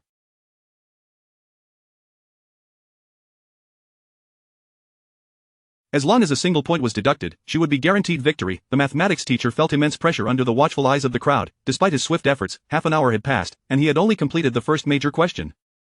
Each of his answers drew the gaze of the crowd towards Gong Li Gu's paper, causing Yang Qianxian's limbs to grow cold. So far, Gong Li Gu had not erred a single time, and if she achieved a perfect score, then she would have no chance of redemption. Chapter 81. One's own strength is the best explanation. It is unclear when Gong Li Gu transitioned from standing to sitting, leisurely surveying Yang Qianxian's expression. Her confidence stemmed from her previous life, having completed this exam paper countless times. Those answers etched deep within her soul were infallible. The mathematics teacher, now questioning his own existence, marveled at how adept Gong Li Gu was, having finished in such a brief span. After completing the entire paper, he felt utterly drained, his palms slick with sweat, even dampening the paper itself. He had taken a full 10 minutes longer than her, leaving him utterly embarrassed as an educator. Yang Qianxian's emotional journey fluctuated with the exam paper, culminating at the final standard answer. The principal gazed in astonishment at the two identical answer sheets, noting that Gong Li Gu had utilized. Gong Li Gu, you must be a genius. Even the proctor, who had previously underestimated her, was taken aback to discover that this seemingly delicate flower was, in fact, an extraordinary talent. Yang Qianxian's pupils dilated, uncertain whether she was more shocked by Gong Li Ji's perfect score or terrified of her impending tragedy. She numbly shook her head. How can this be? How can this be? Gong Li Gu had already risen, declaring, I believe my innocence has been proven. Her own strength was the most compelling explanation. Yang Qianxian's accusations were as fragile as frost flowers, easily melting away with the slightest warmth. The principal's face was grave as he thundered, his voice nearly shattering the eardrums of those present. Yang Qianxian, your intentions are nefarious. How dare you slander a fellow student of cheating in such a significant examination? This unlawful act will not go unpunished. I will report your misconduct immediately. All your subject scores will be nullified, and your qualification for the college entrance examination will be revoked. As for other penalties, we shall await further directives. Yang Qianxian felt an overwhelming sense of disbelief. Everything had been meticulously planned, and it shouldn't have gone awry even if she herself had no scores. Gong Li Gu should not emerge unscathed. Something is wrong. The principal's eyes flashed with fury. It seems you have long harbored malicious intent. How could our school produce such a morally corrupt student? Gong Li Gu has shown you remarkable leniency, yet you have only escalated your wrongdoings. Do you even consider the gravity of today's occasion? What of your own future? Yang Qianxian shook her head violently. Principal, I am not at fault. I truly am innocent. It is she. Everything is her doing. Keep her here and notify her parents. I must report today's events to the authorities. As for you, Gong Li Gu, you have completed the entire paper with half an hour remaining. To prevent any potential discrepancies, please remain here temporarily. We will report your situation accurately. Rest assured, it will not affect your examination results. Thank you, Principal. With the outcome all but certain, the principal hurried to report the incident, while several teachers, as witnesses, left the room. Outside, armed police stood guard, leaving only Gong Li Gu and Yang Qianxian alone within the confines of the room. Yang Qianxian's psychological defenses crumbled completely. She could hardly believe that her meticulously crafted scheme had failed to harm Gong Li Gu in the slightest. No, something is amiss, she exclaimed, pointing an accusatory finger at Gong Li Gu. Today's mathematics exam was more challenging than ever before, with functions of extreme complexity. Completing a single question takes considerable time. How could you finish in just half an hour? You must have the answers. Gripping Gong Li Ji's shoulders, she shook her violently, unable to fathom how anyone could complete the exam at such a breakneck pace without possessing the answers. Answers? Yang Qianxian, have you lost your mind? I am not the one who set the questions. How would I know the answers? Do you think I am joking about being the top student? Yang Qianxian, I have long warned you that your presence here is solely due to your mother. You can only bask in her light once. This time, let us see how you conclude this matter. Yang Qianxian's eyes glinted with malice. What do you have to be proud of? She released her grip on Gong Li Ji's shoulders, her cold gaze piercing through Yang Qianxian. I am more beautiful than you, come from a better family, and excel academically beyond you. From beginning to end, where do you surpass me? Why should I not take pride in that? Gong Li Ji's words struck Yang Qianqian like sharp thorns, piercing her most vulnerable points. You will loathe me, envy me, but what can you do about it? You have squandered your only opportunity. With my college entrance examination results, I can easily gain admission to any university I desire. My future is bright, while you are forever barred from the college entrance examination. Yang Qianqian, think carefully. From the very beginning, you knew you were destined to lose. Is it truly worth risking your life? Gong Li Go remained oblivious to whether Xia Qianyu was involved in this affair. Regardless, Yang Qianqian was reaping what she had sown. No one else was to blame. For a fleeting moment, Yang Qianqian's eyes reflected despair as she murmured, "Is it worth it?" When Xia Qianyu had called her, she had contemplated the potential consequences, yet those thoughts evaporated upon seeing Gong Li Ji's face. Nothing delighted her more than the prospect of Gong Li Gu plummeting into despair. What if she won the gamble? Gong Li Gu, tall and graceful, looked down at Yang Qianqian with a gaze imbued with pity, pondering whether it was cleverness or foolishness that had led her to such depths due to her own greed. Yang Qianqian's petty schemes were laid bare before Gong Li Gu, who remarked, "When one chooses to gamble, one should at least consider whether they can bear the consequences of their all-or-nothing wager. Yang Qianqian, I have long asserted that whatever you attempt, you shall not succeed."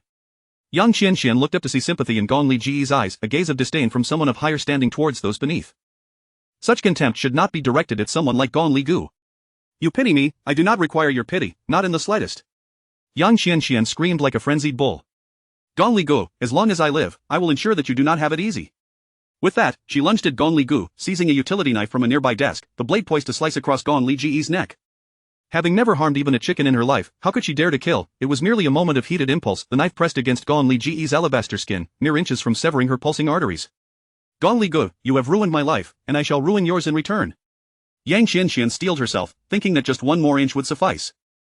Yet her body betrayed her, her hands trembling uncontrollably. Meanwhile, the one being threatened remained composed. Gong Li Ji's icy gaze, unflinching in the face of danger, filled Yang Qianqian with loathing. No matter the peril, Gong Li Gu maintained her calm demeanor. Like a deity from the heavens, she was distant and indifferent, an unattainable height for Yang Qianqian. "You are mistaken, my sympathy has never been for you, but rather for your mother, who has sacrificed everything for you.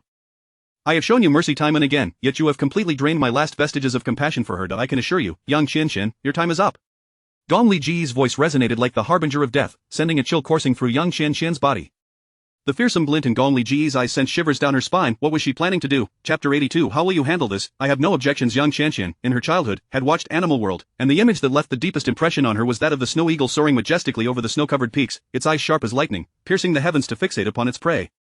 Now, she found herself in the role of that very prey, a sense of foreboding unfurling within her heart, causing her toes to curl instinctively. All she yearned for was to flee, to escape the gaze of Gong Li Gu. At that moment, Gong Li Gu suddenly cried out, "Help, someone, please." Her delicate face transformed in an instant from calm to one of terror. Yang Qianqian found it peculiar. How could Gong Li Gu, who had appeared so unperturbed just moments ago, now be engulfed in such panic? Her reflexes seemed overly drawn out. Before long, Yang Qianqian grasped Gong Li Ji's intentions. The armed police, alerted by the cry for help, rushed in to witness the scene of Yang Qianqian holding Gong Li Gu hostage. Gong Li Gu unleashed a dramatic performance. Her earlier composure entirely vanished, her face pale and her lips trembling in fear. Upon seeing the officers, she exclaimed as if they were her saviors, "Uncle policeman, help me. She wants to kill me." Yang Qianqian attempted to clarify, but as she looked down, she noticed blood oozing from the blade. "Ah!" she screamed, her fear eclipsing that of Gong Li Gu. In that fleeting moment when she dropped the knife, the officers lunged forward, subduing Yang Qianqian with swift efficiency. She was roughly thrown to the ground, her hands restrained behind her back, her face pressed against the cold porcelain tiles.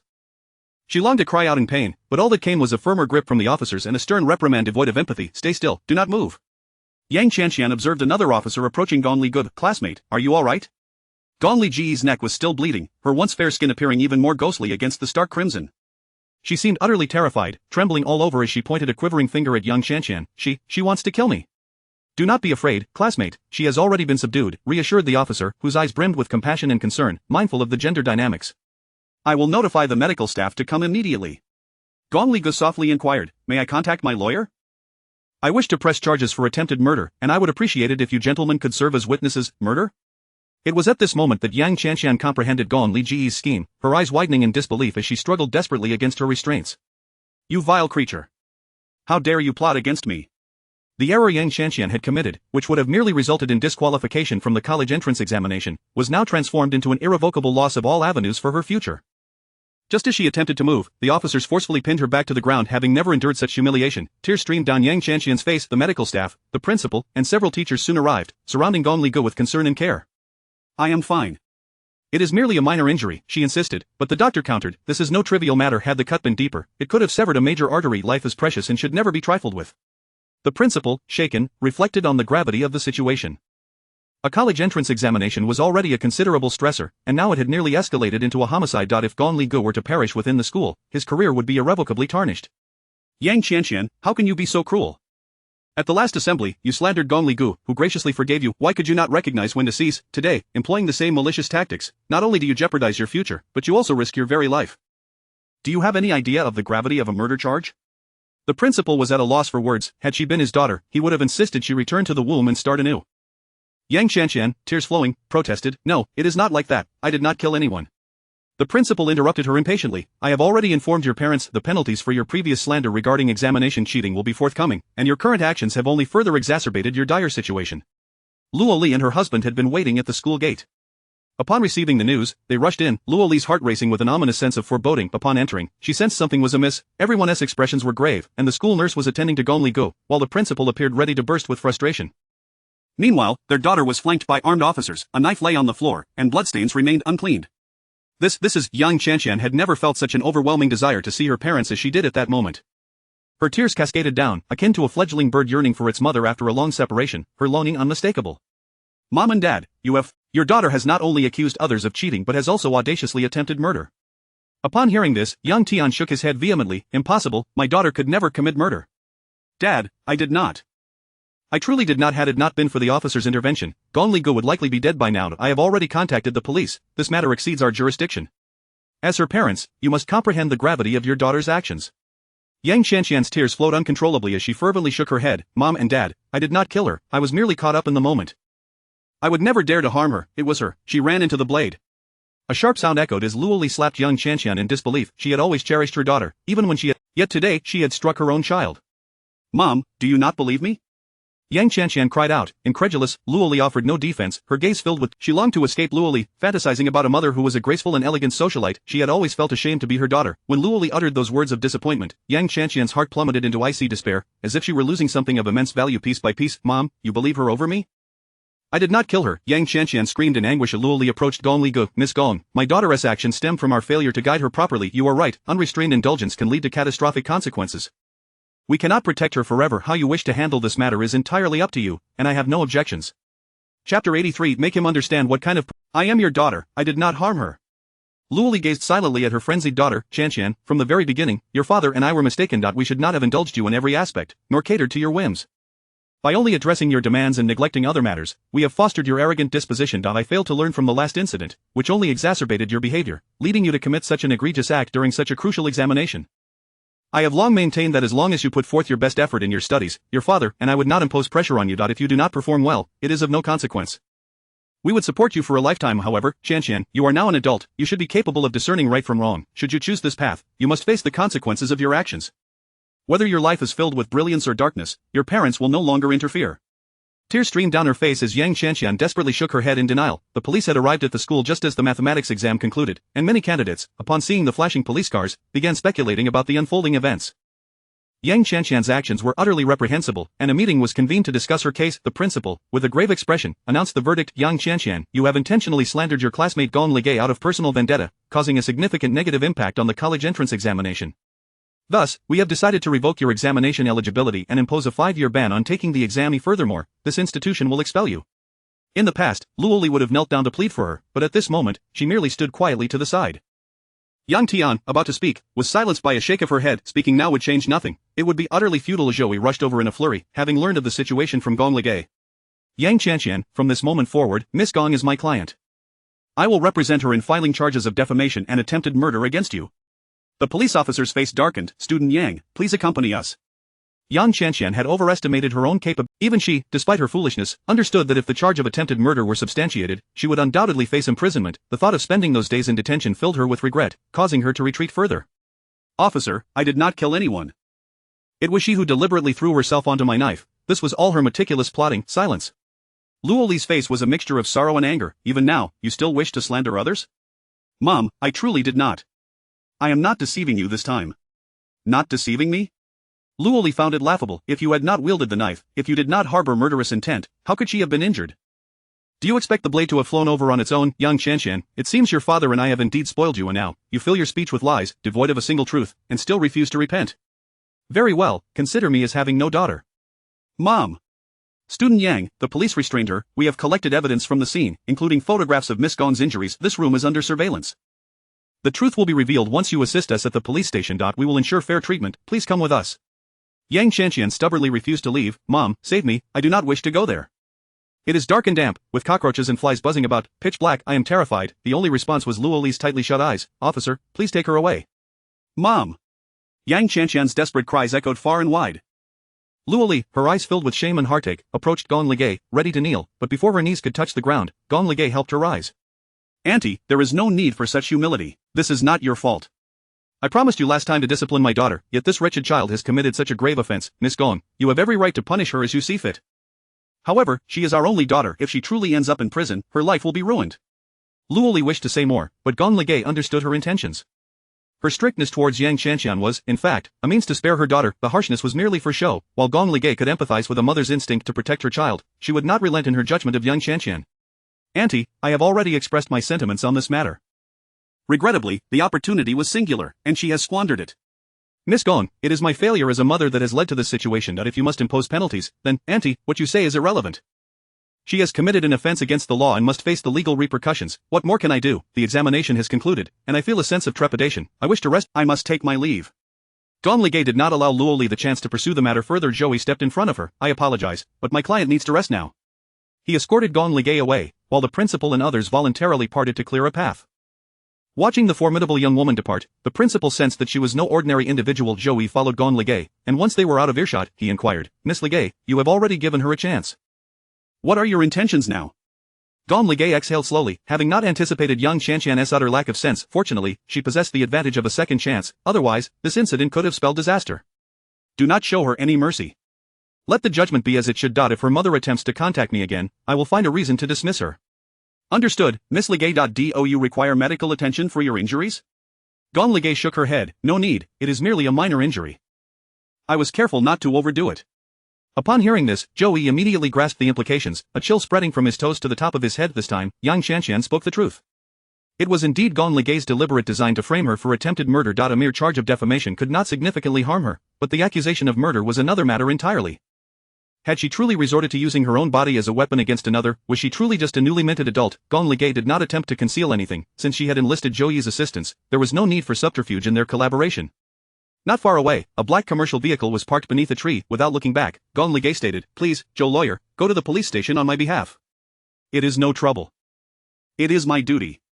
Joey watched as Gong Ligay departed, reflecting on the day's events. He decided to clearly document the occurrences and send them to shower an.to. Remain close to that man. The woman must first understand what kind of person Gong Ligay truly is.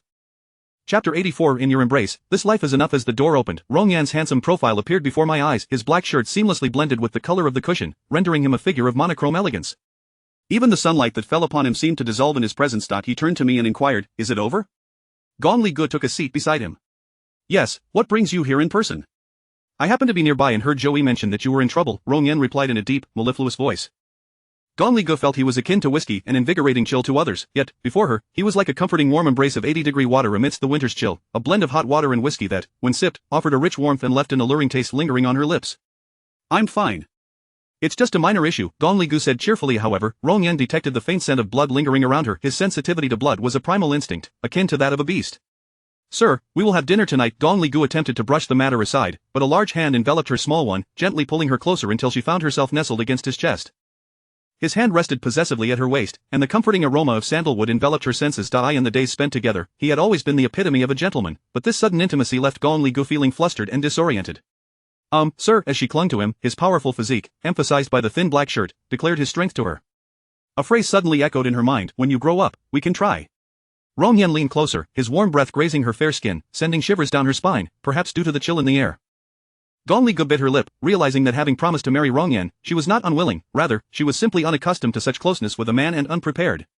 She closed her eyes, her trembling lashes betraying her anxiety and unease, her fingers grasping his shirt, crumpling the fabric into chaotic folds. Rongyan's breath hitched as it halted at the wound on her neck. His dark brows furrowed as he spoke in a cold, suppressed tone, You're injured? In an instant, the flirtatious atmosphere she had created dissipated, and a deeper flush spread across her cheeks. It turned out he had merely sensed the scent of blood, while she had been lost in her own thoughts. Gong Ligay, feeling embarrassed, instinctively burrowed deeper into his embrace, relieved that he could not see her current state of mortification. The driver, sensing the murderous aura emanating from Rong Yan, thought to himself that someone was bound to suffer, but just a moment later, that tension dissipated, and the driver curiously glanced at the rearview mirror, catching sight of Gong Li Gu nestled in his arms. A mere gesture had quelled the gentleman's fury, proving just how much he valued her. The driver dared not steal another look, fearing Rong Yan's wrath. Initially brimming with rage, Rong Yan felt that anger dissipate as he noticed her willingly leaning into him. In the darkness, this action ignited a flurry of thoughts within him, transforming his fury into warmth, much like sunlight melting away snowflakes. His throat tightened with desire, and Rong Yan cursed his inability to see. He could not discern what Gong Li Ji's expression was at that moment or the reason behind her actions. For a while, silence enveloped them as he allowed her to remain nestled against him, savoring the softness of her form.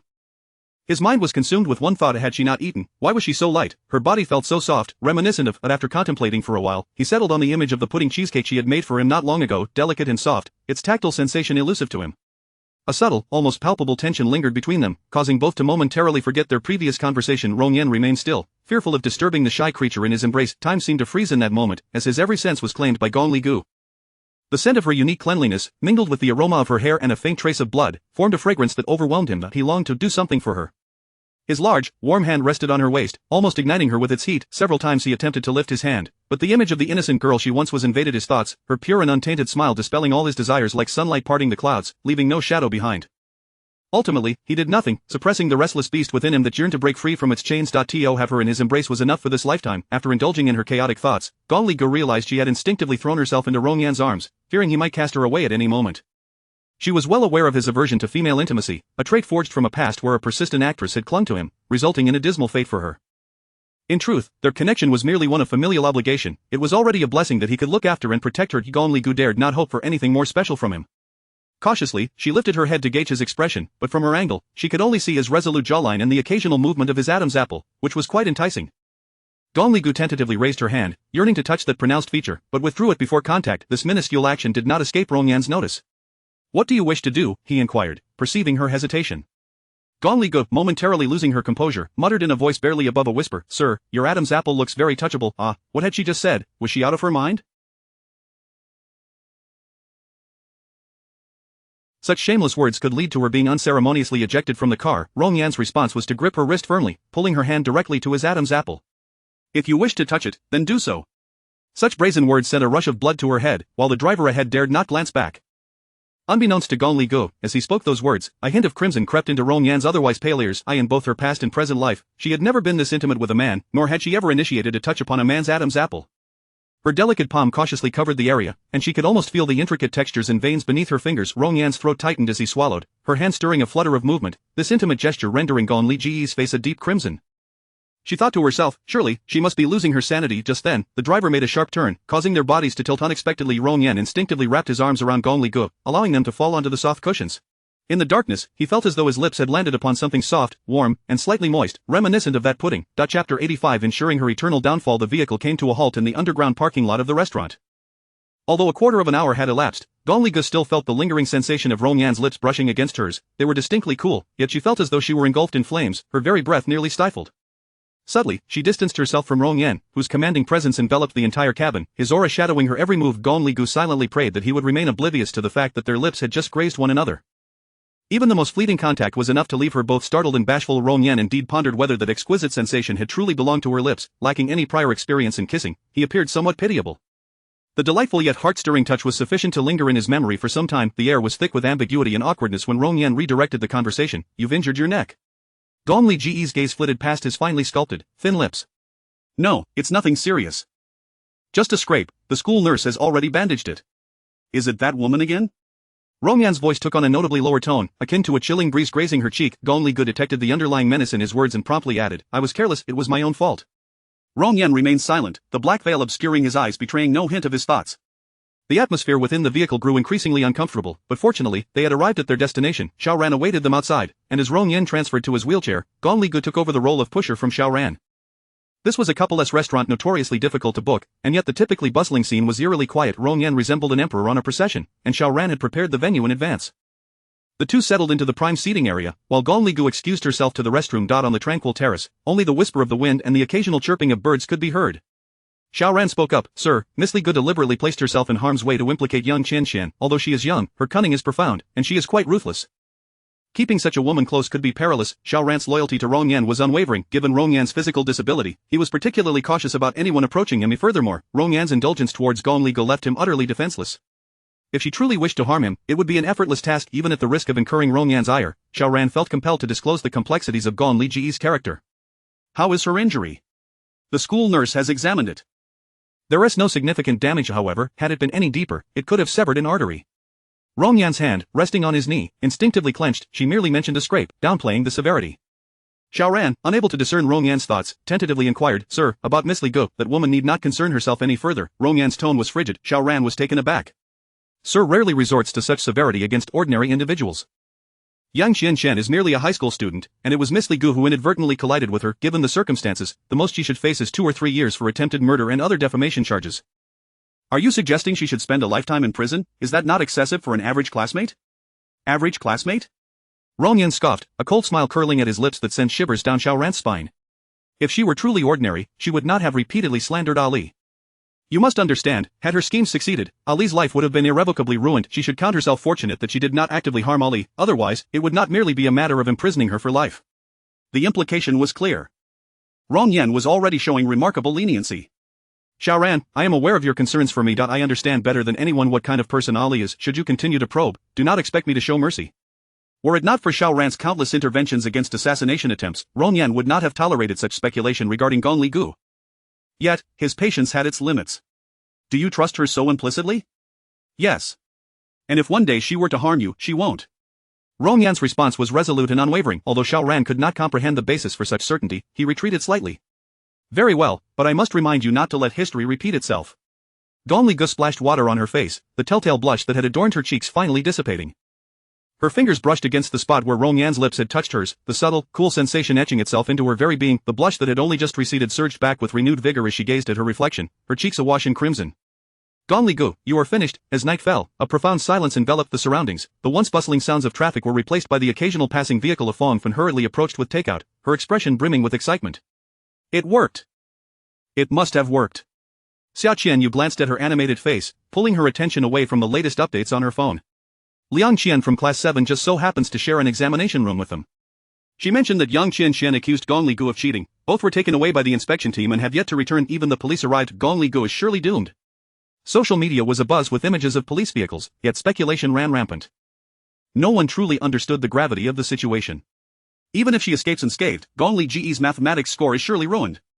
Without her math scores, how could she ever hope to attend a prestigious university? Perhaps the news of Gong Li Ge's cheating will be made public after the college entrance examinations.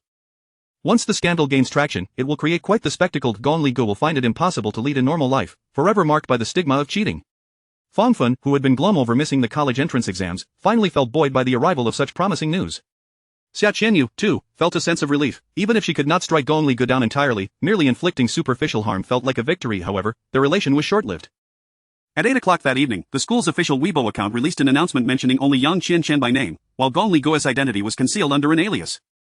Fong Fan was bewildered.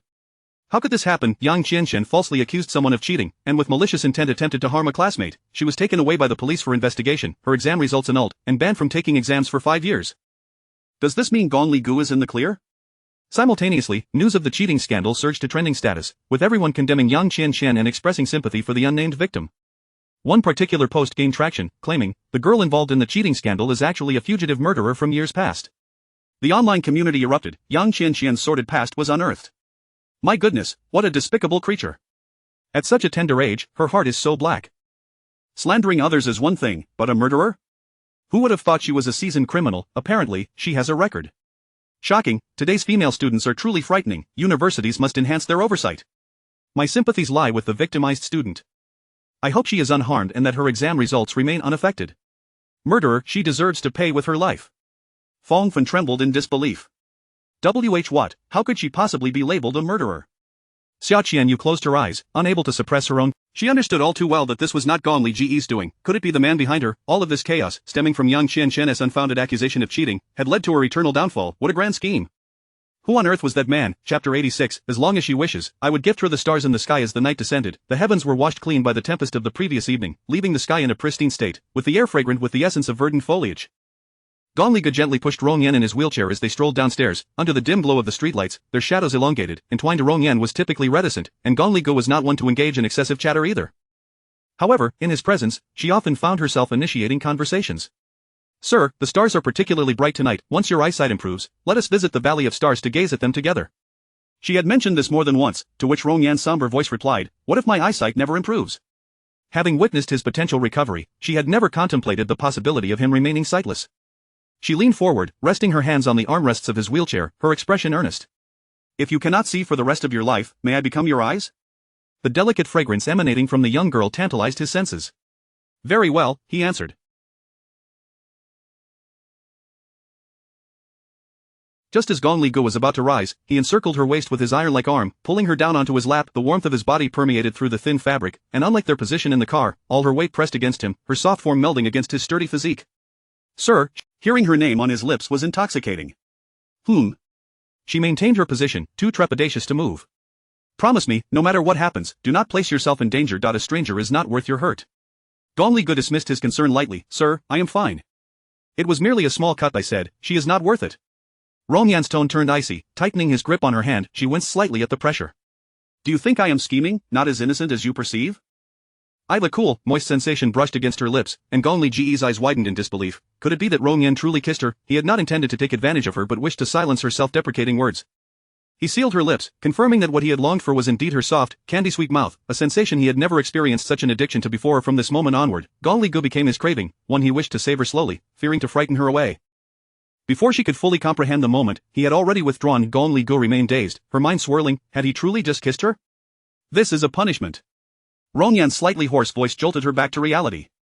Promise me, do not harm yourself again. His domineering demand left no room for refusal, and Gonliga felt her legs weaken from the impact.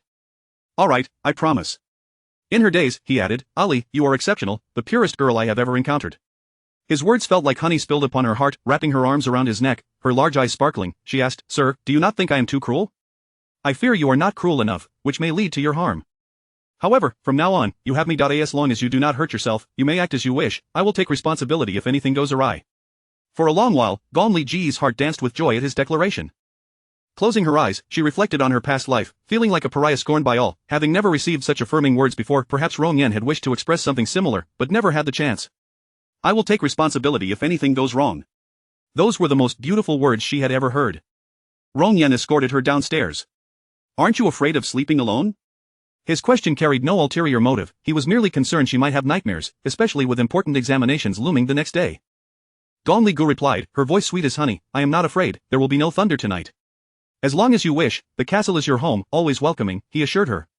Good, she responded, releasing the wheelchair and kneeling. Not hearing her, he sensed her silhouette drawing near, stopping just beside his ear as a strand of her hair brushed his cheek, tickling him slightly. He heard her whisper, I will fall in love with you, I promise. As soon as she finished speaking, he felt as if a feather had lightly caressed his cheek, a fleeting kiss that vanished as quickly as it came, her hurried footsteps retreating. Xiaoran happened upon this scene, his jaw nearly dropping in astonishment. His master had been kissed. The last woman who harbored ill intentions towards Rong Yan had been thrown into the pigsty, nearly scaring the delicate young lady to death. She would likely never dare to contemplate men again. Rong Yan's face remained inscrutable, leaving Xiaoran perplexed about his thoughts. He observed as Rong Yan's long fingers delicately traced the spot where Gonliga had kissed him, a note of uncertainty in his voice. Did she just kiss me? Xiaoran, indignant as if, do you want me to bring her back? Bring her back for what?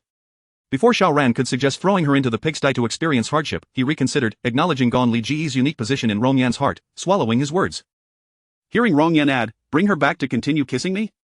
Xiaoran was now certain. Rong Yan was undeniably pleased, almost grinning from ear to ear. He was relieved he hadn't voiced that ill-conceived idea. Otherwise, he was certain that he would have been the one tossed into the pigsty. Rong Yan's fingers repeatedly caressed the place where Gonliga had kissed him. Xiaoran, what do women cherish most? Xiaoran pondered seriously. Luxuries, of course. You gifted her many on her birthday. What more do you intend to give her? As long as she wishes, I would gift her the stars in the sky. Rong Yan's singular thought was to delight her, to indulge her with a love that penetrated deep into his very being. Little girl, I have long since fallen for you. Chapter 87. Consumed by jealousy after a night of fermentation, the incident involving Yang Qianqian had already stirred up a tremendous uproar online, and Gonliga only saw the news the following morning. Having been a victim of online harassment more than once, she was all too familiar with the sensation. What astonished her was the revelation that Yang Qianqian was somehow linked to another murder case. A brief moment of contemplation made it clear who was behind it. Whether it was true or not had become irrelevant. If he declared it was true, then it was indeed true. It seemed that Yang Chanqian would never again see the sun outside of prison walls. Before Gong Li Gu could even enter the school gate, she was intercepted by Luoli, who pulled her aside to a secluded area. Bodyguards immediately sprang into action. Yang Tian and Luoli both knelt before Gong Li Gu, looking as though they had aged several years overnight, their faces etched with exhaustion. "Miss Gong, my daughter cannot possibly be a murderer. Even if she offended you yesterday, the most she could be guilty of is attempted murder, which would not warrant more than 3 years of sentencing, but now, she has suddenly been branded a killer. If convicted, she faces either the death penalty or life imprisonment. Miss Gong, I implore you to show mercy." Yang Tian, a sturdy man, had reddened eyes filled with bloodshot veins as he knelt on the ground, tears streaming down his face as he repeatedly bowed to Gong Li Gu. She allowed her bodyguard to assist him up, feeling a flicker of emotion within her, though it was far from sufficient to sway her heart.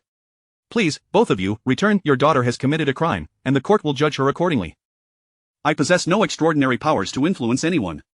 No, Miss Gong, we understand that our daughter has offended someone she should not have. Here is our property deed and all our savings, take it all, just spare my daughter. Auntie, I am afraid I cannot assist you in this matter." "I am truly sorry." Gong Li Gu did not wish to utter another word. She had already issued her warnings long ago, but it was unfortunate that Luoli had not heeded them. Yang Chanqian would not let this go easily either. The thought of that person's frenzied demeanor made Yang Chanqian a significant threat to her. She had disregarded even the college entrance examination, let alone anything else. That individual was already consumed by madness. It was a remarkable act of mercy that Rong Yan had not sought her life out. If he were to get his hands on her, the next thing awaiting them might very well be their daughter's corpse. "Miss Gong, I beg you." The two of them cried hoarsely from behind, but Gong Li Gu did not turn back. Mercy shown to an enemy is merely cruelty inflicted upon oneself. As the incident continued to escalate, Xiao Qianyu understood one thing. Gong Li Gu remained unscathed, while Yang Chanqian had been cast into the abyss. The quilt on her bed had long since taken on a distorted shape in Xiao Qianyu's grasp.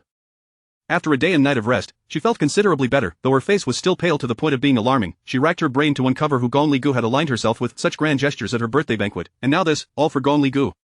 Xiao Qianyu was acutely aware that this was a level Qi could never hope to attain, that man was exalted, as though a deity. Jealousy clung to her like a shadow, enveloping her in layers of mist.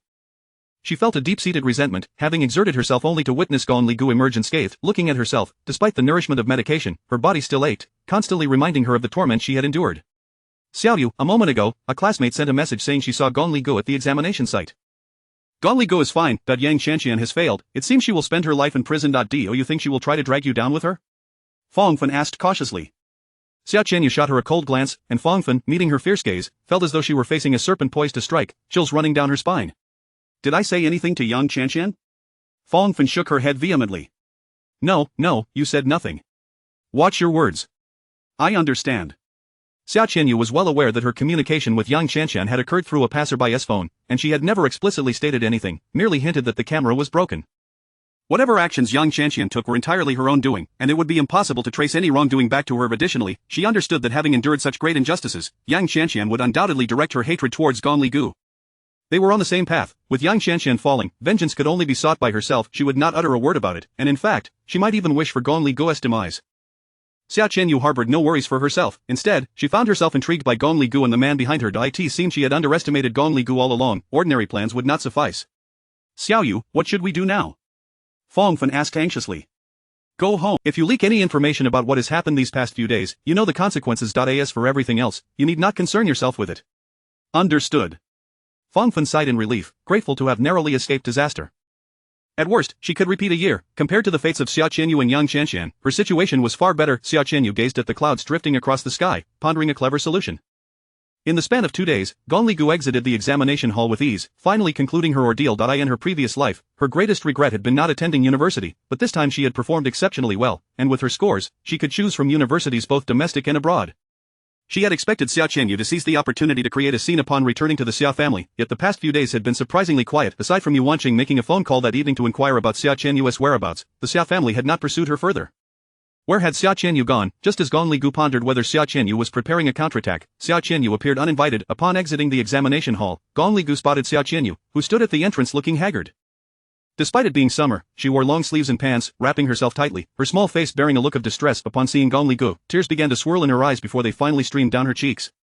Sister, in her past life, Xiao Qianyu had single-handedly manipulated everyone around her. It must be said that she possessed a remarkable talent for deception, being inherently endowed with a face that evoked sympathy. The way she stood there resembled a fragile cabbage ravaged by frost in the winter, stirring a sense of pity within Gong Li Gu. How ridiculous.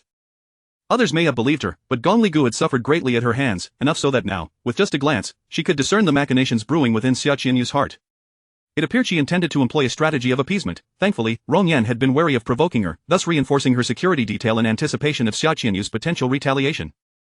Watching the fragile cabbage trembling before her, Gong Li Gu inwardly lamented having underestimated Xia Qianyu's audacity and the limits of her resilience. What scheme was this alluring serpent concocting?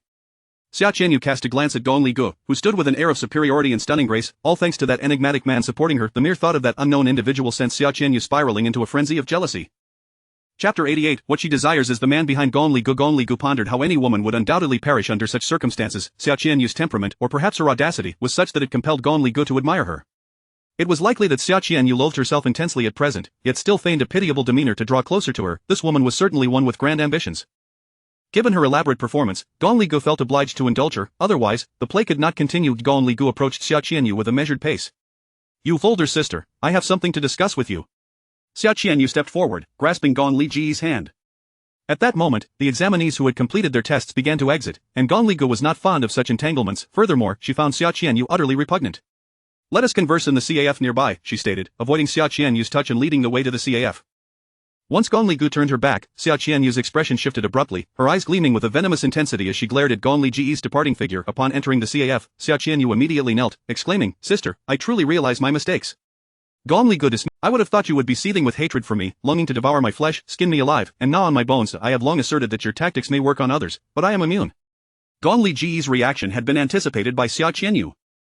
Kneeling on the ground, she choked on her words. "I know you despise me, and before this, I harbored great resentment towards you. Upon returning to the Xia family, witnessing you in your elevated and beautiful state, excelling in every regard, I felt inferior and envious.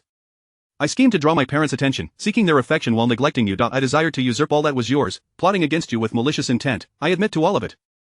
That night was the darkest of my life, and I pleaded for mercy, yet no one listened. They were like demons." Gong Li Gu had no interest in her lamentations. "Speak plainly. What is it that you desire from me?" Tears shimmered in Xia Qianyu's eyes. "I ought to hate you, yet I have come to understand something. In the beginning, Lier asked me if I wanted to give up.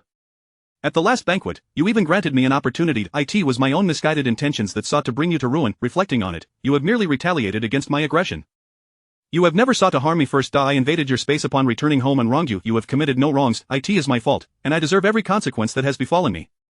I do not blame you and know I am unworthy of your forgiveness. I only implore you to grant me a chance to live." Gong Li Gu sipped her lemon water to soothe her throat, remaining unmoved by Xia Qianyu's heartfelt words, even feeling a twinge of amusement.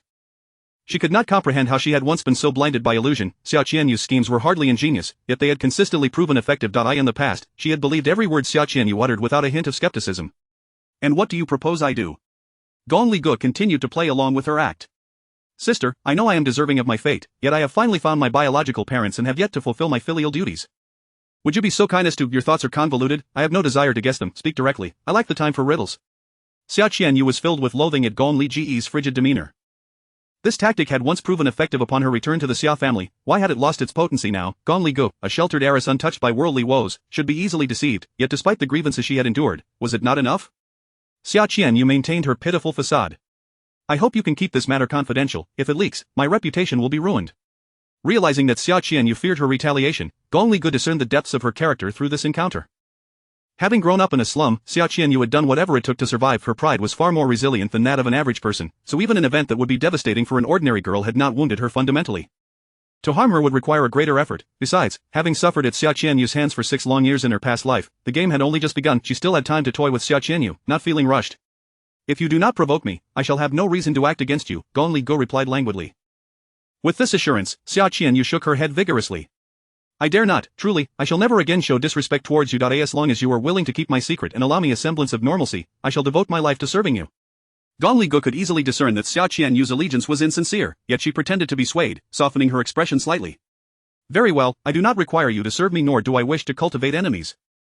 Such matters, if spread, would tarnish the Xia family's reputation. I am not one to act with ruthless finality. Had you not instigated this, I would not have escalated matters to this extent.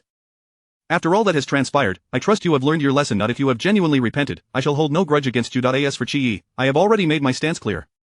Should you wish to be with him in the future, I have no objections, for my path with him is forever closed." Xia Qianyu was astute in reading Gong Li Ji's emotions, scrutinizing her face for any trace of animosity, yet finding only a semblance of resignation in her eyes. It was crucial to note that in her past life, Gong Li Gu had been an award-winning actress. How could Xia Qianyu hope to detect any signs of her true intentions? If Xia Qianyu was a cunning vixen, then Gong Li Gu was the ancient fox, honed by centuries of experience. Sister, I was coerced by Chi Yi. I had to submit to his tyranny for the sake of the Chi family's reputation. Now that the two families are at odds, I need no longer feign compliance. A man like Chi Yi is not worthy of you. I will not allow him to disrupt your peace. Rest assured, I shall have no further entanglements with him. Xiao Qianyu was not foolish. Why would she pursue a man Gong Li Gu rejected? Moreover, Chi Yi carried himself with an air of arrogance. The world was not limited to the Qi family alone. There were other wealthy men, such as the one behind Gong Li Gu, that even without knowledge of his identity, he would undoubtedly surpass Qi Yi by leaps and bounds. If she could align herself with him, she would not only vindicate herself before Qi Yi but also trample Gong Li Gu beneath her feet. A fervent and determined glint flickered in Xiao Qianyu's downward gaze. This was the most exquisite form of revenge she could conceive. The man upon whom Gong Li Gu relied was her target. Should he become her ally, would Gong Li Gu still possess the audacity to act with such bravado? What was Qi Yi, after all? What she truly desired was the man behind Gong Li Gu. Chapter 89. Let my beauty be ruined and my corpse buried in the belly of a fish. Xiao Qianyu was acutely aware that her previous underestimation of Gong Li Gu had led to her own misfortunes. Resolutely, she resolved that by fostering a good relationship with Gong Li Gu, she would eventually uncover her weaknesses over time. She reminded herself to remain calm and not to act with undue haste. Gong Li Gu seemed somewhat touched by her words, her expression softening slightly. Xiao Qianyu knew she had made the right choice in distancing herself from Qi Yi. Please, rise, Gong Li Gu finally said. Xiao Qianyu slowly stood up, her small face as pale as the ceiling from that fateful night, her eyelashes still glistening with tears. She rubbed her eyes and declared, Sister, I now understand that we are family. Why should we allow a worthless man to fracture our bond? From now on, I will wholeheartedly follow you and will not oppose you as I did before. Gong Li Gu smiled lightly. The human heart is inscrutable. How can I trust that your words are not merely a ploy to silence me? Perhaps you should take an oath. Xiao Qianyu was unperturbed by the notion of an oath. All she sought was to please Gong Li Gu, and she was willing to utter any words for her trust. Raising her hand earnestly, she proclaimed, I, Xiao Qianyu, hereby swear to regard Li Gu as my elder sister. Should I ever harbor ill intentions or commit any act that betrays my sister, let me. She hesitated, pondering how best to articulate her thoughts. Gong Li Gu straightened her posture, her piercing gaze lingering on Xiao Qianyu's face for a moment, a fleeting glint of coldness in her eyes. Repeat after me. If you break this oath, may your beauty be marred, may you suffer the excruciating flames of torment, and may you ultimately find your demise in the belly of a fish. As she spoke, an unsettling chill ran down Xiao Qianyu's spine, as if a ghostly wind had swept past her, leaving her feeling as though she were encased in an ice cellar. Gong Li Gu's stark, contrasting pupils bore into her, resembling blood-red orbs from the depths of hell, causing an inexplicable panic to stir within Xiao Qianyu, rendering her momentarily speechless. Gong Li Gu's tone shifted back to its languid state. What's the matter? Afraid to take the oath, or is this all just a performance for my benefit, with ulterior motives for approaching me? Xiao Qianyu was bewildered by Gong Li Gu's venomous oath, but to satisfy her, she hastily apologized. Sister, I will say it right away. She reiterated, if I ever break this oath, may my beauty be ruined, may I suffer the searing flames of torment, and may I ultimately find my demise in the belly of a fish. Gong Li Gu smiled in satisfaction. It seems you have truly awakened. Do not forget the words you spoke today, lest you be found lacking in integrity. Your oath may yet come to pass. Xiao Qianyu chuckled nervously. Sister, I have sworn. Do you still not trust me? I trust you, of course. From now on, you shall be my dear sister. Gong Li Gu's enigmatic smile left Xiao Qianyu uncertain of her intentions. Sister, it is wonderful that you can forgive me, Xiao Qianyu said with a nervous smile. I have indeed forgiven you. What are your plans for the future? Perhaps you should consider repeating a year. You still have the opportunity to apply to a good university next year. Gong Li Gu's tone shifted, leaving Xiao Qianyu puzzled as to her true intentions. Was she genuinely concerned for her? Thank you for your concern, sister. I am aware that I am not cut out for academics. Gong Li Gu had been waiting for this admission. If you do not wish to pursue education, I have a path for you. Sister, please enlighten me, Xiao Qianyu said, eager to discern Gong Li Gu's ulterior motive. Recently, a talent scout contacted me, seeking to introduce me to the entertainment industry. I investigated him. He is a seasoned agent within the circle. My ambitions do not lie in entertainment, but I believe you would be quite suitable. If you wish to forego your studies, would you like me to introduce you to him? As she spoke, Gong Li Gu produced a business card. Initially wary of her intentions, Xiao Qianyu's eyes gleamed with excitement when she saw the name of the agent, Sun He. Everyone knew the industry's prominent agents, and one of Xiao Qianyu's favorite stars was under his management. If he was involved, her chances of success seemed significantly enhanced. Noticing the spark in Xiao Qianyu's eyes, Gong Li Gu smirked, as if the bait had been cast. Xiao Qianyu, do not blame me. Blame your own ill intentions, since you have shown no compassion. Do not fault me for my lack of loyalty. The entertainment industry is far removed from Gong Li Gu's realm. Xiao Qianyu's defenses began to wane. Even if Gong Li Gu sought to undermine her, she had ample means at her disposal, and there was no need to drag someone from the entertainment world into the mix. It seemed a convoluted approach. Was she truly forgiving her? Xiao Qianyu had only recently come to know Gong Li Gu, who had always exhibited a certain kindness. Perhaps the recent events involving Qi Yi had spurred her to change. Now that Xiao Qianyu had learned her lesson and vowed to sever ties with Qi Yi, Gong Li Gu's anger should have subsided, making her efforts to get closer to her worthwhile. Sister, are you well acquainted with Agent Sun? Xiao Qianyu cautiously inquired. Previously, she had scoffed at the women on screen flaunting themselves, thinking that if she were in their shoes, she would be a sensation across the land. The thought of becoming a celebrated star, with the potential to meet influential figures and attractive men, fueled her ambition. With the resources of the Xia family backing her, perhaps she could carve out a new path for herself. Gong Ligay observed her ambitions with keen interest. In her past life, she had been the one to push Xia Qianyu into the flames, fully aware of the darkness that lurked within that world. I don't know him well. We have only met once. He asked me to think it over before contacting him. Sister, you are so beautiful, it is you he wishes to sign. I fear I may not have that opportunity. Gong Ligay replied, you need not belittle yourself. If you were not beautiful, Yi would not have been enamored with you. Since I have forgiven you, I will not dwell on past grievances. I have no interest in the entertainment industry. If you desire, I can facilitate an introduction. Xia Qianyu clutched the business card. Sister, let me think it over. Very well, the choice is yours. Xia Qianyu showered. I treated you so poorly, yet you genuinely care about my future. To have you as my sister is a blessing I could only have hoped for in 10 lifetimes. Let us not exaggerate. You should head home, our parents are quite worried. Sister, let us return together, our reconciliation will surely bring them joy. Gong Ligay smiled, I have other matters to attend to and will not be returning. Sister, are you going back to the apartment or to brother-in-law? That is not your concern. I have an appointment for dinner. With that, Gong Ligay departed with grace, and the smile on Xia Qianyu's face gradually hardened, replaced by a look of disdain. She remained guarded, but time was on her side. She would uncover the identity of that man and eventually find her way into his bed. Gong Ligay, all that you possess will inevitably belong to me, including your power, including that man. I will make you wish you had never crossed me. Chapter 90. She is inherently imbued with a certain wickedness. Xia Qianyu is no fool. She is wary of Gong Ligay's potential deceit. As soon as they part ways, she clandestinely meets with Sun He. Once she enters the entertainment industry, she is confident that her cunning and beauty will lead her to immense fortune, and the Xia family will eventually have to reckon with her power. After Gong Ligay departs, Xiaoran swiftly brings news. Xia Qianyu has secretly met with Sun He. Xiaoran, somewhat perplexed, remarks, Sir, you feared that she might act out of desperation against you.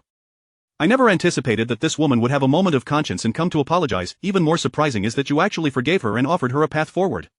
Despite having assisted Rongyan with numerous tasks, this is the first time Xiaoran encounters such bizarre events involving Gong Ligay and Xia Qianyu. The manner in which the man handles the situation is refreshingly straightforward. Gong Ligay chuckles softly, the heart of a woman is like the depths of the ocean. And have you truly reconciled? Not at all. She feigns closeness to me, but her true intention is likely to find my weaknesses, aiming for a decisive strike. Or perhaps she is envious after seeing the gifts Sir has bestowed upon me at the banquet, wishing to trace back to you through me, and then ascend to your bed. Audacious. Does she truly believe she can covet someone like Sir, who is beyond her filthy aspirations?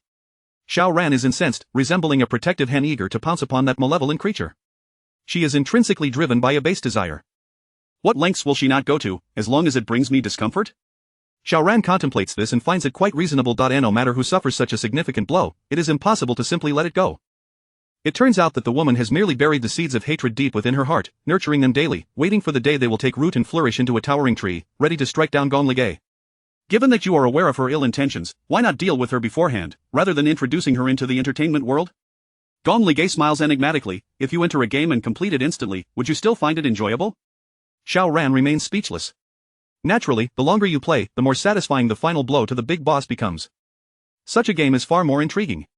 Xiaoran suddenly realizes that Xia Qianyu's meager malice pales in comparison to this woman's machinations. The most ruthless approach is not merely to strike you down, but rather to control you like a puppet on a string.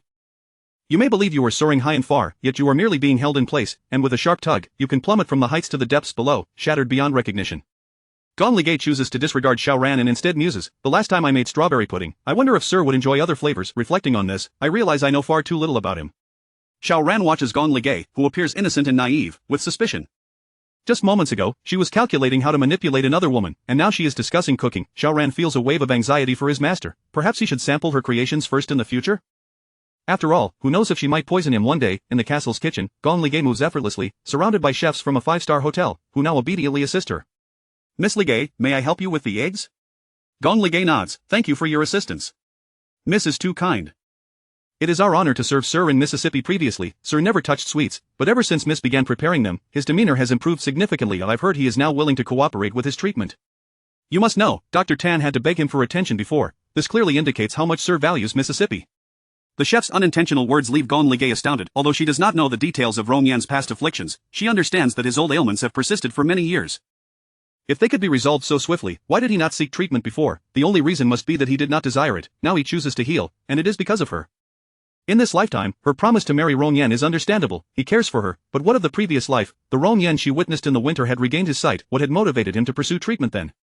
Their union was merely a betrothal arranged by their parents, and there was no emotional connection between them. She often feels that this man treats her with excessive kindness. Regardless of Rong Yan's thoughts, Gong Ligay has resolved to treat him well from now on. Carrying the freshly made pudding, Gong Ligay cheerfully visits his usual haunts, only to find them deserted. After wandering, her steps halt before an iron door. Ah! A piercing male voice erupts. Gong Ligay is startled by the unexpected scream, causing her hands to tremble and jolt the pudding. Her gaze falls upon the ferocious beast forged into the black iron door, a three-headed serpent-tailed creature, its body entwined with venomous snakes, each head gaping with a bloodthirsty maw. The three-headed dog guards the gates of hell. What lies beyond this door? As Gong Ligay contemplates leaving, curiosity reigns supreme. Rong Yan respects her, but that does not grant her the liberty to pry into his secrets. She takes a few steps back but then turns around. If it were not for Rong Yan's approval, she would not have arrived safely at this door. Just days prior, the guards had escorted her away from the vicinity. Her presence here implies that she has received Rong Yan's consent. Suddenly, she realizes that perhaps, Rong Yan wishes for her to understand the true essence of him. With a slow, measured motion, Gong Ligay pushes open the door. The massive iron door emits a heavy creak, reminiscent of an elderly, decrepit man. As her eyes adjust to the dim light, a potent scent of blood envelopes her, which she finds repugnant. A scream pierces the air again. Master, I was wrong. I truly was. Please, spare me a leg so I may continue to serve you. With a swift motion, a dagger plunges into his other leg, blood gushing forth. This is the first time Gong Ligay has witnessed such a gruesome scene. It starkly contrasts with the fictional bloodshed she has portrayed in dramas, where the blood is merely for effect. The man on the ground, now bereft of two legs, continues to crawl forward, leaving a vivid trail of blood in his wake. Master, grant me a life, I beg you, I have children. Meanwhile, Rong Yan sits nearby, shrouded in an aura of icy detachment, cold and unfamiliar. Gong Ligay stands beneath the solitary lamp, her silhouette elongated in its light, with both hands cradling the pudding. Her delicate features reflect a complex array of emotions of fear, unease, and a touch of anxiety. Rong Yan is acutely aware of her presence. Even without sight, he senses her position. He does not shy away, rather, he seems to invite the confrontation. Once unfaithful, forever discarded, Xiao Ran, handle it.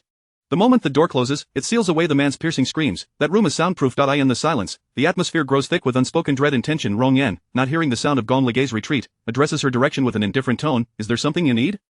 Chapter 91. Little girl, I will not let go. At such moments, Rong Yan often laments his unseen eyes. Had he not been blinded, he would have been able to perceive the expression on Gong Ligay's face at this very moment. He firmly believes that when two individuals decide to be together, they ought to be honest with one another to avert any unnecessary misunderstandings in the future. Rong Yan has contemplated masquerading as a virtuous gentleman before Gong Ligay, yet ultimately, would she be with a mere facade, or does she genuinely mean it when she claims to love him for who he is? After much deliberation, he resolved to cast aside all pretenses, allowing Gong Ligay to know the true essence of his character, and to determine whether she still wishes to remain by his side. His fingers, resting on the armrest, instinctively clenched tightly, as his heart wrestled with the weight of this decision. He has exposed her to the raw brutality of reality. Surely, she would recoil in fright and distance herself from him. The air was thick with the metallic scent of blood, an aroma seemingly etched into his very soul, repulsive yet brutally awakening the latent bloodlust within him. He is, after all, a beast dwelling in the shadows, in stark contrast to her radiant presence under the warm sun. Such a sight would surely repulse her. He heard her seemingly place something down, followed by a hurried departure without a word. Just as he had anticipated, she, having been born into such circumstances, resembled a delicate flower meant to flourish in gentle sunlight and soft rain, while he remained entrenched in darkness, a setting unfit for her.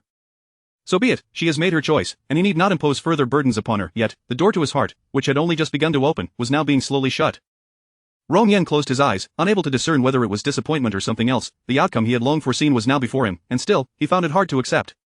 Indeed, for someone like him, a mere failure, it was already a feat for the young girl to agree to stay by his side. Upon witnessing his demonic side, she would scarcely have time to flee, let alone draw closer to him. He recalled the fleeting kiss she had bestowed upon his cheek, light as a dragonfly skimming the water, her final vestige of warmth. He resolved to cherish this warmth and the memories that accompanied it for the remainder of his days. The soft patter of footsteps returned, and just as the door was about to close, it was abruptly thrust open, revealing a breathless young girl standing at the threshold. Rong Yan, with parched lips, slowly inquired, "You have not left?" In response, he felt a coolness in his hand, her long fingers now slightly damp. She had. Gong Ligay knelt beside him, diligently wiping away the bloodstains. "Sir, you are so clean, this must be quite uncomfortable for you, no?" Rong Yan's thick, raven lashes trembled, concealing the tumult of emotions within. "You are not afraid of me?" Was she merely fetching a damp cloth, rather than fearing his true nature? "Why should I be afraid?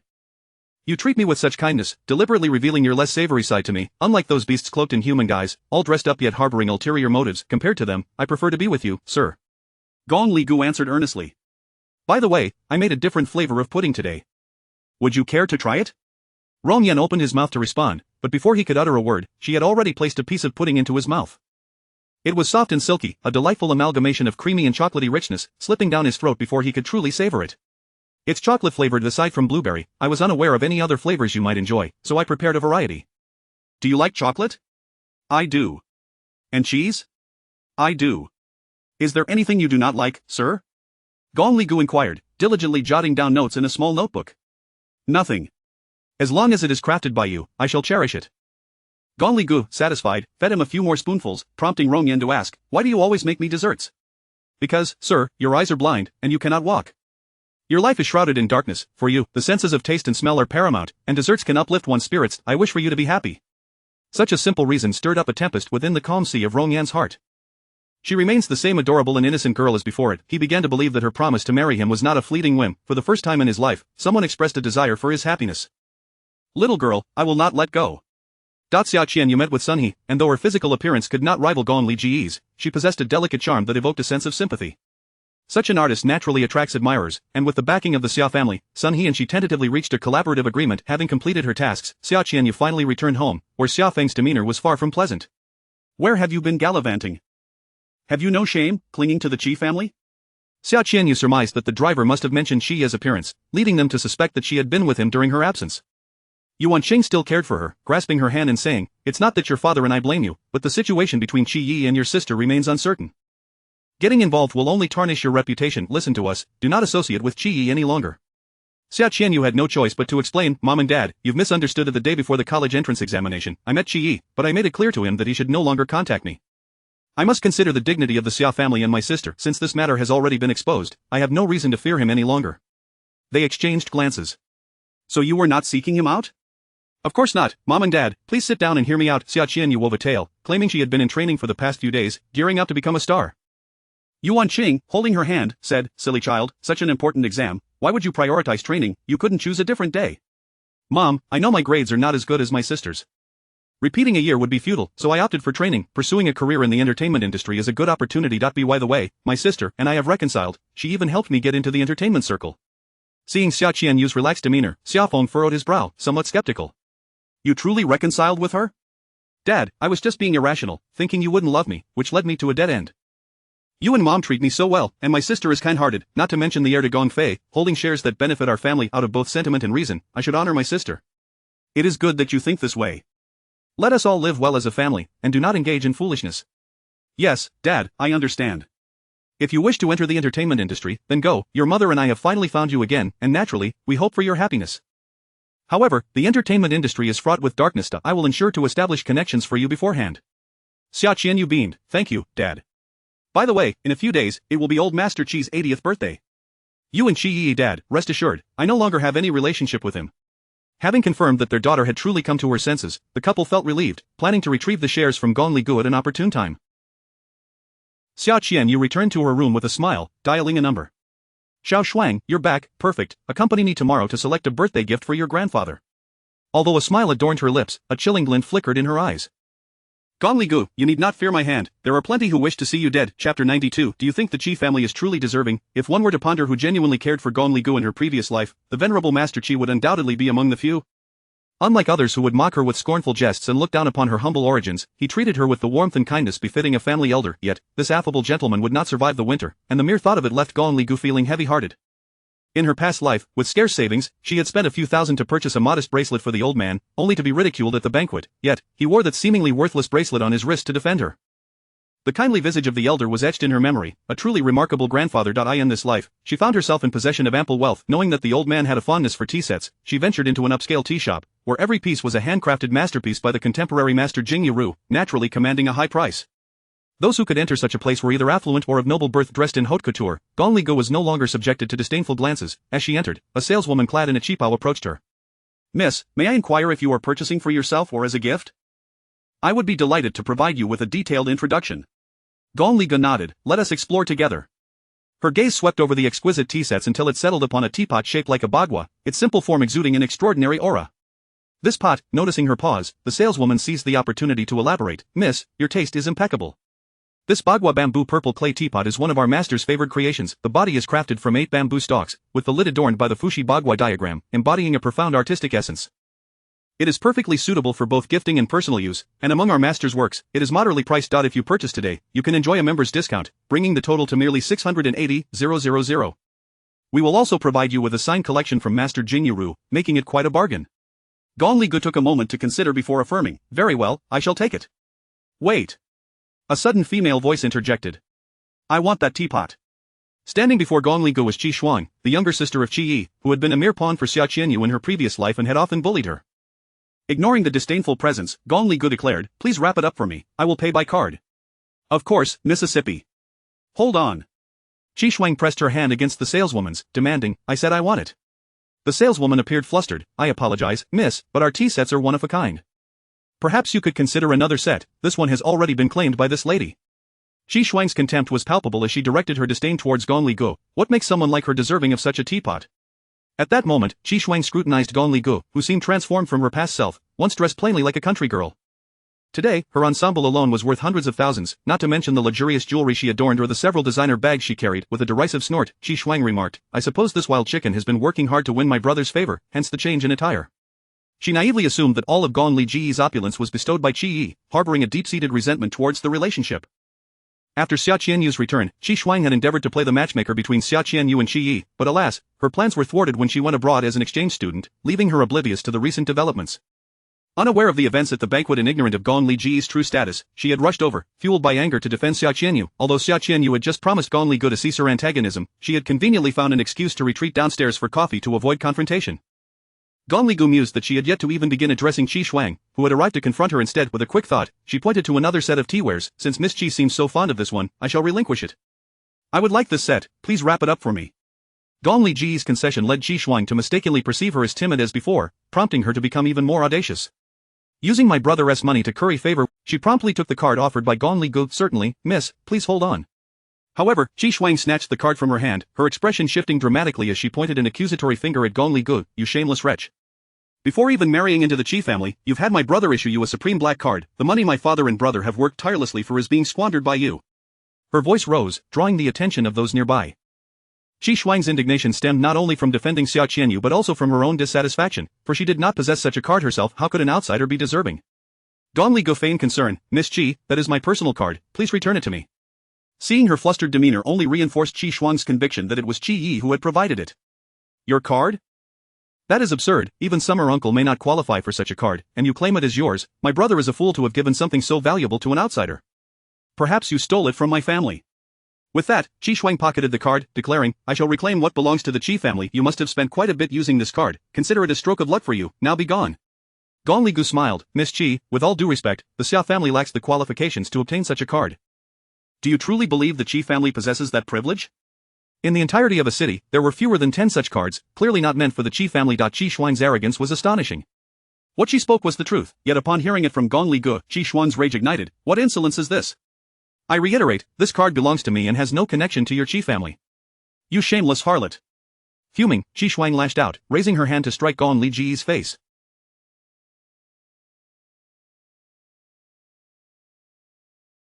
Gong Li Gu deftly evaded, causing Qi Shuang to inadvertently shatter a nearby tea set. An exaggerated male voice rang out, heavens, my jade-handled teapot. Without so much as a glance towards him, Qi Shuang retorted, why are you wailing?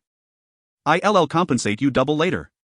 Gong Li Gu chuckled, it appears Miss Qi is quite wealthy, yet with all that wealth, you still lack a black card, you wretched girl, silence. Qi Shuang seized a purple clay teapot and hurled it at Gong Li Ji's head, the sound of clanging resonating through the air. Ah, my Shangming stone-gourd teapot. The Hufan stone-gourd teapot, Zhou Tu Yong Mei, my precious treasures, you are all my third uncle's lifeblood, and my little Tang Yin stone-gourd, I haven't even sold you yet, and now you are gone. The saleswoman, unable to contain herself, muttered, young master, this is getting out of hand. That is merely the new spittoon your second uncle forgot to take. Chapter 93. You find a doctor to examine your mind. The shop echoed with the clang of shattered items for a considerable duration, as Qi Shuang gritted her teeth in fury, panting heavily. In stark contrast, Gong Li Gu stood unscathed amidst the debris, her demeanor calm, a hint of mockery dancing upon her lips. Miss Qi, even if you disapprove of my purchase, there was truly no need to demolish the shop. Such extravagance is indeed remarkable.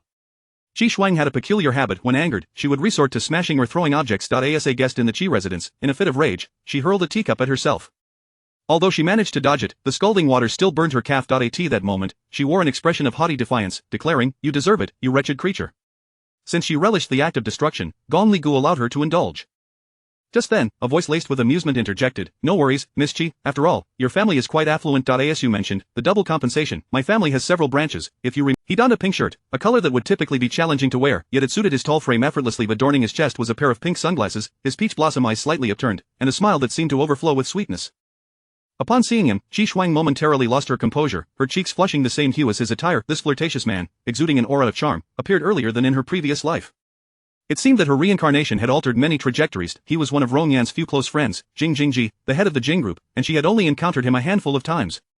Understanding his status, Gong Li Gu felt emboldened, for he had previously assured that he would take responsibility should anything go awry. The sensation of being cherished by someone was quite delightful. "Little girl, staring at me like that, could it be that you have taken a liking to me?" he winked at Gong Li Gu. She had to concede that if this man were to pursue a career in stardom, he would undoubtedly become the object of adoration for countless young women. Alas, having witnessed the myriad spectacles of the entertainment industry in her past life, and following Chi Ye's disparagement, she instinctively guarded herself against men, save for Rong Yan. The allure of masculinity was lost on her, and she calmly retorted, "I've been observing these fragments for quite a while. Does that mean I have developed an affection?" "You are quite amusing, little girl." Jing Jingji's every smile and frown radiated a captivating charm. Suddenly, Gong Li Gu concocted a daring plan. If she were to form a boy band, this man would undoubtedly be the center of attention. It was Chi Shuang's first encounter with such a refreshing, non-greasy, and distinctive handsome man. However, the fact that his gaze was solely fixed on Gong Li Gu only fueled her resentment towards the latter. Constrained by the presence of the opposite sex, she suppressed her fierce demeanor and feigned innocence, stating, "Sir, do not be deceived by this woman. She has stolen our family's card and shamelessly flaunts the money spent from it. She is nothing but a fraud." Jing Jingji chuckled, "Is that so? Fortunately, I have already reported this to the police. Shall we have her apprehended shortly?"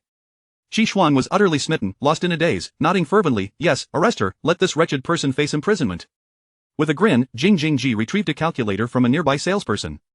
"Miss Chi, I shall compensate." She could not afford to appear timid before her idol. Jing Jingji revealed the amount, a total of 23,784,327 yuan. "Given your generosity, I shall waive the cents, and you may remit 23,784,320 yuan.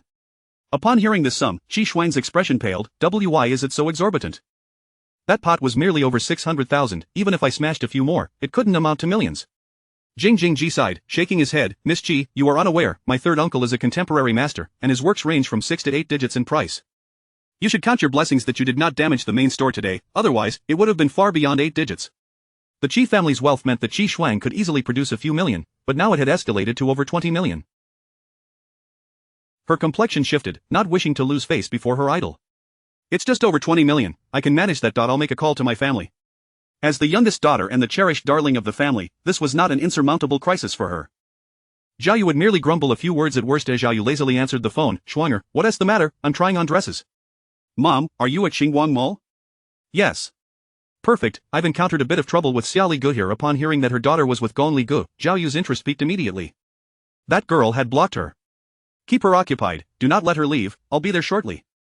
Chi Shuang assumed Zhao Yu still harbored her old disdain for Gong Li Gu and promptly relayed the address. Hanging up, she cast a triumphant glance at Gong Li Gu. "I warn you, my mother is on her way. Once she arrives, you shall have it rough."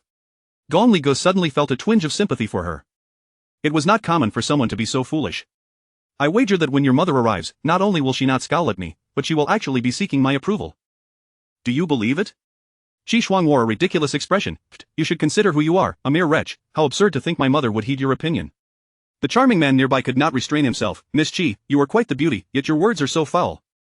Chi Shuang restrained herself somewhat. "It's because she is shameless, always attempting to seduce others." "Sir, do not be deceived by her face." The light in Gong Li Ji's eyes grew increasingly frigid, a cold smile playing on her lips. "Sometimes, I truly envy Miss Chi. Of course, my family is not one that someone like you can aspire to associate with. Envy is warranted. I am a lofty young lady, while you, had you not been fortunate enough to be adopted by the Xia family, would likely be left to wallow in obscurity." Gong Li Gu interrupted the self-satisfied Chi Shuang. "Miss Chi, what I envy is your kind, those who, being spoiled, can act with impunity, knowing that someone will always pick up the pieces after their mess. How fortunate. You." Chi Shuang ceded, pointing an accusing finger at Gong Li Gu. "What did you say?" The facade of innocence had vanished from Gong Li Ji's face, replaced by an unyielding chill and an innate air of superiority. She tilted her head, addressing Chi Shuang coldly. "I simply wonder how many times the Chi family can clean up your mess?"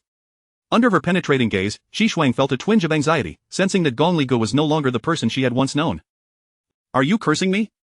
"No, I am advising you, instead of being a mindless tool manipulated by others, it would be wiser to consult a doctor about your mental faculties, lest you commit an irreparable error in the future." Chi Shuang's cheeks flushed crimson with indignation, and she raised her hand to strike Gong Li Gu. "Wretched girl, I will kill you." Gong Li Gu did not flinch, and two individuals swiftly intervened to restrain Qi Shuang. Chapter 94. You tell her, whose card is this? One person is the charming gentleman, and the other is the flustered Zhao Yu, who rushed over in haste. To prevent Gong Li Gu from escaping, Zhao Yu didn't even have time to change her clothes. She hurriedly settled the bill and took the elevator upstairs. A sheen of fine sweat dotted her fair forehead as she gasped for breath, clutching Qi Shuang's hand tightly before Zhao Yu had the chance to speak. Qi Shuang, seeing her protector had arrived, immediately lit up with enthusiasm. Mom, it's this vile woman who has bullied me. Zhao Yu, already out of breath from her hurried pace, nearly choked on her words upon hearing Qi Shuang's tone. How could she, a woman of such wisdom, have given birth to two such foolish children? Stop talking nonsense, called her sister-in-law. Zhao Yu managed to catch her breath and turned to Gong Li Gu with a friendly expression. Li Gu, please don't take it to heart. Shuang has been spoiled since childhood, don't hold her childish behavior against her. Qi Shuang widened her large eyes, incredulous. Mom, have you lost your mind? She is Xia Li Gu, the person you despise most, and you say she can't change her shabby demeanor. Zhao Yu quickly covered her mouth, her smile awkward. Shuang, what a joke. How could your mother say such things? I adore Li Gu. Gong Li Gu cast a glance at Qi Shuang, her eyes clearly saying, I didn't say anything wrong, did I? Qi Shuang was bewildered by the drastic shift in Zhao Yu's attitude towards Gong Li Gu during the month she had been away. Just as Zhao Yu was about to forge a deeper connection with Gong Li Gu, a voice intruded. You must be Mrs. Qi, indeed elegant and gracious, no wonder you have such a well-behaved and understanding daughter. It was only then that Zhao Yu snapped back to reality.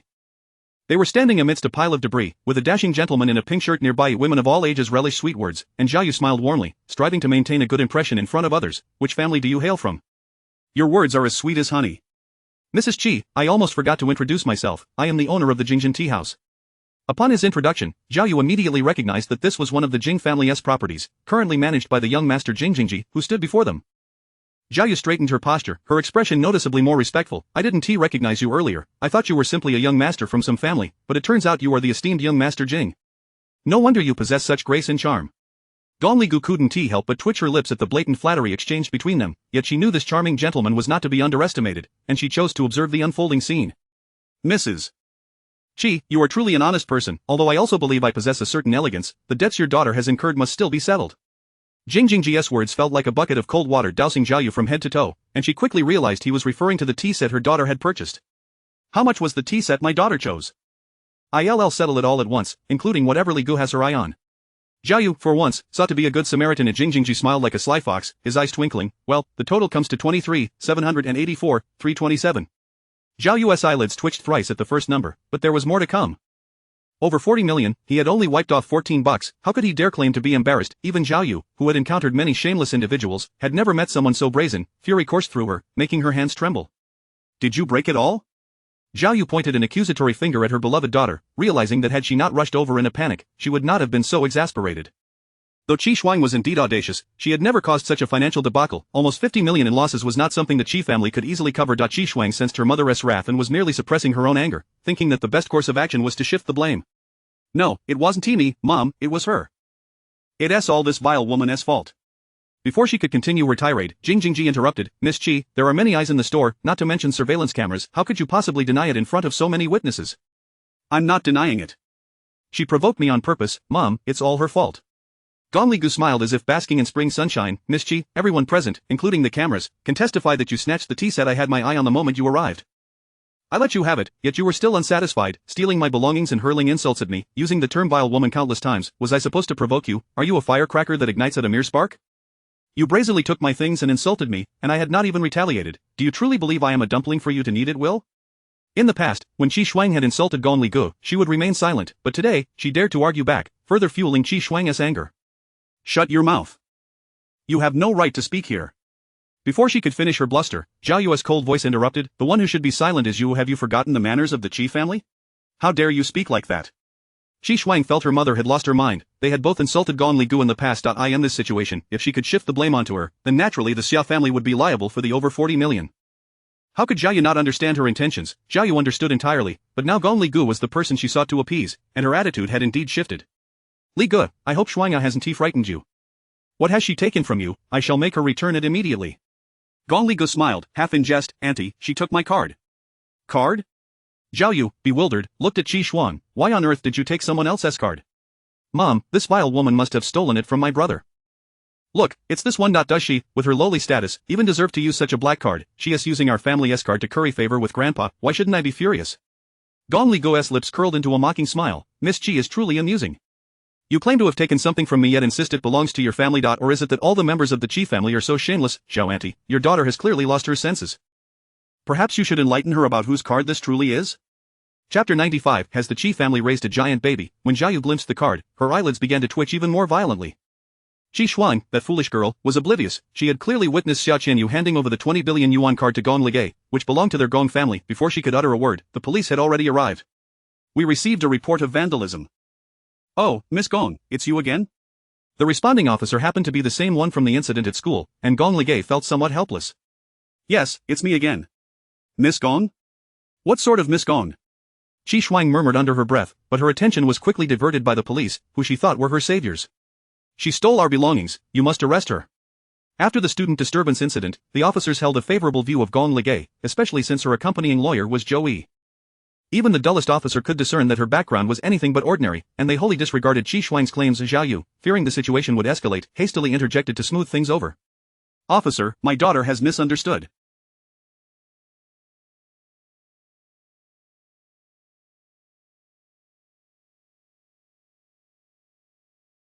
Shuanger, return the card to her at once. That belongs to Ligay. Qi Shuang remained stubbornly shaking her head. Impossible, how could she possibly possess such a card? It must belong to our family. How could she possess something that wasn't even hers? The officers glanced at the group. We were dispatched in response to a report of vandalism. Who is responsible for the damage? Please come with us. Jing Jingji smiled cheerfully and said, Mrs. Qi, perhaps you should compensate for the damages, and we can settle this privately. Otherwise, the officer will have to enforce the law. The ball was kicked back to Zhao Yu, who felt a headache at the thought of that astronomical figure. If she didn't curry favor with Gong Ligay, she could shift the blame onto the Xiao family. However, weighing the 400 million against Gong Ligay, it was evident that she could not afford to offend her. This debt had to be borne. Zhao Yu forced a smile that seemed rather strained. Young Master Jing, we acknowledge the tea set that my daughter broke, but we won tea cover the losses from your store. Regarding the double compensation, what do you think? Jing Jingji, with a sly glint in his eyes, retorted, but Miss Qi stated that she would compensate double, and everyone heard it. Shall we review the surveillance footage? I certainly trust that young Master Jing Wunti falsely accused my daughter over a mere sum of money, but doubling it amounts to over 20 million, which is no trivial matter. My daughter is still young, please don't take her words to heart, Zhao Yu said, her voice laced with desperation. Jing Jingji looked at Zhao Yu incredulously, his voice elevated several octaves. She is still young? Mrs. Qi, is it possible that you have a problem with your eyesight, or do you believe you've raised a giant baby? If you lack funds, then simply admit it instead of pretending to be affluent. Zhao Yu's face flushed crimson. A couple of acquaintances in the vicinity cast curious glances at her. Young Master Jing's words were indeed cutting. Qi Shuang tugged at Zhao Yu's sleeve and murmured, Mom, I really did say that. If not, just pay up, don't let others mock us. With no alternative, Zhao Yu had initially thought that by saying this, a young master from a prominent family would disdain a mere 20 million and not pursue the matter. To her astonishment, young Master Jing was far more acerbic than she anticipated. Of course, they could refuse to pay, but then the Qi family would bear the stigma of being untrustworthy and pretentious. Moreover, considering that they had offended someone from the Jing family, it was clear that having her daughter create such a ruckus at Jing's place could not simply be settled with a mere 400 million. Thus, this money had to be paid, whether willingly or not. She had to swallow this bitter pill. Zhao Yu forced a faint smile. Young Master Jing, I'm merely negotiating with you. We will certainly acknowledge my daughter's words, and I will compensate. Trembling, Zhao Yu signed the colossal sum and handed it to Jing Jingji, who seized the check. Mrs. Qi, your generosity is remarkable. Truly a woman of valor. This remark sounded rather jarring, as if he were insinuating she was as foolish as a simpleton. Enduring a heart that felt as though it were bleeding, Zhao Yu addressed the respondent. Now it's my turn. Your daughter has repeatedly insulted me, stolen my belongings, and falsely accused me of theft. If she does not apologize to my satisfaction, I shall accuse her of theft and personal assault, as well as defamation. Gong Ligay had been waiting for them all along, and Qi Shuang was incensed. Why should I apologize to you? You think you're worthy? One must apologize for their wrongdoings. Have Uncle Qi and Aunt Zhao not taught you this? Gong Ligay shook her head. Aunt, forgive my bluntness, is this truly the upbringing you provide in your family? In the past, Gong Ligay would have never dared to speak so boldly, but Zhao Yu could only suppress her anger now. Yes, I have failed to educate my daughter properly. I will certainly discipline her strictly upon our return. Don't take it to heart, Qi Shuang, apologize to your sister-in-law. Sister-in-law, bah. Qi Shuang glared at Gong Ligay. Even if all the women in the world perished, I would never allow her to be my sister-in-law. Gong Ligay feigned a troubled expression. Miss Qi, you need not worry. Even if all men were to perish, I would never marry your brother. Mom, did you hear that? She actually said. Gong Ligay interrupted her incessant chatter. Does your mother not have ears that need your repetition? What did you say? Qi Shuang could hardly believe that this was the timid person she once knew, now completely diminished under Gong Ligay's imposing presence. With an icy demeanor and an aura of chill surrounding her, Gong Ligay shed all pretense and stated clearly, "If you did not hear me correctly, let me clarify, I have long severed ties with your brother. I will never marry him. Not only that, the very sight or mention of him repulses me, and now, regarding you having stolen my possessions and insulted me repeatedly, if you do not apologize satisfactorily today, you shall bear the consequences." Gone was Qi Shuang's earlier bravado. She looked at Gong Ligay with trepidation. I want to apologize. What can you do? What can I do? Gong Ligay replied with a radiant smile, stepping closer to Qi Shuang. Allow me to enlighten you.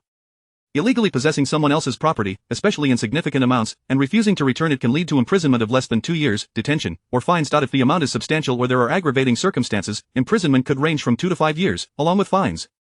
I happen to have 20 billion in this card. Care to guess how many years you'd serve for such a hefty sum? Unfortunately for you, Miss Qi, you have already turned 16 and are thus a person of criminal responsibility. If you wish to avoid spending the rest of your life in a dark, dreary prison, where your family can only visit you on holidays, you need not apologize to me. The icy depths in her gaze caused Qi Shuang to retreat, and visions of herself imprisoned in a pitch-black cell flooded her mind, prompting her to burst into tears.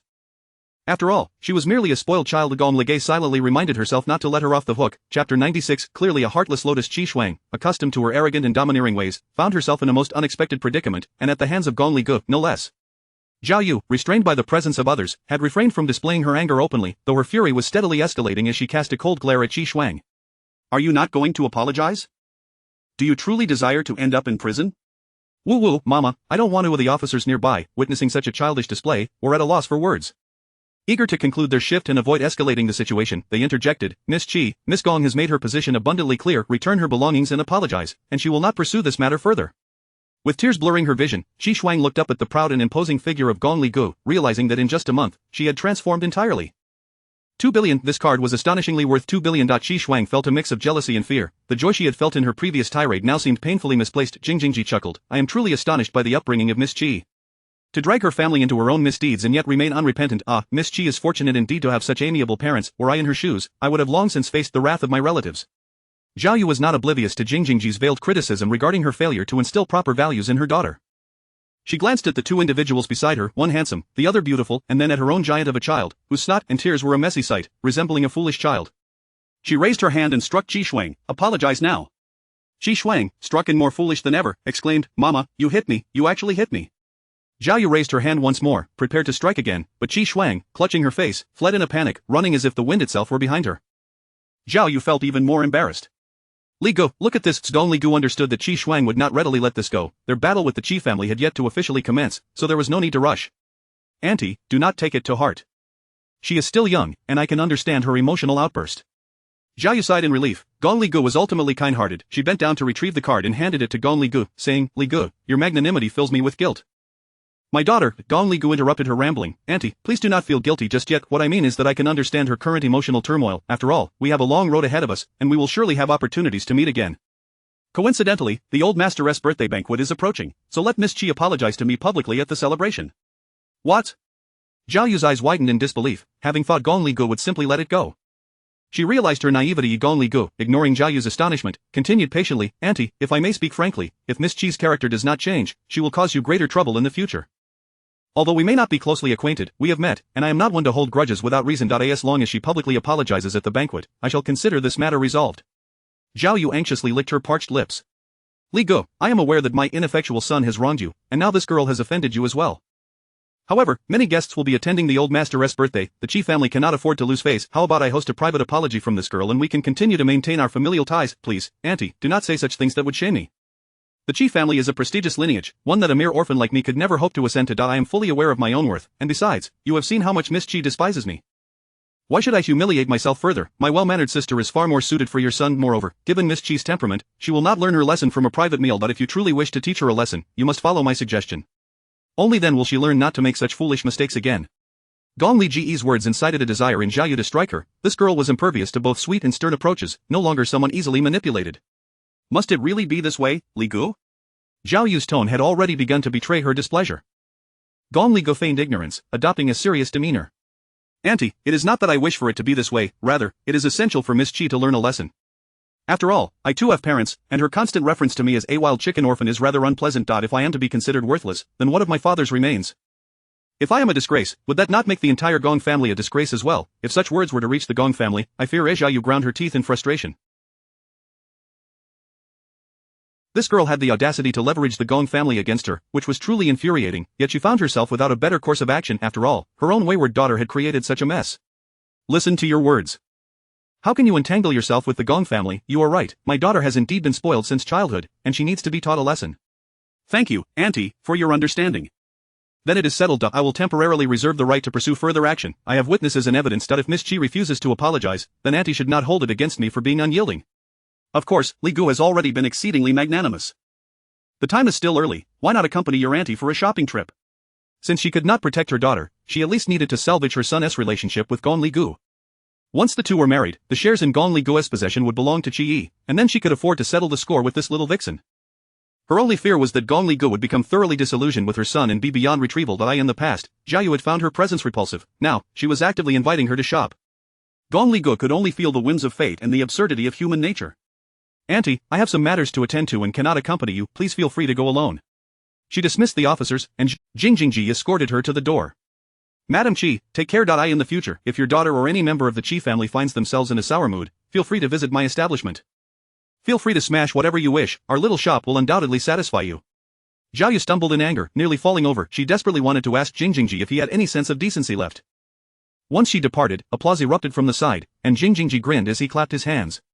TSK, is your esteemed young master truly worried about you being bullied? I rushed over here without finishing my hairstyle, yet you come back looking like this? You didn't peel the skin off her, but you were still bullied? All thanks to young master Jing's cooperation, your second uncle's spittoon was sold for a high price. What spittoon? Can a craftsman's tea set be called a spittoon? If I say it is a purple clay pot, then it is a purple clay pot. Moreover, this tactic was initiated by you, Miss Gong. You knew full well about that brash girl's temper and intentionally provoked her to smash the store, fully aware that the Chi family would not dare offend the Jing family. Even if they recognized it as extortion, they would have to obediently pay up. My Jing family has been reduced to your stepping stone, Miss Gong. You are quite the strategist. Not at all, not at all. It was still young master Jing's excellent cooperation. Regardless, it is largely due to me that you made a substantial profit today. How about we split the previous compensation 70-30, I take 70, you take 30. Jingjingji puffed out his cheeks in indignation. Does your conscience not ache? Then let us make it 60-40. It cannot be less. 50-50. Deal. Miss Gong, your esteemed uncle described you as a delicate flower, however, I see you as a cunning heartless lotus. Flattery, flattery. Chapter 97, is that black-hearted lotus truly so remarkable? Upon witnessing Qi Shuang burst out in tears, Summer Qianyu was taken aback. This was not at all what she had anticipated. Qi Shuang, known for her arrogance and formidable spirit, seemed utterly devastated. Rushing to her side, she inquired, Little Shuang, what is the matter? Your face is flushed. Are you hurt? With sobs that rendered her breathless, Qi Shuang lamented, I don't understand why, after just a trip abroad, everything has changed. My mother, who so despised that wretched woman, today appeared transformed, as if she had taken on a new identity, even possessing a 20 billion card, feigning guilt. Summer Qianyu replied, Little Shuang, this is all my fault for not having informed you about the events surrounding her coming-of-age ceremony. What happened to her? Summer Qianyu exaggerated the tale, deliberately omitting any details that might cast herself in an unfavorable light while amplifying other segments. Qi Shuang reacted with indignation, slamming her fist on the table. What? That shameless creature even had my brother kneel to her. This is madness, absolute madness. Little Shuang, it's all my fault, please don't blame my sister. I have sworn never to associate with your brother again, and you mustn't bear ill will towards my sister. It seems Auntie believes her status is noble and wishes for her to become your sister-in-law. She is my sister-in-law. Nonsense, it's a mere fantasy. Who knows what that daughter of the Gong family is truly about? If her father were genuinely formidable, why would he allow her to be raised by the Xia family? My mother must be foolish. Does she covet her 20 billion even if our family cannot rival the Gong family? Sister Qianyu, I must tell you, you cannot be too kind. What have you done to deserve her malice? She drugged you and my brother, climbed higher on the social ladder, and brought disgrace upon both our families. If I were in your position, I would have put an end to her. Summer Qianyu, too, began to weep. Currently, my parents greatly favor my sister. After all, she is beautiful and accomplished, unlike me, who grew up in a slum and pales in comparison. I will stop crying, you are beautiful and gentle, far superior to that wretched girl. Just wait, at my grandfather's 80th birthday celebration, I will avenge you. Little Shuang, please don't act impulsively. Right now, both the Qi family and the Xia family hold her in high regard. I fear you may ultimately be the one to suffer. What is so great about the Gong family? Besides, which member of the Gong family acknowledges her? That slap she delivered today, I will make her repay it 1,000-fold. A flicker of joy passed through Summer Qianyu's downcast eyes. Even if Qi Shuang could not deliver a devastating blow to Gong Ligay, merely seeing her humiliated would suffice to please her. Just then, Qi Shuang's phone rang. It was Jia Yu calling. Reluctantly, she bid farewell to Summer Qianyu. Sister Qianyu, rest assured, I will retaliate against that shameless girl for how she has tormented you. Do not suffer in silence. My mother is calling, and I must leave. Little Shuang, take care. As Qi Shuang departed, the tears at the corners of Summer Qianyu's eyes vanished. She elegantly finished her dessert before departing with the birthday gift she had purchased for the old master on behalf of Qi Shuang. Under the protection of Xiaofeng, Summer Qianyu signed a contract with Sun He concerned about her potential losses. Xiaofeng had even brought a lawyer to meticulously review the document, which was merely a rookie contract. Even in the event of a withdrawal, the repercussions would not be severe. Summer Qianyu emerged as the most promising newcomer of her cohort. Sun He treated her well, providing her with special attention, ensuring her living conditions far surpassed those of her peers, even arranging for a skilled instructor to teach her acting. Gazing into the mirror at her reflection, Summer Qianyu vowed, "Gong Ligai, just you wait. One day, I will ascend to heights beyond your reach and trample you beneath my feet. The entertainment industry will herald my rebirth." Meanwhile, Ji Shuang returned to the Qi family, intent on seeking her father's intervention. "Dad, Mom hit me today all because of a shameless woman." Qi Heng, already well aware of the situation, wore an expression of fury that contrasted sharply with his usual gentleness. "You reckless child, returning home and causing such a ruckus over 40 million, do you think that's just 400? I toil in the business world, risking my health, only for you to squander our family's fortune?" "Dad, it's all that wretched girl's fault. It was she whose silence," Qi interjected, visibly exasperated. "She is your sister-in-law, show some respect." Sister-in-law, brother, are you still dreaming? She has adorned you with a crown of green. Do you wish for everyone at your birthday banquet to sing not happy birthday but love is a light, leaving you green with embarrassment? Enough of your nonsense, Jia Yu snapped, pointing a finger at her. "I ask you, were you with Summer Qianyu today?" "Yes, and what of it? I like Sister Qianyu. I want her to be my sister-in-law. I warn you, that Summer Qianyu operates on a different level and can manipulate you as she pleases. Stay away from her. I know you despise Gong Ligai, but she holds something I desire. If you dare to act recklessly again, I will not spare you." Qi Shuang scoffed. "Is it just 20 billion? What's the big deal? Who said it was just 20 billion? Before her father passed, he left her shares in addition to the money. Until your brother secures those shares, you'd better keep your distance, or you will not act as brazenly as you did today." Qi Shuang's eyes brightened. "Mom, so you still harbor your usual disdain for her?" Jia Yu huffed through her nose, and Qi Shuang turned to Qi Yi. "Brother, what about you?" Qi Yi remained silent, rolling his eyes as he exited. He knew Gong Ligai's past was far from pristine. She had repeatedly slapped him in the face, yet he held an unyielding obsession with her.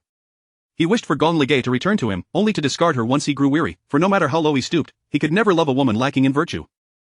There were plenty of women in the world besides Gong Ligai. With his desires, he could find a multitude of figures who were both beautiful and well endowed. Qi Shuang had found her answer. Fortunately, her family was not foolish. They did not genuinely admire Gong Ligai. Thus, even if she humiliated Gong Ligai at the banquet, it would have minimal repercussions. After all, with her shamelessness, her brother could summon her back at a mere flick of his finger. "Gong Ligai, just you wait, I will ensure you pay." Meanwhile, Gong Ligai, the object of everyone's concern, turned her 2 million into a shopping spree in the men's clothing section, meticulously selecting an array of items for Rongyan. In a single morning, she spent millions, which explained why Summer Qianyu and Yuan Qing appeared so joyous when spending their own money. Gong Ligai finally understood this feeling. When it wasn't her money, she felt no remorse. Jingjingji arrived at the castle like a conqueror discovering a new world, collapsing onto a chair, utterly fatigued, and gulping down a large glass of honey grapefruit tea. "This is quite delicious. Can I have a refill?" Xiaoran shot him a disdainful glance. "Is the esteemed young Master Jing here merely for tea? Help yourself." "Certainly not, I'm here to." Jingjingji mumbled. "Why is your family as ancient relic serving guests with either dreadful black coffee or overly thick pu or tea? Today feels surprisingly refreshing." "It's Ali who changed it." A cold voice emerged from the doorway as a man in a wheelchair entered, his ethereal beauty now graced with a faint warmth, the black veil over his eyes fluttering in the breeze. "Ali, TSK." Jingjingji approached him. "How sentimental. Old Tan's pickled cabbage told me you took the initiative to treat me, and I didn't believe it until now. So what made you change your ways? Is that black-hearted lotus truly so exceptional?" Chapter 98. Is your hidden attribute a pampered wife maniac? The handsome visage of Rongyan was tinged with frost, his brows knitted tightly. Before his wrath could fully manifest, Xiaoran hastily interjected. "Master Jing, Miss Li Guo is the apple of my husband's eye. The term black-hearted lotus should never be applied to her, otherwise, my husband will certainly be incensed." Jingjingji muttered. "Is it really that exaggerated? Fine, your little fairy is indeed remarkable. You should have seen how she schemed against that young girl, extorting millions with mere words." "Deservedly so," Rongyan retorted sharply. "If she weren't so benevolent, the Qi family would not even exist. A mere few million is nothing. Had it been me, I would have brought the Qi family to ruin." Jingjingji shivered slightly, retorting, "A black-hearted lotus deserves a black-hearted liver. They are a natural pair." Rongyan turned his head in his direction. "What did you say?" Even though his vision had yet to recover, the chilling tone of his voice sent a shiver down Jingjingji's spine. He chuckled nervously. "Ahem, I merely commented on your striking features and how your lovely wife is as beautiful as a flower. You two are indeed a match made in heaven." Wiping the sweat from his brow, "Had it not been for your people notifying me to come to her aid, this would have been our first encounter. Yet, it seems she was already aware of my intentions and our relationship, cunningly plotting to involve my Jing family from the very beginning. Your little fairy is no simple character." Xiaoran finally found an ally. "Sir, I told you, Miss Li Guo is extraordinary. What of me?" Before they could continue, Gong Li Guo entered, laden with numerous bags. Perhaps due to her relation, she walked briskly, her fair face glowing like a rosy dawn. "Master Jing is also here. Are you here to share in the joy?" Gong Li Ji's spring-like gaze swept over, and Jingjingji felt a bit embarrassed, uncertain of how much she had overheard. Fortunately, he had thick skin and smiled. "Miss Gong has purchased so much, it appears your mood is even better." As Gong Li Gu passed Xiaoran, she cast him a glance. "I believe I heard someone say I am quite extraordinary." Xiaoran's eyelids twitched. you must have misheard. Gong Li Gu did not delve deeper, her spirits high as she skipped to Rong Yan's side, presenting her purchases as if offering treasures. Sir, I bought you so many things. I noticed your wardrobe consists mostly of deep grays and blacks, though you cannot see. I wish to add a splash of color to your life. She guided Rong Yan's hand to the clothes she had bought. This one is a wine-red shirt, reminiscent of pomegranate hues. And this is a white sweatshirt. I imagine you rarely wear such casual attire. Also, this hat, wearing it makes you look quite dashing. It's light blue, akin to the SEA.my favorite is this white shirt. On you, it would undoubtedly be breathtaking. Each item was described in detail, and though darkness enveloped Rong Yan's vision, it was enriched with colors long buried in his memories. Jing-Jingji watched in astonishment as this once unapproachable glacier of a man allowed her to touzle his hair freely. He also noticed that Gong Li Gu seemed to shed all her sharpness and pride in Rong Yan's presence, appearing gentle and affectionate like a bird nestled close. Was this the warm sun that melted the glacier? Rong Yan was not a man of many words, yet he cherished every whisper from Gong Li Gu. The slight curve of his cold lips indicated the joy within him. Sir, I wish to borrow someone, Gong Li Gu stated without hesitation, fully aware of Jing-Jingji's presence, knowing well he was Rong Yan's close friend, which explained her relentless pursuit against Qi Shuang. Who? Having already aided her numerous times, he was indifferent to assisting once more. Dr. Tan. Old Master Qi's health is deteriorating. I know Dr. Tan possesses remarkable medical skills, and ordinary folk cannot afford his services. Could you kindly assist me? Old Master Qi's illness had come on rather strangely. She recalled seeing him at a banquet, looking somewhat unwell, yet it was hard to believe he could pass away within half a year. The internal strife within the Qi family was intense during that period, and Gong Li Gu sensed something amiss. She had noticed old Master Qi's gaze, which often seemed to linger on unspoken words, repeatedly interrupted before he could share them with her. Gong Li Gu was a simple person. Those who treated her well would receive her goodwill in return. Even in her past life, despite being ground down to such a state, she still remembered the kindness of the Xia couple who had raised her. Jing-Jingji's expressive eyes narrowed with suspicion. Are you planning to become a daughter-in-law of the Qi family? Old Tan is not someone you can simply borrow. Yet, Rong Yan asked no questions. All right. Gong Li Gu expressed her sincerity. Thank you, sir. She gently clasped Rong Yan's hand. I am aware of your kindness, and in time, you will come to know my goodwill. Some things needed no explanation to others. As long as Rong Yan understood, that was sufficient. She was inherently a woman of action rather than words. There is no need for thanks between us. Whatever you need, simply speak. Gong Li Gu beamed radiantly. Sir, you have guests, so I shall not intrude any longer. Sir, please enjoy your conversation with Master Jing. Once Gong Li Gu had departed, Jing-Jingji waited until she was out of earshot before speaking. What an enchantress, this woman must be a sorceress. Look at you, still blinded, yet utterly captivated. If your sight were intact, TSK, with that smile of hers, you'd probably go to the ends of the earth to fetch her the stars. Yet, Rong Yan seemed aloof, responding with a question of his own. Would you wish to fetch them? Jing-Jingji took a moment to comprehend. Am I not a sorcerer myself? Why would I go looking at others? Best not to, Rong Yan ominously warned, clearly indicating that should Jing-Jingji express such a desire, he would personally see to it that Jing-Jingji lost his head. Jing-Jingji finally grasped Rong Yan's underlying nature, his trembling finger pointing at him. Your hidden attribute must be a pampered wife maniac? Rong Yan placed a finger to his lips. Shoo, do not let her hear. She is still young, do not frighten her. Jing-Jingji shuddered. This is repulsive. The stench of love. Rong Yan ignored his outburst, coldly stating, you will attend old Master Qi's birthday celebration. Jing-Jingji nibbled on a cookie. Which of the four great families would bother attending a small family like the Qis? It would be beneath me. I have no intention of going. Has your chef changed? This pastry is rather good. Xiao Ran, throw him out. Rong Yan said expressionlessly. Xiao Ran snatched the cookie from Jing-Jingji's hand. Master Jing, please. All right, I shall go. It's merely to safeguard your delicate wife. My bodyguard fee is not inexpensive. I have already compensated you. When? Do not take me for someone forgetful. I have an excellent memory when it comes to money. The cookie you just ate. Jing-Jingji was at a loss for words. When did you become so stingy? Have you spent all your savings pursuing her? Fine, this cookie is to my taste. I want 100 boxes, only from the chef. Deal. If she loses even a single hair, I will pluck every hair from your body upon her return. Heartless. Jing-Jingji mumbled as he departed. Rong Yan coldly ordered, have the kitchen prepare 100 boxes of cookies for him. But those are made by Miss Li Gu. Xiao Ran suddenly realized, yes, I will instruct the kitchen right away. His master remained as cunning as ever.